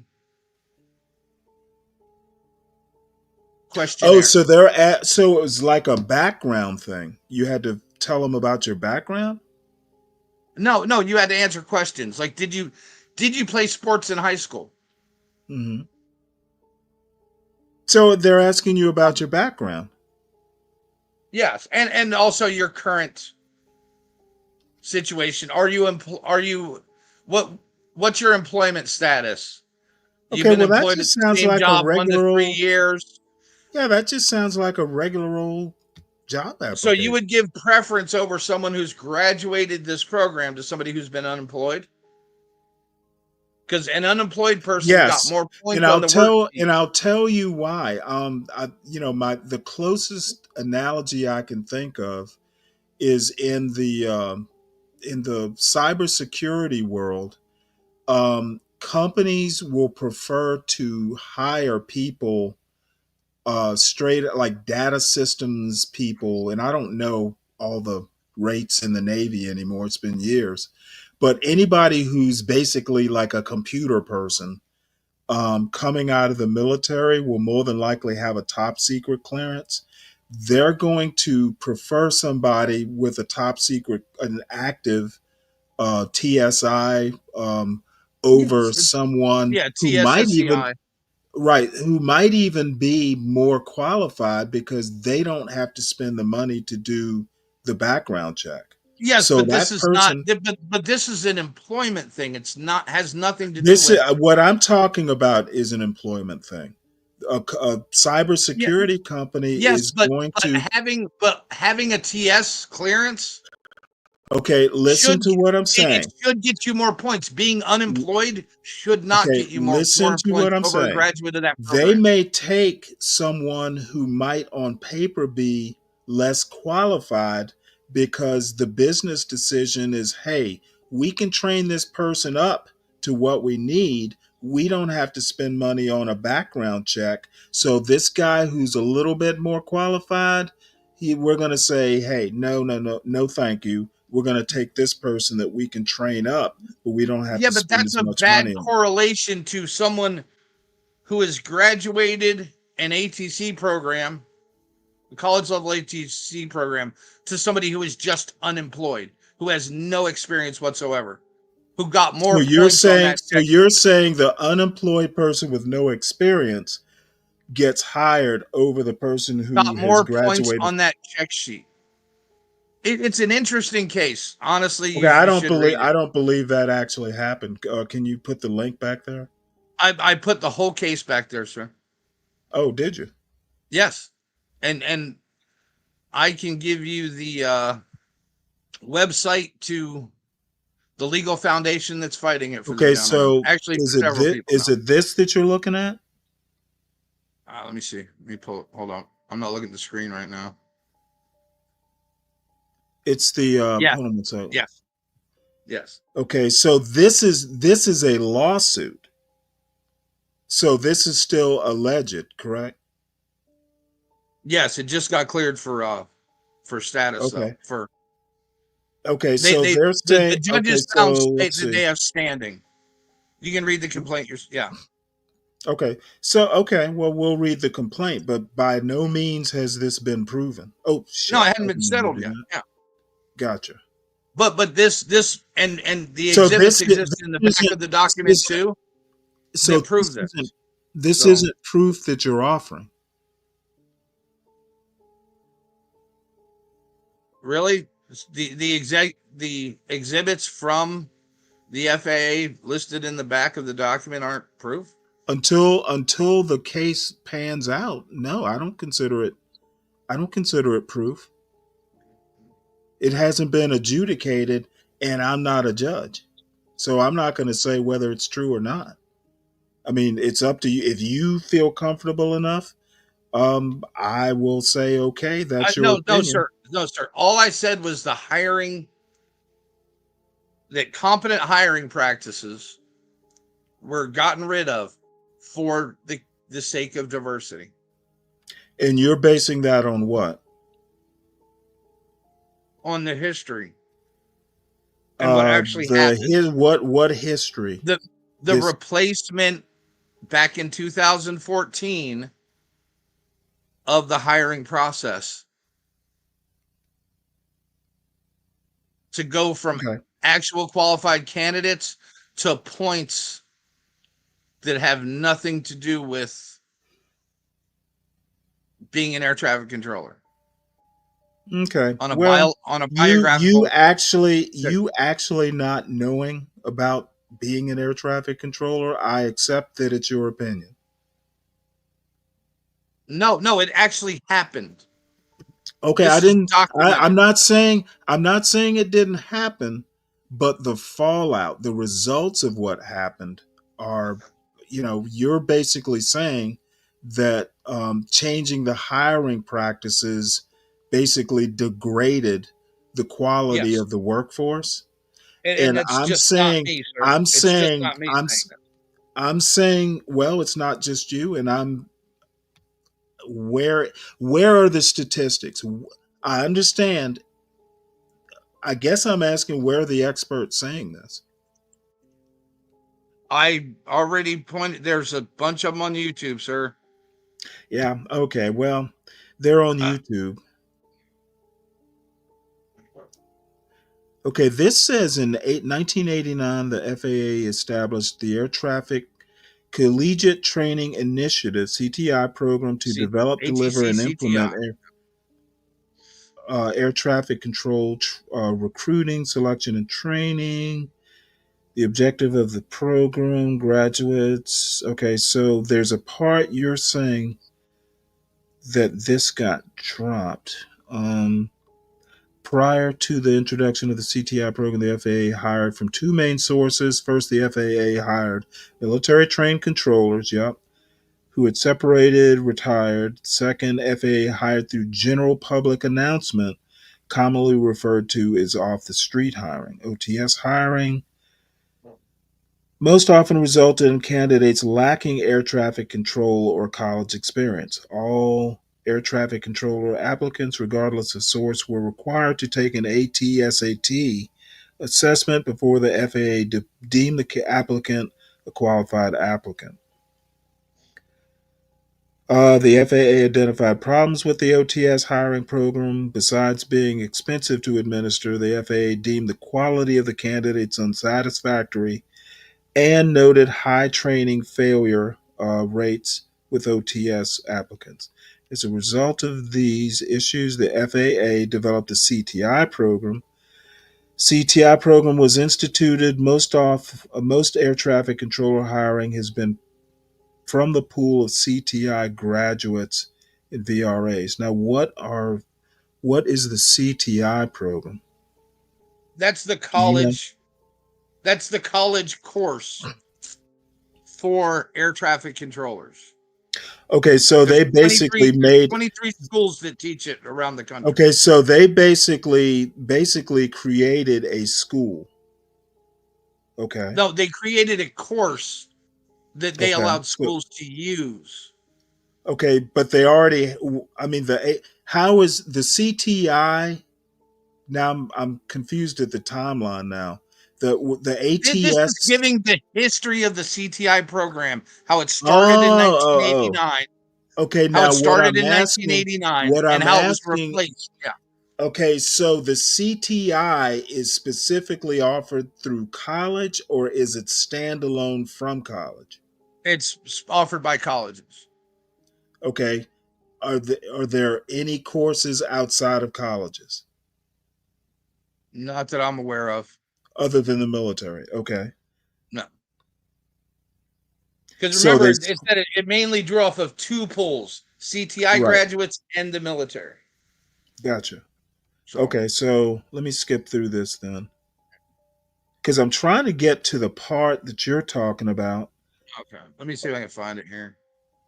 I got like 200 screens opened up as usual. Yeah, I'm trying to get to the part where they started taking. Are you saying they started taking people off the street again? Yes. But based off of this biographical check worksheet, they graded the response. Like if you So got, they basically went back to their off the street program. And worse, actually. And worse. Because it introduced this biographical check sheet that focused on some shit that really has nothing to do with ATC. Okay, I got you. Now, 2015 was before Trump was hired. What did he do about it? It's 2014, sir. Okay, I'm looking. The date on here is 12/30/15. That's the filing. Yes, date. that's when Okay. the case was filed. So both if you keep going down through 2014. the history of it. Gotcha. Okay, so both 2014 and 2015 were pre-Trump. Yes. What did he do about it? I don't know. Because he said he did something. He said he did something that Biden reversed. I think they might have gotten rid of the worksheet, that biographical worksheet. Because I did run across an article that stated that. Okay, the panel sees the application but does not see anything that is prohibited in selecting based on merit. That is anything that is prohibited.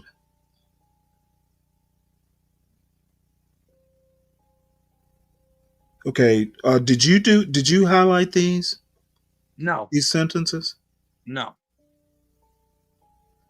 Because it's either written. This is just a scan of the document and I put you can read all the documents for the case in the back. I put that link to the. Okay. Yeah, I don't like reading online. Yeah. Oh yeah, that's fine. But I'm not lying to you. There's actually a long history of this, and it's been an issue. But if you start accepting less qualified people over time, there's more chance of an incident. You know what I mean? Well, see, I don't agree with that. Now, I mean, you accept less qualified people, but you're not putting them right on the console. You're training them, right? They're getting training. Okay, so I mean, they either pass your training or they don't.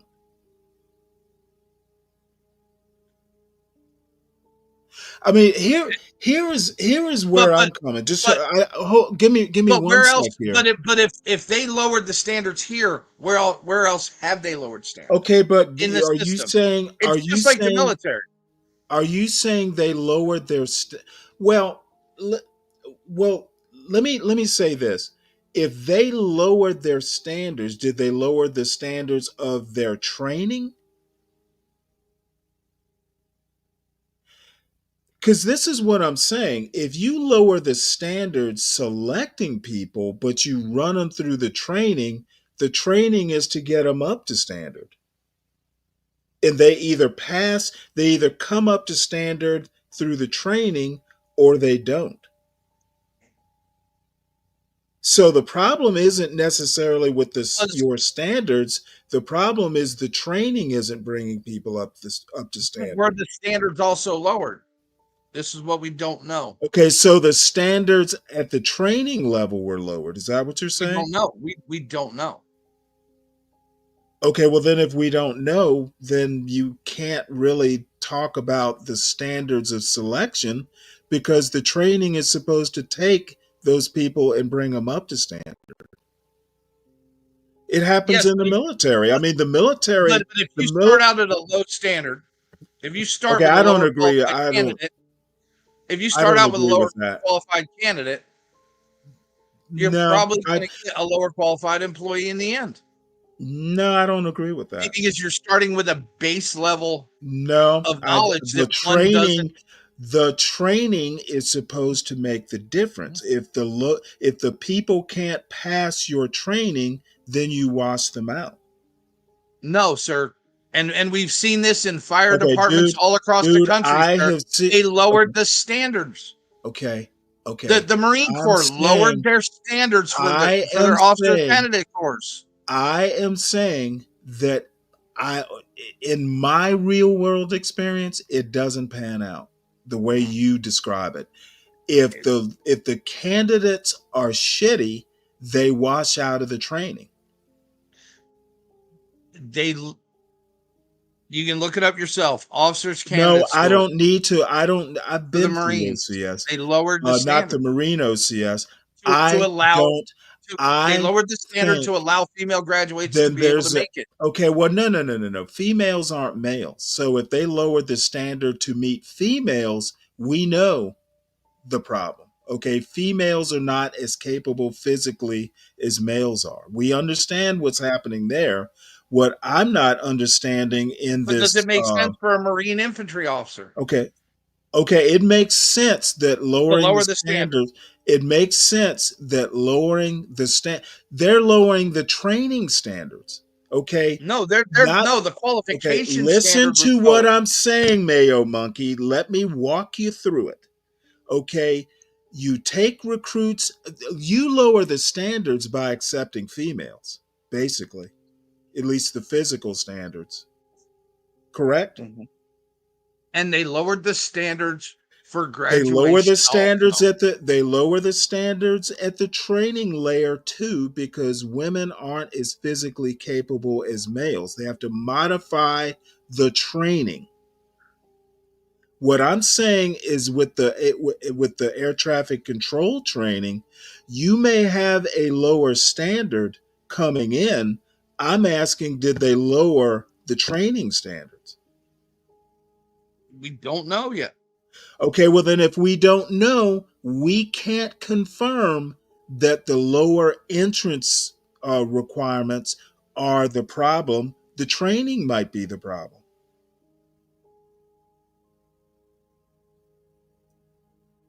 We will see. So we don't know is the ultimate. We don't know if the DEI selection process is actually affecting the end result, because it might be. No, it needs to be investigated. It's been ignored. Okay. It's been brought up and you in know front of what? Congress I several times. 100% agree with you. It should be investigated so we know whether it's the starting process, the selection process, or the training process. We don't know. So I'm good with that. You know, it's pretty much the major thing that changed between 2014 and now. And there's been a marked increase. I've also put a link in the back about okay, but see, the thing is logically the logical. Oh shit! You there? I'm sorry, I muted myself accidentally. Oh, it's okay. It's okay. I thought mine went wrong. I'm just saying that, I don't. The one thing that changed, I understand that, but the training is supposed to bring folks up. I would be inclined, if I was just dropped down today and you described the problem to me, the first thing I would ask is, what's wrong with the training? We'll see. Were the standards for training lowered? We don't know. I understand the need. I understand everyone wants to say, hey, what changed was lowering the selection process. Therefore, that's what's causing the problem. I'm not willing to do that. I like logical processes and I like to rule things out. That's how you solve problems. And we can't say what the problem is without looking at all the factors. Yes. And I 100% completely agree. And they have been trying to air this out in front of Congress for years, and it's just been ignored by the administration. Well, then you know what? Then the administration's fucked up. And if Trump is going to go in, well, see, the problem I have with Trump is he just wants to scrap it. without actually investigating it. I do have a problem with that. Yeah, but it's actually, but DEI goes against the Constitution anyway, and the Civil Rights Act, and the Civil Rights Act. I don't think it does either. I don't think it's discriminatory.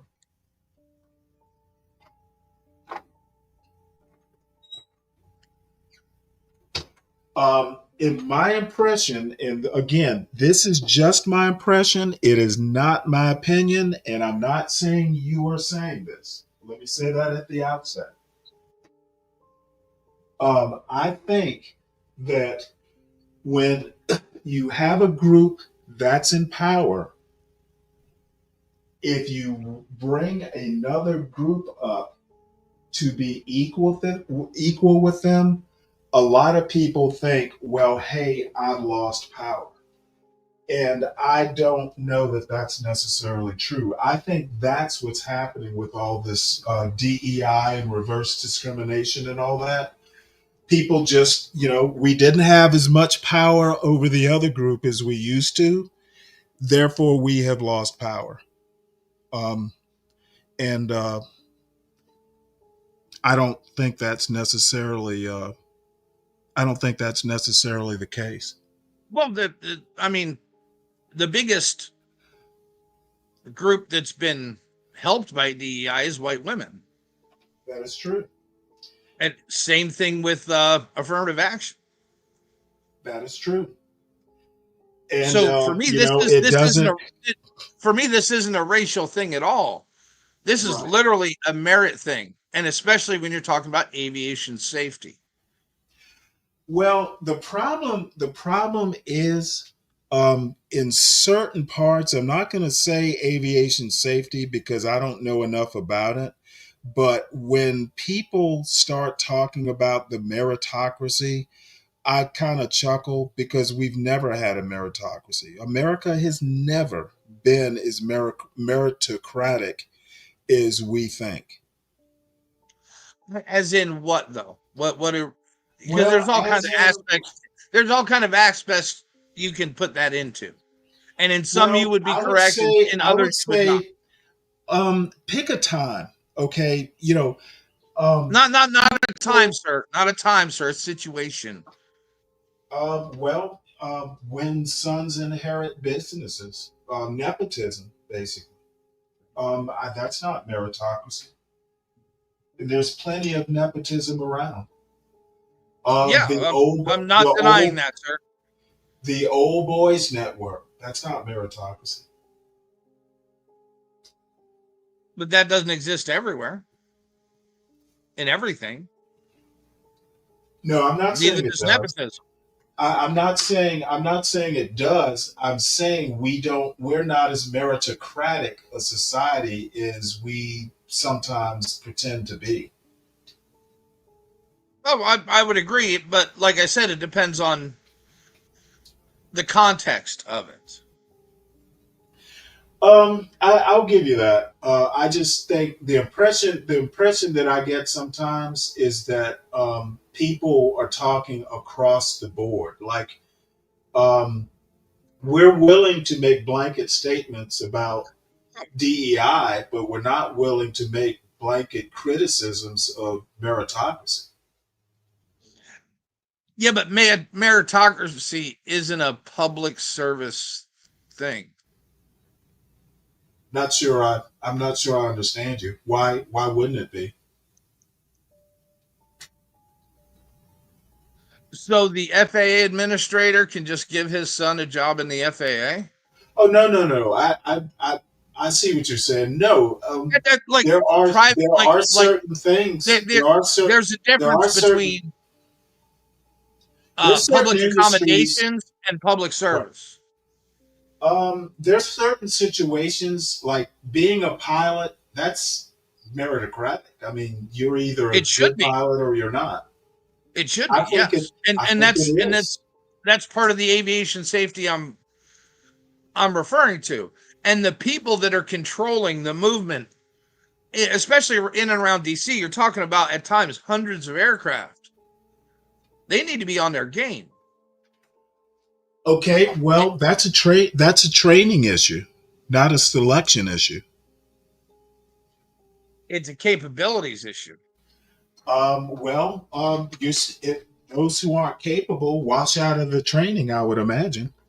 No, sir.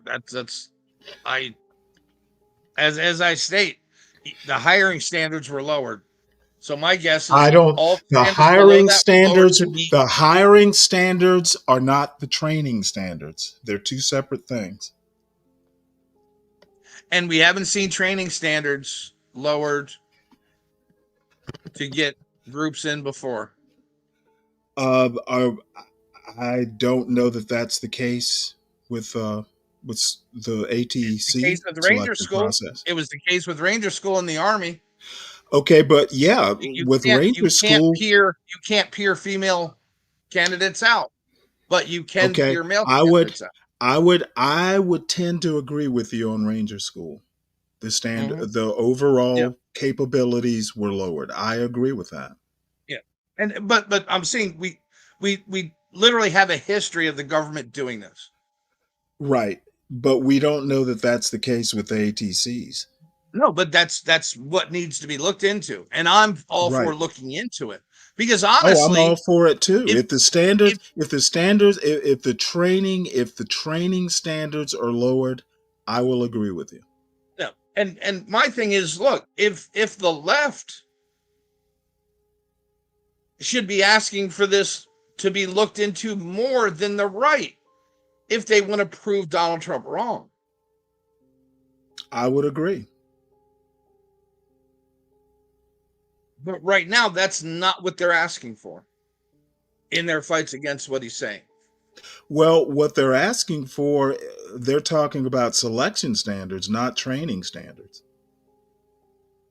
Quality of candidate literally equals quality of employee later down the line. I don't know that that's true. If we don't know what the training results are, what the training standards, we don't, like you said, there's an unknown factor here that would preclude me from making that assessment. I mean, if you're going to base it on history, I understand what you're doing. I'm just saying I'm not sure I can agree that we want to look at history without knowing specifics of the ATC standard, of the training standard. I don't know one way or the other. I'm not willing to just point at the selection standard and say that's the problem, because it might not be. It might be the training standard. It might be. It might be both. It could be a conflation of issues altogether. It could very well be both. It just needs to be looked at honestly and open. But I also want to go back to Virgo's point that we've had airplane crashes way before DEI crashes happen. Yes, but crashes are different than air traffic control issues. Well, yeah. I meant, like, I should have said incidents. We've had incidents forever, way before DEI, way before affirmative action. Crashes have happened in these incidents have happened forever. But now we have an increase in 1 year of like 65%. And I'm not willing to say it's DEI. It's a DEI selection standard. First thing I would look at is how are we training these people? And we've already gone over the investigation part of it. Yeah, the left should be just as eager as the right. We should all be eager, to get this resolved. And that the left, I don't. Especially if you ever fly. Right. And my point is basically that we don't know should be the answer. We should be investigating it. It's the easy way out to say it's the selection standard. It's just too easy. It's political. It's low-hanging fruit. DEI was a politically driven issue. That's true.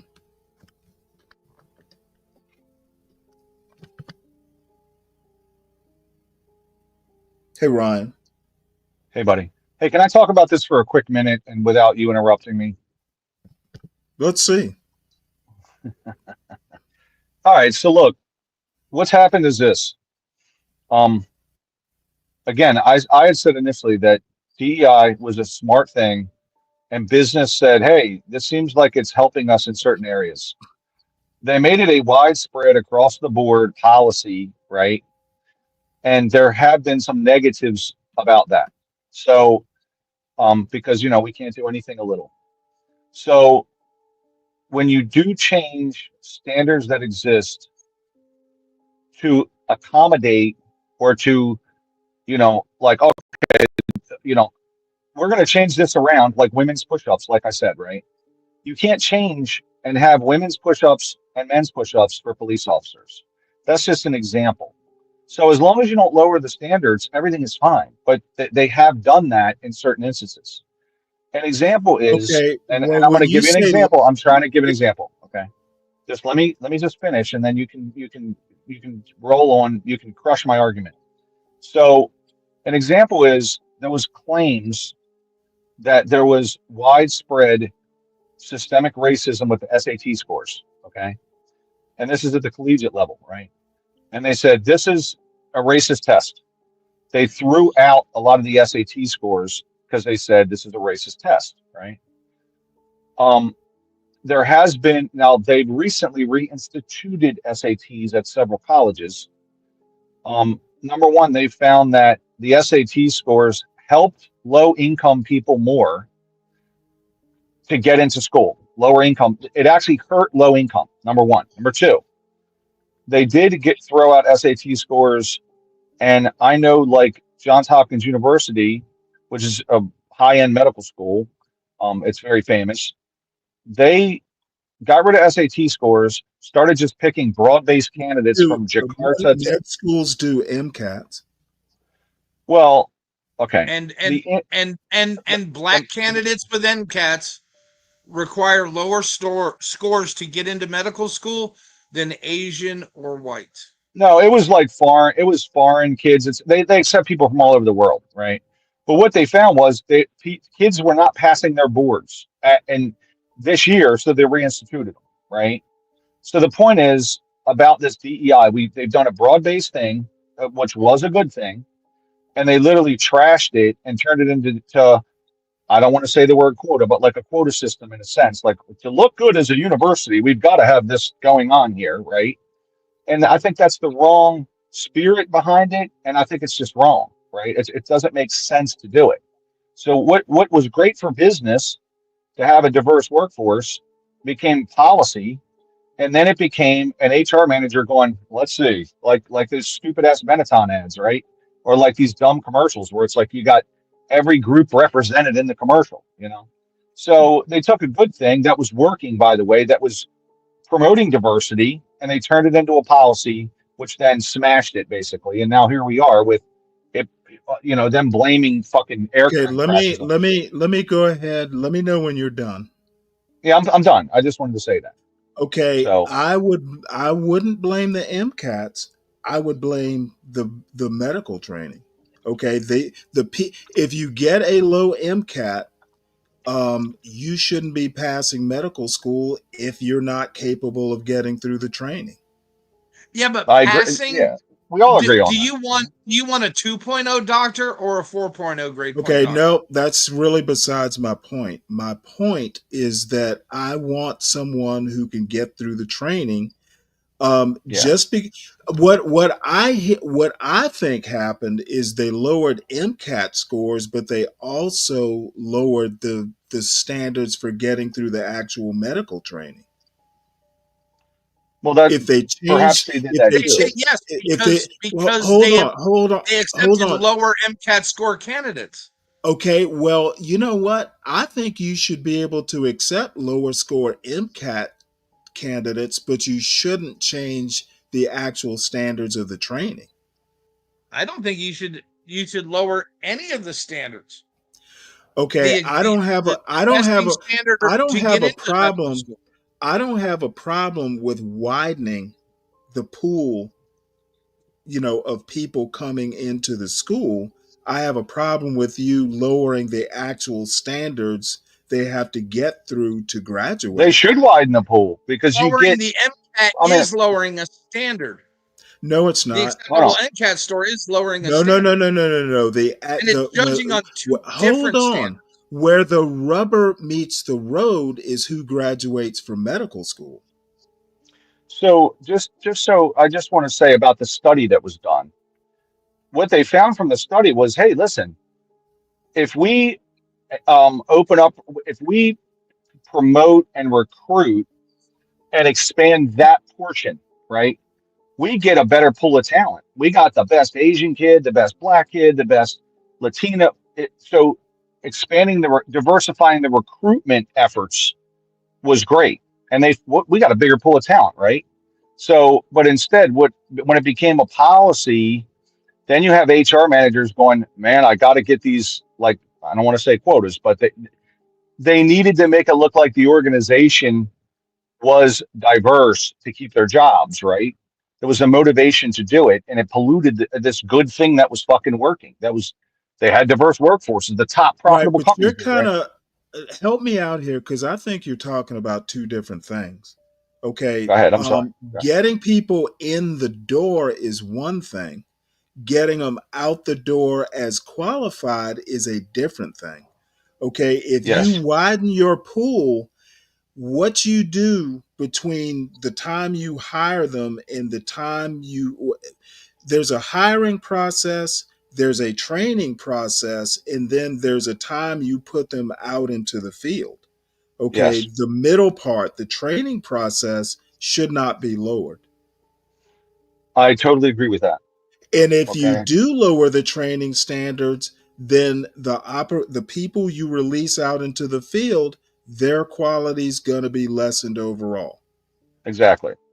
But there's a motivation for these organizations. Oh, sorry, Stanley. I make myself. No, I'm just going to say, yeah, there's a motivation, and it is a motivation that's detrimental to the end product. What I'm saying in the FAA case, you can do DEI to widen your applicant pool, to widen the people you bring into the training process, but the training process shouldn't change at all. When these people go out to the field, they either pass the training standard, or they wash out. So DEI, getting them in the door isn't the problem. It's what's going out the door once they're trained that's the problem. I would agree with that. Okay, so I think DEI for fussing about the people you bring in to train, I don't see that as the problem. I see the training as the problem. Is the training, have we lowered standards? Has the ATC training standard gone down to diversify? That is bad. I mean, if you take a look at the Harvard case that was in court, right? So, at the end of the day, the agent said, oh, we're not getting in at the rate we should be getting in because we're performing at a higher level. What they were suing was the in the door process. You're exactly right. But what I'm saying is Harvard in and of itself was saying, hold on a minute, we don't want to do it that way, right? Mm-hmm. We don't want to do it this way. And they, of course, ruled, you know how they ruled, right? Right. The beneficiary from the ruling is Asian enrollment is up by like 8%, Yep. So, on paper, they were being discriminated against, en masse, right? Because now the Asian, I mean, really, well, I disagree. I disagree that black kids were taking Asian slots. I disagree with that. But they were given like 300 SAT points on top of what they actually got. No, it wasn't SAT points. It was some point. No, it was also SAT points. No, it wasn't SAT points. It was for admissions. It was, sir. No, sir, it was not. I actually read the Supreme Court decision for both North Carolina and Harvard. there was a scoring system, like there were personality points and, some stuff that the college did besides SATs that was making up the difference. Like Asians would do great on the SAT part, but when they went for interviews, they were losing on that end. And, black kids obviously had personality or something. They were making up the difference in like a social score. The SATs weren't the problem. So it was you actually couldn't do the that. interview process and some other things like that. It's But they more were or less a literally given social more score. SAT points too. I don't know that that's true. I don't know I don't know the facts of the case. So, but the I don't know. SAT scores were the SAT scores. They were losing ground in like social activities and the interview process. There were some other factors that were making up the difference for black kids. Well, and the white other thing, kids too, for that matter. Well, that's right. But Harvard's motivation, they stated, was that, well, we want to have a diverse school, right? Like we want to have a diverse school with representation from rich and poor and Asian and non-Asian and fucking paraplegics. Like I understand the motivation of the school, but I do also understand that, like it was like these Asian kids were working hard. So I get both points. I do. And it's a tough issue. Oh, But, and by the way, a lot of these black kids, once they got into Harvard, were washing out. Yes, well, that was because they're another literally factor. not qualified to be there according to their classmates. Right, but the bottom line is they wouldn't be Harvard graduates. So what Harvard was putting out the door were actual people who could cut the grade. It's I read that This too. This is a different situation from the FAA situation, is what I'm saying. Yeah. And I think the case with Harvard that the black kids were washing out is proof of process. Harvard wasn't putting out graduates that couldn't cut the mustard. Again, the Asians weren't complaining. The Asians weren't complaining about the graduating classes. They were fussing at the entrance part of it, how they got into the door. The FAA situation is totally different. No, it's not. Sir. It's different. No, it's different. I'm sorry. I'm sorry. It is that different. lawsuit has to do with the entry process. God damn it, dude! Can't you think? This is really starting to be annoying. The two are totally different. They're apples and oranges. It literally has to do with the hiring process. No. Getting into college, Mayor. They were complaining about the hiring process. Mayo, if they change the standards based on race, sexuality, or blah blah blah blah blah, that's not good. That. Yeah, but Ryan, all right. What did Stanley describe as what they used to equal out the SAT scores at Harvard? A biographical point system. A personality. A biographical point system. Right? Okay, but what? That is literally the same thing the FAA did with air traffic controllers. Okay. However, the problem is not who they get in, it's the training process. Okay, what's causing the crashes is not who they hire, it's who they train and how the training goes. Okay, does it matter where a doctor went to medical school and his quality? Totally different situation. You're comparing apples and oranges. No, I'm asking you a serious question. Does the medical school you go to make a better doctor? Not necessarily. It can, or it cannot. I mean, yes. It can do both, But but I will say that if you do listen in a non-pass or fail world where those are the only two choices, does your grade point matter?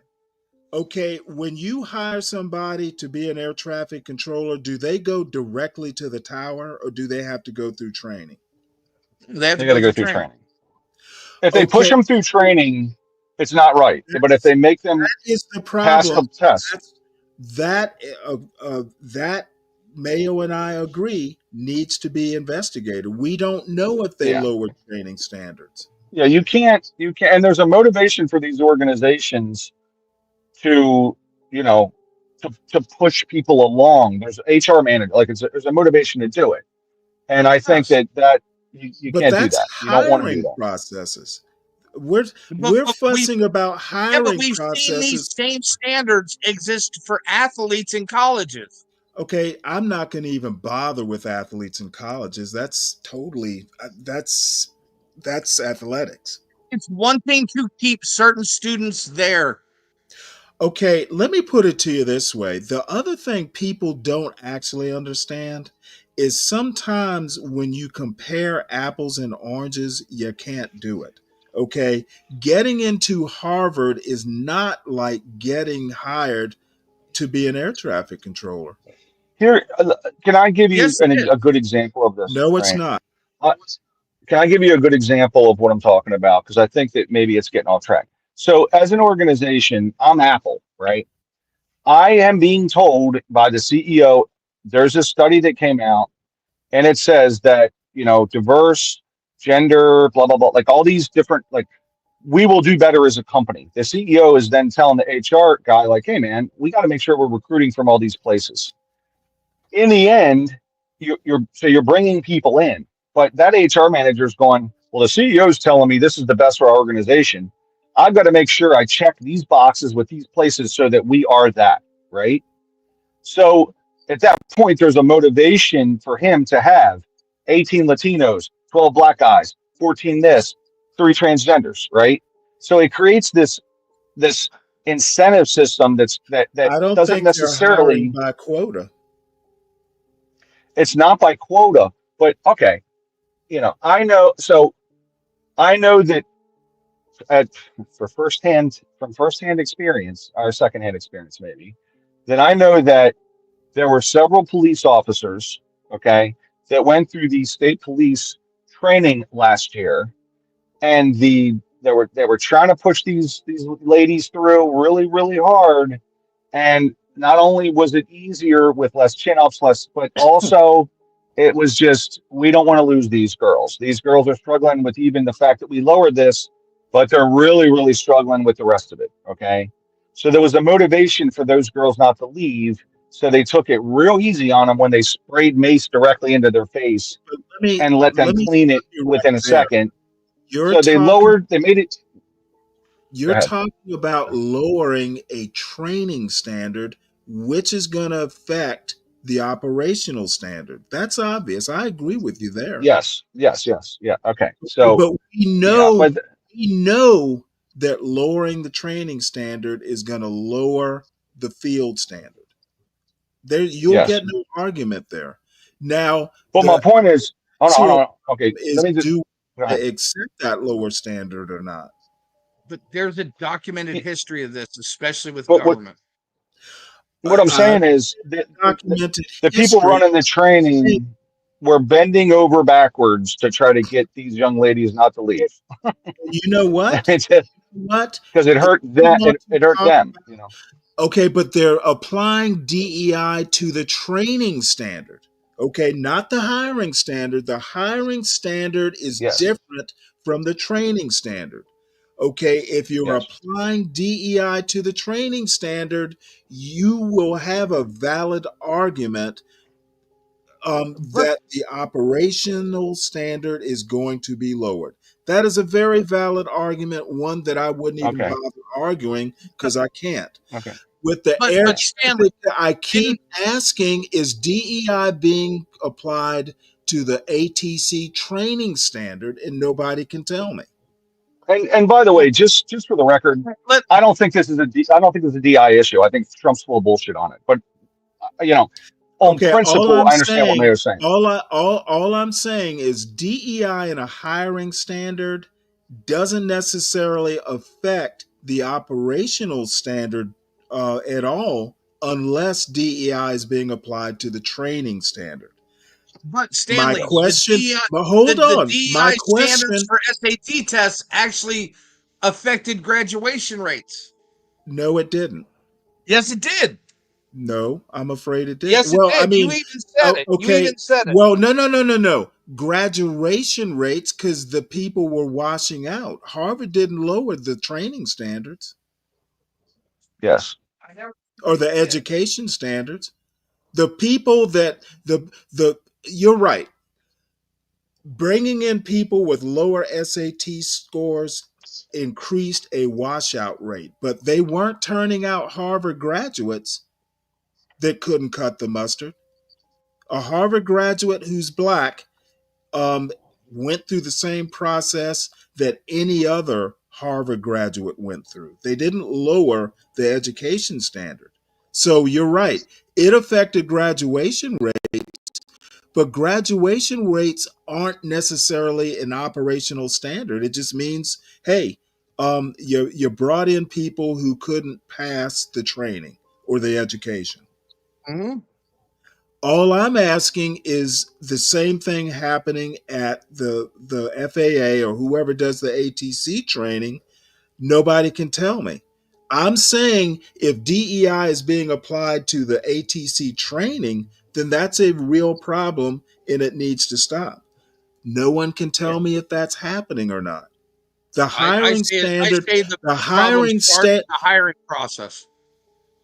Because the less qualified candidates you get, no, I don't agree with the that. less quality employee you're going to have in the end. Well, I think If they don't pass the training, they don't become an employee. So training scores don't matter? Okay, what I'm saying is, well, he's saying he doesn't want to change the training score.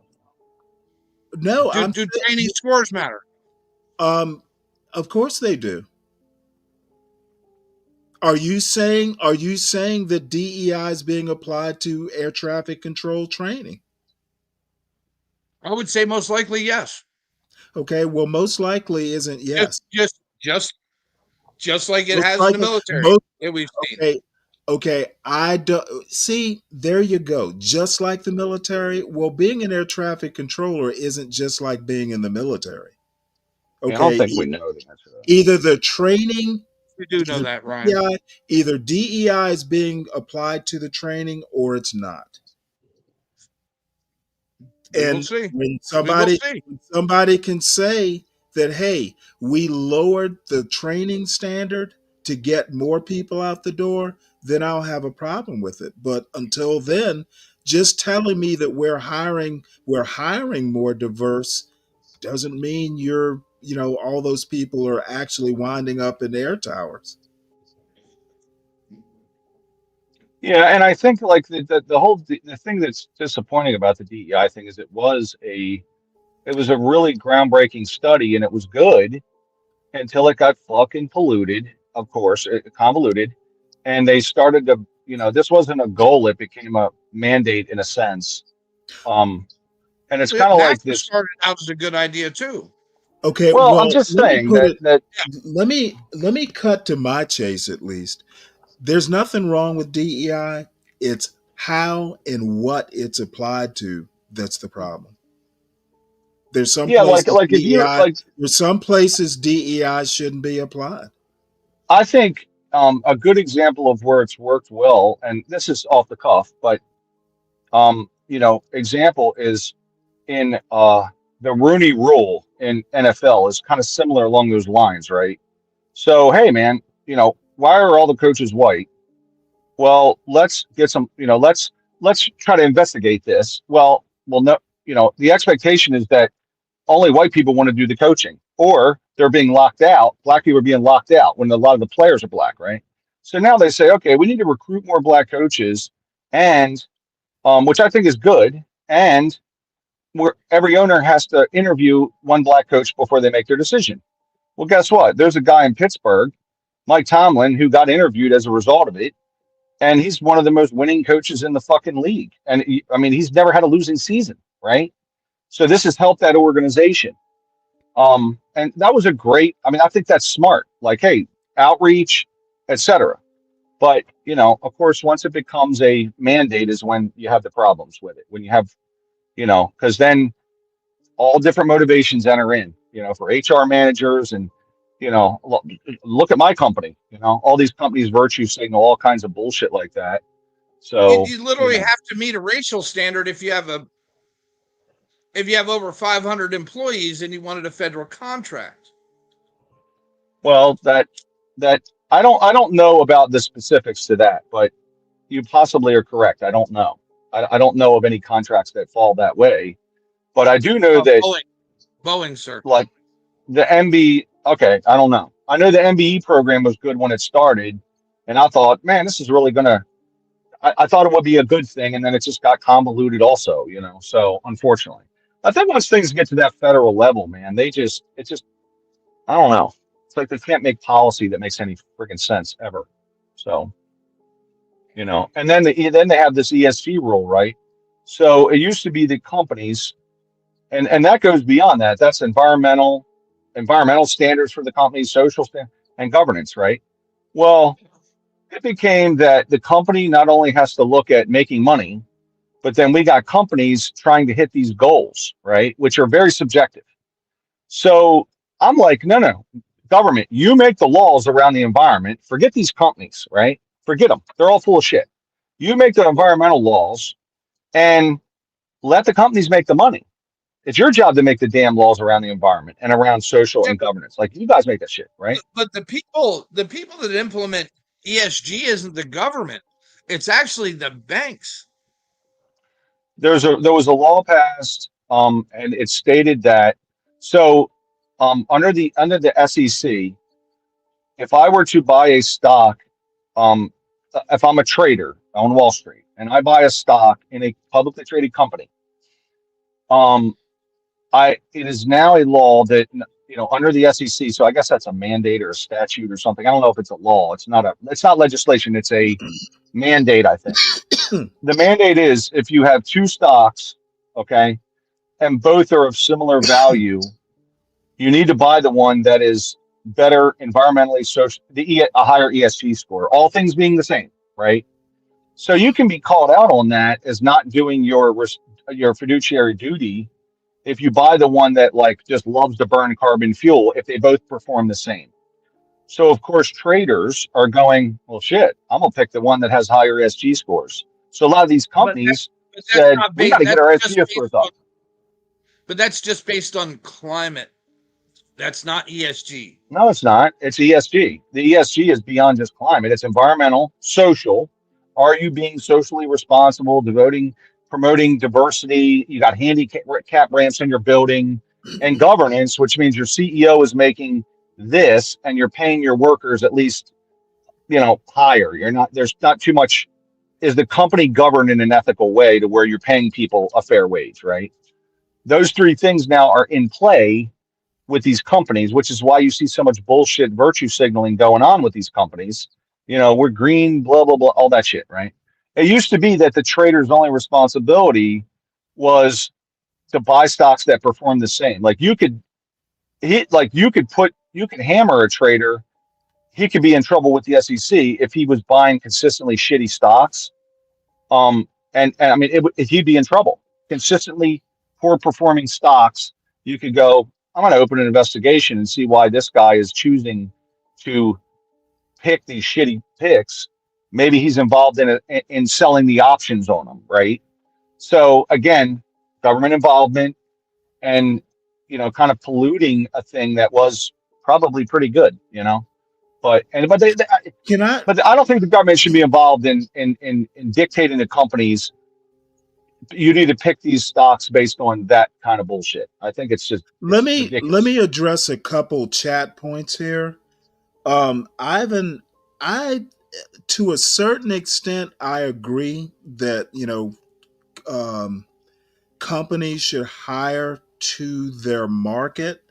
However, the Chinatown, and the only Chinatown I know about is the one in DC, believe it or not. And I don't have that much experience there. I don't think when you work say your market is Chinese, that doesn't necessarily mean you can't hire people of other races. Yeah, you want to have a Chinese presence, but it's not going to hurt. You don't want all one way or the other. I mean, I think that you could, don't hire 13% black, 20% Latin. I think companies should hire who they want to hire. If a black person comes in to work at a Chinese restaurant, I don't know, you might want to hire, because other people besides Chinese people go to eat in Chinatown. I'm not sure this is the best example. I don't disagree with you, but I think there's so many caveats to that I just kind of shrug my shoulders. There's places, especially I would say in sales, especially if you want to bring in. Oh, well, sales, you definitely want diversity in sales. Yeah. I have no problem. That makes more than sense because you want to make your customer base as wide as possible. You want to make you want somebody who knows how the customer is thinking. Right. No, listen, beyond that, look, I knew this dude at this car. This is totally anti, but he was like, my ex's brother-in-law was he's a car manager, like he manages a lot. And he was like, look, man, I got one guy that's Asian. If anybody comes in that's Asian, I put him, he literally would just group based on race when people would come in the door, So I thought that was so funny. He's like, hey man, black couple just came in. You're on them. And then white couple, boom, you go get them, So he would literally just group by race.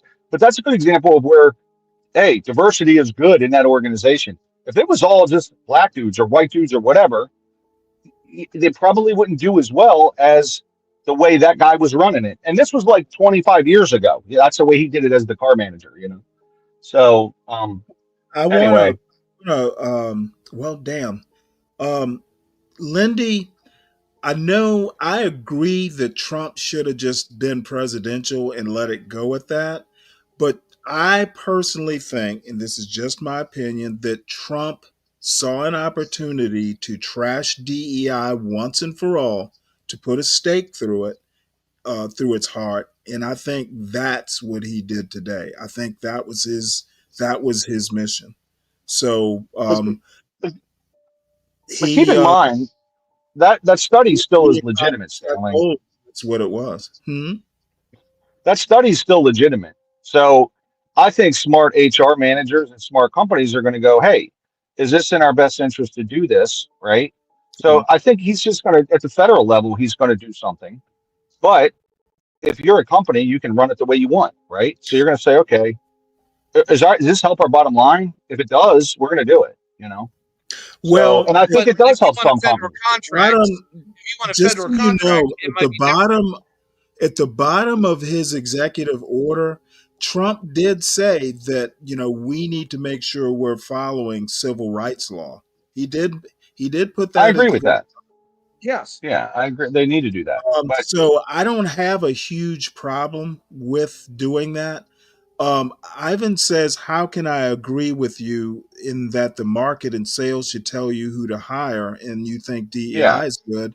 I don't think DEI is good across the board. I think there's some places where DEI shouldn't be applied. Air traffic control training, for instance. We shouldn't be lowering standards, training people for air safety.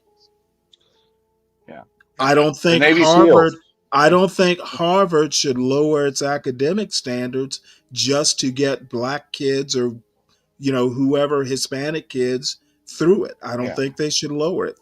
Now, if you decide to bring in some folks with less than stellar SATs, who knows? They might make it through. They might not. And you should have to. I don't think you should adjust your standards. The Asian argument was, hey, you know what? We don't even want them getting in if they're Asian kids who are better. I kind of disagree with that because I don't think there were enough black kids at Harvard, for instance, to really affect Asian numbers. I think there were some white kids Like, if you're going to get rid of, if you're going to make that argument, I would argue legacies probably affected, the numbers as well. They didn't go after legacies. They just went after black kids. I don't know I why have they a don't do problem that. with that. I don't I don't know, know but why. I read those. I read both the decisions just to see if legacy came up. It didn't much. They Stanley, didn't go after legacy admissions. did you think the decisions that were put forth were sound? In other words, all The things only being what they thing, are, the only you thing that know, I agree with is that it wasn't working and it should probably just be scrapped. That was my upshot.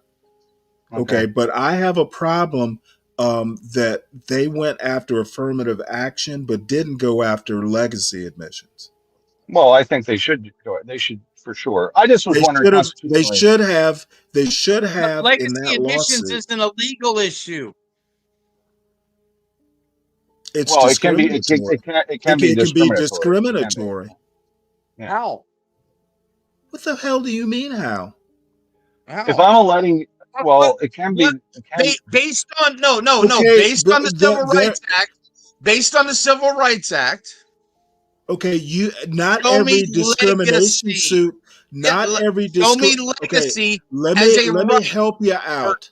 Okay, discrimination doesn't have to be along the lines of civil rights. There are other types of discrimination. But this was a civil rights lawsuit. Right, and I'm saying it should have been more than just a civil rights lawsuit. So here's an example, Mayo. Discrimination of any sort is a civil rights issue. I think legacy admissions could be discriminatory. They could. Yeah. How? Yeah, Mayo, like this. For Look, God's I'll sake. hit you. But I'll explain it to him. discrimination means something, especially in a lawsuit, especially in a civil rights lawsuit. You have no fucking clue what you're talking about. Really? Yeah, Mayo. Yeah, Mayo. Check it out. Really, so the things you can't discriminate against people aren't specifically laid out in the Civil Rights Act. If a legacy gets in with a lower SAT score than an Asian kid who could have gotten in, that is discrimination. No, it's not. It is. Oh, God. No, it's you not. know what? I'm just going to fucking stop there. Because legacy isn't an immutable characteristic. No, legacy isn't an immutable characteristic. Okay, dude. There are other It would be with college admissions. There are other types of discrimination besides immutable differences. You can discriminate along class lines. That's not class discrimination for discriminating against poor people. Poor isn't an immutable characteristic. Okay, there are other types of discrimination. Damn it. Yeah, in other words, I'm discriminated against others. Okay, what I'm saying, they should. I'm not. Even if it was a separate lawsuit, if that makes you feel better, it would have to be. Okay, like I said, it would. I have a problem. I have a problem that they didn't sue over legacy admissions as well. So according to civil rights law, if I do something, I may not intend for it to have a discriminatory effect, but if it does in fact have a discriminatory effect, and I'm talking, in terms of civil rights, that is an issue. If it has an effect that's discriminatory, that can be an issue. It can be an issue, right? You follow me? So if I decide this year, I'm going to. The intent is to have legacy admissions. No, but legacy admissions aren't good. Just because your dad went there doesn't mean you should have a right to go there. If you're a crackhead that's getting like a 600 SAT score and they let that kid in, just because your dad went there shouldn't give you access to that school when they got other kids that got 1,000. Ivan, I'm not a disciple of what's his name? I can't even think of his name now. I'm not a Hayekian. I don't think the market should be determining, just every damn thing. Not everything. You see what I'm saying, man? You see what I'm saying, man? But it may be a lawsuit, but it's not going to be a civil rights lawsuit, because the things you can sue somebody over civil rights discrimination are clearly laid out. I don't know Maybe that not. that's. I don't know. I don't know. I don't know where it would land. I guess it would. I guess it would matter. The kids that did not get admitted. You can skew this. You can skew something like legacy admissions keeping Asian students out. Asian isn't an immutable. You can make this a civil rights lawsuit. I think you could could see how you could do it. Good luck on that. Honestly. Well, you know what? I mean, Harvard case is a good example where you could do it. The law isn't about luck. No, no, you would have to have standing. And if Harvard says that they allow 15% of their no population, more lawyer than I am. No, but you have no right. But you have no right to get into Harvard.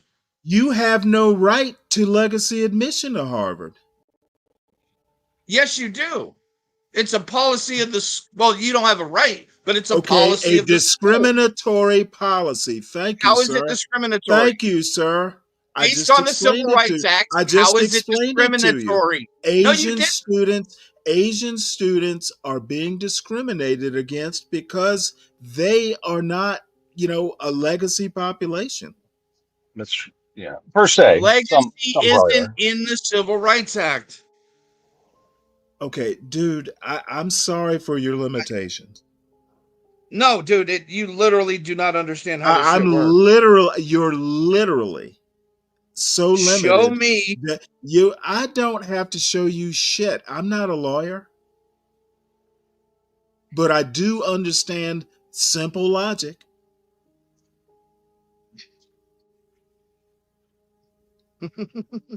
Eric W.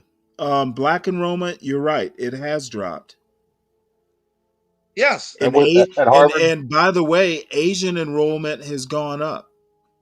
Yes. Yes. I saw those numbers too, by the way, Stanley. I think now the standard Asians are up like 8% or something for SATs for Harvard. Okay, this wasn't about strictly SATs. The case was not, it was about admissions policy. Colleges use more than SATs to admit students. And okay, so it wasn't, so the SAT scores, so the SAT, what I'm trying to get across to you, God damn, dude, you know what? No, dude, no, because you didn't listen to me before, and you're not listening now. I'm not listening to you now. What you're saying is very limited in one note. This isn't about SAT scores per se.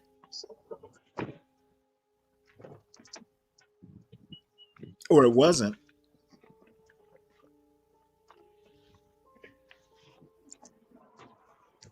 Okay, Eric, I'm not sure I follow you here.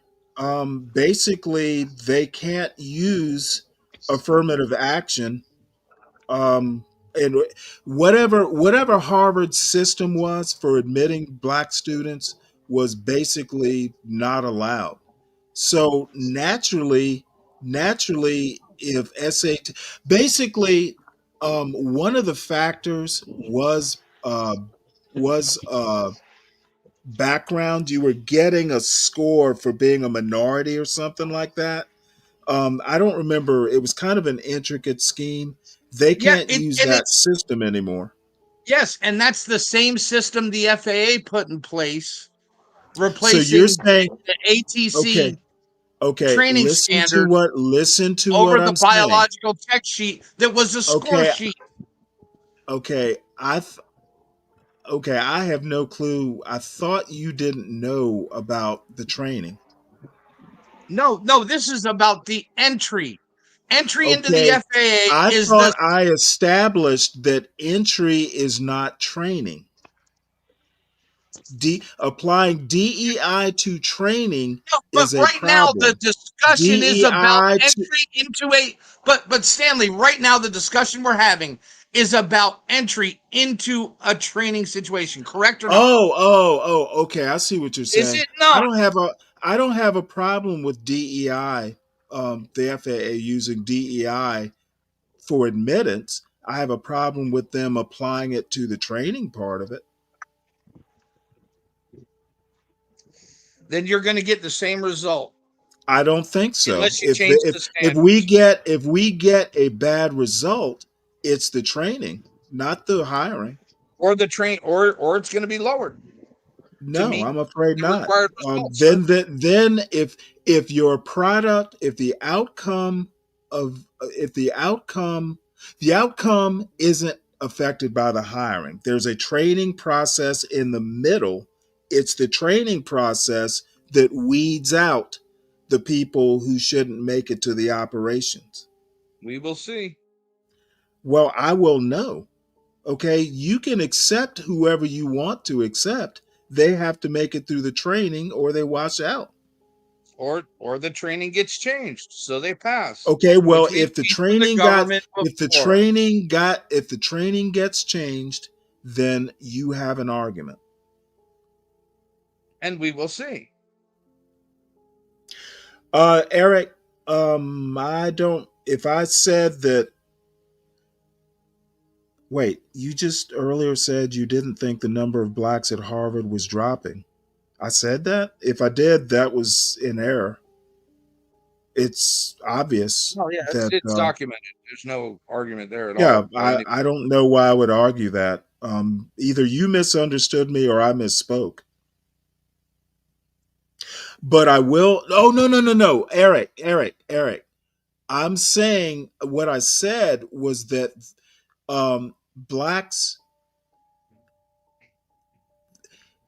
if they lowered the admission standards or accommodated or changed the admission standards, blacks were getting washed out in the educational process. Okay, the number of if a black Harvard graduate with a low entrance exam or entrance score got in, but they graduated, well, you know what? I don't have a problem with that. That was a good thing. Blacks with the lower SAT scores were basically being washed out if they couldn't cut the mustard.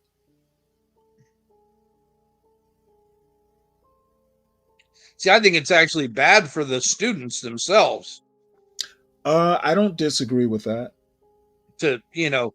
Because they're literally putting in rooms and around people they're not qualified to compete with. And it's I've seen there are always exceptions to that rule. I've known people, that didn't do well on tests who did fine in the classroom. Yeah, and there's people that do well on tests that don't. And I think what Harvard was trying to do is give some folks benefit of the doubt. If they washed out, they washed out, but they were getting a benefit of the doubt. And athletes are a perfect example. You may be an athlete, a really good athlete with maybe not that great an SAT score, still go to Harvard and get through Harvard. Sometimes if you play like high level athletics, you might not, something's got to give. If you're a really good athlete, you're not going to Harvard anyway. Somebody else is going to pick you up. But let me give you some examples. I've got friends who went to the Naval Academy. I did not. Who, you go to the Naval Academy, academics in the military or the naval part of it, they are neck to neck. Academics are not more important than the Navy part of the Naval Academy. So I've known people who, would come through the Naval Academy with a 3.0 average and still wind up at Harvard, and do great at Harvard. Now their essay, their grade point averages would never let you know that, but the Naval Academy's considered elite because they're naked about, hey, your academics don't come first. They're just as the Navy part of it, the naval training is just as important as your academics. So we won't prioritize academics. We don't expect you to have like a 4.0 and get through. Though I do know one person. Well, he graduated number one. He didn't. I don't know if he got a 4.0. But I also have a friend who got out of the academy with a 3.0, who, went through Harvard's Kennedy School and did great. So sometimes, there are exceptions to the rule, and I think Harvard was just willing to, allow for exceptions, and it didn't work out. The Asians got mad. And I'm not going to say they weren't right for it, but nobody's ever going to ask for your SAT score, when you're 30 years old being a candidate for a job. No, but they will for your first job. I've never been asked for SAT scores. Of course, my first real job was the Navy, I guess. Yeah. Yeah, I mean, let's be honest. Where people in the service, and I'm demeaning myself as well, usually graduated high school in their class ranking. It wasn't usually the top of the class. Right. This can you summarize this thing? Got in trouble for making a comment on that back in the day. Can you summarize this thing that you put in the back? I put it up on the screen. The racial achievement gap in medical school education. Did you read it? And this is an NIH paper, right? Right. And it says we have to do more to fix the fact that they're not passing the classes. That letting them in the school is not enough. Okay, well let me give you my summary of that. No, they shouldn't. Oh, I'm 100% with you. Yeah, but they should not modify training right here. If you bring in some DEI people who don't have, a competitive MCAT, you don't change the training. They wash out. Oh, I'm all for you, but this is actually the National Institute of Health saying that we should do something other than that, and that's scary. No, I don't agree with. Read down to the conclusion, sir. Now, I mean, maybe you tutor them or something like that. I don't know. I mean, wait, hold it. Now, this is just in the NIH Library of Medicine. It's not. Was it sponsored by NIH or is it just in their library? Let me pull it back up here. Hold on.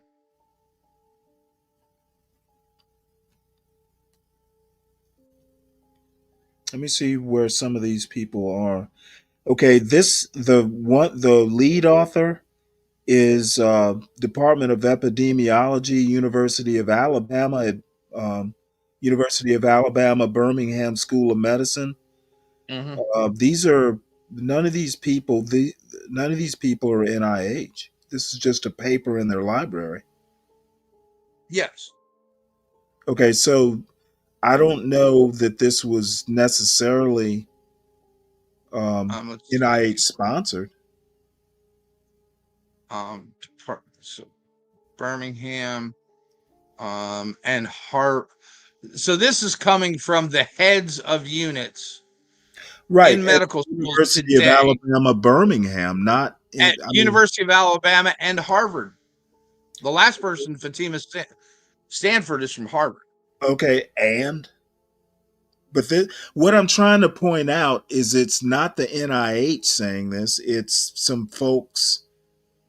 Yes, but the NIH takes these people seriously. So what?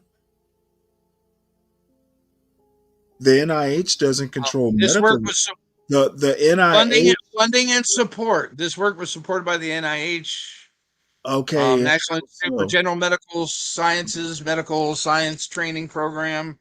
National Institute of Diabetes and Digestive and Kidney Disease, American Association for Women, and selected professional fellowships. Okay, so I mean it's in the NIH library. It's This study is also paid for by the NIH. Oh, was it? Or this work is supported by the NIH. Oh, okay. Funding and support on the bottom. Okay, and I mean the NIH. I mean, I'm sure it has influence, but they don't control medical school. They have a lot of influence. But these are all. But also look at the doctors who wrote the study. Right, they're all in charge of portions of medical school. Okay, well, look, they're all doctors or PhDs or something. So I mean, maybe they have an insight. Maybe it's just a paper. It's not policy. But policies are written off these papers too. It very well could be, but nonetheless, it's not like. But as you said, but this it's a Christmas wish list. Yes, and sometimes those wishes get granted, unfortunately, Okay, because I don't agree with this at all. Okay, well, I'm not sure I agree with it either. Yeah, but I don't. It talks about structural disparities, and I don't think that it shouldn't have been written. I don't think it shouldn't be read. No, it's an opinion piece, right? But still.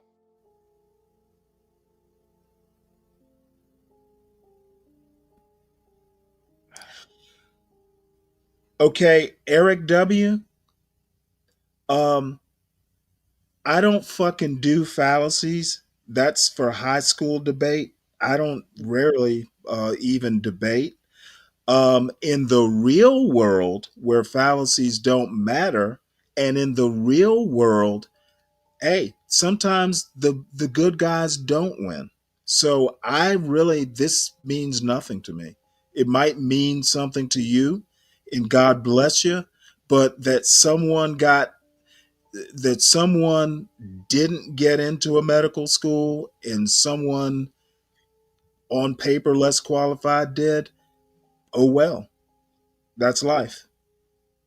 Here's an interesting thing I'm reading in this. Residency programs should consider the consequences of using any standardized test score as a primary screening tool for extending interview offers. Policymakers should advocate for educational equity in pre-K through post-secondary education. What is educational equity? Equal outcomes. Oh. Instead of educational equality. Okay, those terms, I've never heard them used together. Because, I mean, learning ability and retaining knowledge, none of that's equal or can be. No. Some people are smarter than others. No, but have you, there's several California schools that thought the numbered grade system was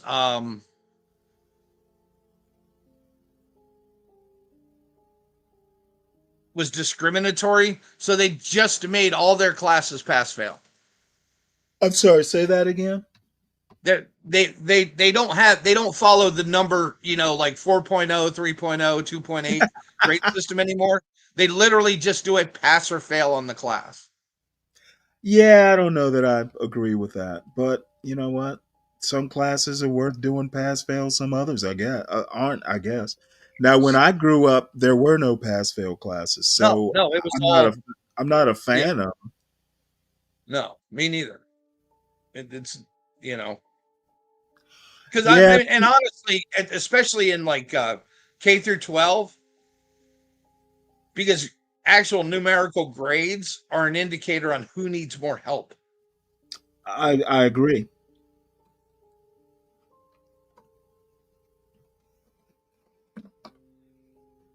I've got to write something down here.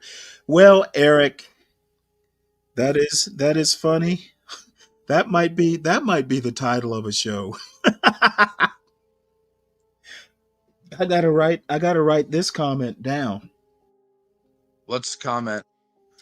Eric says, we know fallacies don't matter to you, Stan. You make them constantly. What I've been doing is taking the funniest comment I read on any given day, turning them into the title of a show. Yeah. So this one made me laugh. So it's got to be noted.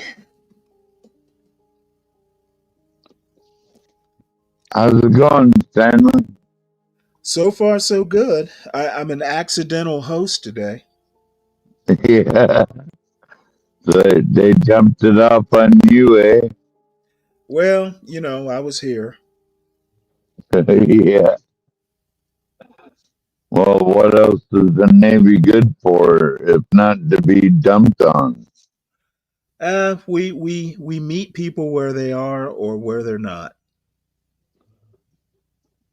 So I was going to ask you a question, Stanley. What do you think about Trump doing his own press, instead of having some mophead like Jean Pierre or whatever her name was, like coming out to do all the answering? Trump just comes up and does them himself, his own press conferences. Yeah, but he also has a press secretary too. Yeah, of course he does. I think he was a master at putting a stake through the heart of DEI. I think he doesn't give a shit about the people who died.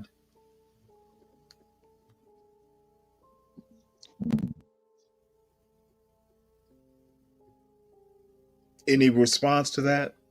I mean, should he? Did he know him? Well, I was hoping. I mean, honestly, none of us really give a shit about him either. And that flight emanated from where I live. I might actually know somebody on there.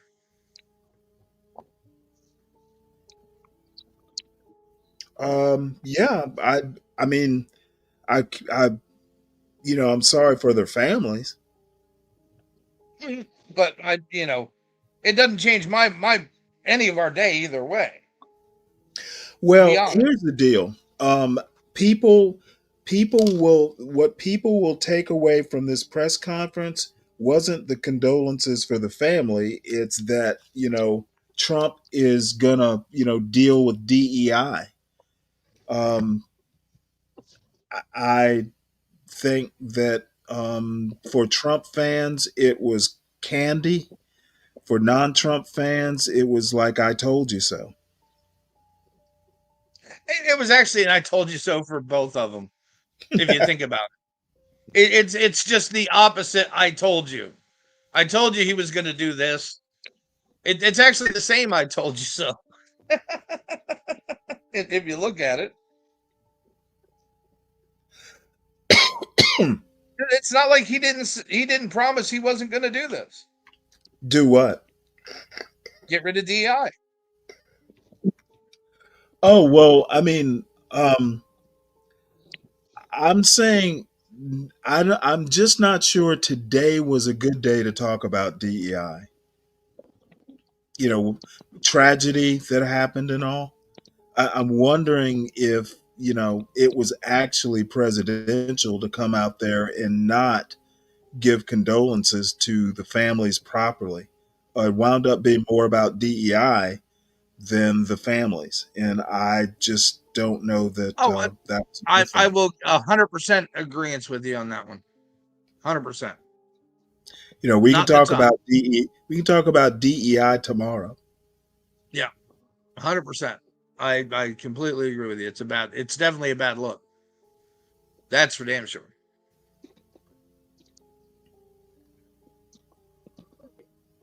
But, he is Trump. He did what he did. And he does what he does.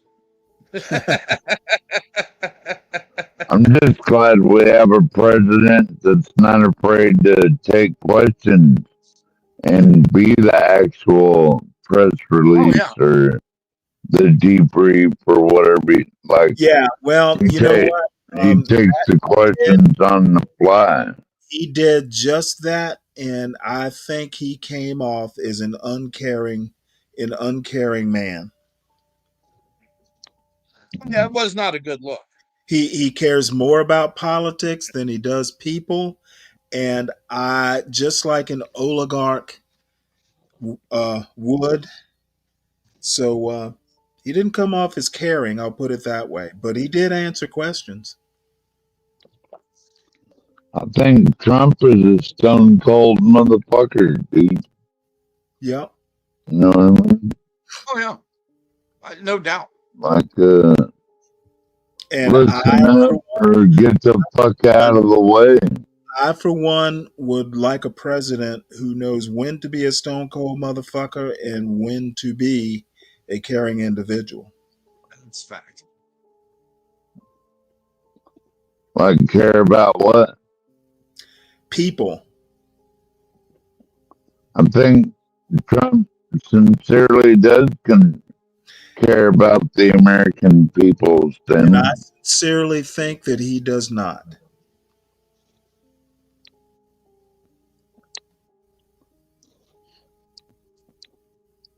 I mean, if you look at it, we did elect him to be a ruthless bastard.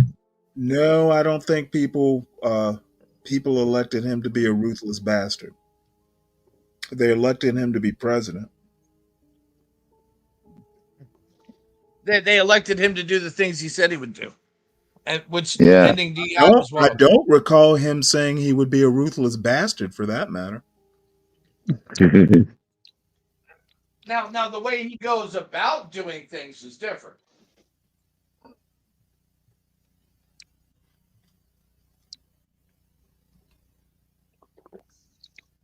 Well, all I'm saying is I'm glad that I don't have to look at that GN Pierre every time there's a press conference anymore, because that is one ugly bitch.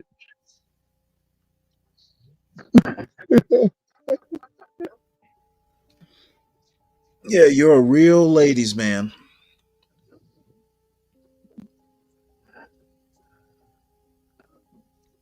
Ain't you glad you don't have to look at that mop head every day, Stanley? Well, I wasn't looking at her every day, but you know, every time there's a press conference. I will take your word. I will take your word for it. You must have looked at her every day, so I can understand how you might get tired. I watched a lot of press conferences. Let's just put it like that. I got you.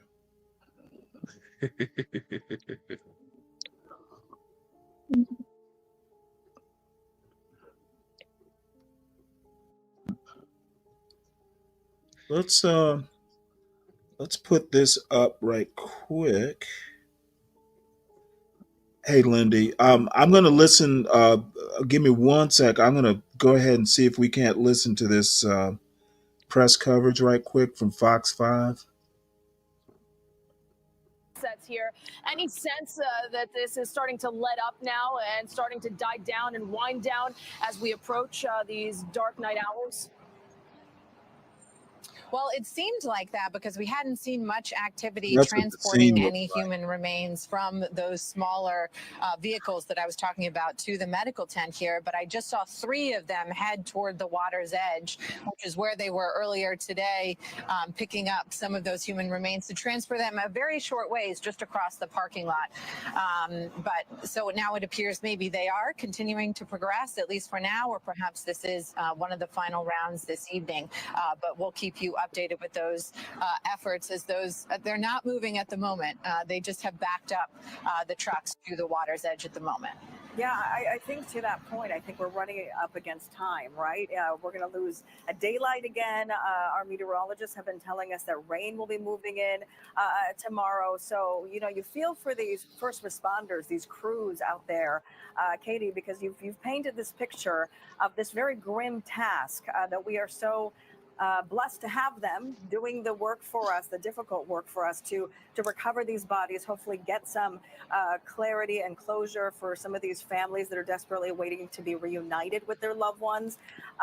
But Katie, have you gotten a sense at all about just, how people are coping doing this work? Have you been observing any of the maybe the fatigue that you're saying? We saw a lot of the divers having to swap with other people. And you were talking earlier, it wasn't about the temperature of the water that was troublesome now today. It was the air supply. Can you talk about that and kind of what they're up against?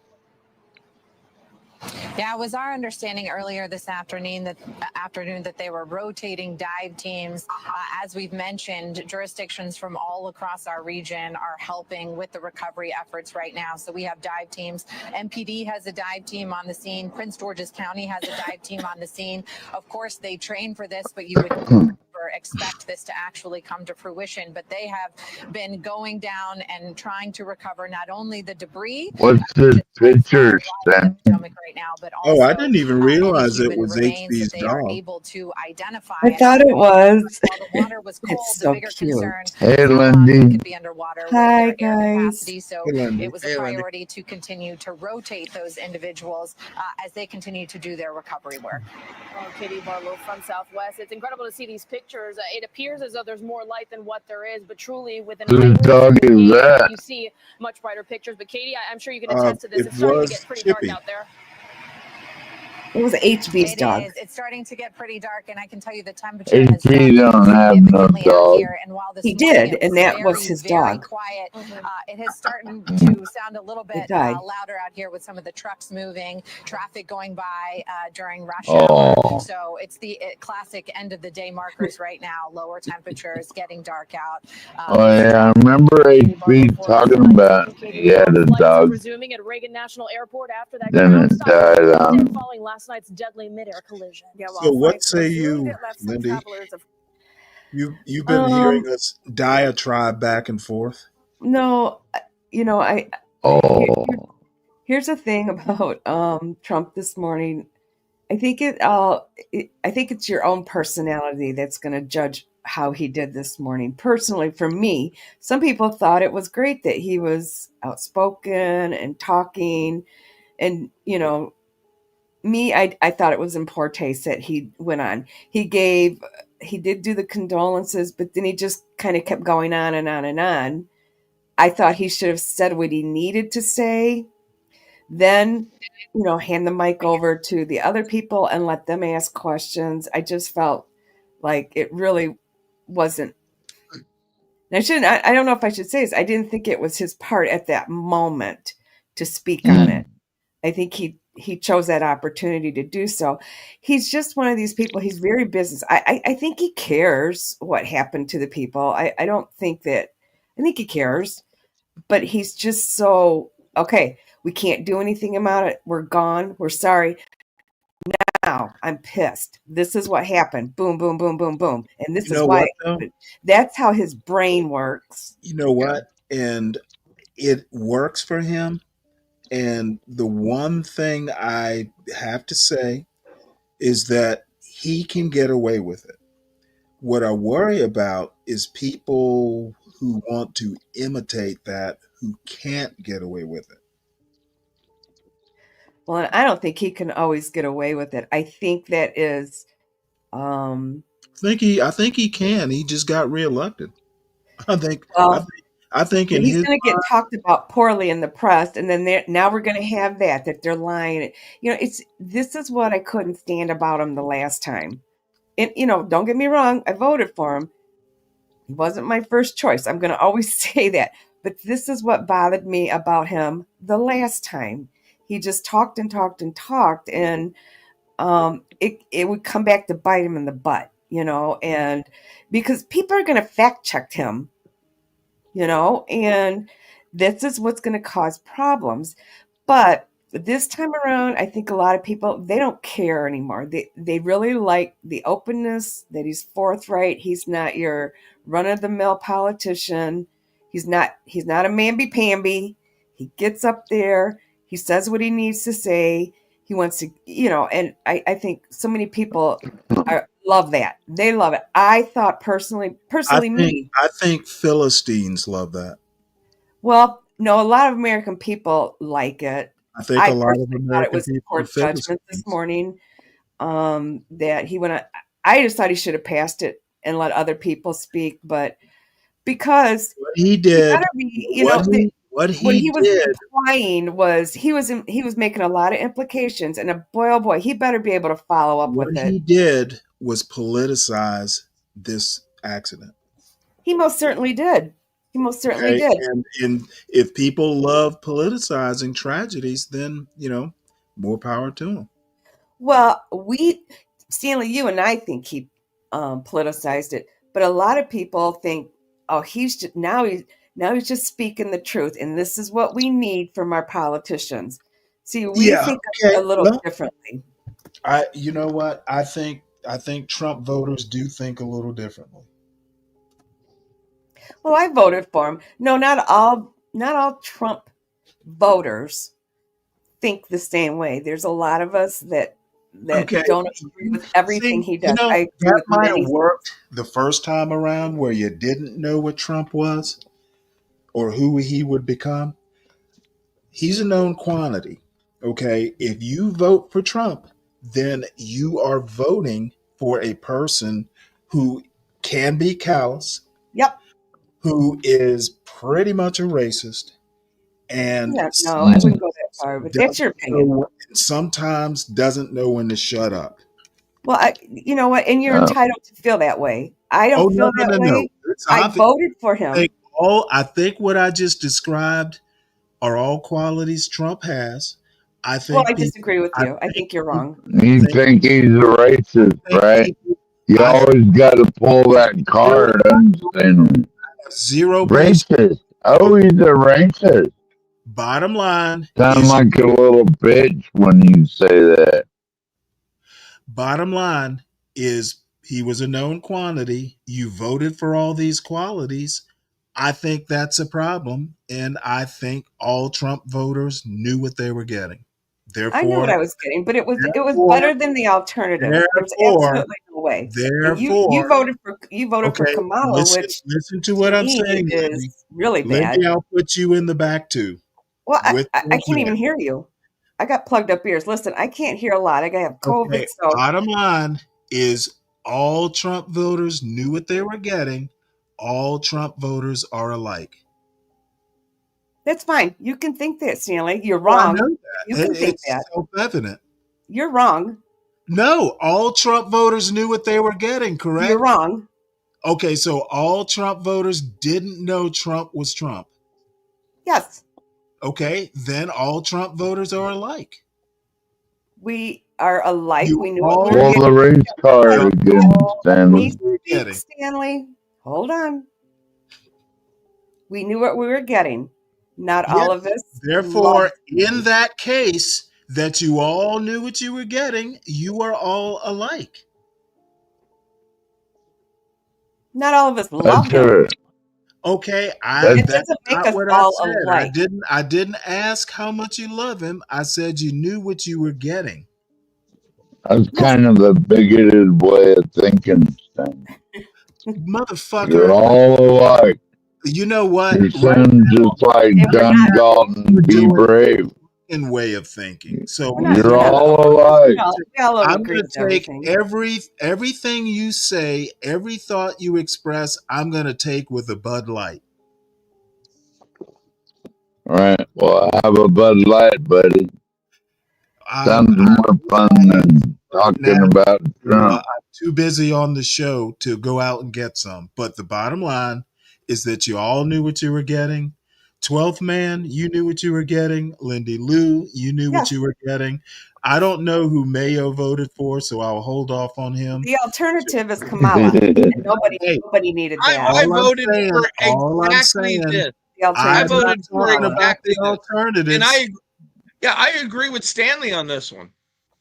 You voted for Trump. You knew what you were getting. I knew exactly what. Doesn't mean I have to like everything he does. I don't have to like it. No, nobody's claiming that. Nobody's claiming that. But you knew who he was. Absolutely. And I so don't did have to most like voters. everything, and I will complain about it. You're all brothers and sisters in Trump. Yes, we are. But I have the right to complain if I don't like something he does. And I will continue to Nobody complain claimed about you it. had to either. But the alternative was Kamala. And that's not happening. That was a disaster. So, you know, with two, yeah. So, you know, I'd just rather because I have the voted for him heartless doesn't mean I motherfucker like instead of her, everything he yeah. does. Did you like everything Biden did? Me? Yes. Okay, why are we doing whataboutisms here? Well, you just did it with me. Did you like No, I everything didn't do Biden? a So all whataboutism with Biden you. voters were alike. I did no whataboutism. I made a statement Well, that you all brought Trump a point up, voters, so let's flip it all around. If you're Trump going to accuse voters me, are alike. I'm going to ask you: did you vote for Biden? And is all Biden voters alike? And I'm going to tell. Well, yeah, actually. All right. Did you like everything Biden did? Okay, but that has nothing to do with it. It has everything to do with it. You brought it up. So Didn't want Trump. We all didn't want Trump to be president, so we voted for Biden, and we are all alike in that case. Yes, yeah, and he's literally saying he didn't really vote for Biden. He voted against Trump as his main thing. But did you agree with everything Biden did? It doesn't really matter. It does matter. For him. I voted for him, good or bad, whether I agree with him or not. I didn't want Trump to be president. No, you didn't vote for Biden. You voted against Trump. Right. Well, I voted for Biden, so Trump could be president. That's voting against Trump. I mean, Stanley, that goes on both sides. You can't just accuse Trump people of like this. Everybody that votes, yes, I can. Votes for, that's just a you ridiculous all knew statement. what you were getting with Trump. It's a ridiculous. Stanley, that's why you voted against him. So what's wrong with that? Are you saying how about I just say you about it? all didn't like Kamala, so you voted against Kamala? Would that make you feel better? You're all alike. You just said you voted for Joe Biden. You know, you need to keep up, 12th man. I'm just saying, Stanley, what when you say that, it doesn't make sense because it makes everybody sense. whoever they vote for. That's just kind of a stupid statement. It makes sense. It's a stupid statement. It's just kind of a dumb thing to say. No, actually, it's not a dumb thing to say. It really is. It's a true thing. I literally agree with everything he's saying. I do. I do too, but I'm saying that goes on. Okay, well, if you agree, are you agreeing guys. with dumb things all of a sudden? That was a dumb statement, Stanley. No, I don't think it was. I'm just saying I don't have to like everything he does and everything he says. I knew it. I know it. Come on, Wendy. I'm not saying you agree with everything. I'm saying you knew what you were getting. Yes. I talked with the governor's office in my state today about killing DEI dead. We're going to drive a stake in the heart of DEI, and it's going to be dead. You know what? You are the ultimate DEI, except the D stands for drunk. Yeah, you're drunk too. Fuck off. No, unfortunately, I'm not 12th man. Oh my gosh. Here we go. Yeah, you are. I've seen you drunk on more than one occasion. Yeah, but not this occasion. Yeah. Oh, you just popped one too, didn't you? Oh, I popped a can of tuna. Please tell me it's white. Please tell me it's albacore. That sounds like tuna you'll be getting for a while. I like my tuna with a little bit of dolphin mixed in, personally. I like me some white albacore, I'll be honest. That's about the only thing I can eat. This is Genova. It's yellowfin tuna packed in olive oil. Oh.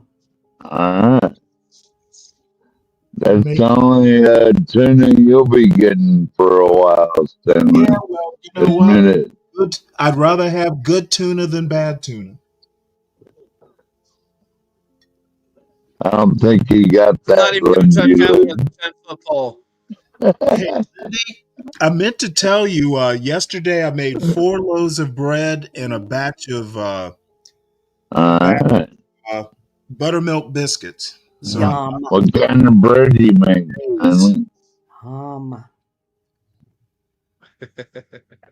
That sounds good. Hey, Virgo, this canned tuna you'll like. It's actually a yellowfin, which, supposedly is the best grade of tuna, but it's packed in olive oil. Oh, and I made mayonnaise to go in it. Yeah.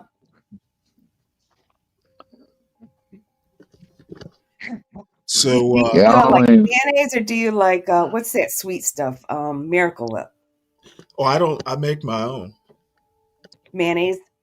Yeah, if I had to prefer, it would be something like Hellman's or Blue Plate. Right.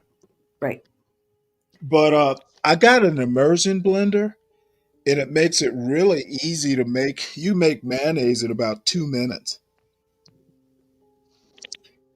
Well, how do you make? Do you make it with what? Egg and what else?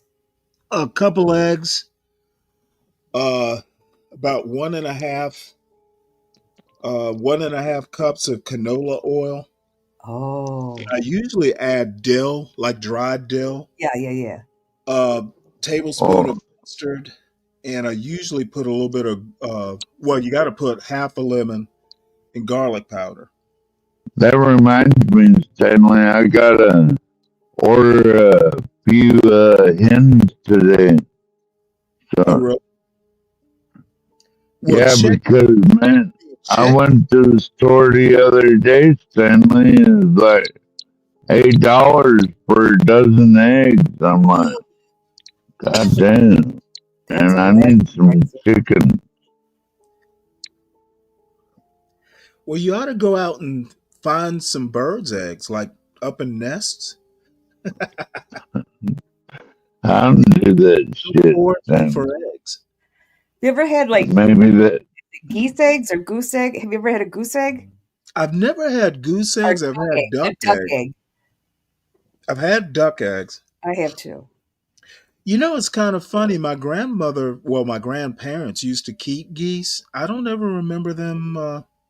Maybe I had goose eggs and didn't know about it.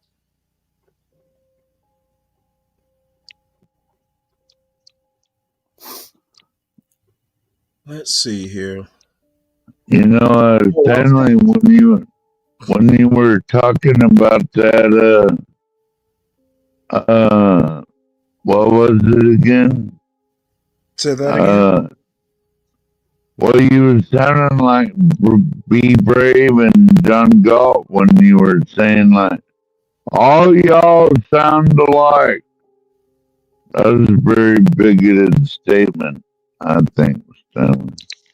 Yeah, well, I mean, all y'all are alike. You're entitled to your thoughts. Here's the thing: we're all entitled like to our thoughts. We don't Be Brave would say. He's entitled to that. We don't have to agree with it. All right, y'all. I'm gonna take off. You guys have a good day. All right, Mayo. Hey, it was good having you. I enjoyed it. Oh, yeah, I forgot his name was Mayo. Here I'm talking. Love you, Mayo. Peace out, brother. Y'all have a good one. Bye. Richard said he paid $9 for 18 eggs, but they are cage free. Oh, well, he's buying those expensive eggs. Well, he paid $18. Well, for 18 eggs, so that would be. Yeah, but they're cage free. He's buying like gourmet shit. Why don't you get like plebeian eggs like the rest of us, Richard? I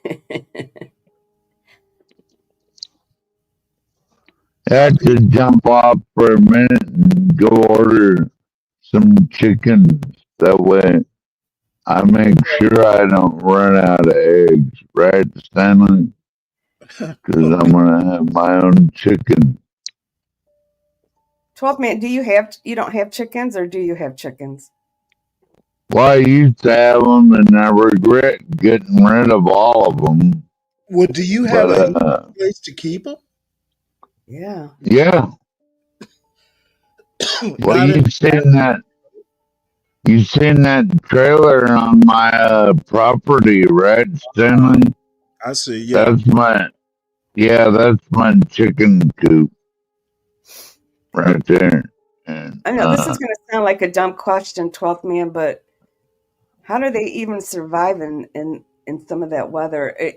Evidently you have to build them a warm coop, but still, is that enough? well, you just hay and you all that, just heat it up. You have to warm the place up. you have to baby them until they get feathers, and then once they get a full set of feathers, they can go in the coop or run around the yard or whatever.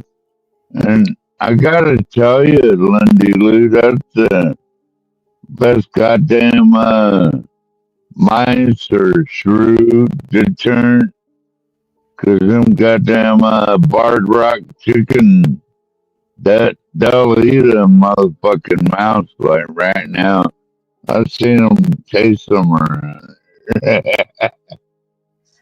Well, do you have to have a heated coop when it's very, very cold, like so it doesn't? Well, yeah, when they're babies, yeah, you gotta. Okay, but even as an adult, you don't keep them real warm. Okay, Yeah. but even as an adult, they can survive in that cold weather. Oh yeah, no problem. Yeah. That's amazing. Yeah. I guess I sure regret. I had 10 barred rock chickens, Lindy Lou, and man, I didn't know what I had. So one day I just jarred them. I thought it was too expensive to feed them and shit, so I just jarred them all up and ate a bunch of them. Well, yeah. Well, maybe you can. Not that hard. You can get some more. You can get some more chickens. Yeah, that's what I was about to do right now. Is order some more chicken.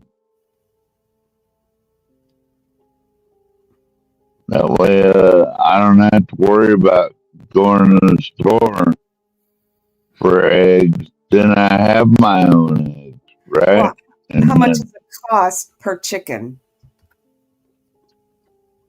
Well, that don't matter right now. I mean, so is one of the chickens cost what, like $15, $20, $30? No, I can buy them for like $2 to $3 a piece, and then I can raise them up to be a certain egg laying age. But it is kind of a chore. I still have a way to take care of little chickens and stuff because, man, and $8 a dozen for eggs, I can't deal with that.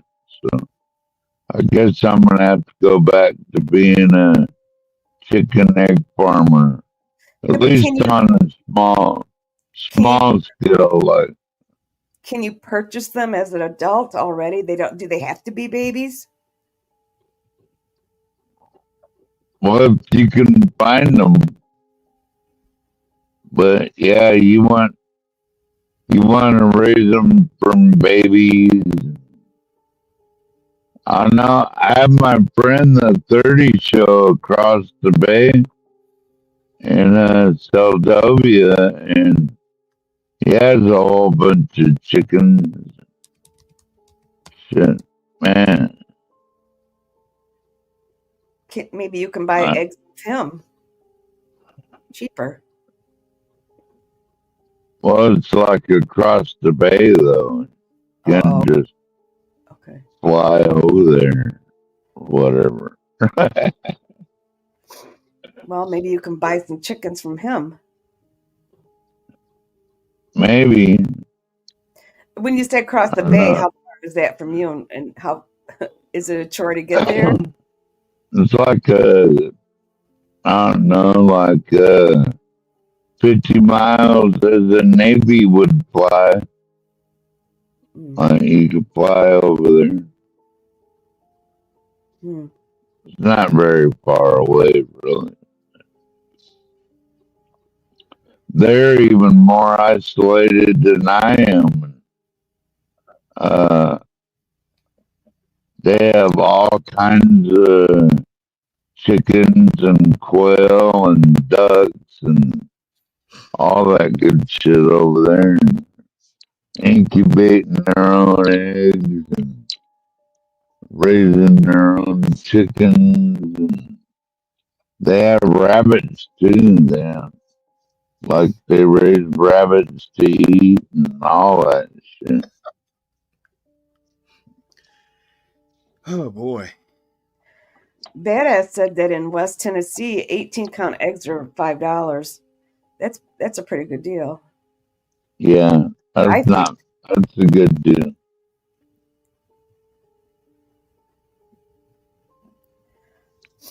Well, I know here in Michigan, a dozen eggs is about, I don't know, $3.50, something like that, which is crazy. It's crazy.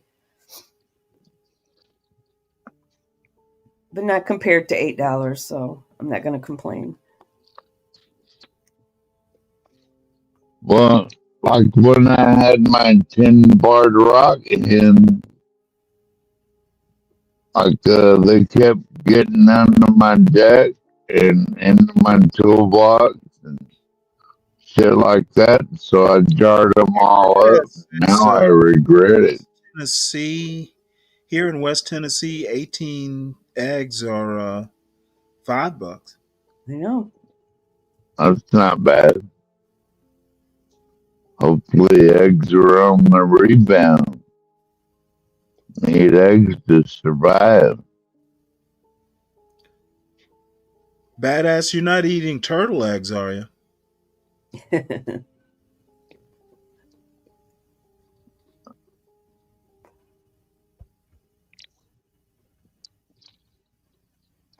Who's this person, Stanley? I don't know. She just wandered into my algorithm. Just a girl. Just wandered in. Let's catch Bluegill Part 2. I don't know that don't know that this is good to watch now. I think everyone prefers news on HB's show, but where is HB? I don't know. Apparently he had something work related to do. I saw him in the chat a few minutes ago. HB, where are you?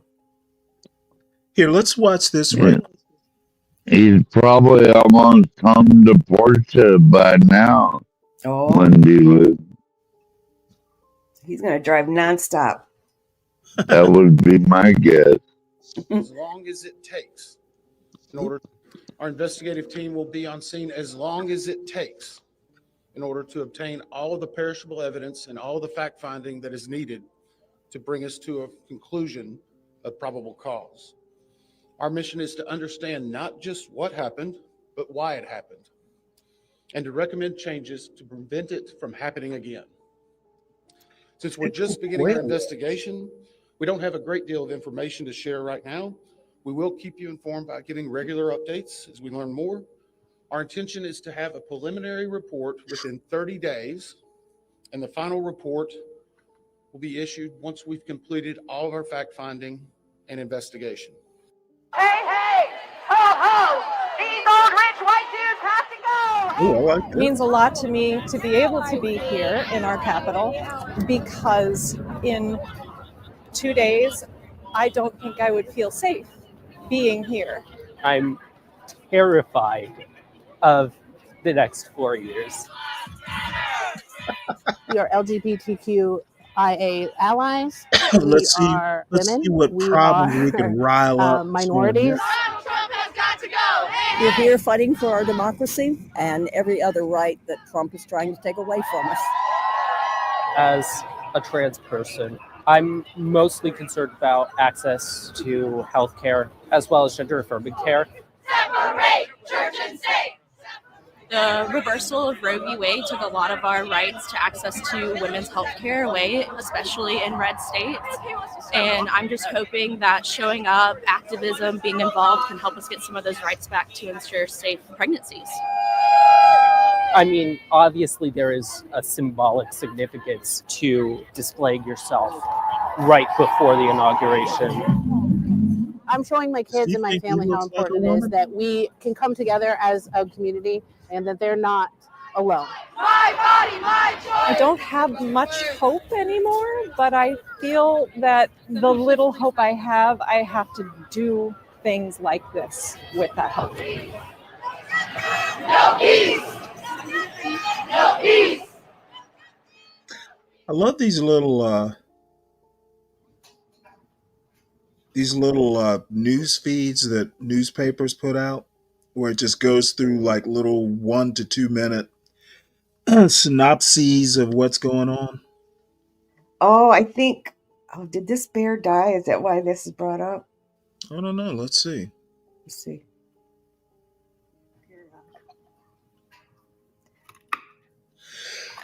Do you know they're closer to raccoons than Not bears? having pandas for almost a year. I don't like the sound of like people eating, but I really miss the sound of a panda like crunching on a carrot.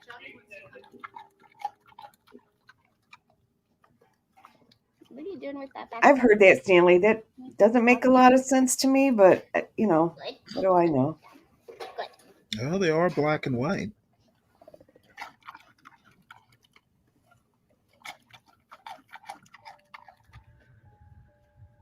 Looks like a bear to me.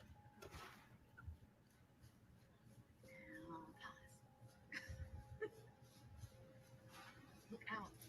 Give us a dramatic shot.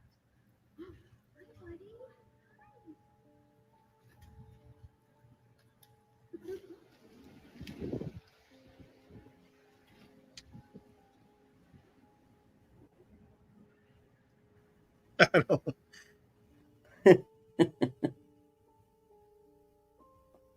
Watch a giant panda munch on carrots. That's what that was. All right. Well, let's see what's happening here.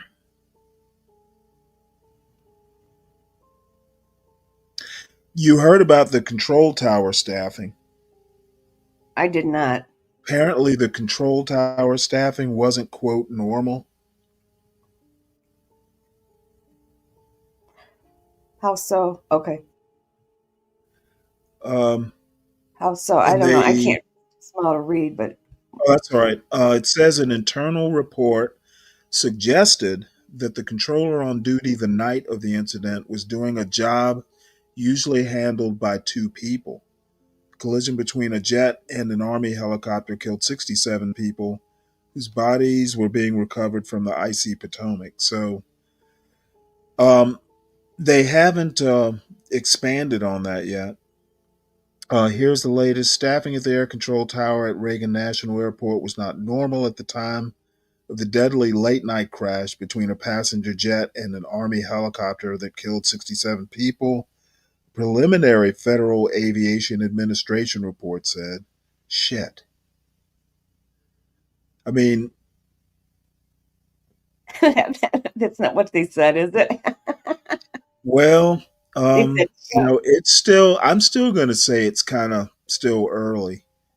I do. I think it's early. But, I mean, staffing is something, that's fairly easy. Apparently, flights resume at Reagan National.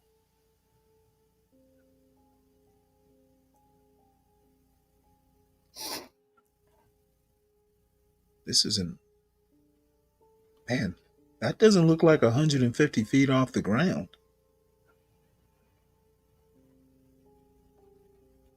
Stanley, how many biscuits did you make? I'm not a fan of biscuits.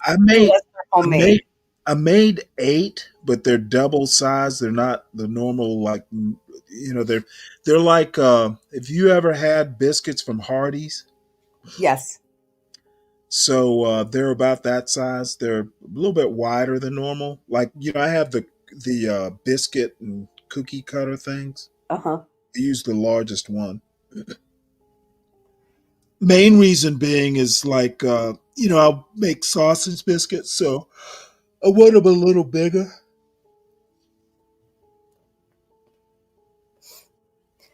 Yeah, I don't like them out of a can. I don't know. They're not bad, No. but My homemade is mom made them, and I didn't like them. I mean, she would make homemade too, but a lot of times, never liked them out of the can. I still don't. Sometimes you'll get a good brand, and it'll be okay if you put, like you said, sausage gravy over it. But oh shoot! You know what? I didn't even think about sausage gravy. Damn it! You know what? I've got like I usually take like 2 pounds of hamburger, mix it with a pound of hot pork sausage. geez, that's a lot of meat. Well, yeah. Dang. I mean, I don't eat it all at one time. Do you freeze it? Yeah, and I generally use it a pound at a time. It's a good idea. No, Yeah, if I I like. make like Yeah, I like spaghetti, spicy sausage. yeah, I'll I use it. I make chili sometimes. Sometimes I make spaghetti with meatballs. Sometimes I'll make hamburgers. I use it for multi-purpose. I Yeah, just find that the sausage mixed with the hamburger, I just like it better. sounds good. I've never done it, but it sounds good. Yeah, it adds some fat if your hamburger's lean. I'm not if I can get 70/30, I will buy it. The 80/20 is okay. Like the 90/10, where the hamburger's so lean, they're not good to me. No, And no, you got to have some of that fat to make the sausage good. I mean, to right, make the gravy good, I should say. right. So, I mean, a mixture of hamburger and sausage, I could make some pretty good gravy. I got Yeah. a gallon of milk. So, I wasn't even thinking about it until until you mentioned it. So, They would go good over the biscuit. I cannot even speak right now. Would go good over the biscuits. you must have gotten drunk just listening to 12th Man. No, you know what? Did I tell you that I have COVID? Oh, still? Well, I Monday, and I don't know how long. I think it's supposed to be like 5 days. I'm gonna retest again this weekend to see if I can go back to work. I haven't been to work. I'm just kind of starting to feel a little better, but my ears are all plugged up, you know. But Sorry to hear that. but yeah, I'm gonna Where'd you test get it again from? this weekend to see if I can go back. I don't know if I can make it. If I feel better, I'll go back on Monday, but we'll see. Do you get out a lot? What do you mean? Right now? Well, I mean, you're obviously out amongst people. Must have caught it from somebody else. Oh, I work in a diagnostic center, so I work with patients. Ooh. So that's probably where I got it from. I work in the medical field. No better place to get sick. So I'm pretty sure that's where I got it at. Yeah, secondhand drunk, a contact drunk through the internet, no doubt. Chris, he said I need to wear your mask at all times. I'm wearing it around the house because there's other people living in the house, so I'm wearing it around here. They're wearing theirs, so Wearing an M95. yeah, Nice. I am. Or an N95. One of them's non-medical. You I knew probably have it. medical. Yeah, I knew what you meant. But I wasn't wearing it at work, so you know, I'm I still hate not those wearing it at things. work. They're hard to breathe through. Yeah, I'm not wearing that to work.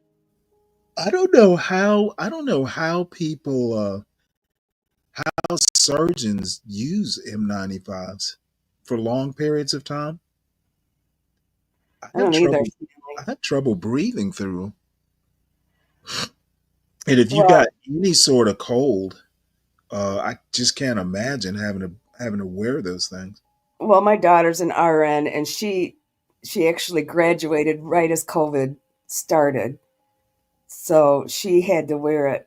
She said it was very, very hard. You know, because they had to keep it on all the time.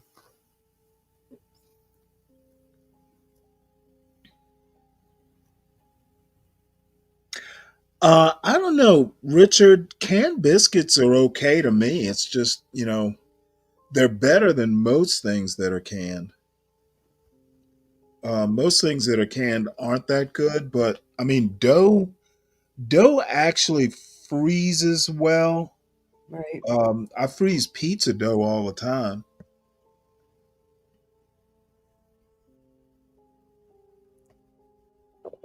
Richard, you never had canned biscuits? In Florida? I would I would think canned biscuits in Florida grow on trees. Of course, probably everybody in Florida knows how to make biscuits.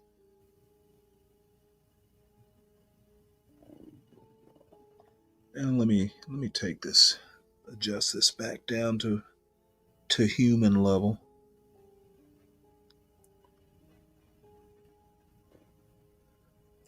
But I'll tell you, Stan, you know how we talk about eating Southern food. I hear you guys talk about eating. What do you guys talk about? What is it? You guys eat? A lot of people eat it too. Is it greens? Oh yeah, collard greens. Yeah, collard greens, mustard greens are my favorite. I've never had greens because my dad didn't like them, so we never ate it. That's a y'all Southern never, meal I missed out on. Kale? Do you ever eat kale? Oh yeah. Well, growing up. it's not that much different from kale. I mean, the only thing that Swiss Mom chard would make that Swiss had chard? like that ham fat in it and ham pieces or bacon pieces. She made, I call them hillbilly green beans. That was the most that she ever did. My father didn't like. Those. Really, that's like my favorite way, to just boil them to death with a couple strips of bacon or something. Heck yeah, that's how I do it. Tell you what people sleep on. Like potatoes, like cutting up cube potatoes. Yep. Green beans and a couple strips of bacon and just boil it down. Oh, that stuff is good. That's delicious. That's all she made. She didn't make mustard green. She never made greens because my dad didn't like them. But they can be bitter unless you know how to actually make them. Some people put sugar in them. I actually put sweet peppers in them. That seems to work for me. The other, believe somebody, I can't remember who it was. Somebody on this channel, or maybe it was either Lupin or Virgo, told me about cabbage and collards. Oh my goodness, that stuff is good. I never would have thought of it, but mixing cabbage and what? What's the other word? collard greens. Oh, collard greens. Okay. Well, the cabbage is sweeter. Yeah. So you get the sweet and the bitter together. Oh, it's dynamite.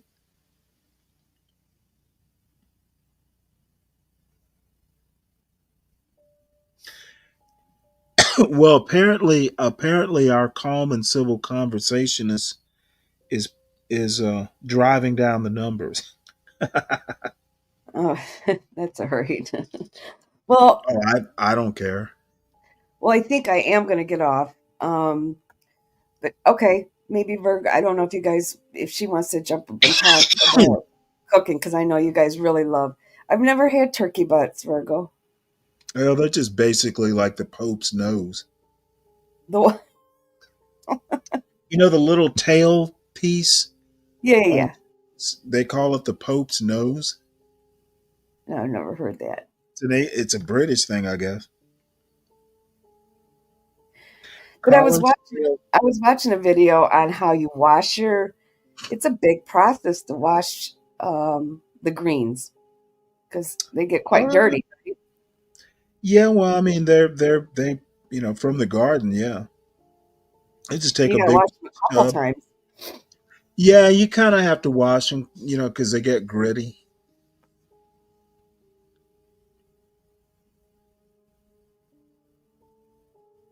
Grocery stores, like the bagged greens, generally they're washed enough that you can just wash it maybe once or twice at home, and you're good to go.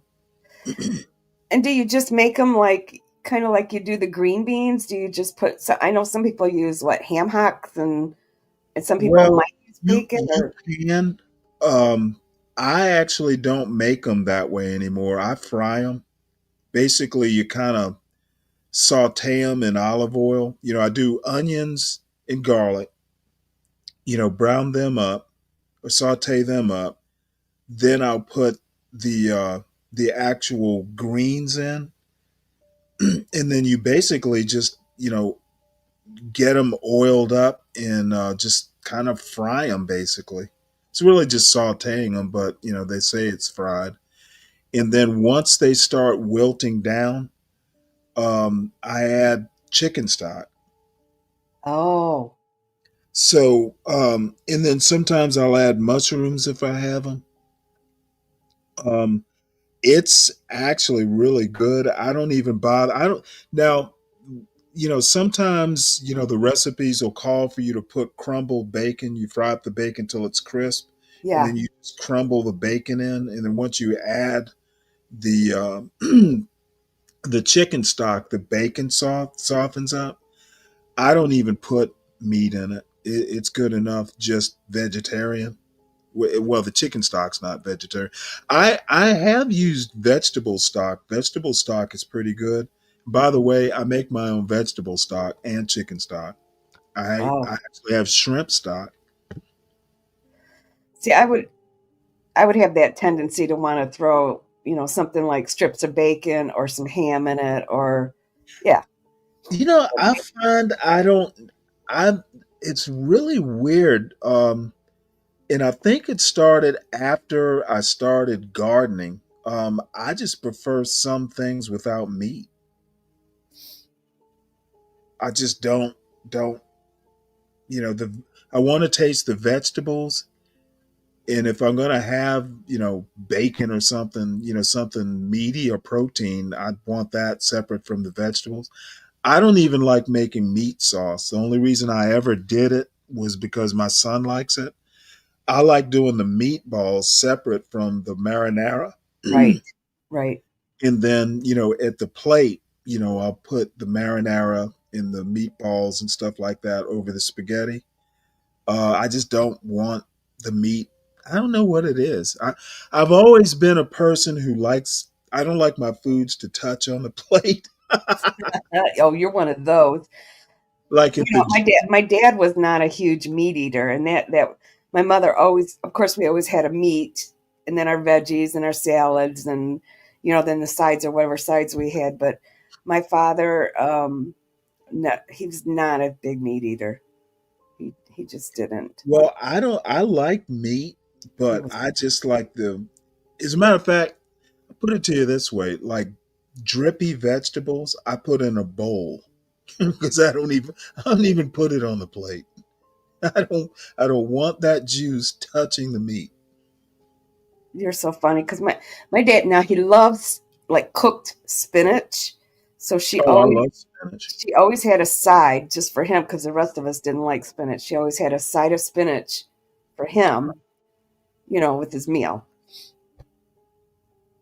And in salad, he loved the salads, and he'd eat very little meat. Like if she'd had pork chop or whatever, meatloaf or anything, he would just barely a little bit of that. He Now ate you all. said he was from the South? Yeah. Yep. Really? Yep. Oh, that is weird. Yep. Most Southerners are carnivores. Oh, he loved his vegetables. Loved his vegetables. Oh, take a look at this. These guys. So Vance, Catholic bishop sparring on immigrants, extends GOP's feud with church. Vance Catholic bishops. Yeah, the Pope said something about, we ought to treat the immigrants with dignity. And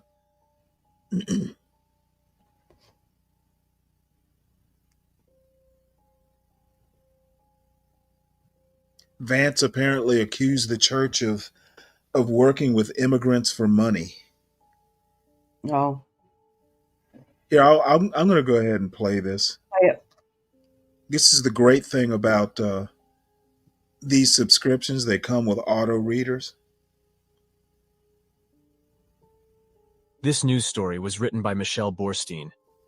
Vance, Catholic bishops sparring on immigrants extends GOP's feud with church. U.S. bishops have stepped gingerly into a disagreement with the Catholic vice president, which follows previous conflict between President Donald Trump and Pope Francis. With his criticism of U.S. Catholic bishops for supporting immigrants, Vice President J.D. Vance has reignited years of GOP attacks on the Catholic Church, as both sides navigate an issue that has divided the nation and the faithful. Catholic leaders expressed dismay after Vance, who is Catholic, questioned whether the Church's substantial, decades-long work with migrants is driven by a desire for money. That's just scurrilous. It's very nasty, Cardinal Timothy Dolan of New York City, who has given prayers at both of Donald Trump's inaugurals, said of Vance's comments on his SiriusXM Catholic channel show Tuesday. John Carr, who for 2 decades led the U.S. Conference of Catholic Bishops' Office on social justice efforts, said Vance's criticisms showed an unprecedented lack of respect for the work of the Catholic community, lack of restraint in promoting false and outrageous claims that the Church does this for the money and promotes human trafficking, and a lack of knowledge of Catholic teaching and ministry with refugees. It seemed like an effort to intimidate instead of a call to seek the best way forward, said Carr, who founded the Initiative on Catholic Social Thought and Public Life at Georgetown University. The back and forth represented a new skirmish in a verbal war that reaches back to Trump's first candidacy in 2016, when Pope Francis declared Trump not Christian for his proposal to build a wall on the U.S.-Mexico border to deter migrants. Trump responded by saying such criticism was disgraceful. The day before the 2025 inauguration, Francis called Trump's plans for a mass deportation of immigrants a disgrace that will make poor unfortunates who have nothing foot the bill for global imbalances. The Catholic Bishops' Organization works with immigrants in different ways, mostly through Catholic charities. It contracts with the federal government to resettle refugees who have been vetted by the U.S. government. It also, like many other aid groups and municipalities, receives public funds, including during the first Trump term, to help people at the border who need basic services such as shelter and food. The newest chapter in the dispute came after Trump said immigration enforcement officials could now enter once protected areas, such as churches and schools, to detain people. The bishops, in response, said allowing non-emergency immigration enforcement in those places would be contrary to the common good. It noted the mere existence of the new policy had immigrants keeping children home from school and not attending religious services. Asked about that statement Sunday on CBS, Vance said he was heartbroken by it. He added that the bishops need to look in the mirror a little bit and recognize that when they receive over $100 million to help resettle illegal immigrants, are they worried about humanitarian concerns, or are they actually worried about their bottom line? The bishops group told the Washington Post that its federal government contracts and grants totaled $129 million in 2023, the last year for which figures were available, according to an annual audit by KPMG. The bishops spent $134 million that year on immigrant and refugee services, the audit said. The Post asked a Vance spokesperson about his allegation that the bishops' motivation in their migrant work is financial, whether Vance had discussed the topic with any Catholic leaders, and what he envisions as a productive role for Catholic bishops and other faith leaders on immigration. Vance spokesperson Taylor Van Kirk said, in a brief texted statement, that Vice President Vance isn't interested in consulting the Washington Post about his Catholic faith. The Post, she wrote, doesn't have credibility on spiritual matters. Vance provided no evidence for his assertion that Catholic entities were helping illegal immigrants.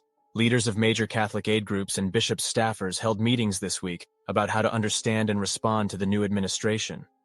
Some said an education campaign would begin in parishes to help rank-and-file Catholics understand church teaching on immigration, as well as the church's work with migrants and refugees. Others said they hoped Vance would soon meet with church leaders. Apaswamy Vino Paginor, chief executive of Catholic Charities San Diego, said Vance's comments were frustrating and dejecting. "We are now made out as the bad people, and we are taking care of the people who will be left on the streets. As if we are enemies of the state, he said.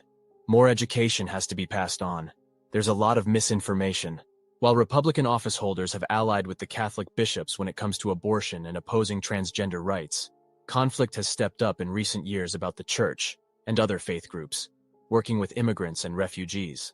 Catholic Charities has been criticized by some GOP lawmakers who said leaders of the nonprofit organization should have to testify before Congress for allegedly fueling illegal immigration. Representative Marjorie Taylor Greene, Republican Georgia, said in 2023 that Catholic groups who help migrants are evidence of Satan controlling the church. In Texas, Republicans in court papers accused a faith-based network of migrant shelters of creating stash houses, sheltering the undocumented from authorities. Attorney General Ken Paxton, Republican, asked a judge to shut down the shelters and turn over all records to the state. That case remains on appeal. Still, some in the church, including online influencers with large followings, have celebrated the Trump-Vance approach, a reflection of divisions among Catholics about how best to handle immigration and immigrants. That divide reflects a broader one about what should be the core of the Catholic mission, defending those whom the Bible calls the least of these, or shoring up the church's standing as a conservative institution. Though we must help poor illegal immigrants' stance directly results in the increase of human suffering, Texas podcaster Kyle Seraphin wrote Saturday on the social media platform X. Perhaps you aren't aware of what happens when a population lives in the shadow without the normal protections of America law enforcement. I'll help you. It results in rape, torture, extortion, enslavement, and murder. Cream City Catholic, a blog for Milwaukee Catholics, on Sunday posted on X praise for the vice president, and a photo of him in jeans holding a rifle. The Catholic Vance will give liberal bishops a challenge they aren't used to. A young, appealing, intelligent, articulate, and muscular counterpoint to the effeminate, but fading, ecclesial zeitgeist of the 60s. He likely has a far better grasp of real Catholic social teaching, Cream City wrote. In some parishes, those contrasting views were evident. The Reverend Michael Bryant, a pastor in residence at Holy Comforter St. Cyprian Church, about a mile east of the U.S. Capitol, on Sunday, said he saw Trump's new orders as violations of the Catholic faith. Bryant read to the parishioners the statement that Episcopal Bishop Marianne Budd had delivered to Trump at a recent prayer service at Washington National Cathedral, begging him to be merciful to the stranger, for we were once strangers in this land. Bryant said it was disgraceful that Trump was calling for mass arrests of immigrants, while pardoning those who attacked the U.S. Capitol on January 6, 2021. Pray for those being targeted in our nation who come from Venezuela, Central America, and Haiti, among other places, Bryant told about 50 people. Lord, hear our prayer, congregants responded. A handful left during his talk. Others cheered and clapped and thanked him after the service. The parish's priest, Monsignor Charles Pope, closed the Mass by saying that honoring diversity includes political diversity, and that some congregants may disagree with Bryant for reasons of your own. Pope later told the Post that he disagrees with Vance's assertion that the bishop's group is motivated by money in its work with migrants. He noted that Catholic teaching on migration defends the rights of migrants to escape unsafe conditions and the need to respect the laws and customs of the countries that take them in. Church teaching also says that prosperous nations are obliged, to the extent they are able, to absorb migrants in need. He also said Vance had been baited into levying criticism of the bishops because he was asked about their criticism of the new Trump policy, allowing immigration raids in churches and schools. It wasn't his instinct to come out against the Catholic bishops, Pope said. Dolan, the leader of the New York Archdiocese, said he was hurt by Vance's inaccurate comments about the church. A guy who has struck me as a gentleman and a thoughtful man, and from whom I'm still expecting great things. I hope it was an uncharacteristic moment, the cardinal said. Still, he added, you think we make money caring for the immigrants? We're losing it hand over fist. Many bishops and Catholic leaders who work on the topic declined to comment, reflecting the sensitivity of a clash that now includes not only the president and the Pope, but also the nation's Catholic vice president. But bishops from across the ideological spectrum joined statements affirming the Church's support for immigrants. Our parishes, schools, and ministries are here for you, offering spaces where you can find community and grow in faith, read a statement signed by 8 bishops in Maryland. Stanley, I'm going to have to jump off. I left you a little note. I think I'm going to, I have to jump off. All right. Well, I enjoyed it. I get these fevers that come and go. It's very weird. I'll be okay. And then a fever. I'm just joking. No, I didn't hear you. My ears are plugged, but no, I get these fevers and they come and they go. I break them and then they come back. So, I can feel when starting. Well, no, I perfectly understand. I enjoyed your company. All right. Thank you. Bye. Bye. Hey, Clarice, this is an interesting point you bring up, and I hadn't thought of it. Yeah, um, I guess we should wait and see. Um, uh, yeah, I guess the point was to stop subsidizing them. I guess, yeah, we're gonna have to give them 3 hots in a cot if we send them to Gitmo. But I guess maybe what they'll do is try and figure out if they can send these people to third party countries. I don't know, other than putting them in Gitmo to get them out of the continental United States where they're less dangerous. I don't know. Guess we'll have to wait and see. But it's a good point. I hadn't thought of it. Except as punishment for a crime. Uh, Now, I'm assuming these are people that he's sending to Gitmo who have committed crimes. But maybe that's too much to assume. This is from Mayo Monkey. Let's see, where is it? He talked earlier about, and I didn't bring this up while he was here, about the increase in near misses. I suppose he was using that as evidence of the DEI argument. But other than there's an increase in near misses, apparently this was a near miss that didn't miss. So apparently it's been a problem for a while. But I don't really see how DEI hiring has anything to do with the operational part. These people, they don't hire these people off the street and put them right into control towers. They're supposed to be going through training. And if there's a problem with the training, that needs to be addressed. Either I'd like to know if they lowered training standards or just what, but the hiring, it has nothing to do with who's in the control tower. The training is the weed out process. Those who pass, those who wash out. And I don't see how you can, fault DEI hiring for operational preparedness. So if anybody wants to hit the link, I'll drop the link. Otherwise, we're at the 11:07 mark. I'm going to, end it in an hour. If nobody else comes, if John or HB or Portia don't come back, whether I do a show or not, I think I planned it around 8:30 or 8:45 tonight. Depends on how I feel. I was on here kind of unexpectedly, but I don't feel too tired, so it's entirely possible that I'll do a show around 8:30 to 8:45 tonight. However, it won't go late if I do. Let's see.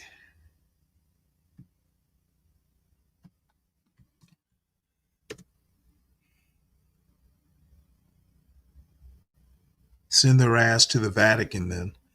I also wanted to comment. I wouldn't be surprised. I guess JD Vance is trying to get excommunicated or something.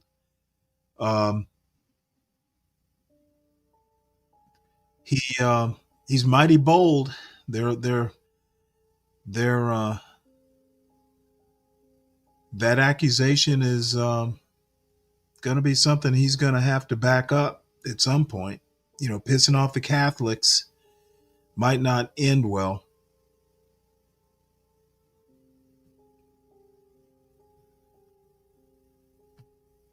Let's see what else is going on here.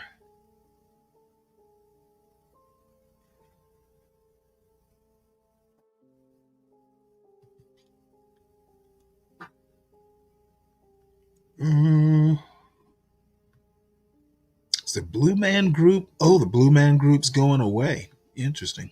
It's about time. Now in college, Luddite teens still don't want your likes. Luddite teens.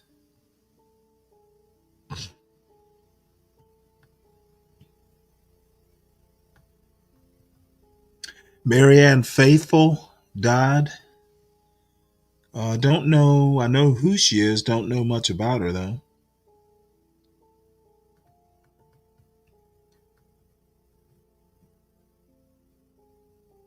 High school basketball twins signed 7-figure deals. Now they can't play.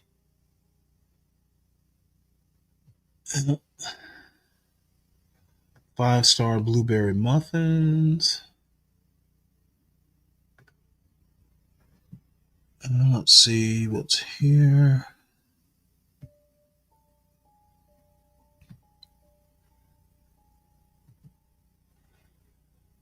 Anybody interested in RFK's? RFK Jr. tries to convince skeptical senators he won't undermine vaccines. We'll look into these confirmation hearings. This is from RFK's time in front of the Senate, whatever Senate committee he's testifying in front of. This news story was written by Dan Diamond, Finit Nirapil, Lauren Weber, and Rachel Rubain. RFK Jr. tries to convince skeptical senators that he won't undermine vaccines. Robert F. Kennedy Jr. on Thursday struggled to answer questions about Medicare, refused to rule out a debunked link between autism and vaccines, and said he would entertain conspiracy theories about the September 11, 2001, terrorist attacks in a second day of hearings as he tries to persuade the Senate to confirm him as the nation's top health official. The former environmental lawyer and anti-vaccine activist, who is seeking to lead the nearly $2 trillion Department of Health and Human Services, faced sustained pressure from Democrats and the Republican chairman of the Senate's Health, Education, Labor, and Pensions Committee regarding his years of debunked assertions about vaccines. Senator Bill Cassidy, Republican Louisiana, a physician and the panel's chairman, who has emerged as a pivotal figure in deciding whether Kennedy's nomination will succeed, opened the hearing by recounting his experience treating a young woman fighting for her life after contracting hepatitis B, a vaccine-preventable disease. "It was the worst day of my medical career," Cassidy said, adding that he has spent years trying to prevent children from dying of vaccine-preventable diseases, and that he worries Kennedy would set those efforts back. He closed the 3-hour hearing by urging Kennedy to announce that there is no link between vaccines and autism. Senators Susan Collins, Republican Maine, and Lisa Murkowski, Republican Alaska, also seen as potential swing votes, raised their own concerns about Kennedy's rhetoric on vaccines. Kennedy denied being anti-vaccine and said he was open to reviewing further data about the benefits of immunization, a statement reflecting his long-standing defense when pressed on his debunked vaccine claims. He also pledged not to undermine vaccine confidence, although several lawmakers questioned whether he would keep that commitment. "I'm going to restore trust, and that will restore vaccine uptake," Kennedy said in response to Collins's question about declining childhood vaccination rates. He also committed to work on priorities raised by Collins and Murkowski, such as combating Lyme disease, which afflicts residents of Maine and other northeastern states, and ensure health services for Alaska Natives. In his testimony, Kennedy sought to keep the focus on his Make America Healthy Again agenda, which promises to tackle the root causes of childhood illness, reduce the influence of the drug and food industries on regulations, and tackle public health problems such as obesity. "We'll reverse the chronic disease epidemic and put the nation back on the road to good health," Kennedy said. Republicans on the panel generally praised Kennedy as a brave truth-teller. Thursday's appearance, which followed Wednesday's hearing in front of the Senate's finance panel, was held in a smaller room and attracted less attention than Kennedy's first day of testimony, which was repeatedly interrupted by protesters, jeers, and applause from the crowd, and even a bathroom break. Unlike the Senate's Finance Panel, the Health Committee does not have the power to advance Kennedy's nomination, but the hearing was a major opportunity to affect the prospects of his confirmation. If Kennedy does not win support from any Democrats, he can afford to lose only 3 Republican votes in the closely divided Senate. Lawmakers have said for months that they had worries about Kennedy's stance on vaccines, given the prospect that he could soon lead the agency that oversees the nation's vaccine supply. Senator Mitch McConnell, Republican, Kentucky, whose life and career have been shaped by his childhood bout with polio, has said he would not vote for nominees who question proven cures, like the polio vaccine. Democrats on Thursday said they were unhappy that Kennedy evaded their questions about vaccines and other scientific interventions. Researchers have extensively examined the rise of autism, attributing it to environmental and genetic factors and increased access to early diagnoses and interventions. When people tried to pin you down on a point, you said, "Show me the data," or "Bring me the studies," said Senator Tammy Baldwin, Democrat, Wisconsin. I want to suggest that data is out there, and those studies are out there. Senator Bernie Sanders, Independent, Vermont, who holds the top Democratic position on the panel, praised Kennedy's focus on chronic disease and the "Make America Healthy Again" branding, but said the doubts he has sown about vaccines threaten to put Americans at risk. The evidence is there. Vaccines do not cause autism. Do you agree with that? Sanders asked Kennedy, who didn't immediately provide an answer, prompting Sanders to swiftly interrupt him. I asked you a simple question, Bobby, Sanders thundered at Kennedy. Some Republicans, meanwhile, echoed Kennedy's rhetoric about the need to question vaccines and seek more data about their benefits. My son and his wife have done their research about vaccines, said Senator Tommy Tuberville, Republican, Alabama, vowing that his new granddaughter would not be a pincushion. We're not going to allow that to happen. Senators Rand Paul, Republican, Kentucky, and Markwayne Mullin, Republican, Oklahoma, pointed to the growing roster of vaccines for children and said people should be allowed to ask whether that could be linked to the rising rates of autism, a link that medical experts have repeatedly debunked. My God, if we didn't question science, where would we be today? Said Mullin, who suggested that Democrats didn't want to praise Kennedy because of his alliance with President Donald Trump. He also asked why lawmakers were unwilling to explore the causes of autism. The comments drew a sharp rebuke from Senator Maggie Hassan, Democrat, New Hampshire, who shared her own anxieties as the mother of an adult son with cerebral palsy. A day does not go by when I don't think about what did I do when I was pregnant with him that might have caused the hydrocephalus that has so impacted his life, Hassan said in emotional remarks. So please do not suggest that anybody in this body of either political party doesn't want to know what the cause of autism is. We probably got enough of that to get the gist of it. Let me address Ivan's point. I don't do questions like this. Doctor is something a Black woman or any woman can do. It doesn't take a lot of physical strength generally. And, being smart is not something that's limited to males. 42nd best doctor compared to what? 42nd best in the country, 42nd best in the hospital. Depending on the situation, if it's an emergency, I want a doctor, someone who's trained to do it. I'm not sure that I buy questions, hypotheticals like this. I tend to find them childish.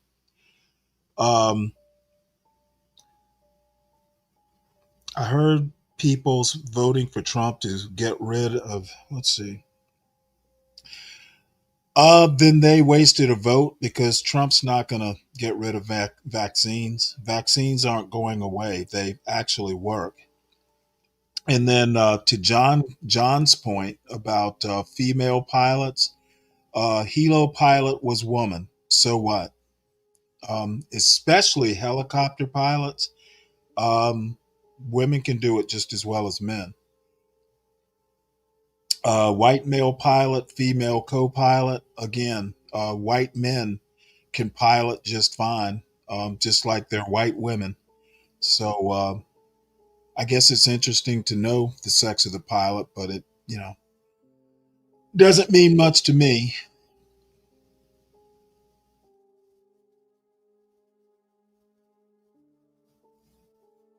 Let's see what else is in the news. There was something else I wanted to look at here. Oops.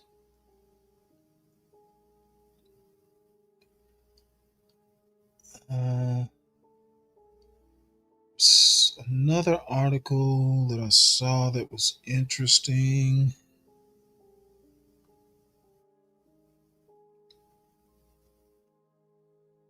Oh, here, Kash Patel. So I think this was Kash Patel's first day on the job or in front of a committee. Kash Patel breaks with Trump on January 6th clemency, defends record in Senate hearing. So let's see here.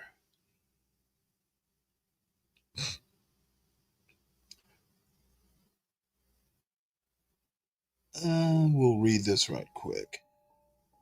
This news story was written by Jeremy Roebuck, Mark Berman, Perry Stein, and Derek Hawkins. Kash Patel breaks with Trump on January 6th clemency, defends record in Senate hearing. Kash Patel, President Donald Trump's pick to lead the FBI, emphatically made his case to lead the Bureau on Thursday, telling senators he was ready to tackle violent crime and other significant issues. "I am fit to be the director of the FBI," Patel said. Appearing before the Senate Judiciary Committee, Patel portrayed himself as a loyal ally to law enforcement, touting his years of experience as an assistant public defender, federal prosecutor, and congressional staffer. Patel notably split with Trump, who granted blanket pardons to defendants charged in the January 6, 2021, attack on the Capitol.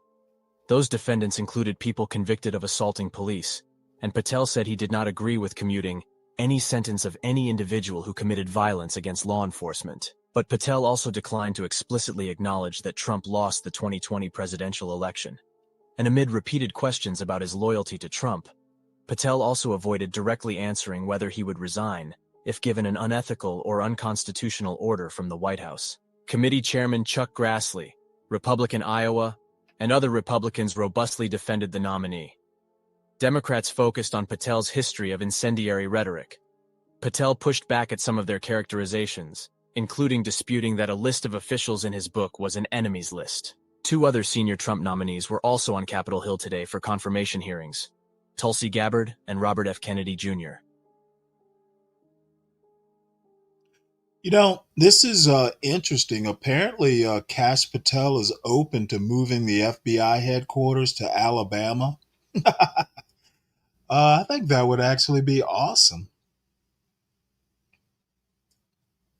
Having the FBI like in Birmingham or somewhere, that would as a matter of fact, that Martin Luther King would probably love something like that. That'll be like having the Union Army back down south.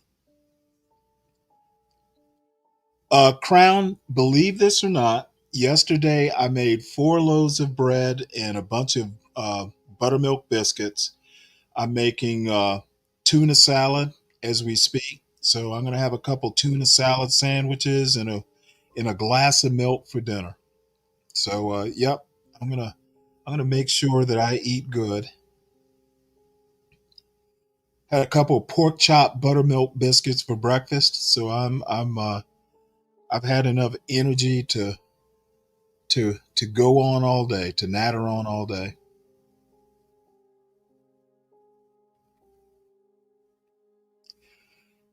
So let's see what else is going on in the news. Tulsi Gabbard. I had no idea that Tulsi Gabbard's skin was so bad. So let's read all about Tulsi. This news story was written by Washington Post staff. Senators grill Tulsi Gabbard on Snowden's Syria adhering to be intelligence chief. Tulsi Gabbard, President Donald Trump's nominee for Director of National Intelligence, stuck relentlessly to her script during a contentious confirmation hearing Thursday, pledging to protect U.S. secrets, reform American spy agencies, and provide Americans with transparency about their work, all while deflecting questions about her past controversial statements and actions. Pressed a half-dozen times by both Democrats and Republicans on the Senate Intelligence Committee, Gabbard took a pass on declaring National Security Agency contractor Edward Snowden a traitor for his leaks, and defended her 2017 meeting with Syrian dictator Bashar al-Assad. Gabbard, who for the most part seemed unruffled, did make a few concessions. She acknowledged, as she has not in the past, that Russian President Vladimir Putin was responsible for the war in Ukraine. After an almost 3-hour open session concluded Thursday afternoon, the committee moved the hearing behind closed doors to discuss more sensitive intelligence. The public portion grew heated at times.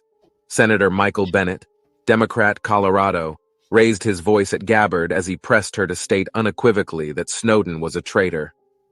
"That is not a hard question to answer when the stakes are this high," Bennet thundered. Committee Chairman Senator Tom Cotton, Republican Arkansas, said he'll call for a quick vote on Gabbard, probably next week. Gabbard has Cotton's support, and the Senate more often than not approves a president's cabinet nominees. But most Democrats on the committee, and some Republicans, seemed uneasy with the nominee and her answers to their questions. The committee has 9 Republican and 8 Democratic members. Gabbard, a lieutenant colonel in the National Guard, previously served as a Democratic congresswoman from Hawaii and ran for president as a Democrat in 2020. She switched parties and joined the GOP last year, ensconcing herself in Trump's political movement. If confirmed, she would oversee all 18 U.S. spy agencies and, critically, manage the Presidential Daily Brief, the daily summary of essential national security information presented to the Commander-in-Chief. 2 other senior Trump nominees are on Capitol Hill on Thursday for confirmation hearings, Kash Patel and Robert F. Kennedy, Jr.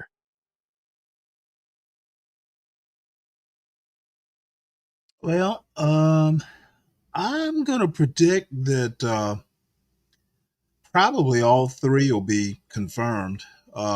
Kennedy being the least likely. So it's actually pretty good to have an advantage. Basically all 3 branches of government, all your drunks and your vaccine deniers and your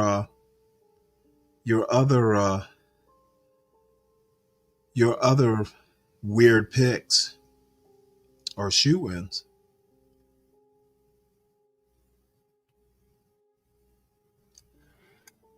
Let's see, what else do we have here? I talked about Vance and the Catholics.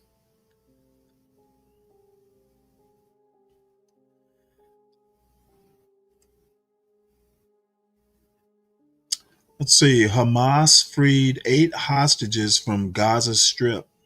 Let's play this.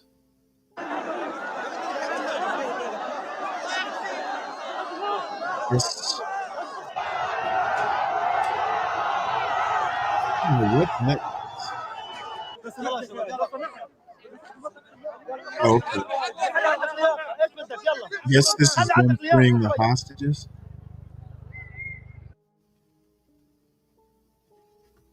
Whoa, what happened? Why did it do that?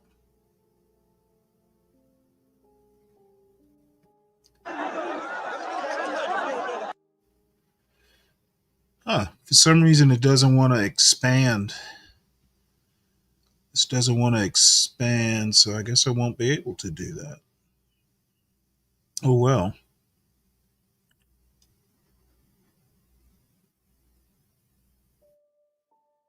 Let's try it from here.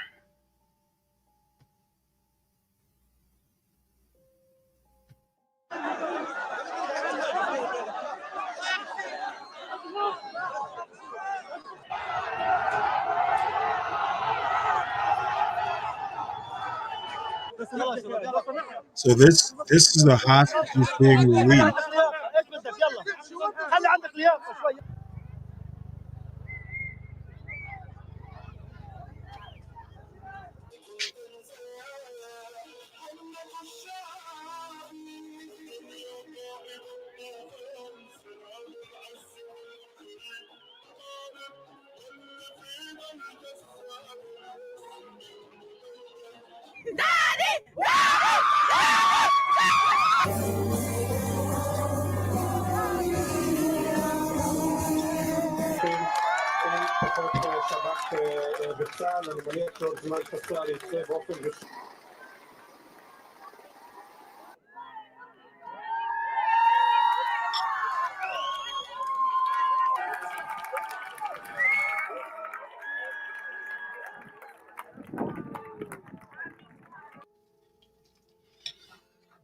All right, well, we'll read the article here. This news story was written by Kelsey Abels, Lior Soroka, Miriam Berger, Victoria Bissett, Mohammed El Shama, and Brian Pietsch. Live updates. Hamas releases 8 hostages from Gaza Strip in ceasefire deal. Hamas freed 8 hostages, 3 Israelis and 5 Thai nationals, Thursday as part of a ceasefire deal between Israel and the Palestinian militant group, the Israeli military said.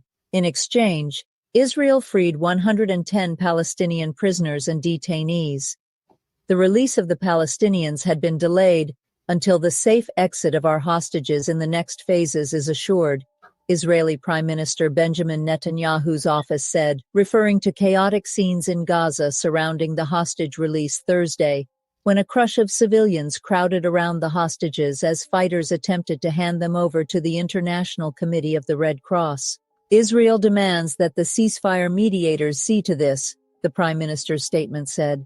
On Thursday morning, Hamas released 20-year-old Agam Berger, a soldier seized by Palestinian militants during their October 7, 2023, attack on Israel, according to statements from the Israeli military and Netanyahu's office.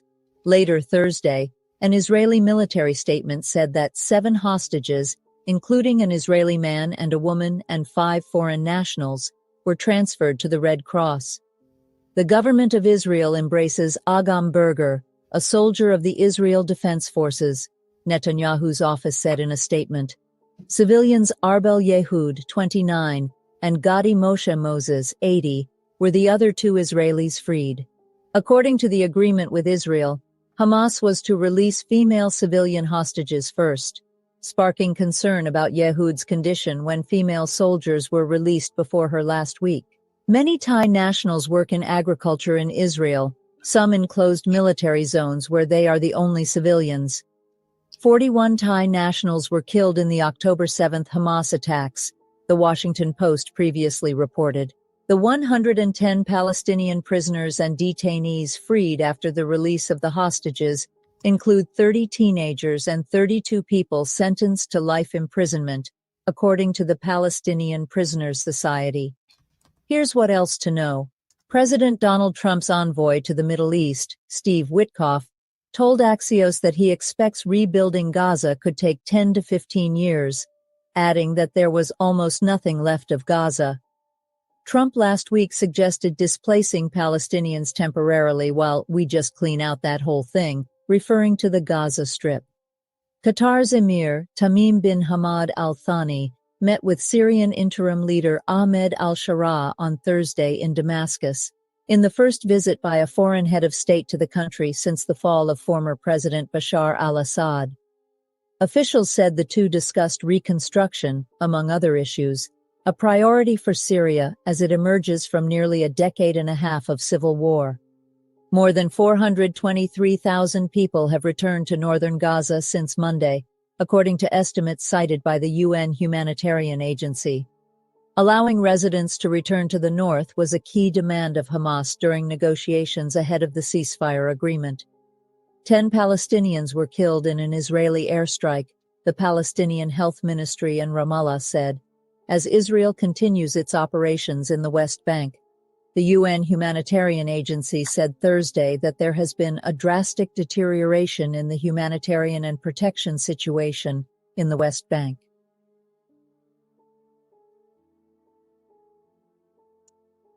Right, well, glad to see a few more hostages released.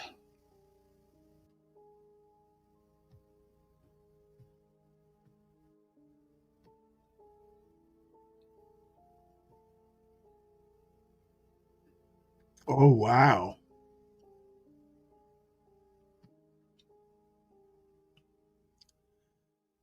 According to this, A day before DC plane crash, another jet had to abort first landing at Reagan National because of a helicopter. Holy shit.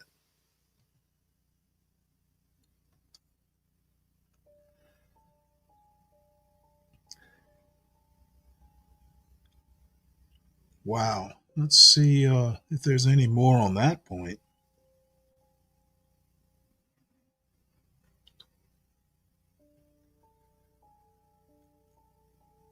Holy cow.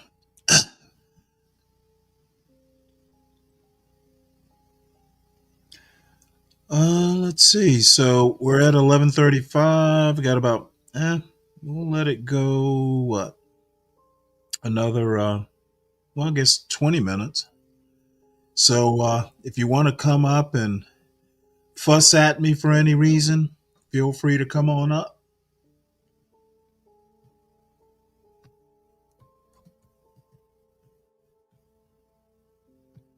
It'll make for ratings.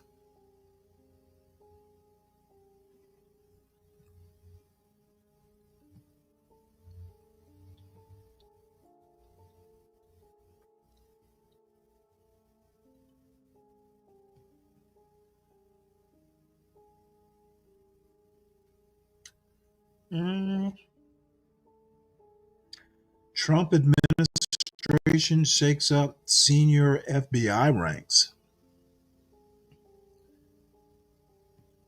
Let's see what's going on here. Trump administration shakes up senior FBI ranks. This article is by Adam Goldman and Devlin Barrett and read by an automated voice. A handful of senior FBI employees have been told to resign in a matter of days or be fired, as the Trump administration moves to shake up the agency's upper ranks, according to people familiar with the discussions. The moves came as Kash Patel, the president's nominee to lead the agency, pledged to lawmakers that he would not begin a campaign of retribution nor look backward. It is unclear whether he was informed of the decisions, which were discussed on condition of anonymity to describe sensitive personnel matters. Senior agents had been bracing for the new administration to make potentially swift changes at the Bureau, which Mr. Patel has promised to do. He has publicly vowed to empty out the FBI headquarters building and turn it into a museum. The employees given the apparent ultimatum were promoted under Christopher A. Wray, the FBI director who stepped down this month and whom Mr. Patel hopes to succeed. Brian Driscoll was recently named the Bureau's acting director. FBI directors have more latitude than most agency chiefs in who they place into senior positions, but they typically do so gradually. The shakeup is remarkable in part because it is happening before a director is confirmed to take charge of the Bureau. The decision by President Trump's administration echoes similar ones being made at the Justice Department, where career prosecutors, including top officials who hold significant sway over how the agency makes charging decisions, have been reassigned or fired. At the FBI, some of the senior officials who have been asked to leave are at headquarters, while others work in the field. Some have already taken steps to retire and exit the agency, including an agent who worked on the FBI's investigation into Russian interference in the 2016 election, and another who oversaw an investigation into Mr. Trump's handling of classified documents. Two people familiar with the personnel changes said the agent in charge of the Bureau's Washington field office would also leave the Bureau, but had intended to do so well before the personnel changes this week at the FBI and Justice Department. Still more are worried they will be pushed out of the agency or demoted. CNN earlier reported on Thursday that FBI officials had been demoted or resigned.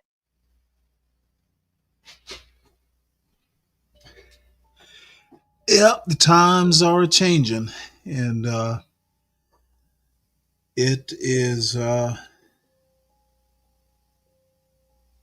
apparently a fire sale if you're a federal worker.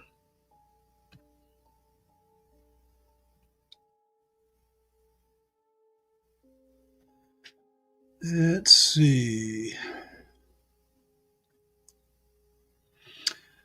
Elon Musk takes his Twitter takeover tactics to Washington. Surprise, surprise, surprise. Deja vu. Elon Musk takes his Twitter takeover tactics to Washington. This article is by Kate Conger and Ryan Mack and read by an automated voice. The email landed in employees' inboxes with the subject line, "Fork in the road."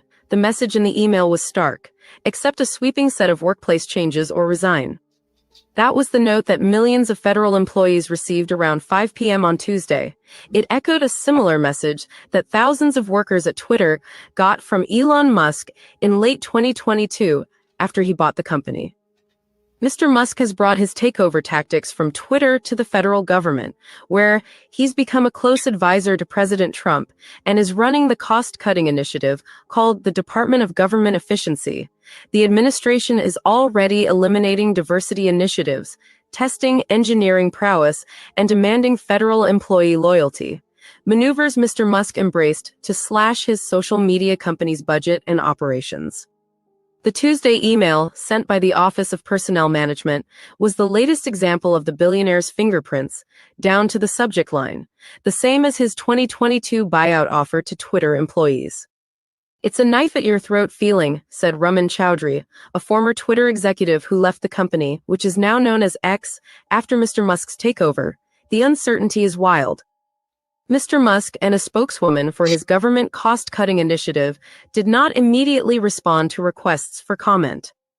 Mr. Musk has previously said he expects to slash $2 trillion from the federal budget. Between 5 and 10% of federal workers were expected to accept the exit packages offered on Tuesday, which could lead to around $100 billion in savings, Mr. Musk's Political Action Committee, America PAC, said in a post on X. Mr. Musk, who also leads Tesla and SpaceX, has enlisted the help of a team of loyalists to assess agencies and make cuts, the same thing he did during the Twitter takeover. Steve Davis, the head of Mr. Musk's tunneling startup, The Boring Company, helped oversee cost-cutting at Twitter and now leads Doge. Brian Bied, a longtime human resources executive at SpaceX who also helped during the Twitter takeover, is now an advisor to the Office of Personnel Management. Michael Grimes, a top banker at Morgan Stanley, who helped lead Mr. Musk's Twitter acquisition, is expected to take a senior job at the Commerce Department. One of Mr. Musk's software engineers at Tesla, Thomas Shedd, was named the head of Technology Transformation Services at the General Services Administration, which helps manage federal agencies. Mr. Shedd promptly employed a Musk tactic, asking for proof of engineers' technical chops. Mr. Shedd asked for engineers to sign up for sessions in which they could share a recent individual technical win, according to an email sent to more than 700 employees on Tuesday night and viewed by The Times. These sessions are an opportunity to understand more deeply the types of expertise we have, Mr. Shedd said in his email, which emphasized his hours on the factory floor at Tesla. Just a day after acquiring Twitter, Mr. Musk demanded engineers print out and share code they had written for the company's various products. Mr. Musk also worked quickly to undo diversity initiatives at the social media company, a move echoed by Mr. Trump's flurry of executive orders his first week in office, which eliminated diversity and inclusion efforts in the federal government. These programs divided Americans by race, wasted taxpayer dollars, and resulted in shameful discrimination, according to emails sent to federal workers viewed by The Times. After buying Twitter, Mr. Musk slammed previous management's attempts to foster diversity, sharing a video in which he mocked shirts made for the company's Black employee group. Under his leadership, the company cut funding for employee resource groups and took down a mural celebrating the Black Lives Matter movement in its San Francisco office, according to 2 former employees. One of Mr. Musk's go-to tactics for cutting costs at Twitter was reducing the company's real estate footprint. He stopped paying rent for various office spaces around the world, leading to evictions from several facilities, including in Seattle and Boulder, Colorado. The General Services Administration is also targeting real estate for cost cutting. Stephen Ahikian, a former tech executive and Trump appointee, told workers in an email on Tuesday viewed by The Times that 2 of the agency's properties would be listed for sale while 3 leases had been terminated. The move would save about $11 million and was a first step in slashing real estate expenditures, according to the email. While Mr. Musk ultimately transformed Twitter, reducing staff by 80% and minimizing its real estate footprint. Its business has declined. Advertisers have fled the site in droves, and at least one investor, Fidelity, estimates the company is now worth 72% less than the $44 billion he paid for it. Our user growth is stagnant, revenue is unimpressive, and we're barely breaking even, Mr. Musk wrote in an email to ex-employees earlier this month, which was viewed by the New York Times and previously reported by the Wall Street Journal. We need to be faster, more innovative, and relentlessly focused. Mr. Musk on Tuesday evening resurfaced one of his 2024 posts on X, appearing to reference the fork-in-the-road email to federal employees, which demanded that they be reliable, loyal, trustworthy, and strive for excellence. Some government workers are looking to former Twitter employees for guidance. Several federal employees circulated online posts from Dr. Chowdhury offering advice about how to respond to a Musk takeover. Others contacted Shannon Liss Reardon, an employment lawyer who is suing Mr. Musk on behalf of former Twitter workers. Elon clearly thinks he learned from Twitter how to decimate a workplace, and he's trying to roll out the same playbook with the federal government now, Ms. Liss Reardon said. Theodore Schleifer, Anna Swanson, and Maureen Farrell contributed reporting. Yeah, well, you knew what you were getting when you voted for Trump. So Elon is the first buddy, and Trump is just kind of letting him do his thing. So I think that the excuse that Trump is unelected and needs to go. Well, what the fuck did you think you were going to get there, folks? Now, as far as Elon Musk getting rid of, some government properties, buildings specifically, don't know that that's a bad idea. Trump administration considers halting congestion pricing in New York City. I'd be interested to see how he's going to do that. Let's have a look at this. Trump administration considers halting congestion pricing. This article is by Benjamin Oreskes, Anna Lay, Stephanos Chen, Winnie Hu, and Maggie Haberman, and read by an automated voice. The Trump administration is considering a move to halt New York City's congestion pricing program, according to multiple people with knowledge of the matter. The Department of Transportation is discussing whether to withdraw a key federal authorization that the tolling plan received from the Biden administration last year. Such a move would almost certainly touch off a legal battle between the state and federal government and could effectively kill congestion pricing in its infancy. No final decision has been made, but President Trump had vowed to halt congestion pricing when he entered office, saying it was harmful to the city's economy. The program's opponents have urged Mr. Trump to re-examine it, with Governor Philip D. Murphy of New Jersey calling it a disaster for working and middle-class New Jersey commuters and residents in a letter to Mr. Trump last week. The tolling program, which is meant to provide funding for public transit, started on January 5th after surviving a number of lawsuits seeking to block it and a last-minute suspension by Governor Kathy Hochul of New York in June. Ms. Hochul and Mr. Trump have spoken twice this week, including on Thursday morning. They discussed a range of issues, including congestion pricing, according to a person familiar with the matter, with the governor conveying to Mr. Trump that the program was showing signs of success. President Trump told Ms. Hochul, the person said, that there would be no immediate action, and that before any decisions were made, they should touch base again next week. Avi Small, Ms. Hochul's spokesman, said in a written statement that America's economy relies on New York City, and New York City relies on public transit. A White House spokesman did not immediately respond to a request for comment. There is little precedent for the reversal of a transportation project of this magnitude, transit experts said. New York's congestion pricing plan, which first took shape more than 6 decades ago, is the first such program in the country. Legal experts said that it was unlikely the federal government could directly scrap congestion pricing, and whatever maneuver it employed to derail the plan would undoubtedly be challenged in court. It is questionable whether the administration can unilaterally halt congestion pricing, said Michael Gerard, a Columbia Law School professor who supports the program. The legal authority for that is not at all apparent. Officials for the Metropolitan Transportation Authority, which operates congestion pricing, declined to comment on the latest potential threat to the plan, but pointed to recent comments they had made about the plan's resilience.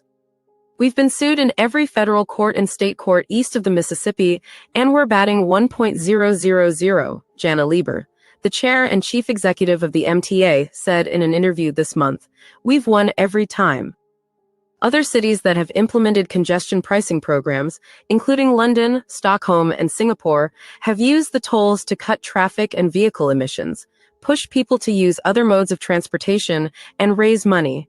The tolls are typically unpopular at the onset before gradually winning over more public support. In New York, more than half of voters across the state were opposed to congestion pricing in a Siena College survey released in December. The plan, which state lawmakers approved in 2019, charges most vehicles a $9 fee to enter Manhattan below 60th Street. The program cleared its final bureaucratic hurdle in November when the Federal Highway Administration, an agency within the Transportation Department, granted New York the approval it needed to toll drivers. Congestion pricing seeks both to reduce the number of vehicles entering the newly tolled zone and to help the MTA raise $15 billion in financing for repairs and upgrades to the city's aging subway system. The funding is also earmarked for improvements to the authority's bus fleet and 2 commuter train lines. The Transportation Department was still in the early stages of weighing the best legal strategy to try to dismantle congestion pricing. 3 people familiar with the discussion told the New York Times. One option under consideration, the officials who requested anonymity said, is that the Highway Administration could reopen the program's environmental review process and force a pause. Sean Duffy, a former Republican congressman, was confirmed as Transportation Secretary this week. Mr. Trump, however, has yet to name a nominee to lead the Highway Administration, and a host of lower-level roles across the government remain unfilled. It would be difficult to build a case against congestion pricing without addressing those vacancies first. What I know is that this is a priority task that has been given to the Department of Transportation by the President, and he is serious about doing something, said Representative Nicole Maliotakis, a New York City Republican who has vocally opposed the plan.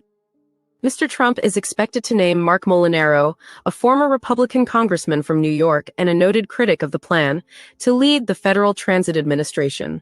The agency did not have a direct role in approving the program, but it does control billions of dollars in grants that could be used to pressure the MTA to change course.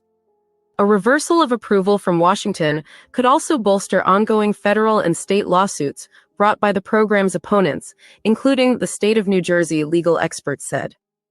In December, a federal judge in the state ruled that congestion pricing could begin, but also ordered federal transportation officials to review and explain some aspects of the program's approval that he found to be arbitrary and capricious.